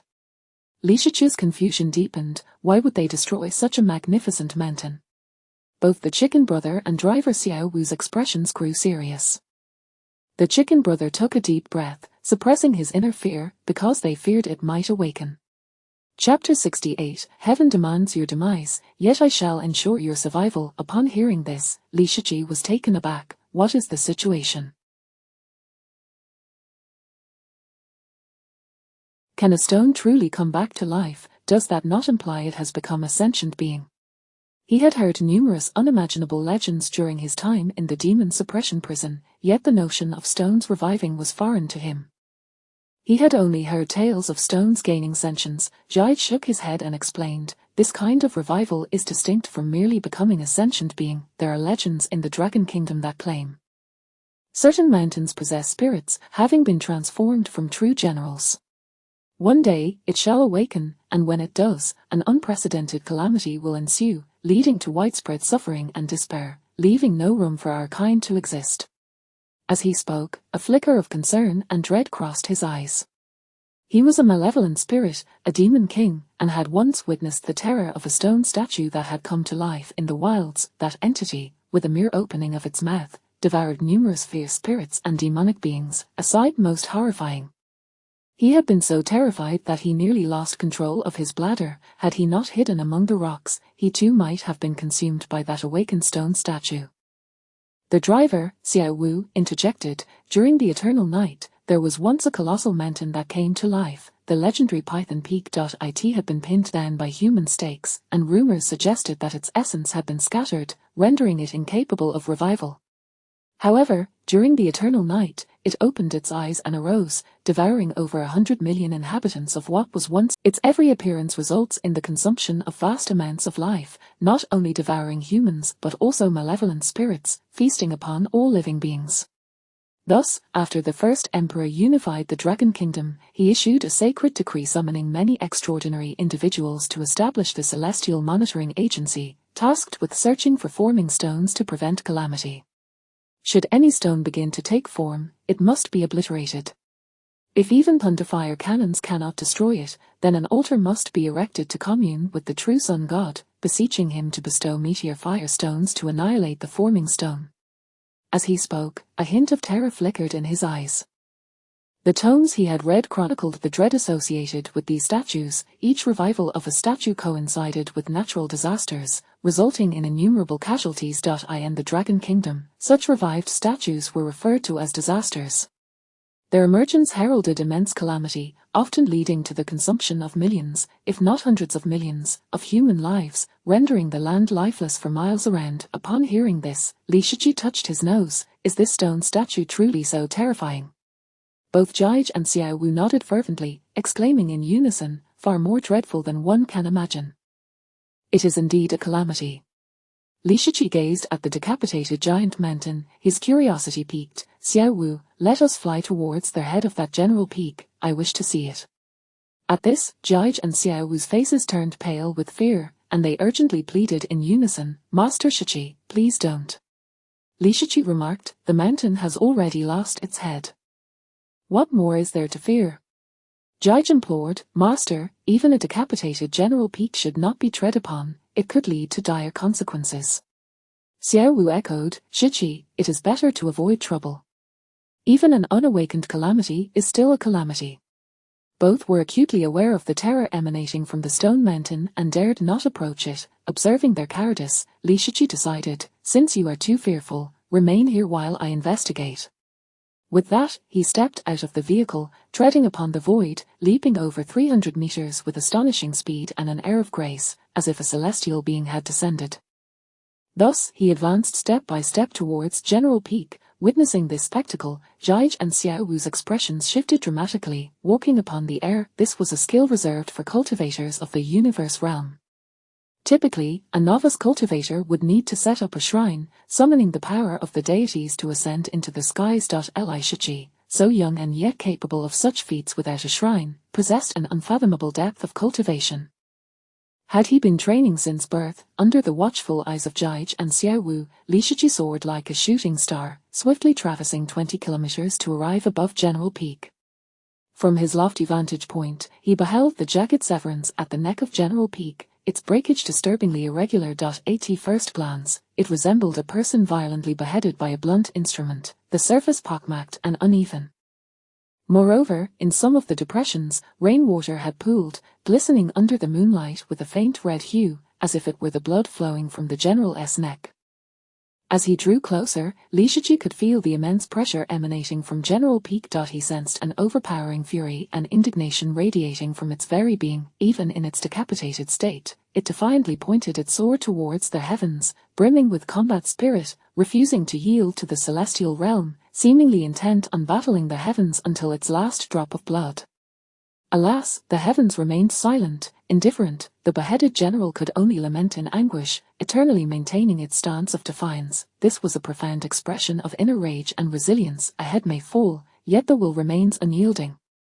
The desire to defy the heavens, the combat intent soaring to the skies. Li Shiqi felt this intense battle spirit, and, for reasons unknown, his blood surged, igniting a compelling urge to take up arms against the heavens. In astonishment, he murmured, even I am influenced, this General Peak indeed harbors great mysteries. Then, a knowing smile graced his lips. However, I rather relish such mysteries, whether human or malevolent spirit, that intrinsic defiance resonates with me. Heaven demands your demise, yet I shall ensure your survival. With that declaration, he stepped forward, leaping onto the severed peak of General Buzz. Instantly, his diminutive arm radiated with an array of extraordinary light. The brilliance surged like an ocean, flooding into the cervical spine of General Peak, layer upon layer illuminating all 33 vertebrae, their radiance swirling. As these vertebrae ignited, the entire General Peak began to tremble violently, the earth quaking beneath, resembling a cataclysmic earthquake, rumbling ominously. Chapter 69, Divine Retribution. A resounding rumble erupted as the body of General Peak radiated with resplendent light. Concurrently, an overwhelmingly terrifying aura emanated from General Peak like a tsunami, causing the earth within a 30-kilometer radius to tremble, trees swaying violently. The malevolent spirits began to panic, scattering in all directions.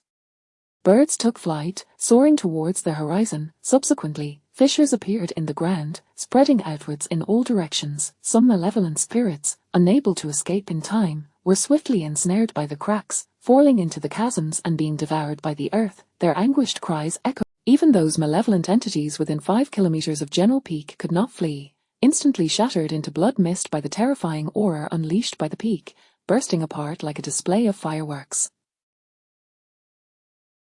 In the forest, chaos reigned, as if the apocalypse had descended. What is happening? From high above, the driver Xiao Wu gazed at the unfolding scene, his eyes filled with terror, his body both could feel the earth-shattering terror radiating from General Peak. Even at a distance, they felt an immense pressure, as if a divine mountain were pressing down upon their shoulders, causing them to tremble uncontrollably. They were gripped by fear, uncertain of what Li Shiqi was undertaking. What was Li Shiqi doing to the General Peak that even the first emperor and the sun deity sought to destroy? Rise, my young lord. Atop the peak, Li Shiqi unleashed a furious roar, gripping a massive vertebra and casting it high into the sky. Simultaneously, his body shot upwards like a cannonball, crack, crack, crack. As he ascended, the enormous vertebra was yanked from the earth, segment by segment, sending a spray of blood-soaked soil into the air. Indeed, the soil and rock brought forth by the extraction of the vertebra were all blood-red, resembling actual flesh, a sight both shocking and grotesque. Moreover, each vertebra measured a staggering 10 meters in diameter, truly colossal. Standing atop the vertebra, Li Shiqi appeared diminutive as an ant, yet his small arms clung tightly to the first cervical vertebra, wielding the massive spine like a colossal iron whip, brandishing it in the air. This scene was bizarre beyond measure. Many malevolent spirits witnessing this moment knelt in submission, worshipping as if before a deity. This Brother Ji and Xiao Wu stared in wide-eyed astonishment. Was Li Shiqi truly that audacious? General Baiji and the sun deity merely severed the head of General Peak, yet Li Shiqi had the audacity to uproot its spine. Was this an attempt to obliterate all evidence? Go. Amidst their shock and confusion, Li Shiqi soared into the heavens, hurling the vertebra directly. The spine, like a sword, stood erect, piercing the ground. As brilliant light erupted, the vertebra shattered into segments, exploding with radiant brilliance, illuminating the night as if it were day, blinding Brother Ji, Xiao Wu, and countless malevolent spirits. From within the radiance, a silhouette ascended from the ground, materializing before Li Shiqi. Lo and behold, it was a figure identical to the General Peak, clad in armor, draped in a crimson cape, bearing a sharp sword. He possessed striking eyebrows and piercing eyes, exuding an aura of majesty and invincibility. He stood before Li Shiqi, hands clasped in salute, bowing deeply with utmost reverence, stating, "Thank you, Celestial One." Li Shiqi scrutinized him from head to toe. "Raise your head, look at me." The general complied. Li Shiqi locked eyes with him and inquired, "I have heard that you slaughter living beings, feasting upon billions of souls. Is this true?" The general, unwavering in his gaze, replied, "The stone beasts may act thus, but I shall not, and I believe there are reasons behind the stone beasts' actions." Li Shiqi, puzzled, asked, "What do you mean?" The general responded, "We have been trapped within stone for millennia, not to bring about destruction. Please believe us, Celestial One. Now that I have been revived, divine punishment is imminent. I implore you to seek refuge." After this, he bowed deeply to Li Shiqi, and his form erupted like fireworks, vanishing from sight. With his disappearance, all dazzling light faded away. Li Shiqi fell into contemplation. The stone beasts devouring countless lives must have their reasons. What did the general's words signify? Did malevolent spirits require justification? However, Li Shiqi did not ponder for long. His heart raced, and he quickly gazed skyward. At this moment, the moon seemed to rotate, fixating its gaze here. The true god of the moon was watching. In an instant, every being within 100-mile radius felt an immense pressure descending from the heavens, subduing them. Pop, pop, pop. All malevolent spirits below the evil grade could not withstand this terrifying pressure, bursting apart like fireworks, transforming into clouds. Boom! At that very moment, a colossal beam of light erupted from the moon, casting downwards, centered on General Peak. The beam created an unfathomable pit in the earth, spanning 100 miles. All mountains, forests, trees, and malevolent spirits vanished in that instant. Within the abyss, lightning flickered, and waves surged, resembling the end of days. Li Shiqi, Brother Ji and driver Xiao Wu turned to witness this spectacle, their expressions frozen in shock. Brother Ji's pupils constricted. What is happening? Driver Xiao Wu's lips trembled as he stammered, "Divine retribution." As he spoke, his teeth chattered, producing a rattling sound, although many ancient texts of the Dragon Kingdom had been destroyed, after he had once read about divine retribution, which stated that if the sun deity and the true god of the moon discovered malevolent spirits that humanity could not eradicate, they would unleash divine punishment to eliminate that spirit. Due to the diminutive nature of the malevolent spirit and the vastness of the true gods, they cannot conduct precise strikes but rather obliterate the entire vicinity within 100 miles of the formidable malevolent spirit. This indiscriminate and devastating strike is termed divine retribution. Has the true God ever considered that innocent lives might perish as a result? Brother Ji inquired. Driver Xiao Wu replied, "The new records of history state, only by being heartless can one become divine. Gods are cold and unfeeling, heaven and earth show no mercy, treating all beings as mere fodder. Gods are impartial to all beings. They neither favor nor disdain anyone. When disaster strikes, all life within 100 miles is directly annihilated, resolving the problem in the most ruthless manner." Chapter 70, The True God of the Moon is Disturbed. As the driver, Xiao Wu, spoke, memories of the historical texts he had perused flooded his mind. According to the newly compiled records of history, the true God had intervened in disasters on 10 distinct occasions. Each time, it claimed the lives of all beings within a 100-mile radius. Li Shichi furrowed his brow and remarked, "When grievances have a source and debts have an owner, if one wishes to eradicate disasters, they should directly confront the disaster itself."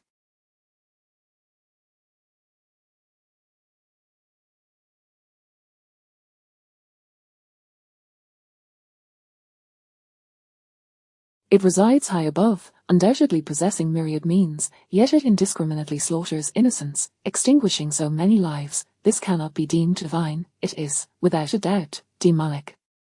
Upon hearing this, Brother Ji and driver Xiao Wu's expressions shifted dramatically, and they hurriedly covered Li Shichi's mouth. Xiao Wu trembled as he implored, "My Lord Shichi, such words must not be uttered lightly. This is tantamount to rebellion. We exist under the protection of the true God and cannot recklessly defame it." Brother Ji nodded in agreement, stating, "If blame must be assigned, let it be to the disaster itself, which consumes countless lives as sustenance, sacrificing thousands to bolster its own power. If the true God does not eradicate such an existence, this world will inevitably be devoured by disasters. To slay 100 lives to save a world is a lamentable act of mercy on the true God's part." As Brother Ji spoke, he and Xiao Wu exchanged a glance. No matter how one approached this dilemma, it was fraught with peril. Li Shichi questioned, "Do you believe such actions are justified?" Brother Ji and Xiao Wu nodded in unison. They were powerless against the disaster, and should it arise, their fates would be sealed.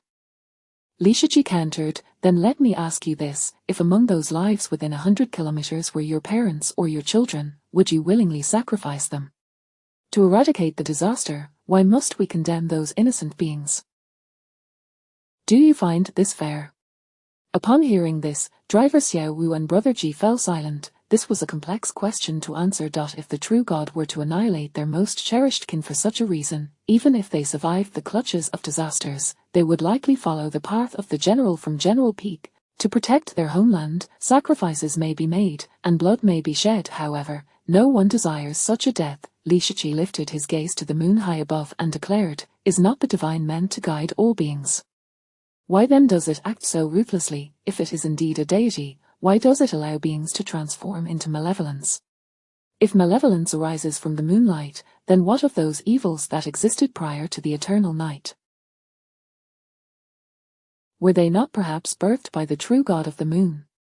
One day, I shall pierce the heavens and discern whether the solar and lunar deities are truly divine or demonic. The two true gods of the sun and moon, rotating ceaselessly, illuminate the world, bestowing light upon the beings therein. Yet, if they genuinely wish to save humanity, why resort to the malevolent powers that give rise to so many evils, prompting conflict? If malevolence indeed stems from the moonlight, then the true God of the moon, endowed with the eye of the moon, must be the greatest malevolence of all. This question had occupied Li Shichi's thoughts ever since his release from imprisonment.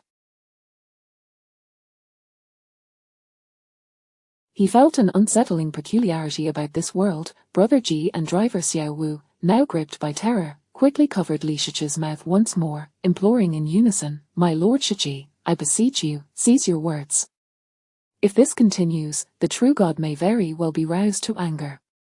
Before Li Shichi could respond, the heavens altered in hue, and a tempest swept through, as if the entire world trembled in that instant.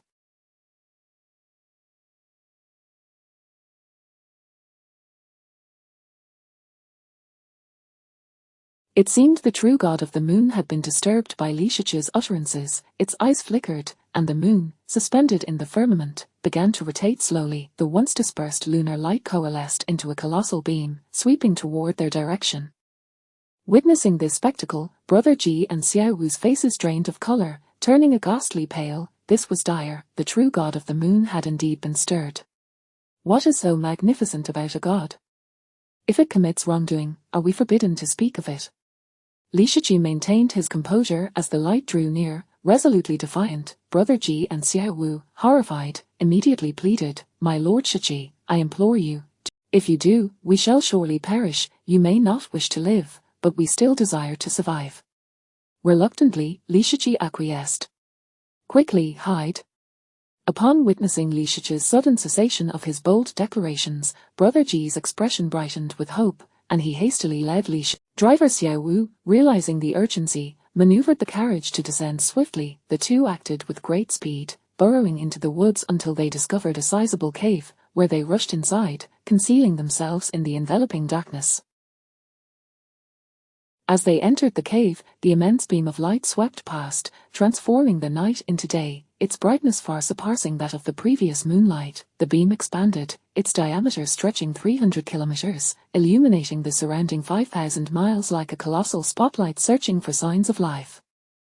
Approximately a minute later, having seemingly found no anomalies, the beam returned to its original form, dissipating into a gentle radiance that cascaded down upon the earth. Brother Ji and Xiao Wu, with the chilling wind swept through, sending shivers down their spines, as they realized they had broken into a cold sweat. The fright they experienced when the true god of the moon descended with its beam had left them nearly breathless, their faces as pale as death. They then turned their fearful gazes toward Li Shichi, alarm etched across their features. Li Shichi was utterly reckless, daring to voice such opinions about the true god. Driver Xiao Wu, with a sudden thud, knelt before the cave's entrance, bowing to the moon, murmuring, "My Lord Shichi speaks without restraint. May the true god not take offense." Brother Ji, seeing this, quickly followed suit, kneeling and chanting, unrestrained speech, "May the true god not take offense." After the sun and moon were deities of unparalleled stature, their very eyes as vast as the earth itself. Should the true god desire their demise, it would be as simple as crushing an ant. Moreover, the survival of all beings on earth was reliant upon the protection of these two divine entities. Li Shichi's audacious declarations had deeply unsettled them. Observing their trepidation, he sighed and said, "Enough, rise." How tyrannical a deity that one may not utter a word. Brother Ji, startled by the fierce and lethal glint in Li Shichi's eyes, quickly shifted the topic, saying, "Master, this matter has concluded.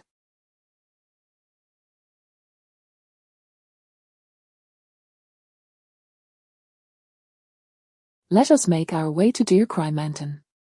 Chapter 71, The Precious Garment. Though only a few fleeting hours had passed since Chicken Brother and Li Shichi had come to know one another, it was evident to the former that Li Shichi, he dared to speak ill of the true god, exhibiting a blatant disregard for authority. What, then, was beyond his audacity? Should Li Shichi continue his reckless antics, divine retribution would likely descend upon them once more, and escape would be utterly impossible.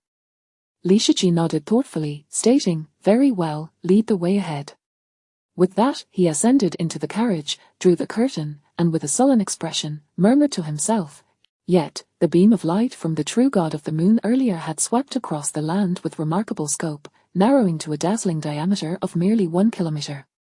It was evident that the true god possessed the ability to concentrate his gaze upon a single point. However, when disaster-level malevolence emerged, it seemed he paid no heed to anything else, unleashing divine punishment indiscriminately upon all living beings within a 100-mile radius.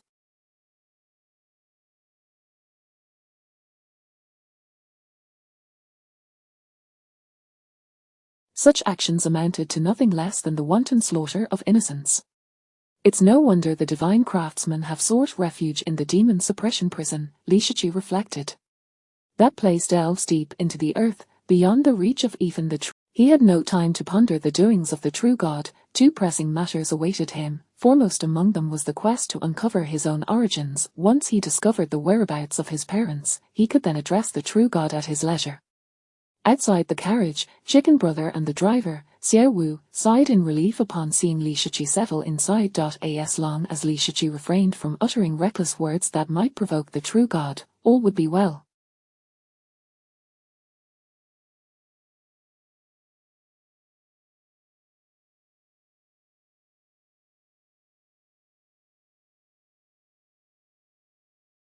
Chicken Brother burst forth from the cave, soaring into the sky, while Xiao Wu deftly maneuvered the carriage to follow. Just as they were nearing Deer Coal Mountain, the moonlight ahead began to shift once more, its brilliance intensified. It seemed that some disturbance had arisen there. Catching the attention of the true god of the moon, Xiao Wu's expression changed, and he promptly reported the matter to Li Shiqi. Li Shiqi opened the carriage door, gazing toward Deer Coal Mountain with a slight frown, and spoke in a low voice, "Turn around, we're heading back to Maple Leaf City." He had yet to locate his parents, nor had he avenged his grandfather. Offending the true god at this juncture was not worth the risk. Exchanging glances, Chicken Brother and Xiao Wu both recognized the shared relief in each other's eyes, and they swiftly pivoted, directing their flight toward Maple Leaf City.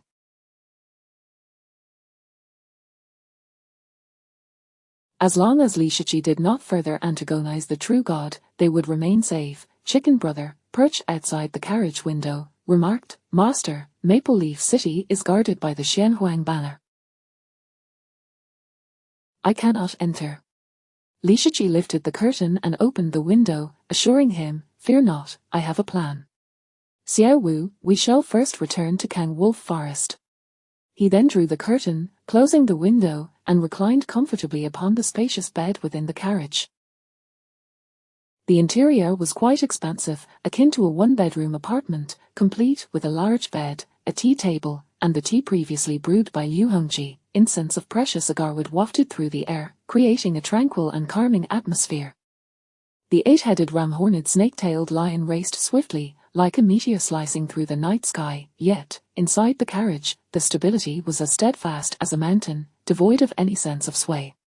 No wonder eldest brother and 13th brother desired such a carriage. However, thoughts of eldest and 13th brothers brought a twinge of sorrow to his heart. They had treated him exceptionally well, often bringing him an abundance of delicious snacks, spicy strips, ice cream, cheese sticks. Whenever they earned money and returned to the bridge cave, they would promptly gift him treats and new clothes. Now, possessing the luxury vehicle they had once coveted, he felt their absence acutely.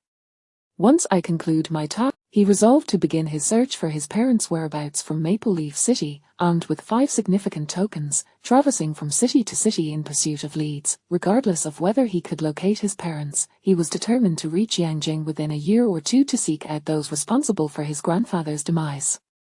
Before long, the carriage returned to Kang Wolf Forest. Li Shiqi composed himself as he disembarked, swiftly dispatching a phantom flying leopard, skinning it, and retrieving needle and thread to craft a set of leather garments, which he tossed to Chicken Brother, saying, "Put this on."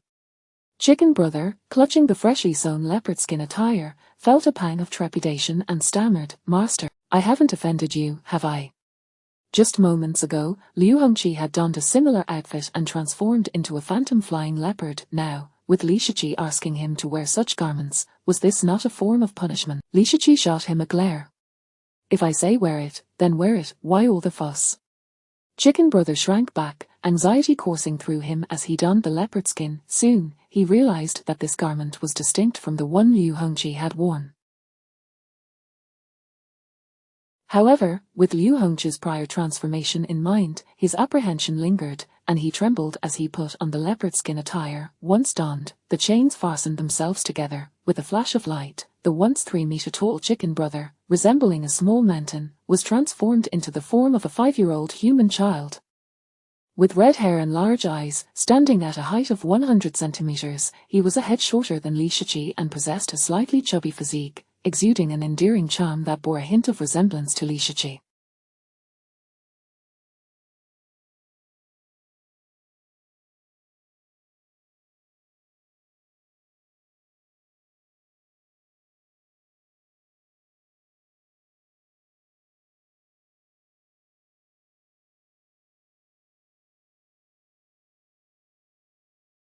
The sudden transformation left Xiao Wu wide-eyed and incredulous. The same leopard skin attire had enabled Liu Hongji to become a phantom flying leopard, yet it had transformed Chicken Brother into a child. What peculiar magic was at work here?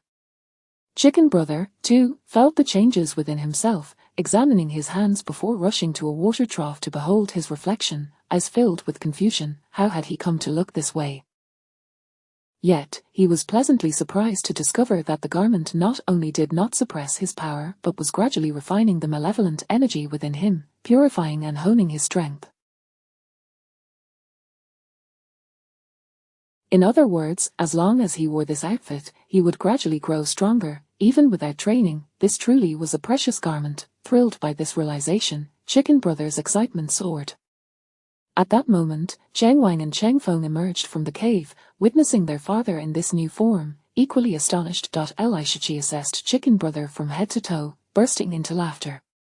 Wonderful, wonderful. This outfit fits you perfectly. From now on, you shall not be called Xiao Qi, your name shall be GBA.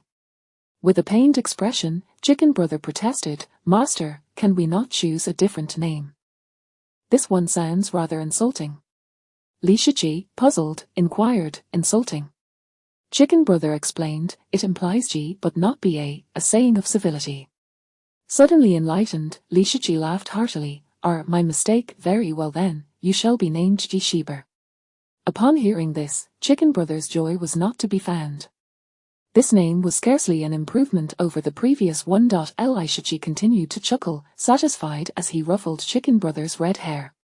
Consider yourself fortunate. Among the 17 children taken in by my grandfather, you are the 8th. The Xinhuang banner will not recognize you as a malevolent being. From this day forth, as my brother, you shall be Ji Shiber. When Cheng Wang and Cheng Feng have grown wild and independent in the wilderness, we shall return for them. They require their autonomy for now. With that, he produced 2 treasures, presenting one to each of the chicks, a pair of nunchaku for Cheng Wang and a bullhorn bow for Cheng Feng. He then pointed a finger to their foreheads, bestowing upon them the cultivation technique for demons. This technique is sufficient to cultivate into a demon. With diligent practice, you shall certainly succeed within 10 years. While your father is away, you must grow strong on your own. Once you have mastered your training, your father and I will return to retrieve you. Understanding the feeling of being without parents, he felt compelled to enlist Chicken Brother's assistance in the city, thus offering some compensation to Cheng Wang and Cheng Feng. Clutching their newly acquired treasures and marveling at the extraordinary cultivation techniques imparted to them, their eyes sparkled with excitement. Overwhelmed with gratitude, Chicken Brother knelt, bowing fervently to Li Shiqi, tears glistening in his eyes as he exclaimed, Thank you, Master. As a demon king, he possessed keen insight and instantly recognized the extraordinary nature of the nunchaku and bullhorn bow.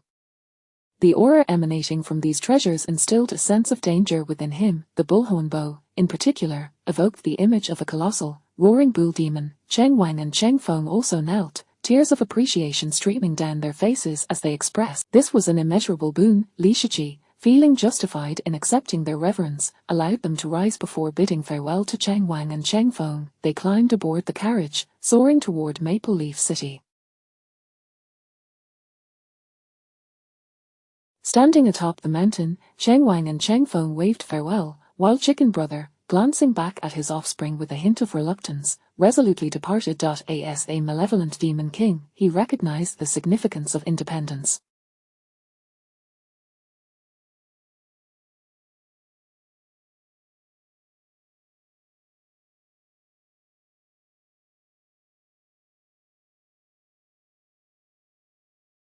With the demon cultivation technique at their disposal and treasures for protection, coupled with the safeguarding of formations on the mountain, he felt assured of their safety. Thus, he was willing to leave without apprehension.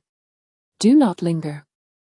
If you do not let go, the children cannot grow, Li Shiqi remarked. Chicken Brother nodded, closing the carriage window and returning inside, casting a peculiar gaze at Li Shiqi. Despite his youth, Li Shiqi's words carried the weight of experience, as if he had endured numerous separations and farewells, lending him an air of melancholy and nostalgia that belied his age. Even as he spoke, a trace of sorrow and longing colored his tone, a stark contrast to his years. As for the reasons behind Li Shiqi's sadness and nostalgia, Chicken Brother dared not inquire further. Instead, he shifted the conversation, perplexed. Master, when I was sitting in the carriage earlier, I nearly crushed it. How is it that now, seated inside, there is no issue? Chapter 72, As Li Shiqi's Slave. What a marvelous Li Shiqi took a sip of tea, cast a fleeting glance at it, and remarked, "This matter has long been on my mind. While tailoring the garments, I discreetly stitched several lightweight talismans and runes into the fabric. Thus, once donned, the weight will be considerably diminished.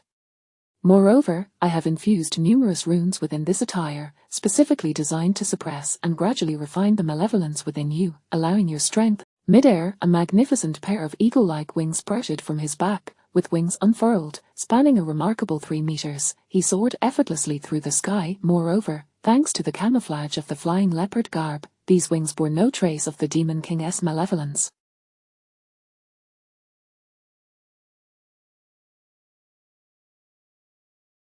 Instead, they exuded an aura of sanctity. This ethereal presence accentuated Brother Chicken's youthful visage, rendering him exceptionally dashing, reminiscent of a member of the winged tribe. Har har har! How splendid! He could sense the boundless utility of the treasure he wore. Gliding through the celestial expanse, he reveled in the myriad benefits bestowed by the precious attire, exhilarated beyond measure. Indeed, on the path of demonhood, choice far outweighs mere effort. Who could assert that being a slave is undesirable? Being Li Shiqi's slave is even more remarkable. Such treatment surpasses that of a self-sufficient demon king. After years of operating within the Zhanglong forest, seizing countless heavenly materials and treasures, his progress in now, as a slave to Li Shiqi, the benefits derived from this single garment eclipsed the gains of decades of arduous training. Contemplating this, Brother Chicken soared freely, emitting a joyous and euphoric cry.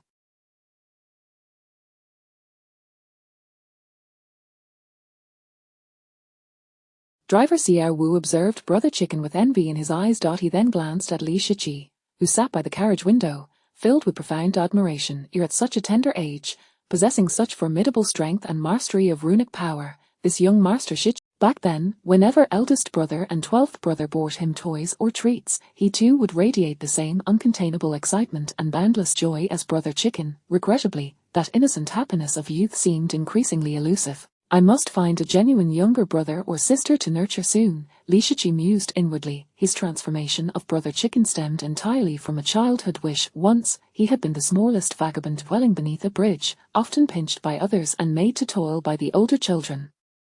Thus, he had dreamt of having a younger sibling to care for, relishing the role of the elder brother, commanding them to work and basking in a sense of authority.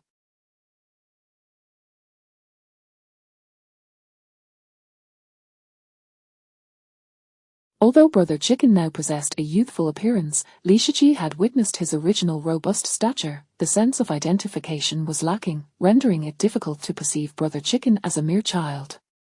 "Master, please, have some tea." "Master, do you think this level of strength is adequate?" After experiencing the formidable and mysterious powers of the precious attire, Brother Chicken promptly returned from the sky, landing respectfully in the carriage to brew tea for Li Shiqi. Simultaneously, he began to massage Li Shiqi's shoulders with extraordinary attentiveness. This individual was not only his master but also his benefactor, thus, it was imperative to serve him well. Li Shiqi reclined comfortably, gesturing towards his thighs. "Need my legs and feet?" Brother Chicken responded eagerly, "Of course." He then commenced a continuous massage of Li Shiqi's feet.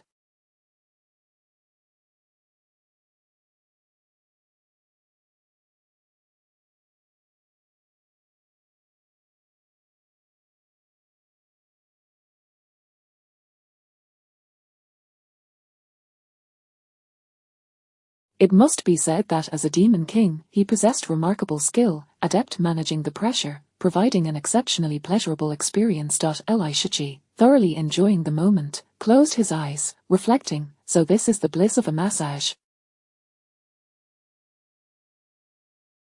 No wonder grandfather and 12th brother frequently requested my assistance in this regard. What a delight! During their time beneath the bridge, after completing their tasks, they would indulge in copious amounts of delicious food, and afterward, grandfather and 12th brother would sit back and request massages from Lishichi. At last, Lishichi was experiencing the same treatment once afforded to him by grandfather. In Maple Leaf City, at the city gates, Liu Shisher was anxiously awaiting.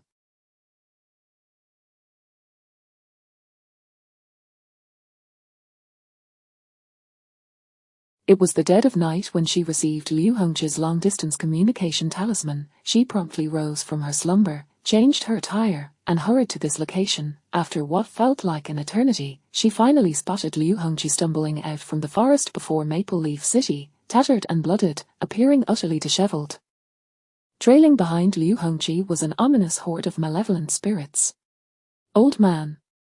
Liu Shisher's expression shifted dramatically, and she instantly activated the divine shrine talisman at the back of her head, propelling herself towards Liu Hongzhi. Within her shrine, a luminous orb, birthed from the divine shrine, radiated with brilliant light, soaring through the air to illuminate Liu Hongzhi. Bathed in the light, Liu Hongzhi felt a surge of vitality, his energy revitalized, and his pace quickened. Seeing him regain speed, the malevolent spirits behind him hastened their pursuit, surging forward like a relentless tide. Liu Shisher's expression shifted once more, and she urgently addressed the city guard. Quickly, the Xinhuang banner erupted in radiant brilliance, illuminating the surroundings. The light swiftly cleaved through the stone-like malevolent spirit that had just lunged at Liu Hongzhi, reducing it to mere dust.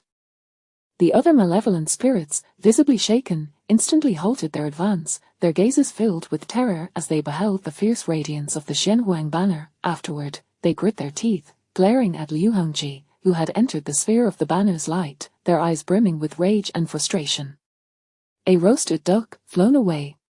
Vile creatures, why do you not flee? The captain of the guards bellowed. The malevolent spirits exchanged glances, assessing the intensifying brilliance of the Xinhuang banner. With a shudder, they turned tail and swiftly retreated into the dark forest, vanishing without a trace. Seeing this, the captain of the guards finally exhaled in relief. Liu Shisher rushed forward to support Liu Hongzhi, slowly making their way back to the city gates. As they walked, she retrieved a medicinal pill, placing it in Liu Hongzhi's mouth, inquiring with concern, "Old man, are you all right?"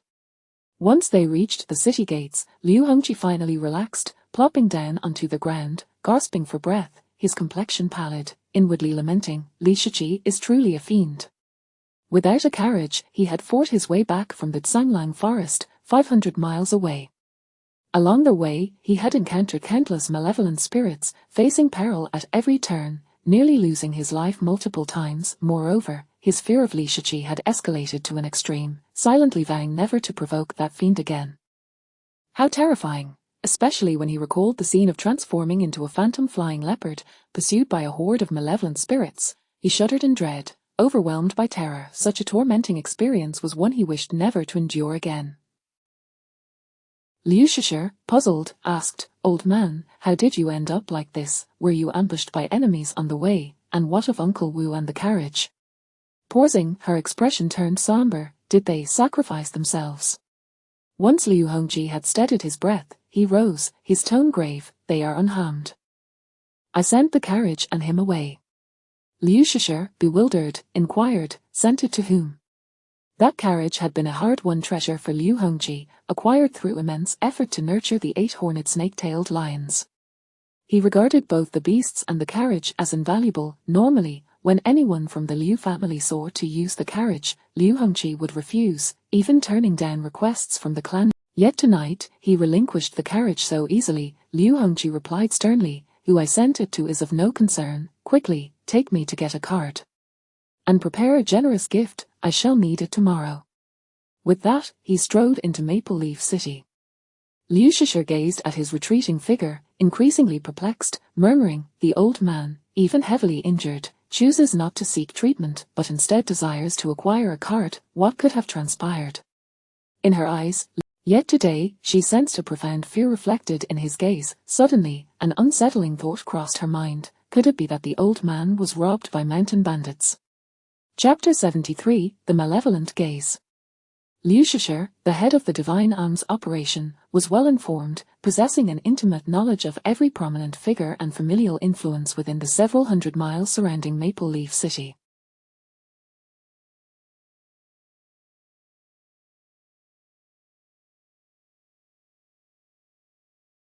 To the northeast of the city lay a gang of brigands, notorious for their ruthless pillaging and unspeakable atrocities, their formidable strength rivaling that of the three great demon lords.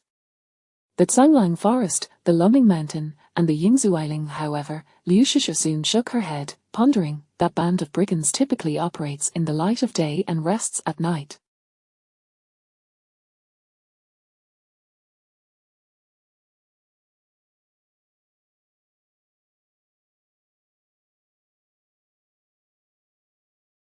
It is unlikely to be them. Then, who could have taken the old man's carriage? In her estimation, Liu Hongqi regarded the horned serpent-tailed lion carriage as a treasure, valuing it above even his own life, and would never relinquish it lightly. Furthermore, Liu Hongqi's battered return certainly indicated he had endured some perilous ordeal. His claims of gifting it to another were merely a facade to preserve his dignity. Despite her best efforts to unravel the mystery, she could not fathom who would dare to lay hands on Liu Hongqi.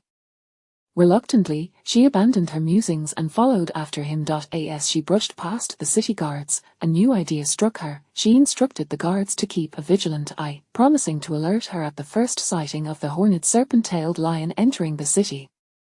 The guards nodded in agreement, saying, "Understood. We will notify you immediately upon any discovery." "Thank you," Liu Shishir replied. Subsequently, she produced a long-distance communication talisman, urging those in Maoyang City and the neighboring towns of Maple Leaf City to remain vigilant regarding the whereabouts of the horned serpent-tailed lion, instructing them to report immediately should it appear within the city. The horned serpent-tailed lion was a unique beast exclusive to the Liu family, cultivated with immense care by Liu Hongqi, and was unparalleled. Even the Lord's residence did not possess such a mount.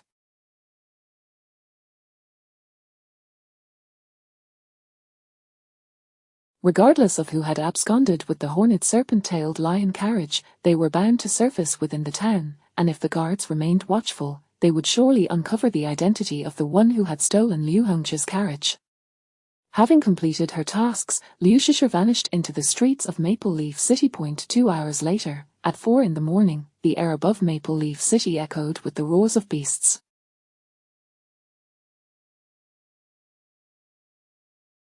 8 horned serpent-tailed lions pulled a carriage, descending through the sky, their bodies aglow with a sacred radiance, making them particularly conspicuous against the vast night. As they arrived, the Shenyuan flag blazed with light, illuminating their forms.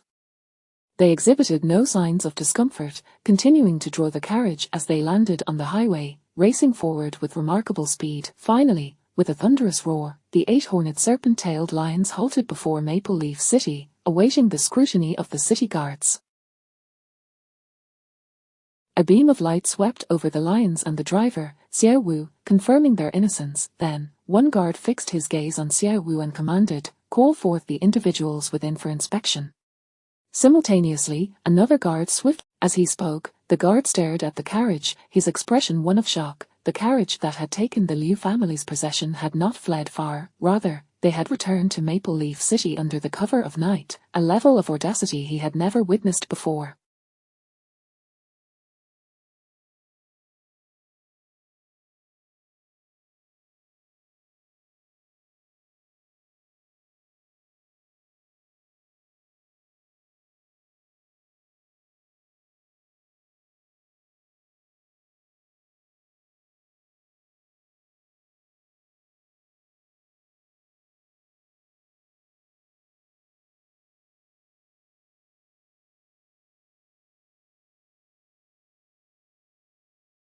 Thus, all the city guards stood ready, wielding their firearms and preparing the thunderfire cannons, aimed squarely at the carriage. With bated breath, they eagerly observed the horned serpent-tailed lions, curious to discern the identity. Under their watchful eyes, the curtain was lifted, revealing Li Shiqi and Ji Shiba stepping forth. Upon seeing them, every guard was momentarily taken aback. In their minds, the occupants of the carriage were undoubtedly vicious criminals, whether they be heartless brigands or merciless assassins from the Starry Society. Regardless of their identities, they would undoubtedly possess a fearsome appearance. To their astonishment, however, the carriage contained these two individuals. Li Shiqi smiled brightly, addressing the guards. "Greetings, honorable guardians, he inquired. "Are there only the two of you inside?" Li Shiqi nodded. "Indeed, Ji, please open the door for our guardian uncles to have a look." Ji Shiba obediently opened the door wide. The guards peered inside, confirming that there were no other individuals present, nor any indication of malevolent presence. Before they could pose further questions, Xiao Wu interjected, "I am Wu Qi, the personal driver of the Ghost Eye warrior Liu Hongqi. This is Li Shiqi, a relative of the Chen family. Accompanying him is Li Shiqi's younger brother, Ji Shiba. They became lost in the mountains and were pursued by malevolent entities. Our master, Liu Hongqi, selflessly sent the carriage to escort them back." It turned out that the Liu family's carriage had not been stolen, rather, Liu Hongqi had bestowed it upon them to ensure their safe return, while he himself had drawn the malevolent forces away. Such noble chivalry, the captain of the guards expressed profound admiration, stating, "Indeed, Liu Hongqi exemplifies high moral integrity and compassion. I am humbled. Open the city gates, permit their entry." With the captain's command, the captain gestured with a flourish. Wu Qi nodded in gratitude. "Thank you." With that, he guided the horned serpent-tailed lion slowly into the city. "Thank you, noble guardians, for your hard work. Good." The captain and the other guards reciprocated with smiles, bidding them farewell as they departed.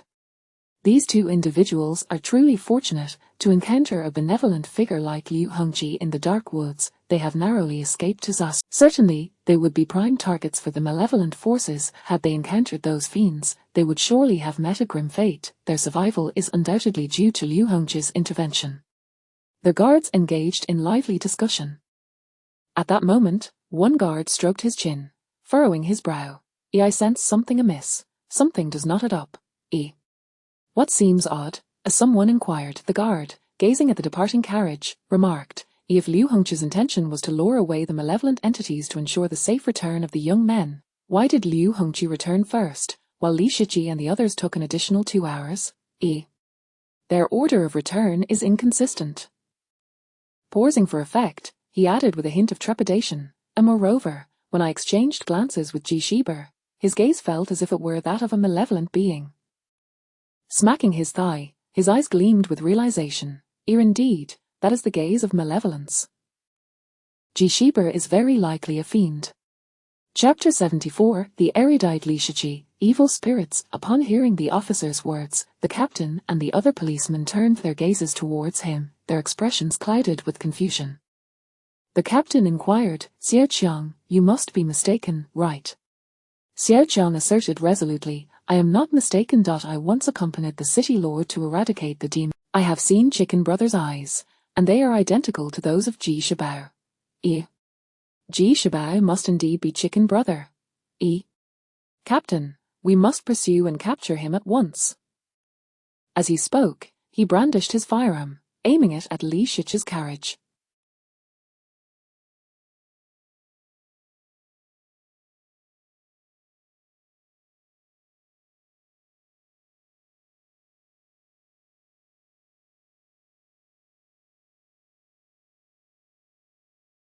Before he had the chance to pull the trigger, the captain seized the barrel of his gun, pressing it to the ground, and scolded, "Xiao Qiang, are you out of your mind? Why are you spouting such nonsense? The Xinhuang banner is the nemesis of evil spirits. Under its radiant glow, even a demon king cannot evade detection." The two young men were conversing under the light of the Xinhuang banner just now, and there was no issue. How could they possibly be evil spirits? "I suspect that after your involvement in the last operation, you have developed a case of paranoia, seeing evil spirits everywhere due to excessive mental strain. Now, return to your quarters and rest." "Captain, but it's really," I said, "return to rest, that is an order." Faced with the captain's unwavering stance, Xiao Qiang could only reluctantly holster his weapon and head back to Maple Leaf City, retreating to his dormitory for rest. However, before departing, he cast a lingering, doubtful glance at Li Shiqi's carriage, muttering to himself, could he truly not be an evil spirit? The Xinhuang banner is a sacred artifact of the city, specifically designed to vanquish evil spirits. Wherever its light shines, evil entities are subdued, even demon kings are not exempt. The glow of the Xianhuang banner had clearly enveloped Ji Shibao, who emerged unscathed, thus, his innocence was assured. Shaking his head, Xiao Qiang decided not to dwell on the matter further and simply returned to rest. Tap tap tap. In the early hours of Maple Leaf City, an eerie stillness reigned. 8 goat-horned serpent-tailed lions pulled an opulent carriage, traversing the streets at a leisurely pace. Inside the carriage, Chicken Brother was exhilarated, exclaiming, "Master, the treasure garment you crafted is extraordinary, it is nothing short of divine." Earlier, as they entered the city, he had worried whether he would be recognized by the Xianhuang banner and subjected to its wrath. Particularly when the banner's light had shone upon him, he was consumed by fear. As a demon king, he was acutely aware of the Xianhuang banner's formidable power. Even the slightest touch could leave him gravely injured and scorched. Standing beneath its radiance had filled him with trepidation, yet, once the light enveloped him, he felt no burning sensation, suffering no harm at all. This treasure garment was simply remarkable. Li Shiqi glanced at him, stating, "You are easily startled. Learn to maintain your composure while accompanying me. Do not allow minor incidents to disrupt your poise and reveal vulnerabilities." Chicken Brother nodded repeatedly. Yes, I will heed the master's words."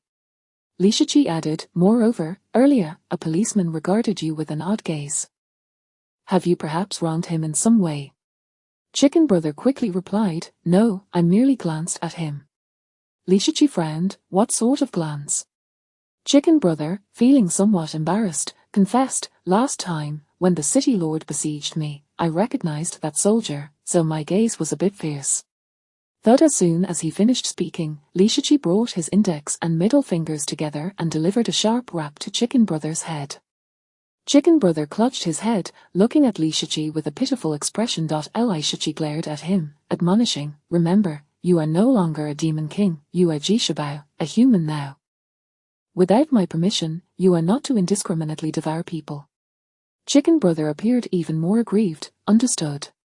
Li Shiqi softened his tone slightly. "Of course, it is not entirely forbidden to consume humans. Those heinous criminals, the wicked and malevolent, may still be fair game." Chicken Brother inquired, "What does Jia Mao mean?" "I do not eat fur." Li Shiqi shot him a glance. "Lack of education is truly alarming." The driver, Xiao Wu, interjected, "Young Master Shiqi, I too am unaware of the meaning of Jia Mao." Li Shiqi regarded the driver, saying, "It appears you both need to read more. You do not even know this term. Allow me to enlighten you. Jia Mao is a term from Guangdong province a century ago, with various meanings. It can describe bad people or fools, essentially signifying scoundrel. Another interpretation can refer to one's close friends, akin to you rascal. The usage depends on the person and the context. So, when I say they're heinous scoundrel, I refer to a truly wicked person, an insult. Conversely, if I say, you rascal, well done, it is a compliment. This term is synonymous with the Cantonese phrase pu jie from a century ago, remember it well." Chicken Brother and driver Xiao Wu nodded in understanding. They exchanged glances, both perceiving the confusion in each other's eyes. While they comprehended Jia Mao, they were left pondering what pu jie meant. Did it imply collapsing in the street? Furthermore, what was Cantonese? How had they never heard of it? Subsequently, they looked at Li Shiqi again, feigning sincerity. Young Master Shiqi, you truly possess vast knowledge and experience." Li Shiqi beamed with pride. "Of course." He sipped his tea, feeling elated, and remarked, "Do not let my youth deceive you. I have interacted with a myriad of individuals throughout the years. In my circles, each person possesses unique skills and speaks eloquently." He then counted on his fingers, earnestly declaring, "Cantonese, Minnan dialect, English, Thai, Japanese, French, Russian, Spanish, Arabic, and so on, over a dozen languages worldwide, I am quite familiar with." Hearing this, Chicken Brother and Xiao Wu exchanged another bewildered glance. What were these languages? They had never encountered them before, particularly Xiao Wu, whose eyes reflected greater confusion. He had traveled to numerous places and provinces with the ghostly-eyed warrior Liu Hongji, yet everywhere they went, the language spoken was always Chinese. As for Cantonese and French, he had never heard of them. How had the young Li Shiqi come to acquire such a breadth of knowledge? Surely, these languages were mere fabrications. Deep in thought, Xiao Wu mused, then, with feigned sincerity, praised, "Young Master Shiqi, you are truly a master of languages. I am in awe." Li Shiqi, delighted by the compliment, laughed heartily. "Har, you, my driver, possess a way with words that pleases me greatly. Here, take this treasure as a reward." With that, having witnessed Li Shiqi casually gifting exceptional treasures to Cheng Wang and Cheng Feng, he assumed his own gift would also be extraordinary. However, upon receiving the item, his expression changed drastically, turning pale as he stammered, "Is this the meteoric ocean cloak?" Li Shiqi replied, "Indeed, is there a problem? Is there a problem?" "A problem? You must be joking." Xiao Wu nearly cursed aloud. The meteoric ocean cloak belonged to the young master of the Xiao family, Xiao Qi, who had always kept it close, nurturing it diligently. Just yesterday, Xiao Qi had vanished without a trace, and no one could locate him or Xiao Jiang. Even the cloak had disappeared. Before their disappearance, many had witnessed signs of the cloak's recent use. Consequently, the Xiao family concluded that Xiao Jiang and Xiao Qi had been eliminated. As Liu Hongqi departed with Xiao Wu, the higher-ups and elite members of the Xiao family initiated a widespread search for them. Now, the meteoric ocean cloak was in Li Shiqi's possession. Could it be? Xiao Wu glanced at the cloak, recalling the scene of the Tang family's phantom flying leopard being devoured by Li Shiqi the previous night. A terrifying thought began to form in his mind.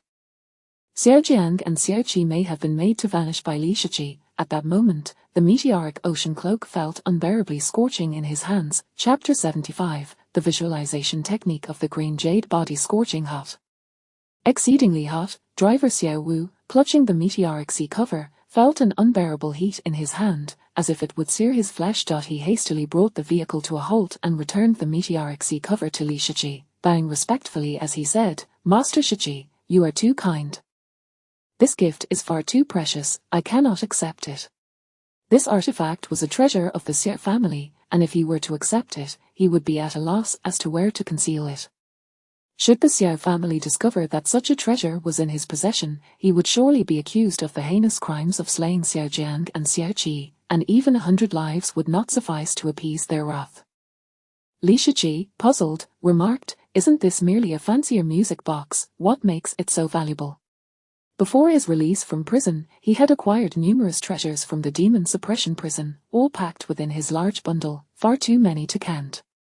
To him, this meteoric sea cover was utterly ordinary, inferior even to the spoils he had claimed from those fiends. Thus, he thought nothing of gifting it away.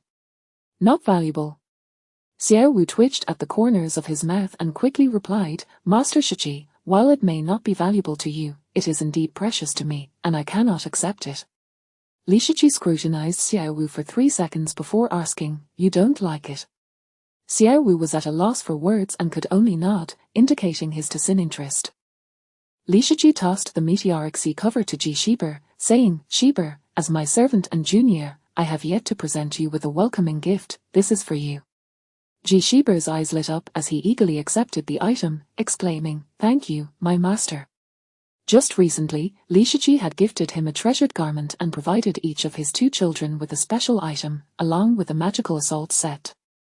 Now he was bestowed yet another treasure. Following his master, he was living in luxury. With such a master, who would endure the hardships of becoming a demon king. After expressing his gratitude, Ji Shiber began to meticulously study the meteoric sea cover, examining it from every angle, utterly captivated. Li Shiqi pondered for a moment and asked, "Xiao Wu, tell me what you desire, and I shall procure a welcoming gift for you." His grandfather had once said that to have others serve you, one must win their hearts. The most effective way to do so was through money, treasures, or women. Now that he possessed a carriage, he intended to enjoy it and required a driver like Xiao Wu to navigate. He certainly could not drive it himself. Xiao Wu, hearing this, felt a stir of ambition and said, "Master Shiqi, I am in need of a cultivation technique that can elevate me to the new life realm. Do you happen to have one?" In the Dragon Kingdom, cultivation techniques were exceedingly rare, especially the top-tier methods, which were typically reserved for prominent families. In a border town like Maple Leaf City, such techniques were even scarcer. His employment with the Liu family was motivated by their cultivation methods. After 10 years of service without fault, they had promised him a technique that would allow him to progress from the gathering spirit realm to the new life realm. Currently, he had worked for the Liu family for 8 years, yet his strength remained at the gathering spirit realm, having not even reached its pinnacle. If he could obtain a technique, it would be a tremendous boon. Li Shiqi replied, I thought you had some lofty demands, turns out it is merely this. He produced a manual from his bundle and tossed it to Xiao Wu, saying, this is the green jade body visualization technique. Cultivating this will allow your divine embryo to coalesce into the body image, enabling your transition from gathering spirit to new life, and from new life to the burning heaven realm. If your talent permits, this technique could even facilitate your ascent to the cosmic realm. The green jade body visualization technique. Capable of reaching the cosmic realm, Xiao Wu accepted the manual, and upon hearing Li Shiqi's words, he was overwhelmed with joy, trembling with excitement. A technique capable of ascending to the cosmic realm was undoubtedly a top-tier, 9th grade method. In Maple Leaf City, only the direct descendants of the 10 great families were eligible to cultivate such a treasure. Now, Li Shiqi had gifted him this invaluable gem, an immense favor. Xiao Wu halted the carriage, knelt before Li Shiqi with a thud, and fervently bowed his head, exclaiming, Thank you, Master Shiqi, your grace is beyond measure. From this day forward, I, Wu Qi, shall be your loyal servant, toiling tirelessly for you until my last breath. Li Shiqi raised his hand and said nonchalantly, No need for such formalities. Just focus on being my dedicated driver from now on. Rise. Wu Qi was momentarily taken aback. Though Li Shiqi sat 2 meters away in the carriage, he felt a gentle force lifting him as Li Shiqi gestured. Impressive, Wu Qi silently praised, bowing once more to Li Shiqi before earnestly resuming his driving. Ji Shiber, observing from the side, thought to himself, My master is truly remarkable, a profound technique, given away so freely. What a lavish display of generosity, I admire it. Li Shiqi reclined comfortably on the carriage's spacious bed, watching the silhouette of driver Xiao Wu, his mind swirling with curiosity. He noted that the inhabitants of Maple Leaf City seemed to be remarkably impoverished. He had merely presented some inconspicuous items, and everyone expressed overwhelming gratitude, the Chen family, the Ji family, and now Wu Qi all treated items he deemed commonplace as if they were invaluable treasures. To him, the green jade body visualization technique had merely been a trivial item, one he and the 5 great demons had disregarded in the demon suppression prison, often used as a mere table leg. Some techniques were even employed by cooks to kindle fires, torn into shreds and tossed into the stove, yet, in Maple Leaf City, these individuals regarded such techniques as treasures, leaving him utterly perplexed. Ultimately, Li Shiqi arrived at a reasonable conclusion. They simply had not encountered the world. The more he contemplated, the more he felt convinced. It was merely a 9th grade technique, just a few items of the same tier. It was hardly worthy of such fervent excitement. Clearly, they had never seen the world. With this thought, Li Shiqi slapped his thigh and proudly mused, I am truly exceptional. I have witnessed the grandeur of the world since childhood. At that moment, the moon began to gradually conceal itself, not descending in the usual manner, but shrinking as though 2 doors were closing from either side, obstructing the moonlight's cascade. In the heavens above, the sun god slowly opened his eyes, flames erupted forth, igniting the clouds and scorching the sky. The fiery light cascaded down, illuminating the dark world and revealing a hint of dawn on the horizon. At this juncture, it was already 4:30 in the morning. Why is the dawn breaking so swiftly today? Wu Qi mused, guiding the carriage while casting a puzzled glance. In his recollection, it had always been 5:30 before the sun rose. Now, it was 4:30 and the day was already dawning. The length of the night seemed to have shortened compared to before. Worried, Wu Qi thought, the day breaks faster than before, and the nights fall quicker as well. Overall, the duration of daylight seems to have diminished. If this continues, will we not be plunged into an eternal night? Chapter 76 Trouble from the Xiao family. Maple Leaf City, the Chen family. At 4:40 in the morning, many members of the Chen family had already begun to rise, engaging in the practice of inhaling and exhaling before the rising sun. Prior to the arrival of Li Shiqi, the majority of the Chen family had been cultivating the purple Qi heavenly divine art taught by Chen Shan, which involved facing the dawn sun to absorb the faint traces of purple energy contained within its fiery light to strengthen themselves. In the kitchen, fragrant smoke wafted as a maid prepared breakfast. In the courtyard, the wind howled as young men practiced their martial arts and jogged. Chen Shan, Chen Hechio, and Chen Hongyao were already standing in the courtyard, engaging in breath control and martial arts training. Chen Shan, having just recovered from a serious illness, had endured a grueling battle the previous day. Fortunately, his spirit remained undiminished, especially after Li Shiqi had treated him before leaving the night prior, so he was recovering well, full of vigor and vitality.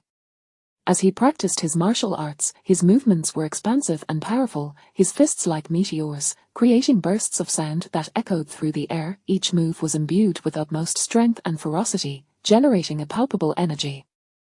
Thunderous sound. Chen Hechio noted Chen Shan's impressive display, his eyes lighting up. It seemed that Chen Shan was recovering quite well. Chen Hongyao, witnessing her grandfather's improvement, maintained a placid expression, yet her heart brimmed with relief.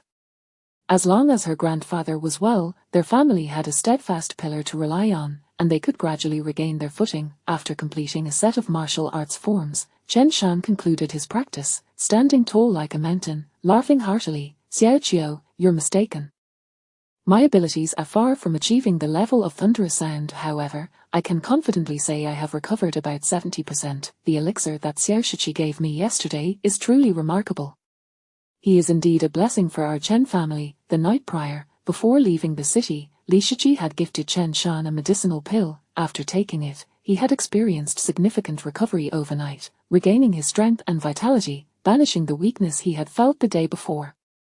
For him, it was a miraculous remedy. Chen Hechio nodded in agreement. Xiao Shiqi's assistance to our Chen family is immense. We must repay this great kindness. He then turned to Chen Hongyao, saying, Hongyao, Xiao Shiqi is quite pitiable, being without parents. You must treat him well. Chen Hongyao nodded. As his sister, I will naturally take good care of him. Seeing his granddaughter's affection, Chen Shan's joy increased. Having raised her since childhood, he understood Chen Hongyao intimately. Her response revealed that she genuinely regarded Li Shiqi as family now. By the way, where is Xiao Shiqi? Has he not risen yet? Chen Hechio inquired. Chen Hongyao replied, after going out last night, he has not returned, saying he wanted to explore outside the city. Outside the city. Upon hearing this, Chen Shan instinctively felt alarmed. The realm beyond the city at night is fraught with malevolent spirits. He will certainly encounter danger if he ventures out now. Why did you not stop him? What if he encounters something sinister? Chen Hongyao remained composed. Grandfather, do not worry. Xiao Shiqi can easily overpower even the demons of the underworld. How many malevolent beings near Maple Leaf City could possibly stand against him? Moreover, he carries an arsenal of formidable weapons with him. In fact, I believe it is the malevolent spirits who should fear him. Upon hearing this, Chen Shan fell silent. Chen Hechio also shared in the silence. They exchanged glances, both recognizing the awkwardness in each other's eyes. Chen Hongyao's reasoning was sound. Despite his youth, Li Shiqi was indeed powerful. With his bare hands, he had reduced a formidable foe to utter defeat. Should any foolish malevolent beings provoke him, it would likely take just one punch for Li Shiqi to leave them searching for their teeth. If he did not seek trouble with the malevolent spirits, they would surely be praying for their own safety. Clearing his throat to mask the embarrassment, Chen Shan remarked, Xiao Shiqi is merely playful. That is quite normal. Have the maids prepare a hearty breakfast, plenty of eggs and ribs. He is still growing, and after his escapades, he will need sustenance. Chen Hechio nodded and immediately turned to instruct the servants. Dressing himself, Chen Shan spoke in a grave tone. Hongyao, prepare yourself. Once the sun rises completely, let us pay visits to the other 9 prominent families. As he spoke, his gaze was icy cold. During the time he had been possessed by malevolent spirits, the 9 families had not hesitated to attack the Chen family, encroaching upon their holdings.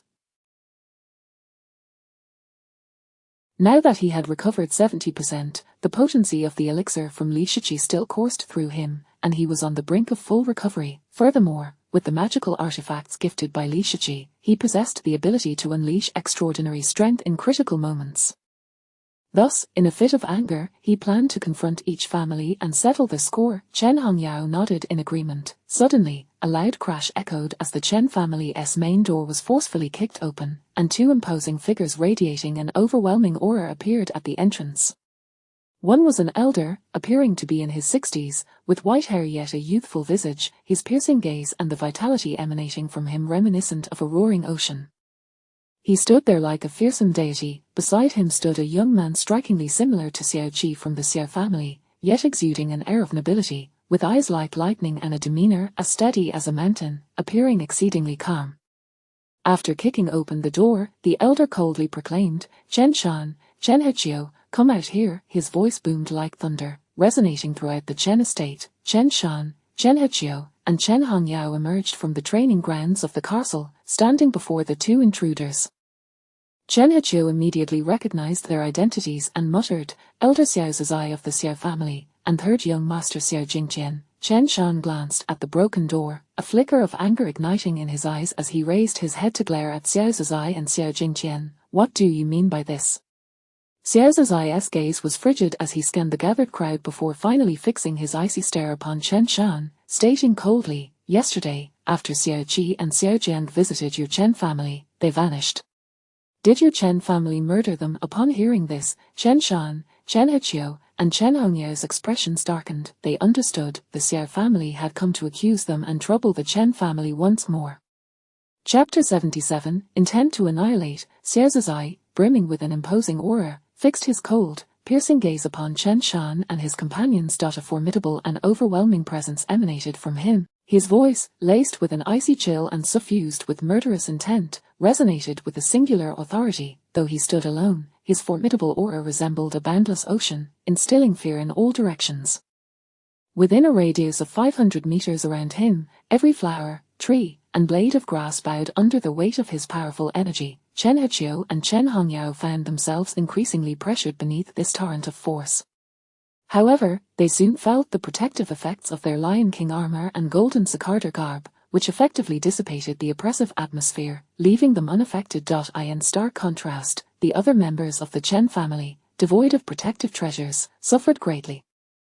Many who were engaged in their morning exercises within the training grounds found themselves forced to kneel, trembling as if a colossal stone bore down upon their shoulders. Sensing the dire situation, Chen Shan's eyes narrowed with cold resolve as he stepped forward to confront Xiao Zizai.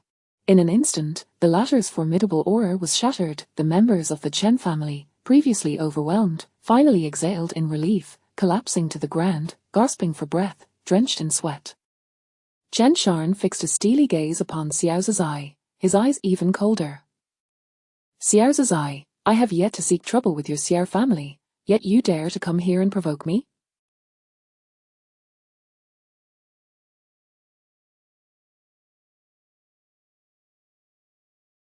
"Are you courting death?"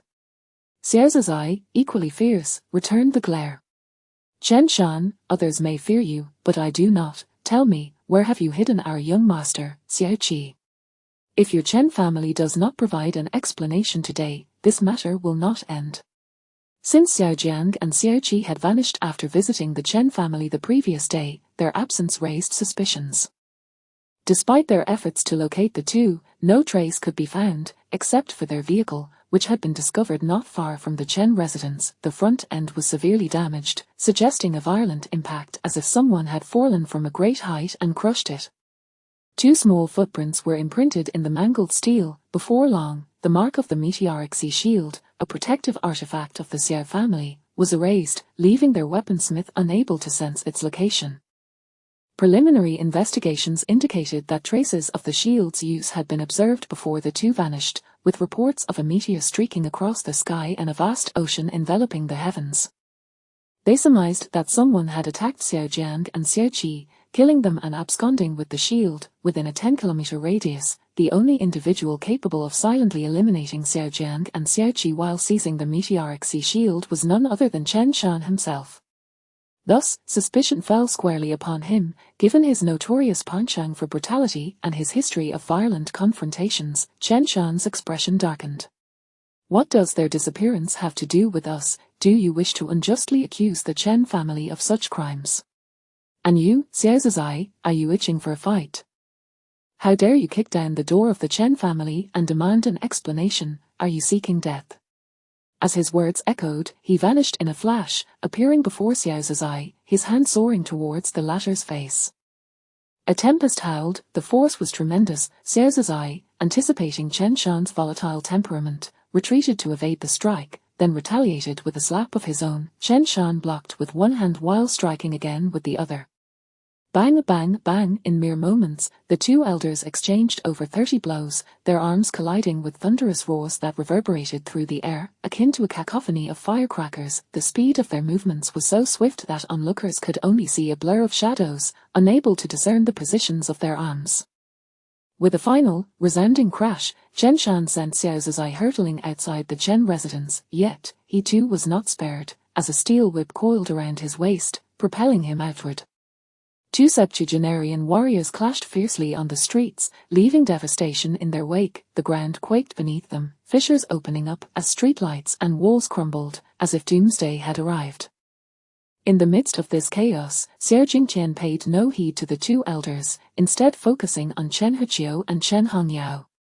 According to our investigations, your Chen family is suspected of murdering Xiao Jiang and Xiao Qi, hence we demand a reasonable explanation. As his words fell, a terrifying aura erupted from all directions surrounding the Chen estate, ascending skyward with palpable intensity. Upon closer inspection, there were at least 10 powerful auras, resembling columns of light, encircling the fortress of the Chen family.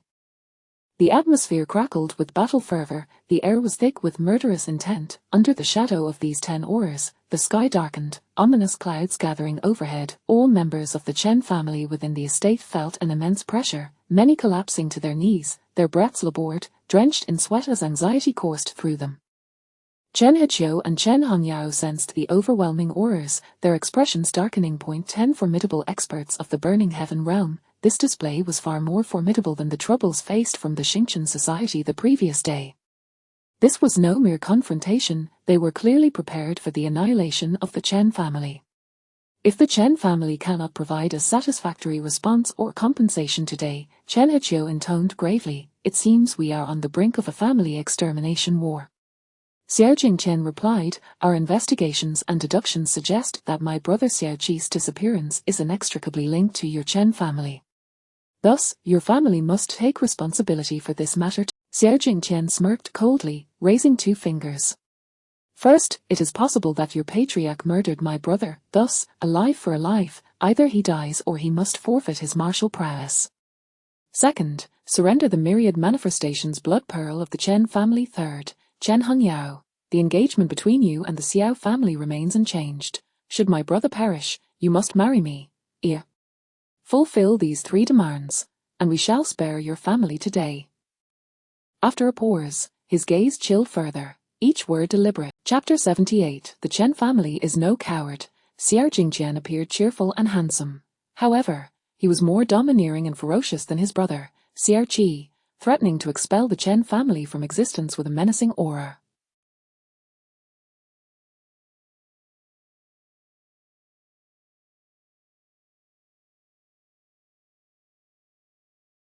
As he spoke, aside from the 10 formidable cultivators of the Burning Heaven realm who had just arrived, there was a synchronized sound of marching footsteps echoing behind him. Chen Heqiu, Chen Hongyao, and others turned to glance behind Xiao Jingqian, their expressions shifting dramatically.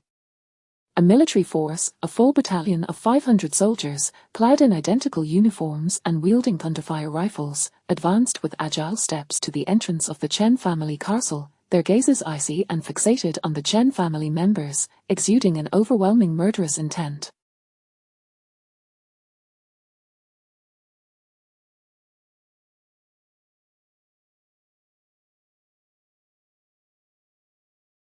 Chen Heqiu's countenance darkened. It's the Xiao family's thunderfire rifle squad. Chen Hongyao's face turned pale as well. Chen Feilong, Chen Peng, Chen Wei, and others rushed over, and upon witnessing the scene, their expression soured considerably. Yet, this was not the end. Clatter, the synchronized footsteps resounded once more, and at each of the 4 grand entrances of the Chen castle, another squad of 500 fully armed thunderfire rifle soldiers appeared, encircling the Chen family, making escape impossible. Each member of the thunderfire rifle squad bore a stern countenance, their murderous intent reaching the heavens. The combined aura of 500 soldiers surged upwards, shattering the clouds above, an unfathomable terror. Centered around them, the citizens of Maple Leaf City felt this dreadful presence, hastily shutting their doors and windows, too fearful to venture outside, lest they provoke the escalating conflict between these two powerful families. Witnessing this, the expressions of the Chen family members changed drastically. With 500 soldiers at each entrance, they were now surrounded by a total of 2,000, each equipped with a weapon of unimaginable lethality, the Thunderfire rifle, a force typically reserved for suppressing bandits and malevolent spirits. Now, it was deployed against their very own family. Furthermore, in addition to this 2,000-strong Thunderfire rifle squad, there were also 10 formidable cultivators of the Burning Heaven realm encircling them. This assembly was even more fearsome than the Chen family martial arts hall had been the previous day. The Xiao family was serious about this. If today's situation was not handled adept, the Chen family might very well face annihilation. After all, the Xiao family was merely one of the 9 prominent families. Their full mobilization had undoubtedly been coordinated with the other 8 families. Should a conflict arise, any sign of weakness from the Chen family would likely draw the attention of the other 8 families, leading to a swift division of their resources. Farther, what should we do? Chen Hongyao inquired. Chen Hichio's face darkened, a flicker of murderous intent glinting in his eyes. If the Xingqian society seeks trouble with us and the Xiao family wishes to join in, then we shall fight. Our Chen family is no coward.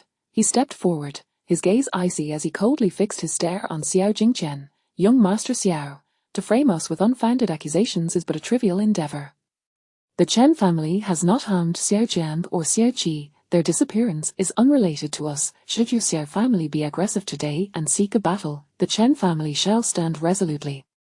With a hum, he summoned the divine altar behind his head. The altar's door swung open, revealing a newly crafted deity statue seated upon the altar, its eyes like cold lightning, locked onto Xiao Jingqian. If you desire war, the Chen family shall accompany you to the bitter end, to the death. If you wish to extinguish the Chen family, let us see who shall be extinguished instead. Seeing Chen Hichio display such a resolute demeanor, Chen Feilong, Chen Hongyao, Chen Peng, Chen Wei, and others all stepped forth, raising their own divine altars behind their heads, weapons materializing in their hands. Buzz, in an instant, all members of the Chen family emerged, standing united. Each individual bore a steadfast gaze, their fighting spirit soaring. Even the 3-year-old Chen family child grasped a dagger, staring resolutely ahead, embodying a fearless spirit. Even the youngest child, barely a year old, clutched their toy and gazed towards the unfolding scene. Men, women, and children alike showed no signs of trepidation. Despite their mere 130 members, their unity generated an aura more formidable than that of the 2,000-strong Thunderfire rifle squad, akin to an ancient beast on the verge of awakening. Xiao Jingqian observed this scene with a furrowed brow, contemplating, is this truly the Chen family that our forebears feared? They are indeed a formidable challenge. Although he had anticipated the Chen family would be a tough nut to crack, he had not expected. Boom! At that moment, a thunderous sound echoed as Xiao Zizai, like a kite severed from its string, flew towards Xiao Jingqian, landing at his feet. In that instant, Xiao Zizai was blooded and battered, his face pale and contorted in agony. Chen Shan strode in from outside the castle, calm and collected, his gaze electrifying. Young Master Xiao, can you truly represent the Xiao family? Are you certain you wish to engage in battle with the Chen family? Can you bear the responsibility for this? His imposing figure loomed like a demonic deity, exuding an aura of oppression. Xiao Jingqian glanced at the blooded Xiao Zizai and then at the approaching Chen Shan, his brow furrowing into it. He understood Chen Shan's strength, having previously witnessed him single-handedly vanquishing foes throughout Maple Leaf City. However, he hadn't anticipated Chen Shan recovering so swiftly. Having just emerged from a serious illness, he was now clashing with the 5 foremost experts of the Xingqian society. He had encountered an insurmountable obstacle. A thought surged within Xiao Jingqian, yet he maintained a facade of composure, coldly stating, Old Chen, I respect you as a man. However, I advise you not to engage in battle. Otherwise, I assure you, the Chen family will be expunged today. Slap! No sooner had he spoken than Chen Shan appeared before him like a wraith, delivering a brutal slap to his face. The immense force sent Xiao Jingqian sprawling, blood spewing forth as he was flung over 100 meters, crushing against the wall of the street, his head ringing. Chen Shan, you! Xiao Jingqian clutched his face, glaring at Chen Shan, his eyes ablaze with fury. He had not anticipated Chen Shan would be so volatile, especially with the Xiao family's arsenal aimed squarely at the Chen family, yet Chen Shan dared to strike him. Chen Shan replied coldly, "You are not worthy to speak to me." He then turned his piercing gaze towards another direction, declaring, "Head of the Xiao family, if you wish to trouble the Chen family, step forth yourself. Sending a mere child as a scapegoat is not the act of a true hero. Do not be a coward. Come out and face me." At that moment, the head of the Xiao family emerged. A middle-aged man with a square face, around 40, his thick black hair and deep-set eyes reminiscent of the night sky, unfathomable in depth, yet occasionally flickering with sharp gleams, akin to the primordial forces of creation, rendering him impossible to underestimate. Dressed in a black Zhongshan suit, he emanated an aura of authority without the need for anger. He advanced slowly, yet the overwhelming presence surrounding him was terrifying, like a demonic deity gradually awakening, instilling a profound sense of pressure in all those present, making it difficult to breathe. Wherever he walked, many could not withstand the terrifying pressure, collapsing to their knees. He advanced like a sovereign amidst the bowing masses, ultimately halting 2 meters in front of Chen Shan, bowing respectfully. "Young Master Xiao Zhantian, I pay my respects to Elder Chen." As he drew near, even Chen Shan found his breath momentarily halted under the weight of this powerful aura. Chen Hichio's expression grew increasingly grave as he murmured, "This Xiao Zhantian has broken through again." Xiao Zhantian had previously been a 5th-level cultivator in the Burning Heaven realm, on par with Chen Hichio's cultivation, yet now, the formidable aura he exuded clearly indicated he had reached with the aid of a magical artifact, he could easily unleash the strength of a 9th-level Burning Heaven realm cultivator, potentially even rivaling that of a Chen Koan realm expert. Chen Shan, his face devoid of emotion, coldly inquired, "Xiao Zhantian, I ask you one thing, do you intend to wage war?" Xiao Zhantian chuckled, "Elder, you overestimate the situation. The Xiao family merely seeks an explanation." Chen Shan retorted, "What if we refuse?" Xiao Zhantian's smile widened. "Then we shall have no choice but to seek the truth ourselves." With this pronouncement, the 2,000 soldiers of the Thunderfire Rifle Squad immediately raised their rifles, aiming at the Moreover, several large Thunderfire cannons were brought in, also aimed at the Chen family. The atmosphere was thick with murderous intent. At this moment, Liu Hongji and Liu Shishir, carrying a brocade box, they had quickly arranged for a bank card overnight and prepared a generous gift, hoping to speak with Li Shiqi. However, before reaching the Chen family, the driver halted the carriage 500 meters away, informing Liu Hongji and Liu Shishir alighted from the carriage, frowning at the scene before them. The Chen family was in serious trouble. "Old master, what should we do?" Liu Shishir asked. Liu Hongji pondered briefly before responding, "Given this situation, we should observe the developments." Although he and Li Shiqi had only met twice, he had already discerned Li Shiqi's temperament. If Li Shiqi were present, a standoff would have been impossible.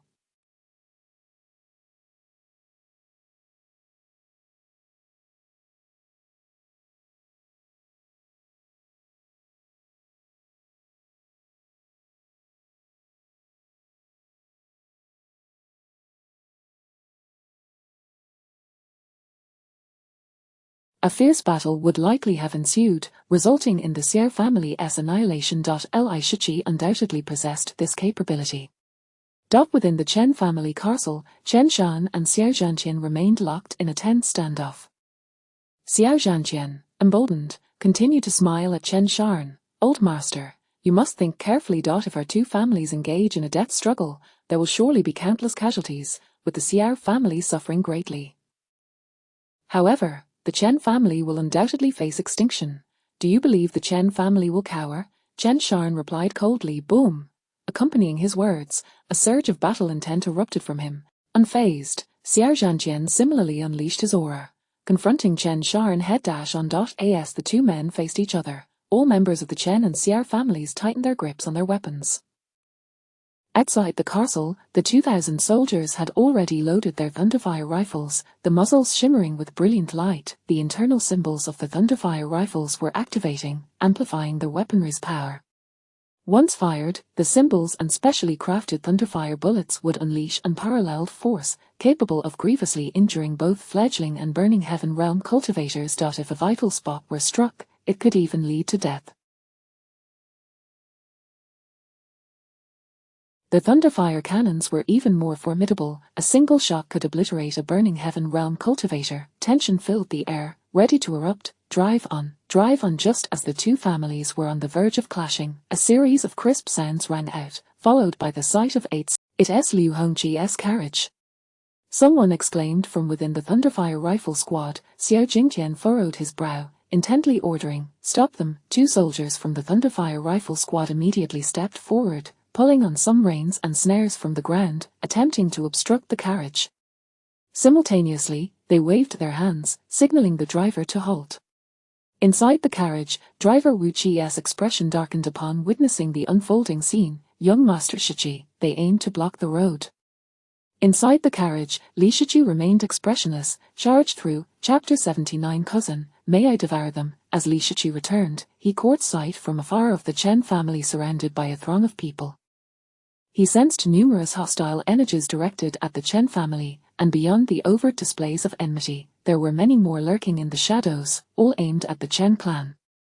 Upon closer inspection, he counted no fewer than 30 cultivators at the Burning Heaven realm. Should a confrontation ensue, even with the divine weapons he had provided them, the Chen family would undoubtedly suffer severe losses. Hence, he urged Wu Qi to hasten their pace and rush over swiftly. Wu Qi, obedient to Li Shichi's command, wasted no time in cracking the whip with a resounding crack, striking the rear of the 8 horned serpent-tailed lions. The beasts, feeling the sting, accelerated as if propelled by cannon fire. The reins and tethering ropes were mere trifles before them. As they barreled through, the two warriors of the Thunderfire gun squad were fortunate to evade a collision, yet were nearly swept away by the gale created by the stampede of the horned serpent-tailed lions. Xiao Jingtian had initially believed that his warriors would be able to halt the carriage, so he turned away, preparing to confront Shen Shan and the others. However, he was utterly unprepared for the carriage to come barreling through unimpeded. The sound of the approaching vehicle caught his attention, and upon glancing back, his expression shifted dramatically, his pupils narrowing in shock. Before he could fully comprehend the situation, one of the lion's hooves landed squarely on his face, pinning him to the ground. Subsequently, the 8 horned serpent-tailed lions trampled over him, howling as they surged into the Chen family fortress. With Wu Qi tightening the reins, the 8 horned serpent-tailed lions positioned themselves between Chen Shan and Xiao Zhan. Both Xiao Zhantian and Chen Shan wore expressions of grave concern. The 2,000 warriors of the Thunderfire gun squad, along with all the Burning Heaven realm cultivators present who had their sights set on the Chen family, furrowed their brows. None had anticipated that, at such a critical juncture, the Liu family would intervene. In the distance, Liu Hongji's lips twitched upon witnessing the horned serpent-tailed lion carriage pass by. That was his most cherished vehicle. Now it belonged to someone else. "Old man, it's your carriage," Liu Shisha remarked. Liu Hongji turned, casting a resentful glance at Liu Shisha. "I may be old, but I'm not blind. Do you really need to point that out?" What an irritating comment. Liu Shisha stuck out her tongue, refraining from further words, and instead focused on the carriage, eager to discover who had pilfered Liu Hongji's prized possession. It wasn't just her, many others present were also fixated on the vehicle. At that moment, Wu Qi dismounted, opening the carriage door and drawing back the curtains. Li Shichi emerged from the carriage, leaping down from the tall vehicle, the butcher's knife at his waist. Upon seeing Li Shichi, everyone froze in astonishment. Little Shichi, Chen Shan, Chen Heqiu, Chen Feilong, and others were taken aback, never expecting Li Shichi to make such an entrance, especially Chen Hongyao, who glanced between Li. The last time she advised him against emulating the young masters of the Tang family, he had not only mastered it but exceeded expectations, charging in on horseback and trampling Xiao Jingtian.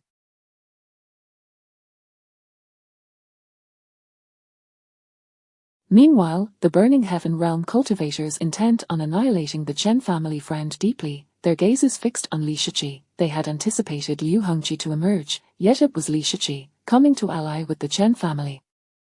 Upon spotting Li Shichi, Chen Shan quickly suppressed his own aura and hostility, bursting into hearty laughter. "Little Shichi, where did you wander off to last night?" Li Shichi chuckled. "I left the city last night to fetch my cousin." 18. Come out and greet Grandfather Chen, Uncle Heqiu, and Sister Hong Yao. Ji Shibujiao also hopped out of the carriage, bowing respectfully to Chen Shan, Chen Hechio, Chen Hong Yao, and the others. Chen Shan, Chen Hechio, Chen Feilong, and Chen Hong Yao exchanged glances, astonished. Li Shichi and Ji Shibujiao indeed bore a striking resemblance, albeit with one having black hair and the other red. Li Shichi appeared charming and harmless, his stature unassuming. Ji Shibujiao was a head shorter than Li Shichi but plump and endearing. Chen Shan inquired, "Little Shichi, is this truly your cousin?"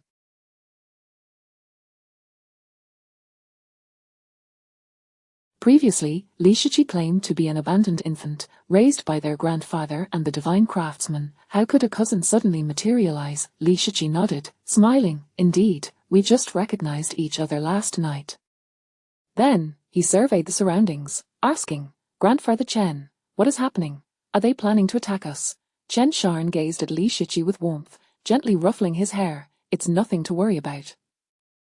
You and little 18 should return home for breakfast. Auntie has prepared your favorite youtiao and soybean milk. Grandfather will handle this matter." His affection for Li Shichi was genuine, treating him as his own grandson.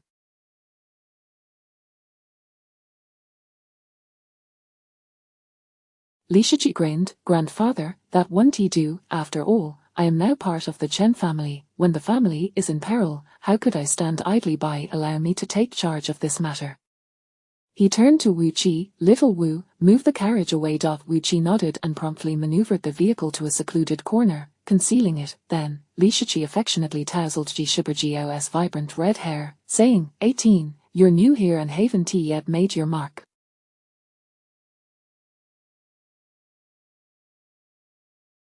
Leave these people to me, teach them a lesson and throw them out. Don't hesitate to be a bit rough." Simultaneously, he mused to himself, how delightful it is to ruffle someone else's hair. No wonder Grandfather Chen and our grandfather are so fond of doing it to me. Ji Shibujiao thumped his chest. "No problem, cousin, leave it to me." With that, he turned, striding towards Xiao Zhantian, glaring fiercely. "You have 10 seconds. As he spoke, he rolled up his sleeves, eyes fierce, even performing some warm-up exercises. If he were in the guise of the Demon King of Chicken Brother, his words would undoubtedly instill fear, prompting all to tread carefully. However, as Ji Shibujiao, an adorably plump lad standing merely 100 centimeters tall, his words and expression appeared more comical than intimidating, endearing him further to onlookers. Chen Hongyao pulled Li Shichi aside, whispering, "Little Shichi, is your cousin capable?" Chen Shan, Chen Hechio, and others looked at Li Shichi with uncertainty. Li Shichi confidently replied, "Sister Hongyao, fear not, 18 is quite strong. He will surely send these ruffians flying." Hearing this, Chen Shan, Chen Hechio, Chen Hongyao, and the others exchanged puzzled glances, regarding both Li Shichi and Ji Shibujiao with skepticism.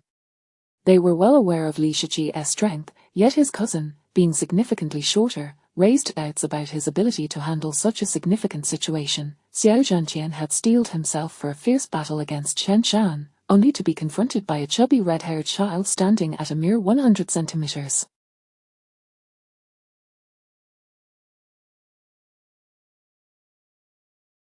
Most infuriating was that this child, while rolling up his sleeves, had the audacity to tell him to scram, eliciting a furrowed brow and a surge of irritation within him. Disdain. This was unequivocally disdain. Xiao Zhantian's previously steady composure was now marred by an inexplicable agitation. He glared at Chen Shan. "Old man, is there truly no one left in your Chen family? Sending out a mere child to bear the brunt, are you sending him to his doom?" Before Chen Shan could respond, Li Shichi interjected, "What are you shouting about? With your level of skill, there's no need for Grandfather Chen to intervene. My cousin can handle it all on his own." Pausing, he cast a cold glance at the assembled Thunderfire gun squad, warning, "Moreover, you'd best ensure they handle their firearms properly. If they misfire, I guarantee you'll all be doomed." At that moment, Ji Shibujiao stood merely 2 meters from Xiao Zhantian, tilting his chubby head and fixing his big eyes on him, beckoning with a finger. "You must be the one in charge, right? Come on, you go first. I'll let you take 3 hits before I retaliate." His tone was laden with bravado. Upon hearing this, Xiao Zhantian felt an inexplicable flare of anger. This child, despite his plump and innocent appearance, spoke with such audacity that it made him want to retaliate. Though Xiao Zhantian didn't comprehend the meaning of ruffian, the term ignited a surge of fury within him, making him feel as if he had been insulted. Before he could respond, Ji Shiberjiao suddenly seemed to recall something, turning to Li Shiqi with excitement. "Cousin, may I devour them?"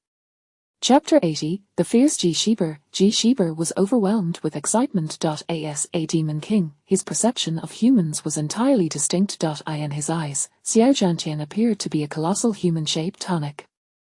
The overwhelming vitality emanating from him stirred great desire within Ji Shiber, igniting his appetite. The thought of consuming such a human-shaped elixir filled him with anticipation, promising immense benefits for his cultivation. As these words left his lips, a profound silence enveloped the room. Every individual present flinched, their expressions reflecting a peculiar mixture of disbelief and confusion as they regarded Ji Shiber. This was especially true for the members of the Chen family, whose gazes grew even more bizarre. It was one thing for the formidable Li Shiqi to be as fierce as he was. It was another entirely for his cousin to exhibit such ferocity. Despite his seemingly innocent demeanor, the words he uttered felt jarringly out of place, so adorably menacing. Li Shiqi cleared, "We are all diligent students, devoted to our studies. We cannot spend our days indulging in feasting and fighting. Such behavior is detrimental to our reputation." Ji Shiber thought to himself, "Avoid feasting and fighting. I wouldn't believe you for a second, you mischievous brat. Just last night in the Zanglang forest, you feasted heartily, more than anyone else." Chen Shan, Chen Heqiu, and Chen Hongyao exchanged knowing glances, their expressions mirroring disbelief. "Avoid fighting. Lord Shiqi, do you really expect anyone to believe that?" Especially Chen Hongyao, whose face was a picture of exasperation. Just yesterday, when he had been duped out of 2 billion by Yu Hongji, who was the one who stormed into the Chen family's martial arts dojo and mercilessly assaulted 5 members of the Xingchen society, all while shouting about disinfecting them.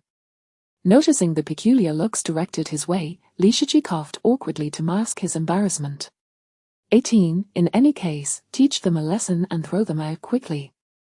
Upon hearing this, Ji Shiber realized that Li Shiqi was forbidding him from consuming anyone. With a sense of resignation, he turned his attention to Xiao Zhantian and declared, "Kid, consider yourself fortunate. I shall spare you from being eaten, but I will still give you a good thrashing." Xiao Zhantian raised an eyebrow, his lips twitching in irritation, a surge of inexplicable rage boiling within him. How dare this young upstart look down upon him so brazenly, even contemplating devouring him? It was an affront, an unabashed humiliation. With that thought, his gaze turned colder as he fixed his stare on Chen Shan, remarking, Old Chen, it seems you truly are aging. You send your juniors out to face me instead of confronting me yourself. Since that is the case, you might as well prepare to collect his remains." He then turned his icy glare towards Ji Shiber and coldly stated, "You've brought this upon yourself. Even an ant dares to challenge a powerful being like me. Mind your conduct in your next life." With that, he summoned his inner energy, delivering a powerful kick aimed squarely at Ji Shiber's chest. Though he did not unleash his full strength, the force was formidable, moving at a speed imperceptible to the naked eye. His intent was lethal. He aimed to kill Ji Shiber, who had dared to publicly belittle him, in order to provoke Chen Shan. If Chen Shan lost his composure in anger, everything would become much simpler. "Watch out!" Chen Shan, Chen Heqiu, Chen Hongyao, and the others gasped, their expressions shifting to one of alarm, as cold sweat dripped from their brows in fear for Ji Shiber. "That kid is doomed." In the distance, Xiao Jingtian, having just regained his footing, witnessed his father's assault and immediately broke into a cruel grin. Not only him, but the warriors of the Xiao family's Thunderfire gun squad also wore expressions of malice, as if they could already envision Ji Shiber being shattered into pieces.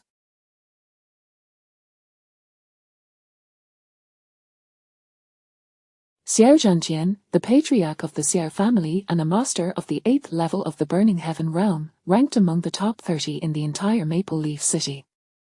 Even without exerting his full strength, the weight behind his kick was immense, far beyond what a mere child could withstand. Crack! Just as they envisioned Ji Shiber being pulverized, he swiftly countered, effortlessly striking Xiao Zhantian's calf with a single palm, shattering it and twisting it grotesquely. A wave of excruciating pain coursed through Xiao Zhanqian's body. His face paled as he stared at Ji Shiber, astonishment flooding his features. The speed of his kick had been unparalleled. Even Chen Shan would have to tread carefully against it, yet Ji Shiber had managed to fend it off with such ease.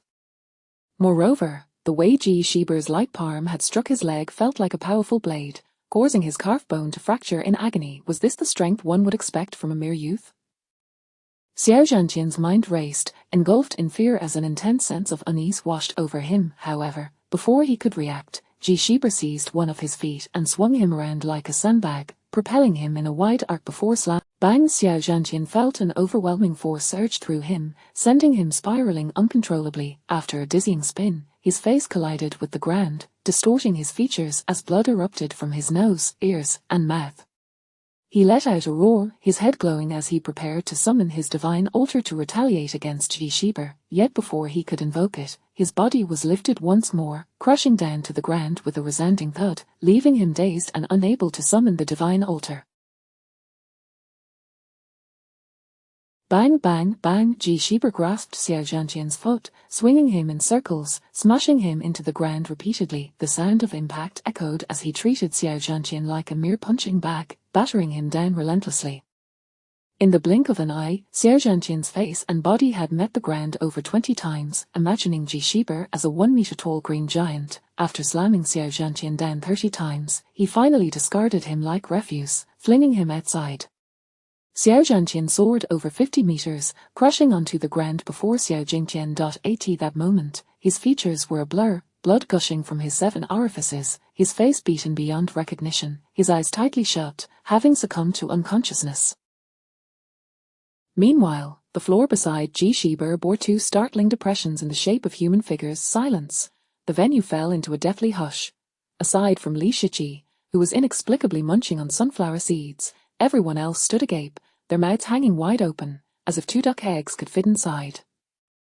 In the distance, Liu Hongqi and Liu Shisher were equally stunned into silence. Concealed in the shadows, the 10 formidable experts from the Xiao family's Burning Heaven realm, along with hidden masters from the other 8 prominent families, were also left dumbfounded, their minds roaring with disbelief, unable to regain composure. No one had anticipated that a mere child, standing only a meter tall, could possess such terrifying strength. From the moment he struck until the end, no more than 5 seconds had elapsed.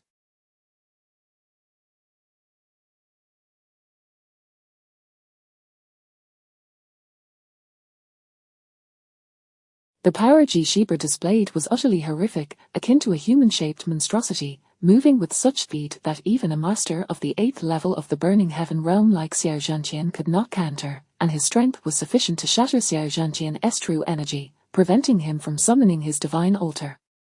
Although Xiao Zhanqian had underestimated his opponent, it was evident that Ji Shiber was extraordinarily powerful. After flinging Xiao Zhanqian away, Ji Shiber swiftly appeared before Xiao Jingqian. Bang! Before Xiao Jingqian could react, Ji Shiber grasped his head and slammed it forcefully against the concrete floor, causing him to bleed profusely and lose consciousness. Subsequently, Ji Shiber seized Xiao Zhanqian's right foot with his left hand and Xiao Jingqian's left foot with his right hand, swinging them like clubs, charging towards the still-dazed Thunderfire gun squad.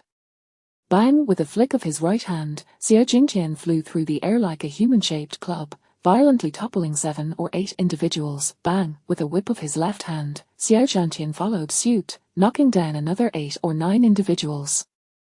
Aider, Ji Shiber roared childishly as he attacked, wielding the father and son duo with wild abandon, sending the Thunderfire gun squad warriors sprawling in chaos, a scene of utter devastation unfolding. The crowd was thrown into disarray, cries of alarm rising and falling like a tumultuous tide.